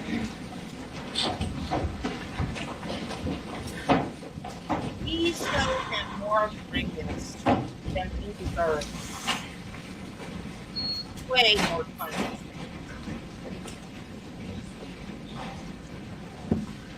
Okay, guys, I think we'll go ahead and end it there.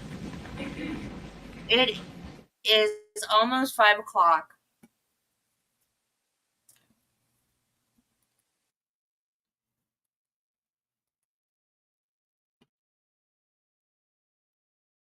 What day are we on?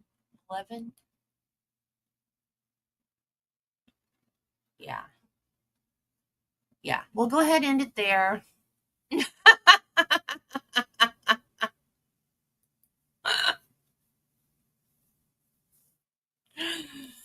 Oh, yeah. What do you mean not here? You want to keep going?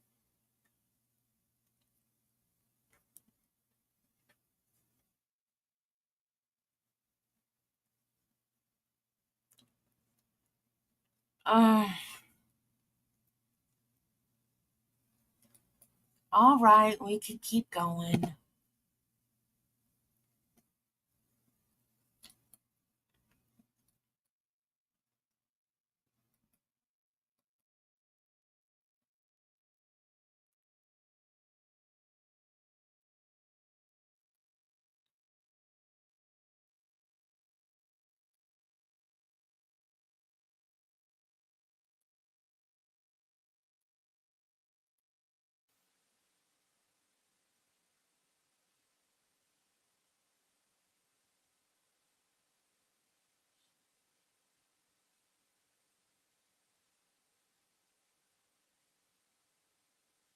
The materials that you were looking for, let us know if there's something you need in that regard. And Attorney Opper, if you could perhaps just confer with him over which witnesses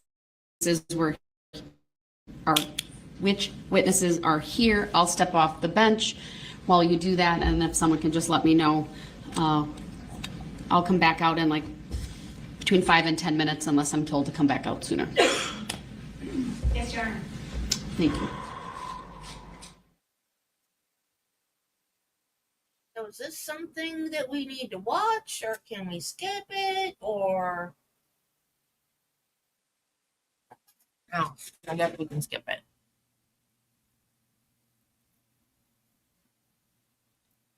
Oh, wait, is this Nick? Oh, yeah. Yeah, we can definitely do this if it's Nick. I'm just gonna go with I'm just gonna work off the list of the people who's here, Okay. if that's fine. All right. You know who you're going to call first? We'll have that person ready. Yeah. Okay. You want to let us know so that the state can assist with that?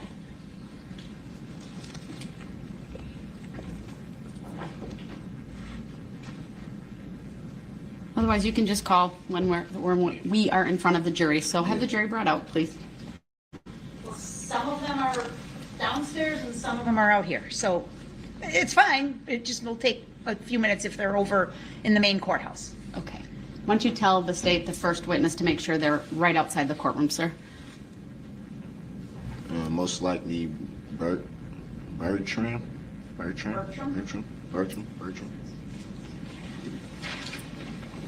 Okay. Most likely. Most likely.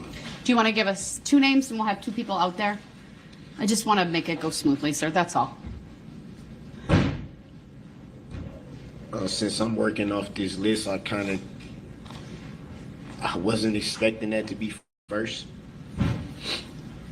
Who do you want to call first? And we'll see if they're here. Well, sorry. That's okay.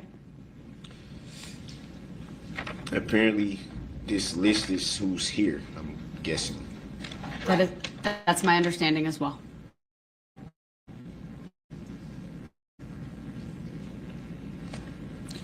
Am I calling? Not yet. Okay.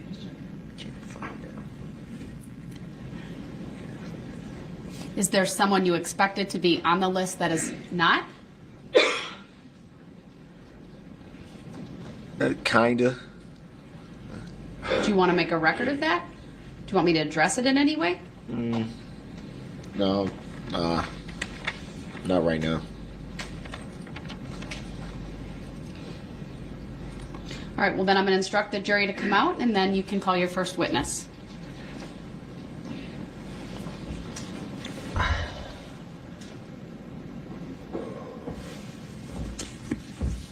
Scared to death right now, I think.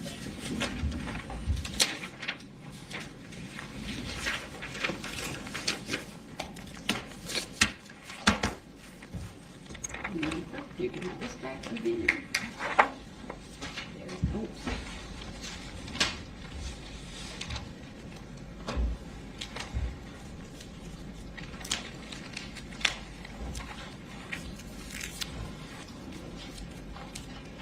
No, he doesn't want to do this because he feels he can't. Now this is going to do nothing to help his case.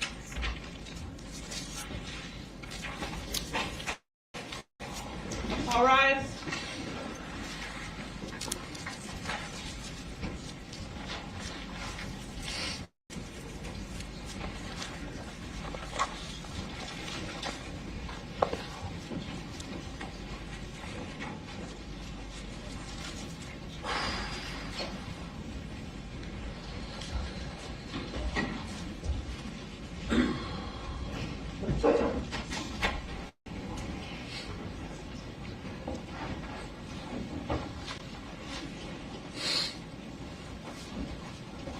Thank you, everyone. Please be seated.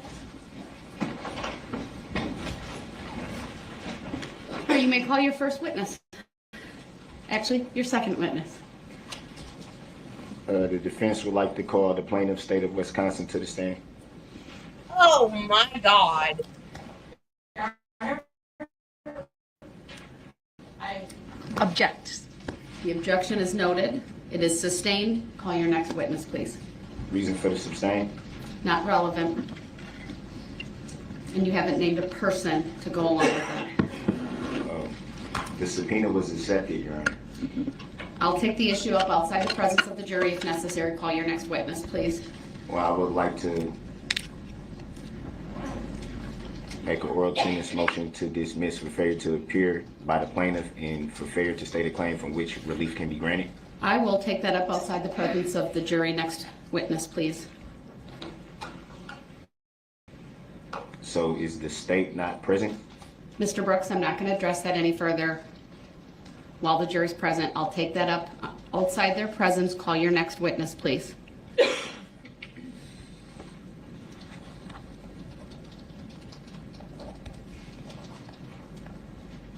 just when you thought he had a The heart attack. defense calls Nicholas Kirby.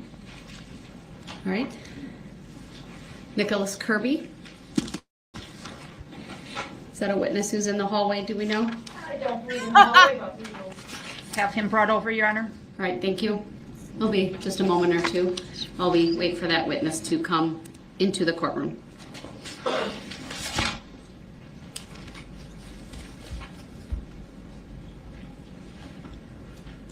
right back.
Sir, would you please make your way to the witness stand? It is up one riser to my right. When you get there, please remain standing. Raise your right hand, and my clerk, Teresa, who's across from you, will swear you in. Do you solemnly swear that the testimony you're about to give shall be the truth, the whole truth, and nothing but the truth, so help you God? Yes, ma'am. Thank you, sir. Please have a seat. The first thing I will ask you to do is to state your first and last names for the record, and then to spell each. Go ahead. First name, Nicholas. Last name, Kirby. Nicholas Kirby. Great. Thank you. Go ahead, sir. Your witness. Good afternoon, Mr. Kirby. How are you today? I'm here. Nick hates him. What do you do for a living? This is so good. Mostly temp work.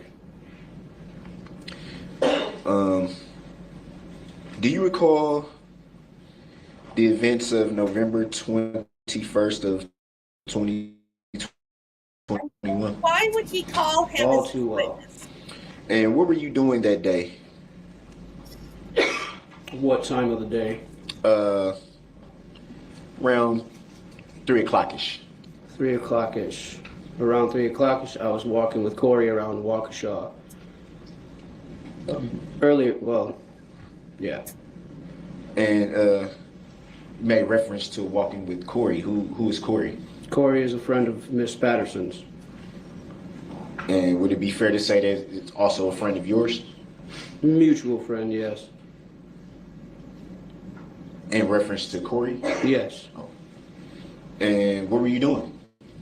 Walking around Waukesha, she was waiting for Miss Patterson to get done meeting with Mr. Brooks. You? At 3 o'clock? Around 3 o'clock-ish. Around that time, I had advised her not to go meet with Mr. Brooks. You made reference to Mr. Brooks. Who's that? That would be you. And why would you say it would be you? That's you. Because that's your name. And you were privy to that information at the time? I was privy to the information about you about a week prior to this incident. About a week prior.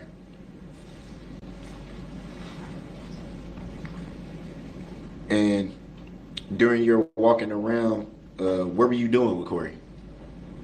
Walking, like literally walking. We went from one store to walking around downtown after Erica told us she was going to be going to meet with Mr. Brooks. That would be you. I had advised her not to do it because it was a bad idea, and I was in fear for her safety.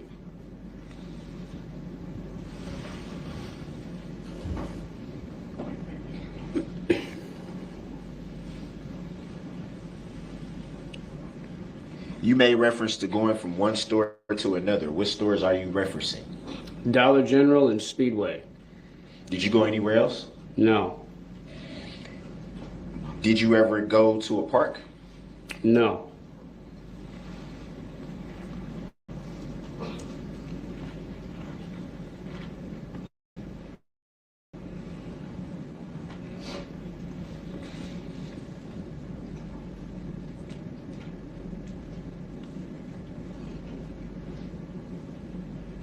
You made reference to knowing about a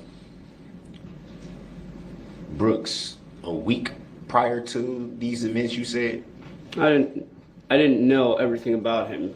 Miss Patterson had showed me his rap sheet, if you will, and a picture of him, and that was about it. I had heard prior I'm going to stop the witness unless you want him to go there, not to discuss what may or may not be conduct of Mr. Brooks prior to November 21 of 2021. Okay. With that understanding, go ahead and ask the next question.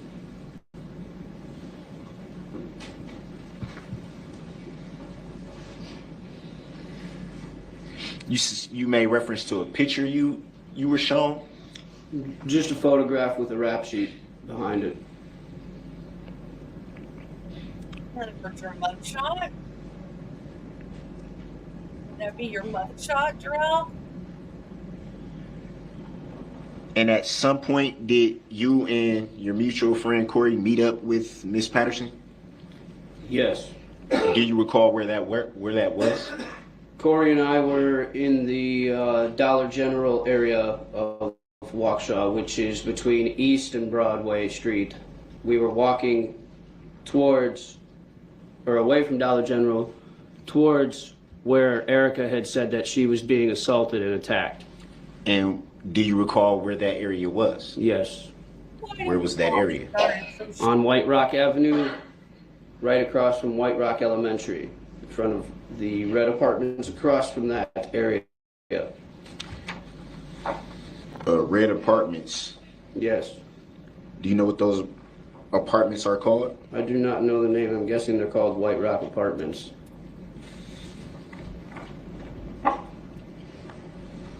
And do you know if there's a park in that immediate vicinity? There is a park there named Frame Park, yes. Did you ever go to Frame Park? No. We were in that area near the park where the elementary school is and the apartments are. About what time did you and your mutual friend Corey meet up with Miss Patterson? Miss Patterson called me and said that she was... About what time was the question? About what time? I'm getting to that. I'll direct the witness answer this question specifically. What time? Honestly, around what time the parade started. I would have to say like dusk. I honestly don't wear a watch, so sorry, I don't remember the time. But if I had to put it at a time, I'd probably say about 4:35-ish.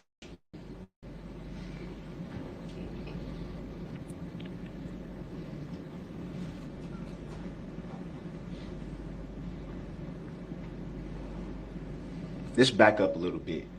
Around what time did you and your mutual friend Corey first hook up that day?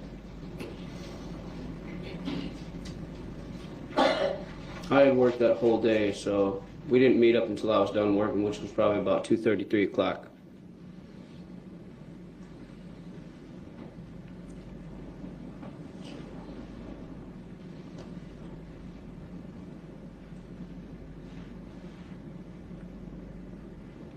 And at some point, you received a phone call from Miss Patterson? Yes. You yourself? Yes. I bet Sue was happy when she saw And him. then at that point, what did you do? When she told me that she was in trouble and she needed help, I went to her aid, which means I took off from where I was near Dollar General and ran to where she told me to go.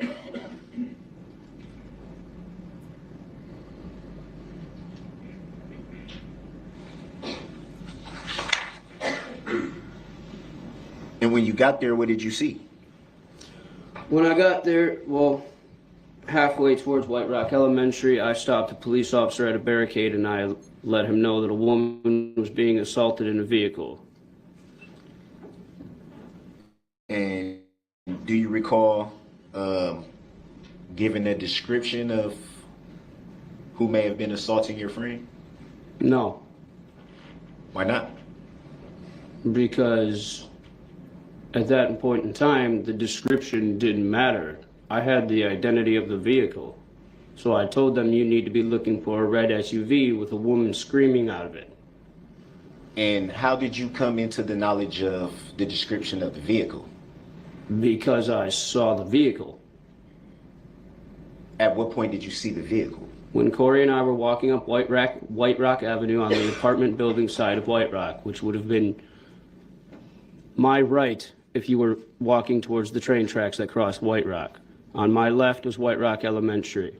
I walked past the red vehicle, didn't realize that she was in that vehicle. Then Corey and I crossed the street to White Rock Elementary and started walking down the sidewalk, and I heard her scream, Miss Patterson scream. I don't remember exactly what she said, but she screamed and I knew it was her, so I walked back across the street and escorted her across the street over to White Rock Elementary. I don't think that's what I'm just giving you full description. Let's back up a little bit because that doesn't make sense. You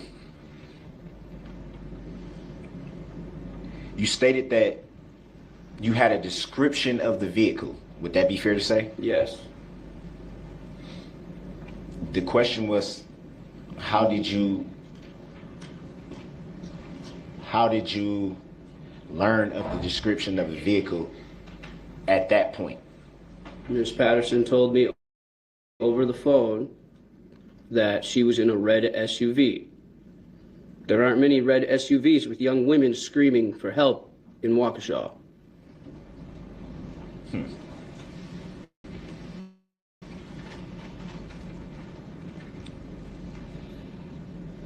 So I'm assuming, because you made reference to stopping law enforcement before arriving to the scene, would that be fair to say? Yes. So I'm assuming somewhere in the time of you stopping the law enforcement officer to report what you were being told, and then actually walking past the vehicle as you said you did, and then hearing this and all this, did you give a full report to law enforcement? At the time when someone was in help and needed help immediately, absolutely not. I said there's a woman being attacked in a red SUV, you need to call for backup. Now. And then you just ran? And then I ran towards the person that needed help.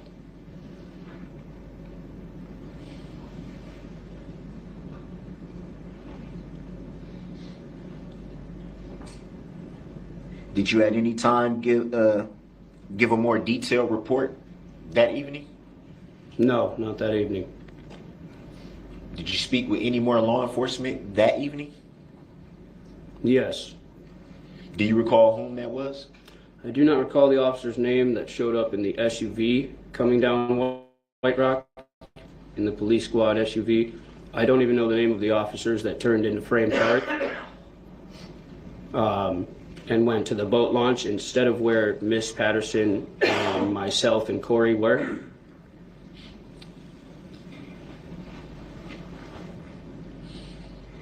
But yes, I did speak to an officer.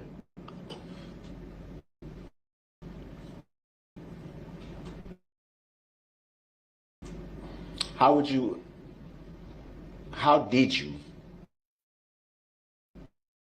knowledge of where officers turned? Me, Erica, and Corey were arguing with Mr. Brooks on the side of the road of White Rock, right in front of White Rock Elementary. And the officer that I had stopped at the barricade when we were coming to Miss Patterson's aid had radioed for backup, and obviously given them description of the vehicle that I had described to them, the red SUV. That backup came, but they went to Frame Park. They did not go to where we were on White Rock. Any idea why they went to Frame Park if you specifically told them a description of a vehicle and where it was located? I did not tell them where the vehicle was located because at first incident, Mr. Brooks had taken off in his SUV.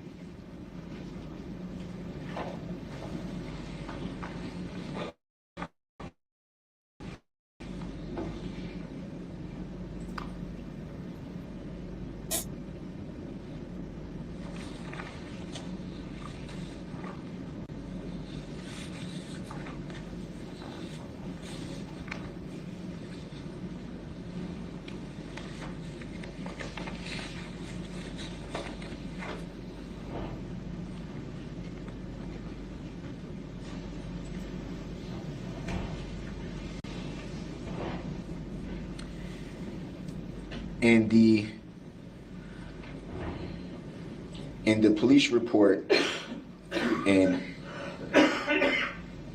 is it fair to say that the officer that took your report was writing down what you told them? Do you mean the officer that I alerted about the trouble in the SUV? Well, let me back up. On the next day, the 22nd of November of 2021, did you speak with a detective at that time? Yes, I did. And during that interview, were they writing down what you were saying? I believe so, yes, but I believe it may also have been recorded on tape. I'm not sure.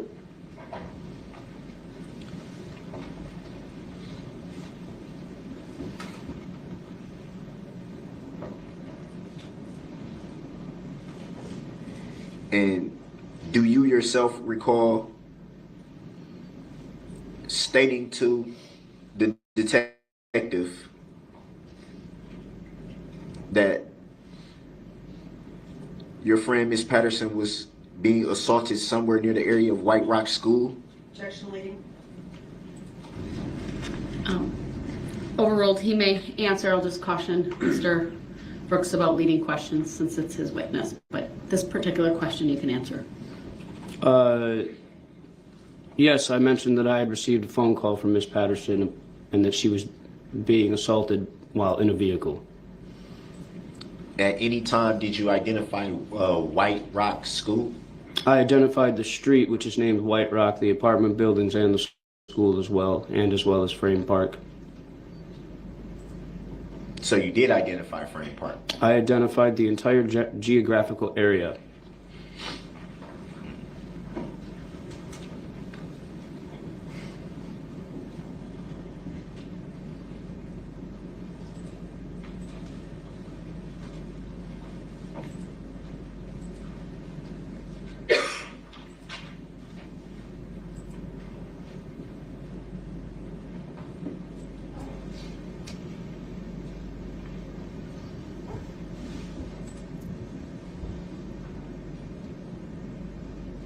Scary man.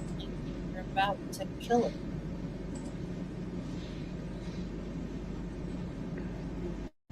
Cobwebs on his nails. And at some point you said you heard your friend Miss Patterson screaming? Yes. And do you recall what she was screaming? Objection, hearsay. I said, do he? As for the question, he's asking, did he hear? So you may answer. It's a yes or no. I do not. Yes, she screamed. Do I remember what she was trying to say? No, I'm guessing it would be help. I'm in trouble. I would assume that that's what a person would scream when they're in trouble, is for help. He hates Darrell so bad. He hates him so bad.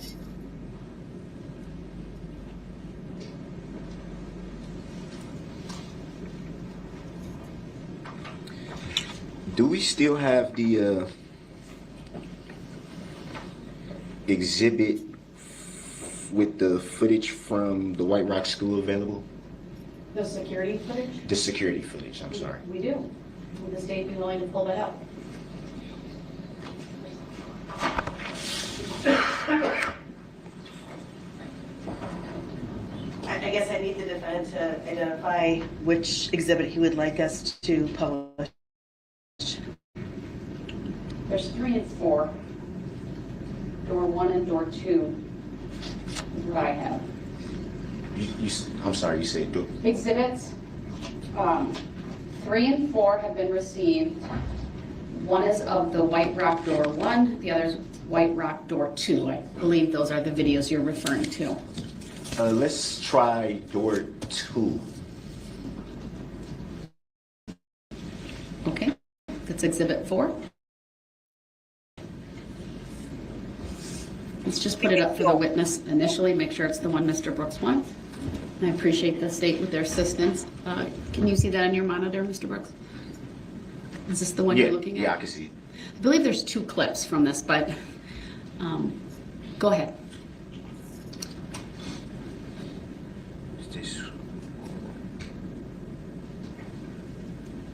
Can you? This one is roughly 7 minutes, so I would need a little bit of it played, if possible. It's been received, so go ahead. It'll be published, so everyone can see. Well, before it's published, can you show it to the witness? That's fine. We'll just play for the witness then. I'm sorry, I should have said that before. It's playing, so we'll let it go. Let us know if there's a point where you want it to stop. Okay.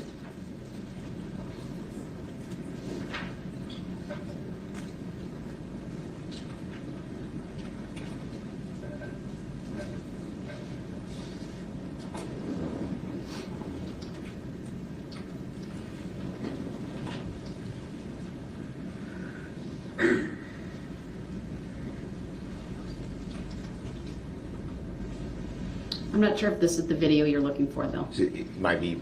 Think it might be door 1. No. It's exhibit 3. No, maybe not. Let's watch. I could be wrong. I was kind of thinking that too. Take a look.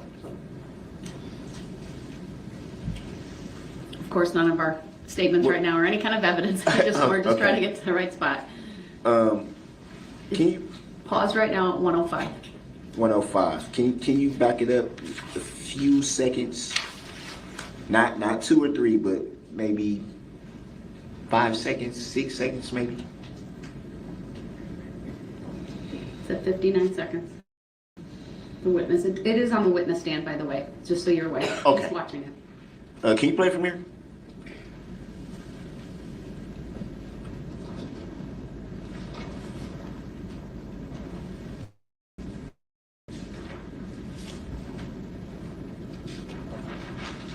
I don't think it's playing.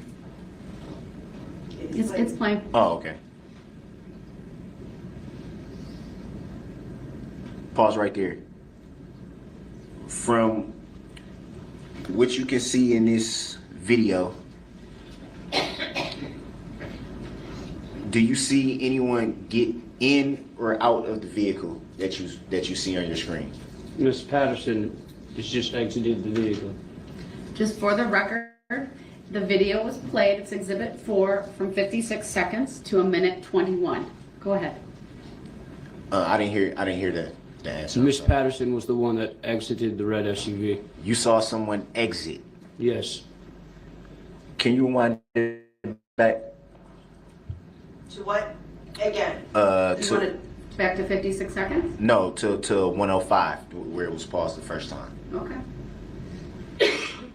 Thank you for attempting to do that, Ms. Gussie.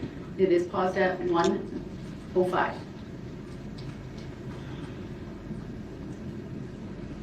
Do you want to play from? Yes, I'm sorry.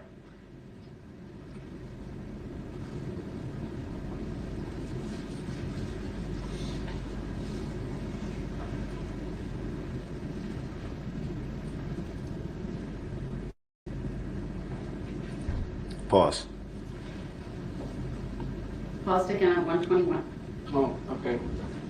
Did you see anyone from in the video that you're being shown now, from about the 1 minute and 5 second mark to where it's paused right now at 1 minute and 21 seconds, did you observe anyone get in or out of the vehicle? I'm going to take back what I said earlier. Apparently, according to this video, she did not exit your vehicle.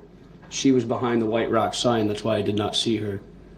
Did you see anyone get into the vehicle? Later on, within the incident, yes.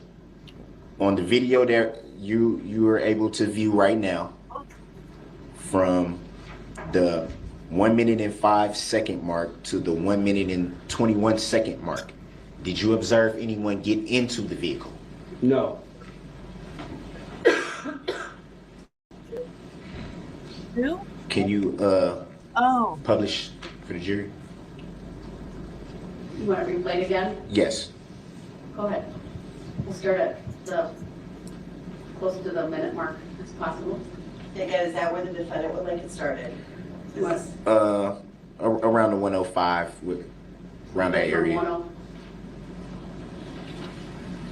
105, exhibit 4. I know we have to wait for the jury, right? Right, and then you want it to the minute 21 mark again? Yes, if I may. Go ahead.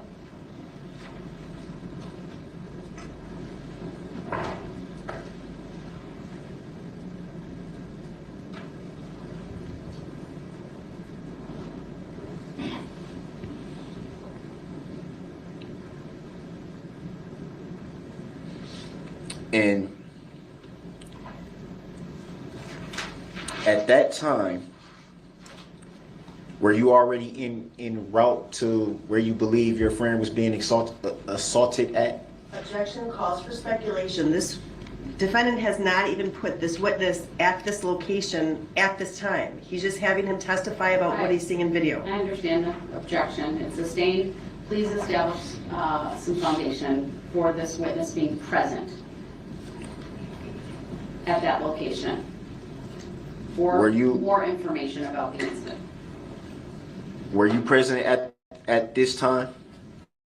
We were on White Rock Avenue, but we were not in the general location of the school as of yet, as of that point in time. So to your recollection, you didn't see anything that you're seeing right now on this video. You did not see the day of the incident? No, I definitely saw Miss Patterson in a red SUV that day. Did you see? At this specific time, no. Because I was down the road on White Rock talking to an officer who was manning the intersection of Hartwell and White Rock and reporting at that time.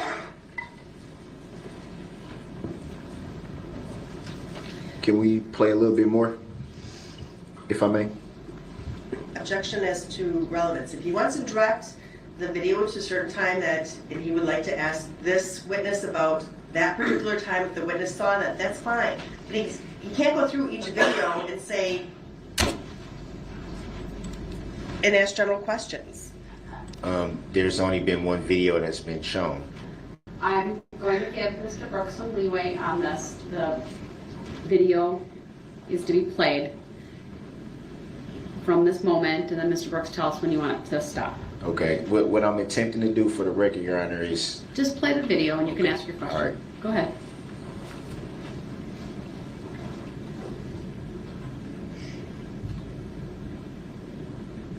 The record's stupid.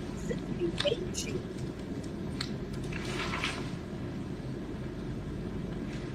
Can you pause it right there?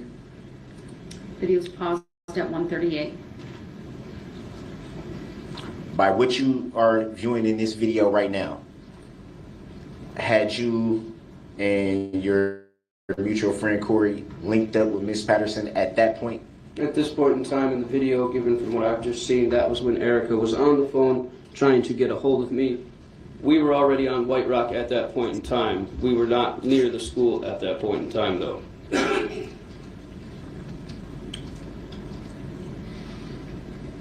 So that was when you would, to your recollection, that's when you would say the phone call to you was made?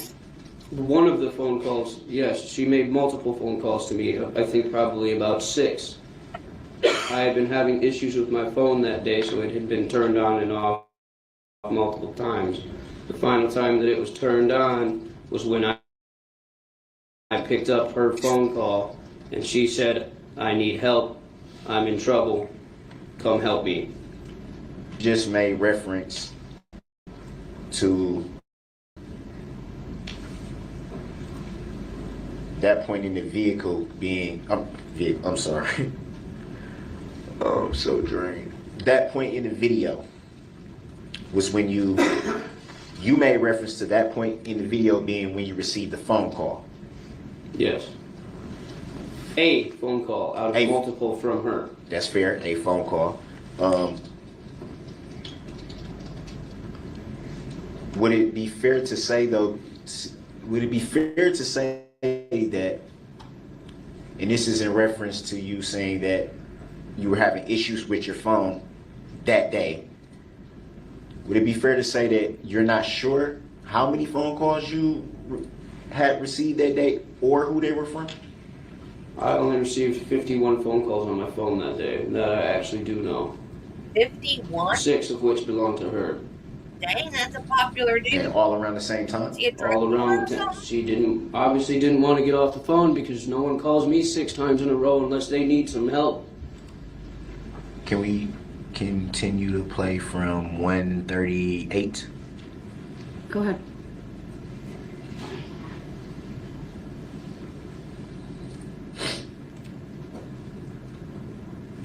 Can you pause right there very quick?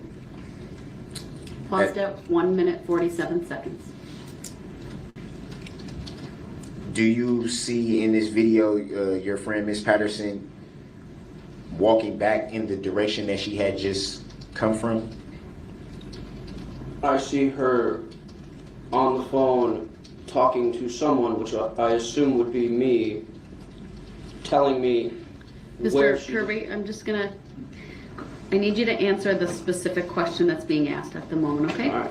Thank you. Yes, I see her on White Rock on the phone walking back in the direction she was originally. Again, Your Honor, I'm going to Coming object to this line of questioning unless the defendant can put this witness there. I don't know what the relevance of this testimony is. Well, the exhibit has been received, it's been published previously. Absolutely. So I'm going to give Mr. Brooks some leeway here. Overruled.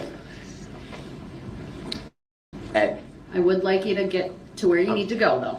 That was the next question. At this point in the video, had you yet come into a range where you and your mutual friend Corey, had you yet come into a range where you can see Miss Patterson at that point? Corey was the one that spotted her first. Could you yourself see her at that point? I heard her scream. That's what caught my attention. And you made reference to that scream being heard from inside the vehicle. Would that be fair to say? Yes, because that's where she was when she called me. And I was still on the phone with her while going down White Rock Avenue. Even while I was talking to the officer, I said, "I'm on the phone with her right now. I'm trying to figure out where she is. Can you please call for backup?" So we continued down White Rock to look for Miss Patterson.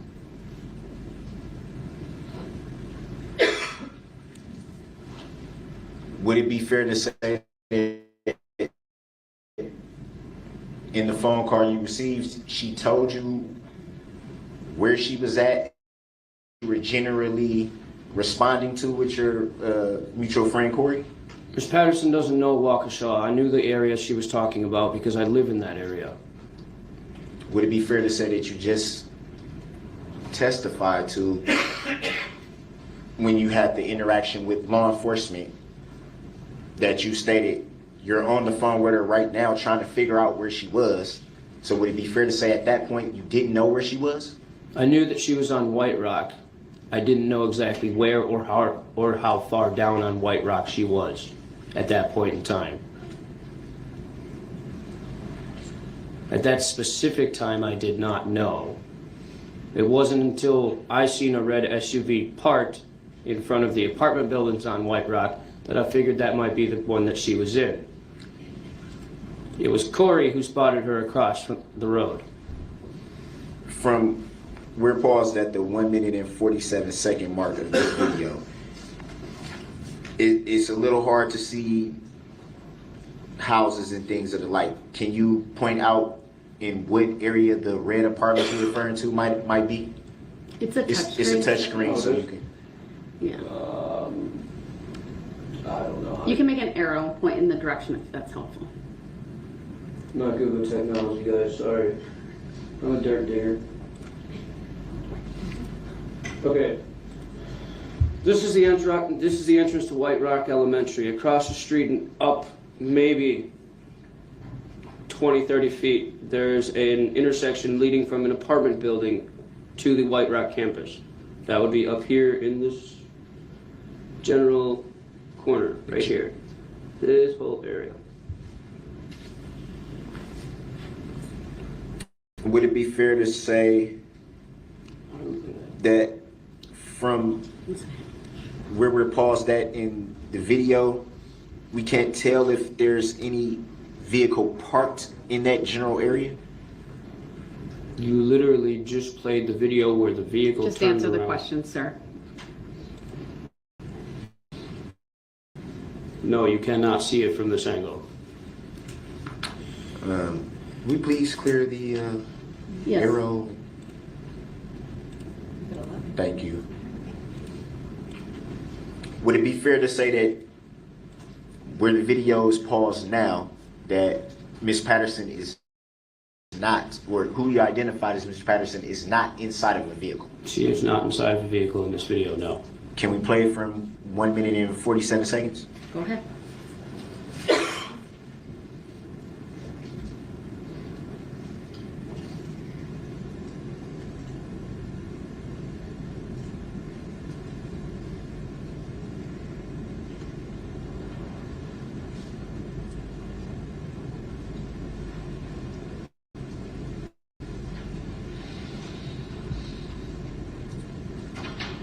Pause there.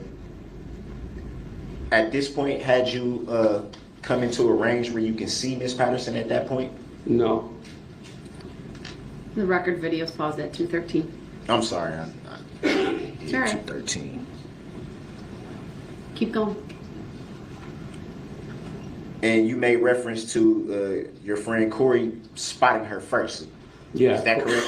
Corey had said that she thought she had seen her across the street, and we looked, and we crossed the street once, and then we crossed the street back over. Then we crossed again for the final time. That wasn't until later when the incident with Mr. Brooks took place. And at this point, walking with your friend Corey, had she alerted you to spotting Miss Patterson at that point? She said she's over here. She must be out of his car now or something. She said something along the lines of that. So we went across the street and there was Miss Patterson hobbling down the street with a boot on her leg. You made reference to your friend Corey saying she must be out of his car now. Do you know, as you were walking with your friend Corey, do you know if she observed Miss Patterson being in a vehicle at that point? She was with me when the phone call came. So I assume that when someone tells me that they're in a vehicle, then they are in a vehicle. That does not mean that they would be in a vehicle by the time I got there. I was on foot. And I wasn't walking, I was running. Can you play it from 2:13? Hard to see down in that corner.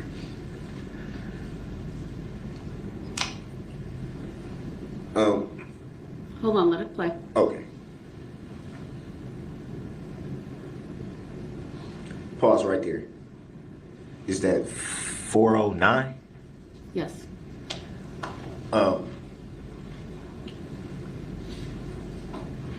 Would it be fair to say we see some individuals walking right here? Are you able to see that in the video? Yes, I can see it.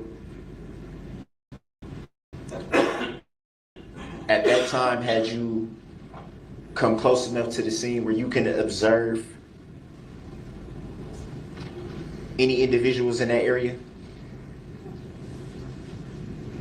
I don't remember the people that were in that area. I was only focused on the one, and that was the one endangered. Could you? So no. Could you at that point observe Miss Patterson? From my point on the street, from where I was.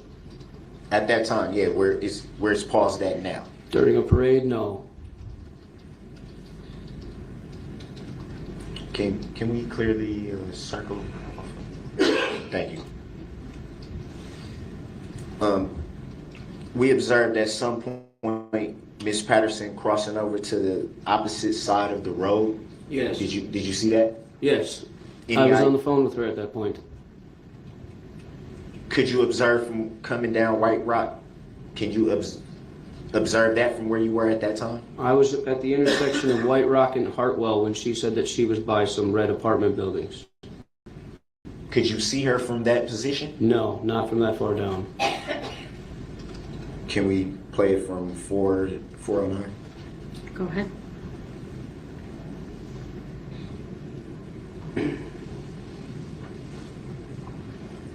Pause right there. Pausing at 418. 418, I'm sorry. Go ahead. You see the two individuals here? Yep. Do you know who those individuals are? That's me and Miss Corey. So at 409 to 418, you were able to come into view of Miss Patterson at that point? No. I wasn't. I was on my phone trying to call her back to find out where she was. Can we clear this circle? Thank you. So at this point right here where the video is paused, 418, you weren't able to observe Miss Patterson on White Rock Avenue at that point? Asked and answered. Huh? Overruled, the witness may answer. I was not looking ahead of me. As you can tell by the video, I was looking at my phone trying to call Miss Patterson back because she was not answering her phone. That scared me. So I told Corey to keep an eye out look for her as I tried to keep calling her. When I looked up and we got past the White Rock Elementary School sign, that was when I seen her. Would it be fair to say that judging from the video, the White Rock, let me back up. Are you referring to the sign right here that says White Rock Campus? I'm referring to where the end of the school building itself meets the driveway or the road that's there. There's a turnoff road. I apologize. Can we take that X from next to the White Rock Campus sign? So can you point to exactly what you're referring to? Where that intersection is, where I just drew that little X, that intersection cuts across from the other side of White Rock to the other side and leads to a road, but also there's the frame park area there, and I believe there's a boat launch there somewhere. I don't know. And at that point, you were able to observe Miss Patterson? I observed her walking when Corey had told me that she had seen her. And so we grabbed her and started to leave to turn around. At that point in time, an officer was coming to Frame Park because of the report that I had given. So you observed Miss Patterson walking and not inside of a vehicle? At that point in time, no. No, as in? As in she was not in a vehicle at that point in time when we finally came upon her.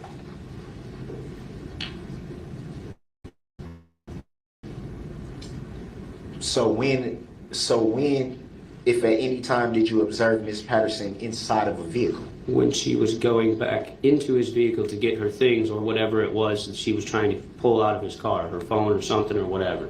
Can we play the video from 418? Go ahead. Oh, I'm sorry. Can we clear the X? Continuing to Sorry play about from that. 418. It's at 421, but go ahead.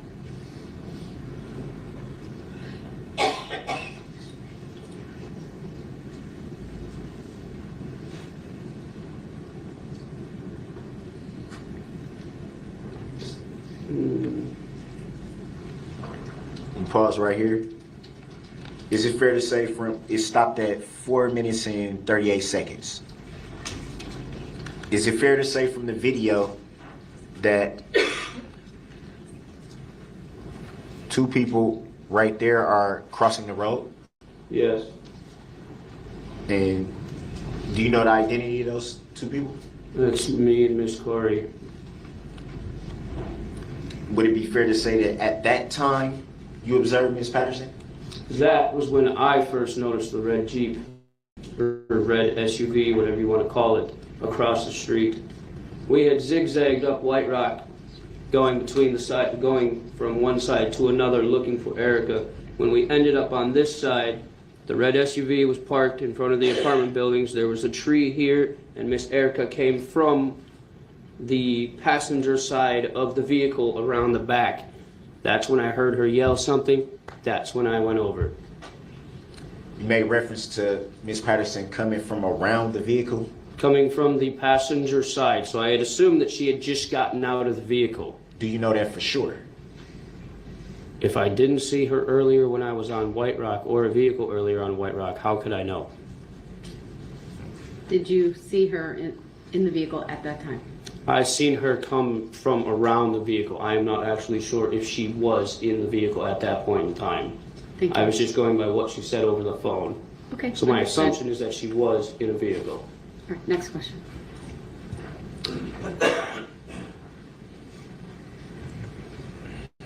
If it pleases Your Honor, do we have a better view of this point in particular? He's on a roll now. He thinks he's being slick. Maybe on Exhibit 3 might be a better view of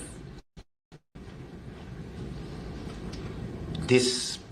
If you have a particular part? specific spot to direct the state to, then I will have them do that, but Can we view Exhibit 3? do you have a specific spot to direct the state to on Exhibit 3? I'm not sure. It's been, I don't know how long since we viewed that exhibit. I don't know how long it is.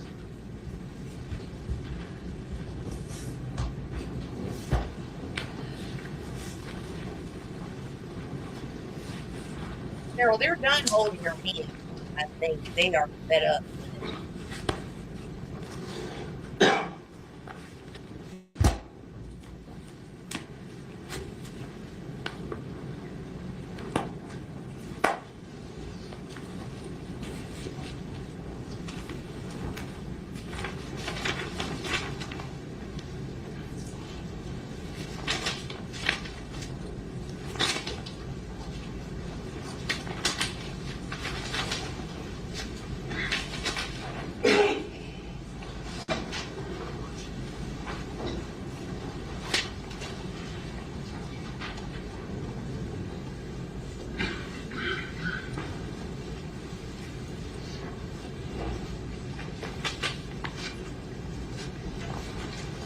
I'm just reviewing my notes. If there's a specific spot that you recall, I might be able to direct the state to that. But you'll have to give me a little more information.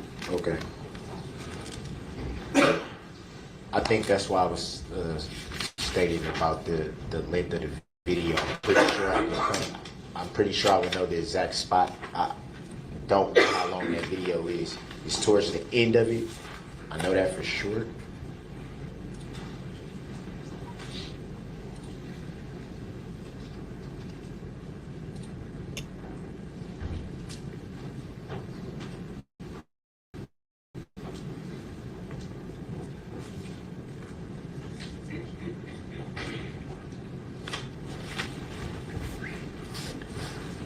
Can you ask your next question? You need to be able to tell the state with more specificity which part of which exhibit and at what point. Well, I know the exhibit, the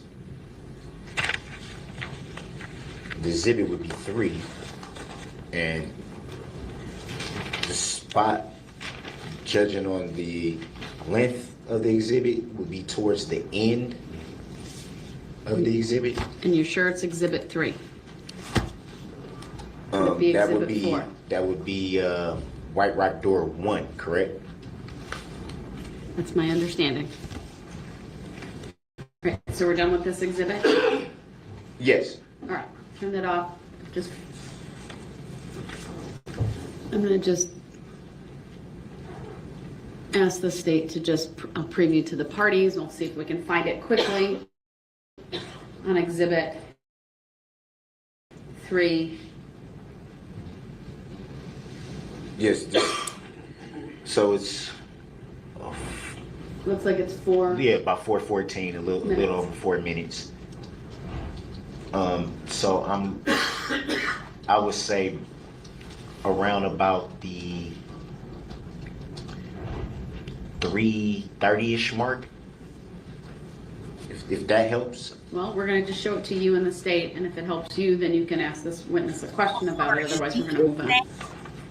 That man kept notes.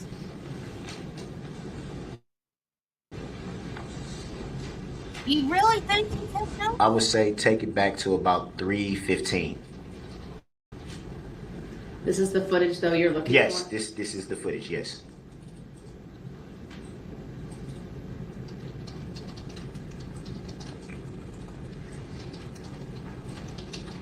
Is that where you want to start? Actually,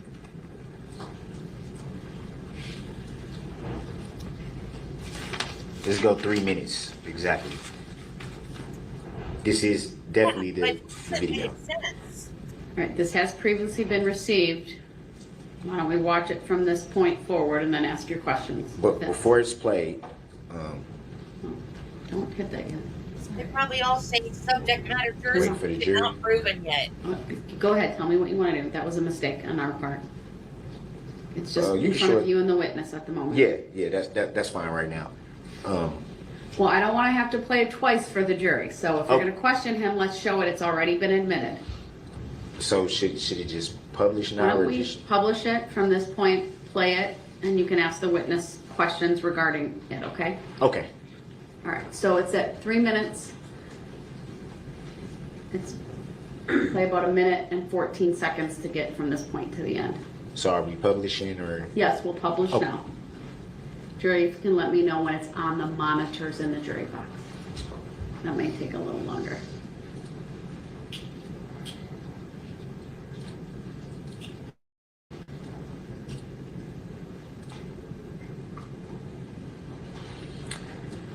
Do you right now it's paused at 3 minutes. Does looking at this video right now bring any recollection of that day back to you? Yeah.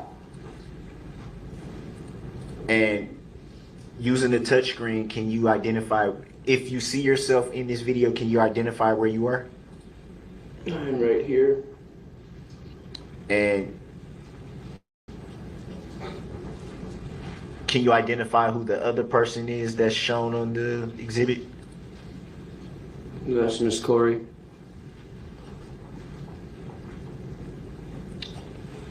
You can play from right Let's there. clear that first and then Oh, play. I'm sorry.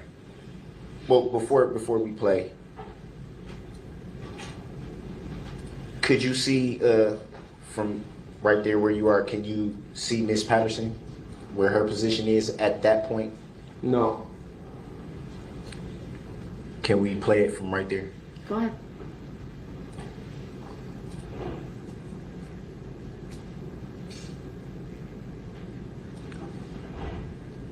Can we pause? It's fair to say that we can see you and Miss Corey running towards the area of the vehicle that just stopped. Is that Yes. fair to say? Yes. And where was Miss Patterson at this time, if you recall? At that point in time, she had met up with Corey. Corey had walked ahead of me, and her and I were looking for her. I didn't see her right away. Corey did, and she just told me she's in a red car. So that's what we were looking for. At that time, was Miss Patterson inside of the vehicle? I do not recall.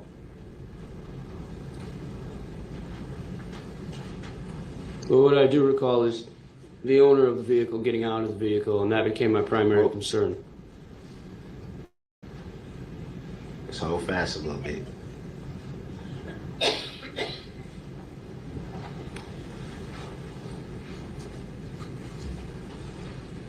We observed the two, you and Miss Corey, running towards the area of the vehicle. Why such the urgency? Miss Pat, trouble. I don't play around when people are in trouble. Can we play it from? It's paused at 3 minutes and 8 seconds. Can we play a little bit of it from there? Go ahead.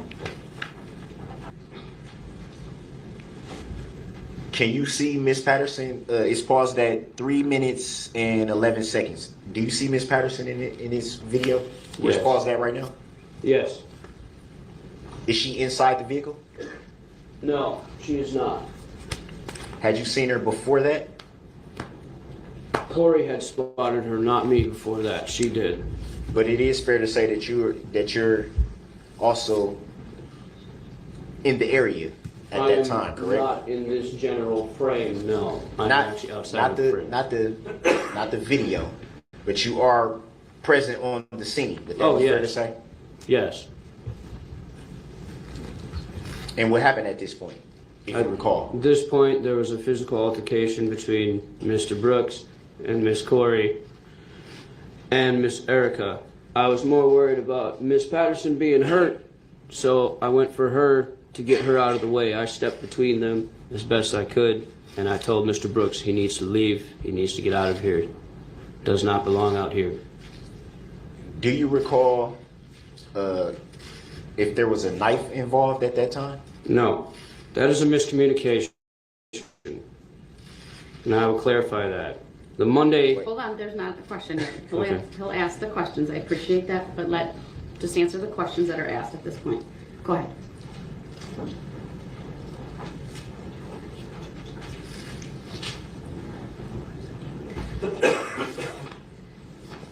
Did you at any point during this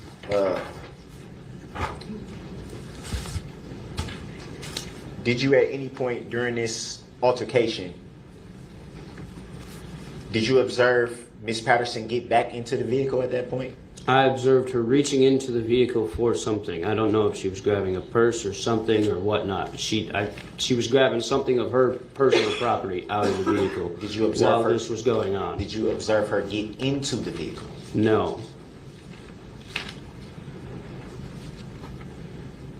Can we play it from 3 minutes and 11 seconds, please? Go ahead.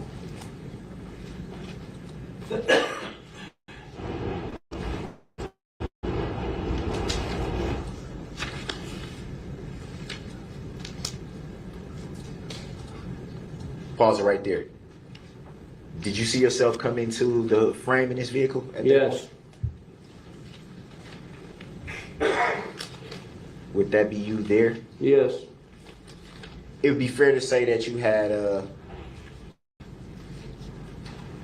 some type of jacket on, or a black jacket? At one point, that yes. evening? What happened to your jacket at that point? That jacket hit the ground as soon as Mr. Brooks started going for the two women. So you threw the jacket off? Mm-hmm. Is that a yes? Yes, ma'am. Thank you. And what was your reason for throwing the jacket off? Well, if the court don't hate me for it, I'm just gonna say it's a good thing that there were two women in my way at that point in time. And what do you mean by that? That means when my jacket comes off, trouble's gonna happen. Especially if you're trying to assault a woman in front of me. So that gesture was an aggressive gesture? Oh, that was a completely focused gesture. Well, you did make reference to... Let me back up. Would it be fair to say that you just made reference to trouble following you throwing off your jacket? No, not trouble following me. Well, maybe that's the wrong way to put it, but I'm there would confused be by your trouble. question. Excuse me? Can you rephrase your question? Oh, I will. I'm sorry about that. You made reference to there being trouble when your jacket comes off. Is that fair to say? Yes.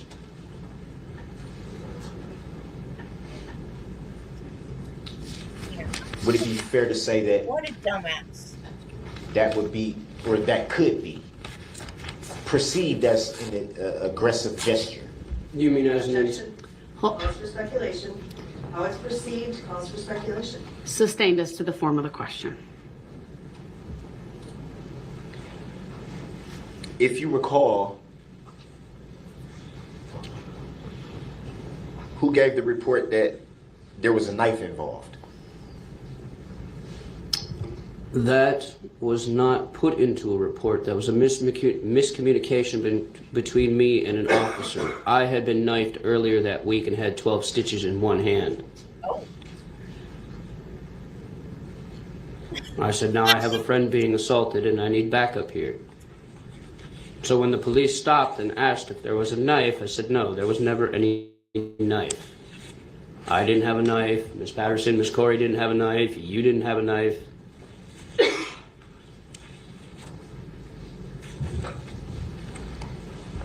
Did you get a chance to see the report that was taken by law enforcement from you? Well, I'm the one. You mean, you're talking about when I was on White Rock going to Miss Patterson? No. The day of November 2020, the day of November 22nd, 2021, you made reference already to being interviewed by a detective, correct? Yes. And had you, after that, seen that report from that day? No.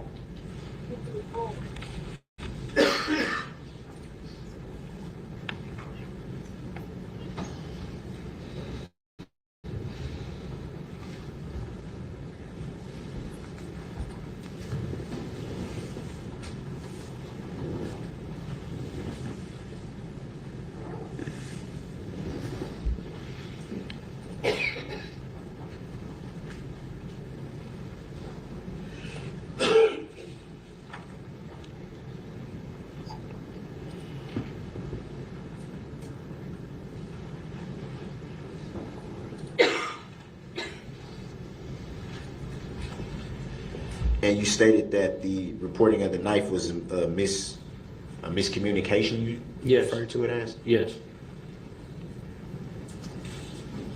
Did you at any time tell law enforcement that there was a knife involved in the altercation? No. Do you know if your friend Corey told law enforcement that there was a knife involved in the altercation? No, she did not. Do you know if your friend Miss Patterson told any law enforcement that there was a knife involved in the altercation? She did not as well. No.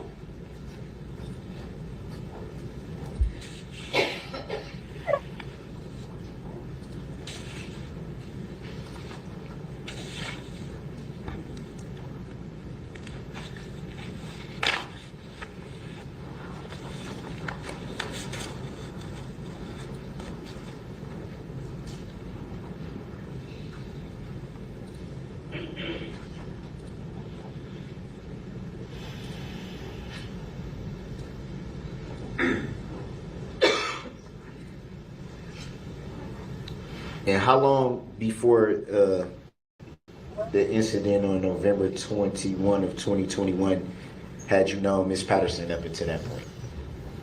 Probably maybe a week and a half, 2 weeks.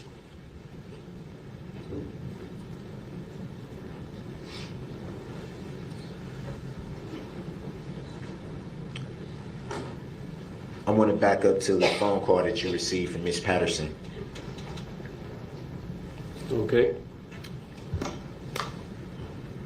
When she called you, did she give you a name of whoever may have been assaulting her?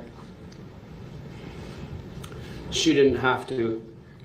She was meeting one person that day, and I knew exactly who he was because she had showed me his picture and rap sheet prior. Her child's father, the father of their 15-year-old daughter, is who she was meeting up with that day. And I told her multiple times, it's not a good idea. I have a bad feeling about this.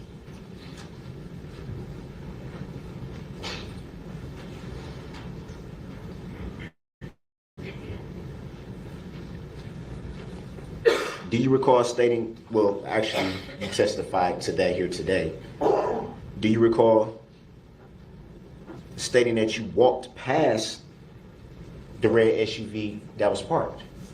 Yes. Would it be fair to say from the 2 exhibit videos that we watched today that you in fact did not walk past any SUV?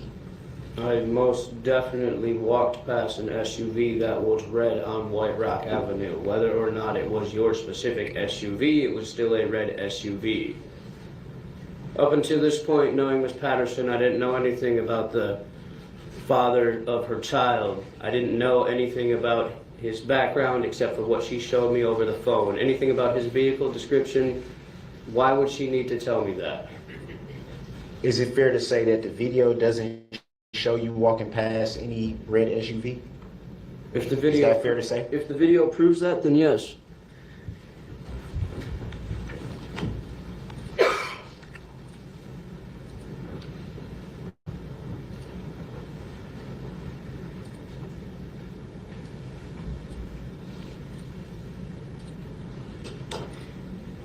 In the report that you, well, in the report that was taken from you by a detective, do you yourself recall stating that the alleged defendant tried to punch and push you? The alleged defendant being you? Yes. Attempted to.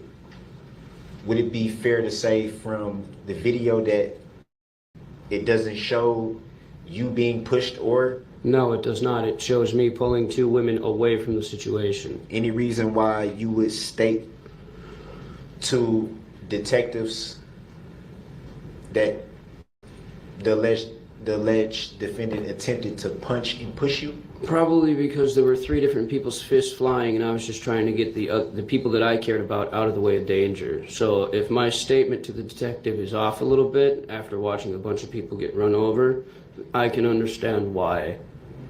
So you were at the parade that day? I was not at the parade that day. I was in the area. So how? Trying to get back to my house. So how can you watch people being run over if you weren't at the parade that day? I wasn't attending the parade. I was in the area that the parade route was in. My street is the parade route. Did you see anyone injured that day? During the parade? Yes, after I walked back through that area. You saw someone get injured? I saw a red SUV take off like a bat out of hell down Main Street and go through a crowd of people. The question was, did you see this take place? With my own freaking eyes, yes. How many times do I have to say yes for you to understand it? YES spells yes. I'm sorry, Your Honor, I don't know how to. You moving to strike the last response? The jury will disregard the last response. I'm just going to remind both of you, please answer the questions that are asked, and follow-up needs to take place. Either Mr. Brooks or the state will ask. Is it fair to, well, in reference to the Exhibit 3 video that we just viewed? You're talking about the one by the elementary school? Yeah, the one Okay. the one that we just viewed, which would be Exhibit 3. Is it fair to say from that vehicle Video. I'm sorry. From that video, is it that, in fact, there are not 3 people throwing punches? That'd be fair to say? There are 3 people throwing hands in that video. Erica, Corey, and Mr. Brooks. Not myself. If you watch the video, you will see 3 pairs of hands go up towards one another. Whether one is stepping in to pull someone away from another or not, hands are being brought up. This dude hates him so bad.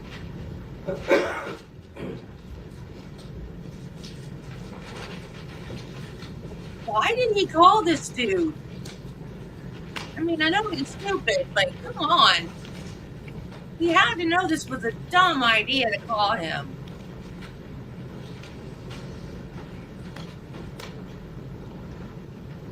I wonder if Sue is gonna use this to the state's advantage, or if she's just gonna let it go.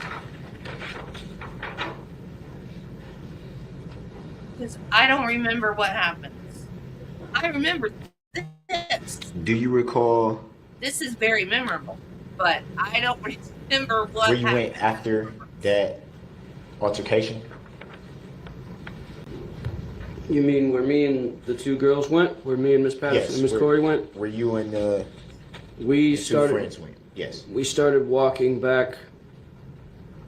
We turned to walk back the direction we had came, so taking White Rock to Main Street, and then cutting through the neighborhood there to get over to where the women's shelter was. That was where we were going at that point in time. However, things took a drastic turn when the red SUV that I have described multiple times went down the opposite direction of White Rock Avenue, across the railroad tracks and the intersection of Perkins and White Rock, and then turned back around and came back down. That is what you saw in the video here when the red vehicle pulled up on the school side of White Rock. After the altercation between Miss Patterson, Mr. Brooks, Miss Corey, and myself, the 3 of us, Miss Patterson, Miss Corey, we started to leave.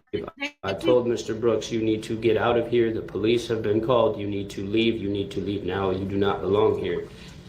I did not expect.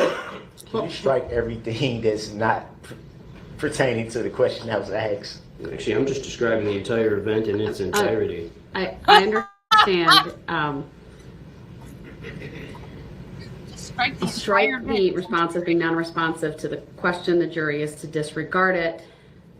Re-ask your question again. Okay. Do you recall where you and your 2 female friends went after the altercation? We started to head back in the direction of the women's shelter where they lived, where they were staying at the time. Do you recall at any point during your travels to the women's shelter, as you referred to it, do you recall at any time coming into contact with another law enforcement officer? Within that point in time, no. Except for the one that pulled out a framed part. Do you recall at any time being stopped by a law enforcement officer on your way back to the women's shelter? We were stopped partway down White Rock, and that was when I had told the officer, because he wouldn't get out of his SUV, I had let him know that they need to be on the lookout for a red SUV that took off back down White Rock towards Perkins Avenue, or street or road, whatever it is. The officer had asked me if there was someone with a knife, and that was when I held up my left hand, and I said no. I said I have 12 stitches from a knife injury on this hand, but this is what you need to be looking for, is this red SUV. And I'm guessing that's where the miscommunication of the knife came in, and I don't know where that officer went after that. And would it be fair to say that that was the second law enforcement officer that you had spoke with that day, at that time? Yes. You are referring to November 21st? Correct. Okay. during that interaction with the second law enforcement officer, do you yourself recall stating that a black guy just assaulted my friend? No.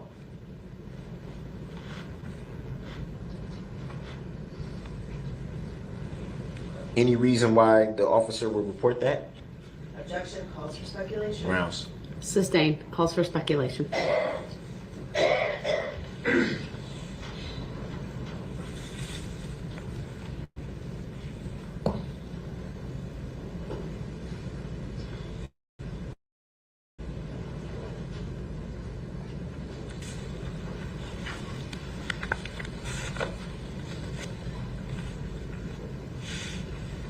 Did you yourself sustain any injuries during the altercation? I ripped open 3 stitches on my hand, but that was more so from pulling Miss Corey away from Mr. Brooks so we could get out of there. Did you report to any law enforcement? Well, I guess that would refer to the second law enforcement officer that you spoke with. Did you report that to that officer? No. Because at the time I didn't notice it. I didn't notice my hand was ripped open again until I got home. So it would be fair to say that you don't know how those stitches opened up. Would that be fair to say? No, I'm pretty sure I know how they opened. My stitches got caught on the zipper on Corey's backpack. That's how the stitches were ripped out of my hand when I was trying to pull her away from Mr. Brooks and intervene between her, Mr. Brooks, and Miss Patterson.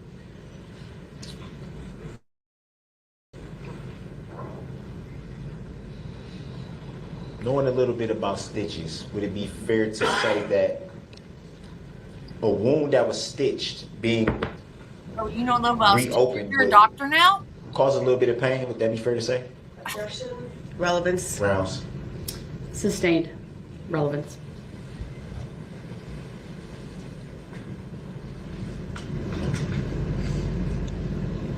Did you notice any blood from the stitches being reopened? Didn't feel anything until I actually looked at it when I got home. 12 stitches coming across my thumb in kind of like a fish hook type pattern.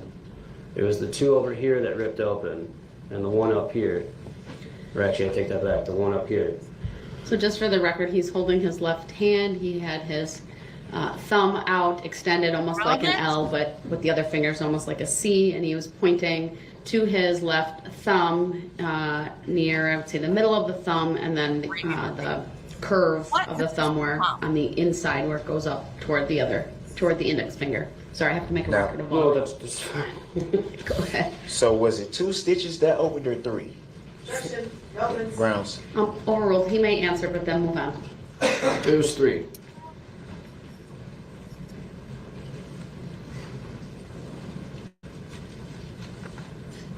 And do you recall what time you made it home that evening? Absolutely not. Was it immediately after the altercation or sometime after? Or No, I took the girls back to the shelter, and then I started running back towards Main Street to try and see if I could avoid the parade traffic. And that's when I saw the red SUV go down Main Street.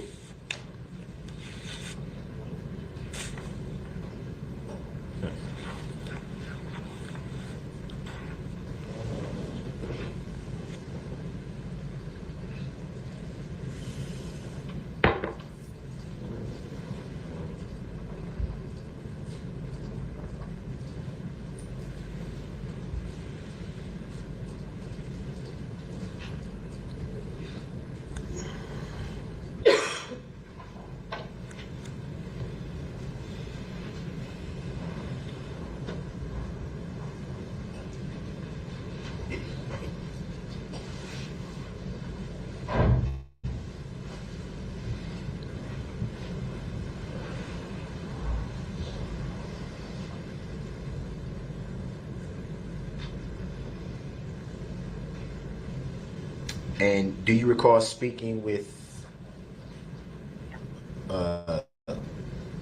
your women friends after you had made it home that evening? Yes.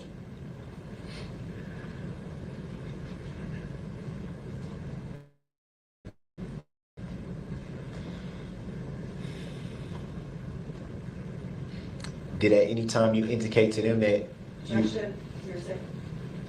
Hold on, let him finish the question. He was asking what he indicated to them. I thought that's what I said. You can ask your question. That's what I thought you were saying too.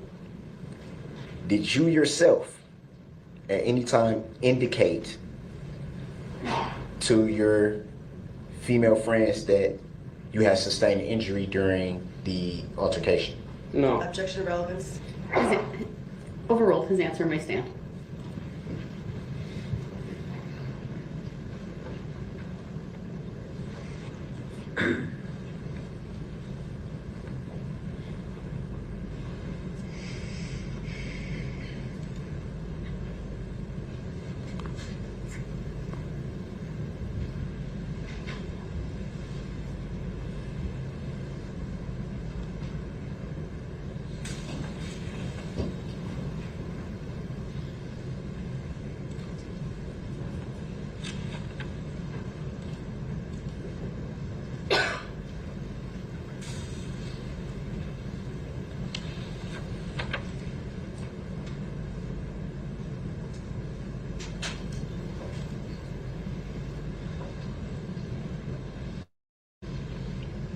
In the time that you had known Miss Patterson up until that day of November 21st of 2021, had you yourself ever heard Miss Patterson refer to the alleged defendant by a different name? Objection to relevance. Grounds. Overruled. The witness may answer if he knows. No. You mean like an alias or something? A different name. Well, okay, that can, a nickname, an alias. I mean, let's be specific here. Did Miss Patterson ever refer to him with another name, if you recall? Not that I can personally recall, no, ma'am. All right, thank you.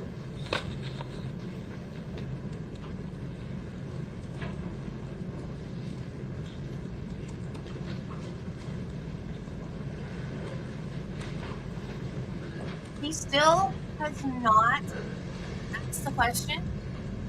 It's not paused, is it? Jeez, no, it's not. Do you recall if, to your knowledge, was your friend Miss Corey, as you referred to her, do you recall her stating that she was injured during the altercation? She did tell me that I believe she like hurt her finger or her fingernail or something like that, but I don't think it was relevant to the incident that had happened. I don't either, but in this case, I like it. What do you mean by you don't think it was relevant to the incident that happened? The attitude is against Brooks. Sustained is to the form of a question.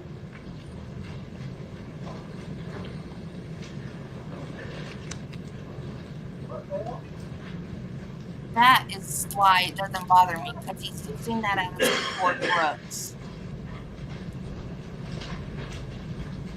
And Brooks deserves it.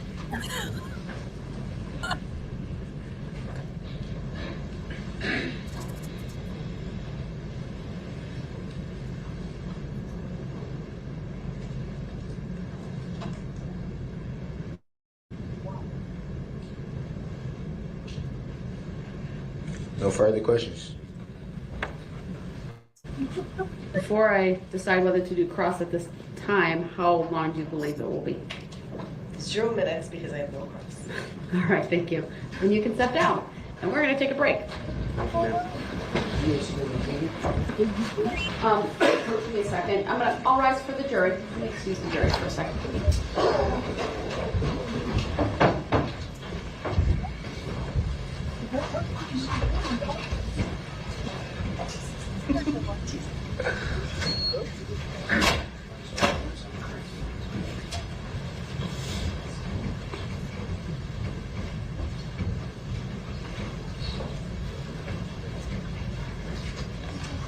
I don't know what just happened.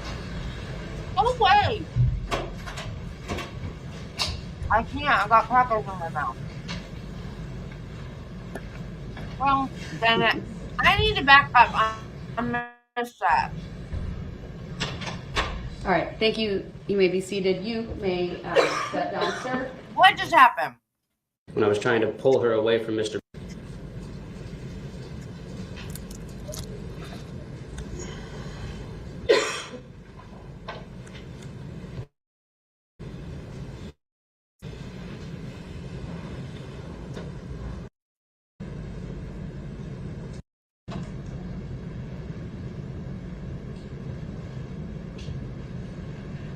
No further questions? Before I decide whether to do cross at this time, how long do you believe it will be? 0 minutes because I have no cross. All right, thank you. And you can step down. And we're going to take a break. Thank you, ma'am. Give me a second. I'll rise for the jury. Let me excuse the jury for a second.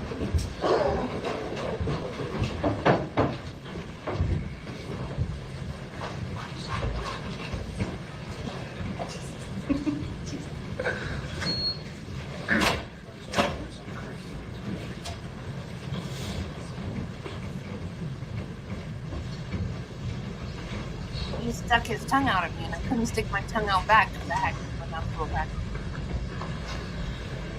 That's what he was laughing at? Oh, he thinks that he got one over on him because they didn't have any questions? Just the opposite. Just the opposite. All right, thank you. You may be seated. You may step down, sir. And I presume he may be released from his subpoena, Mr. Brooks. You're done questioning him? Yeah, I don't think he's no longer needed. All right, you are released from your subpoena, sir. All right, let's take about a 15-minute break. Anything we need to address prior to that, or can we do it when we come back? No, thank you. All right, Mr. Brooks, work with the state, please, for the next witness. We have them available. Okay. Now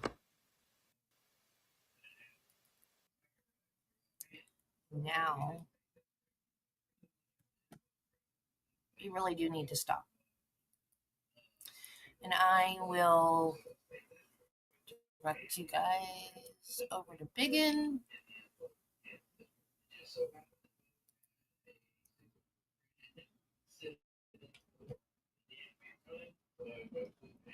If my computer wasn't slow as molasses.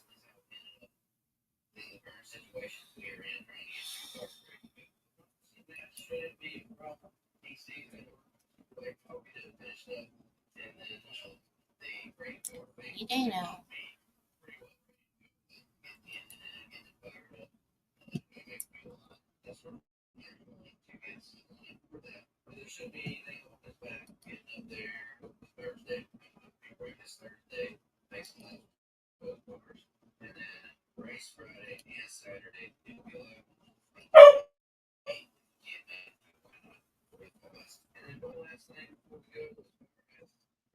Well, where are you?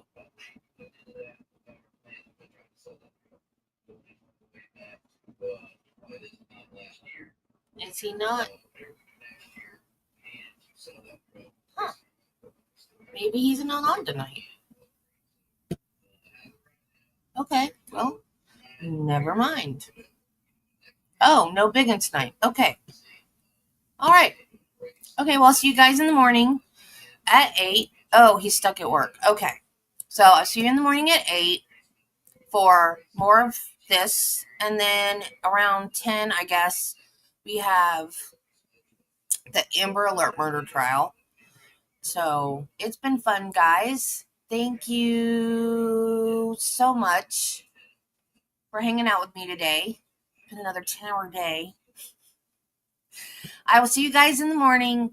Remember, be kind to people, love your family, and Jesus loves you, and so do I. Bye, guys. Have a good evening. See you in the morning.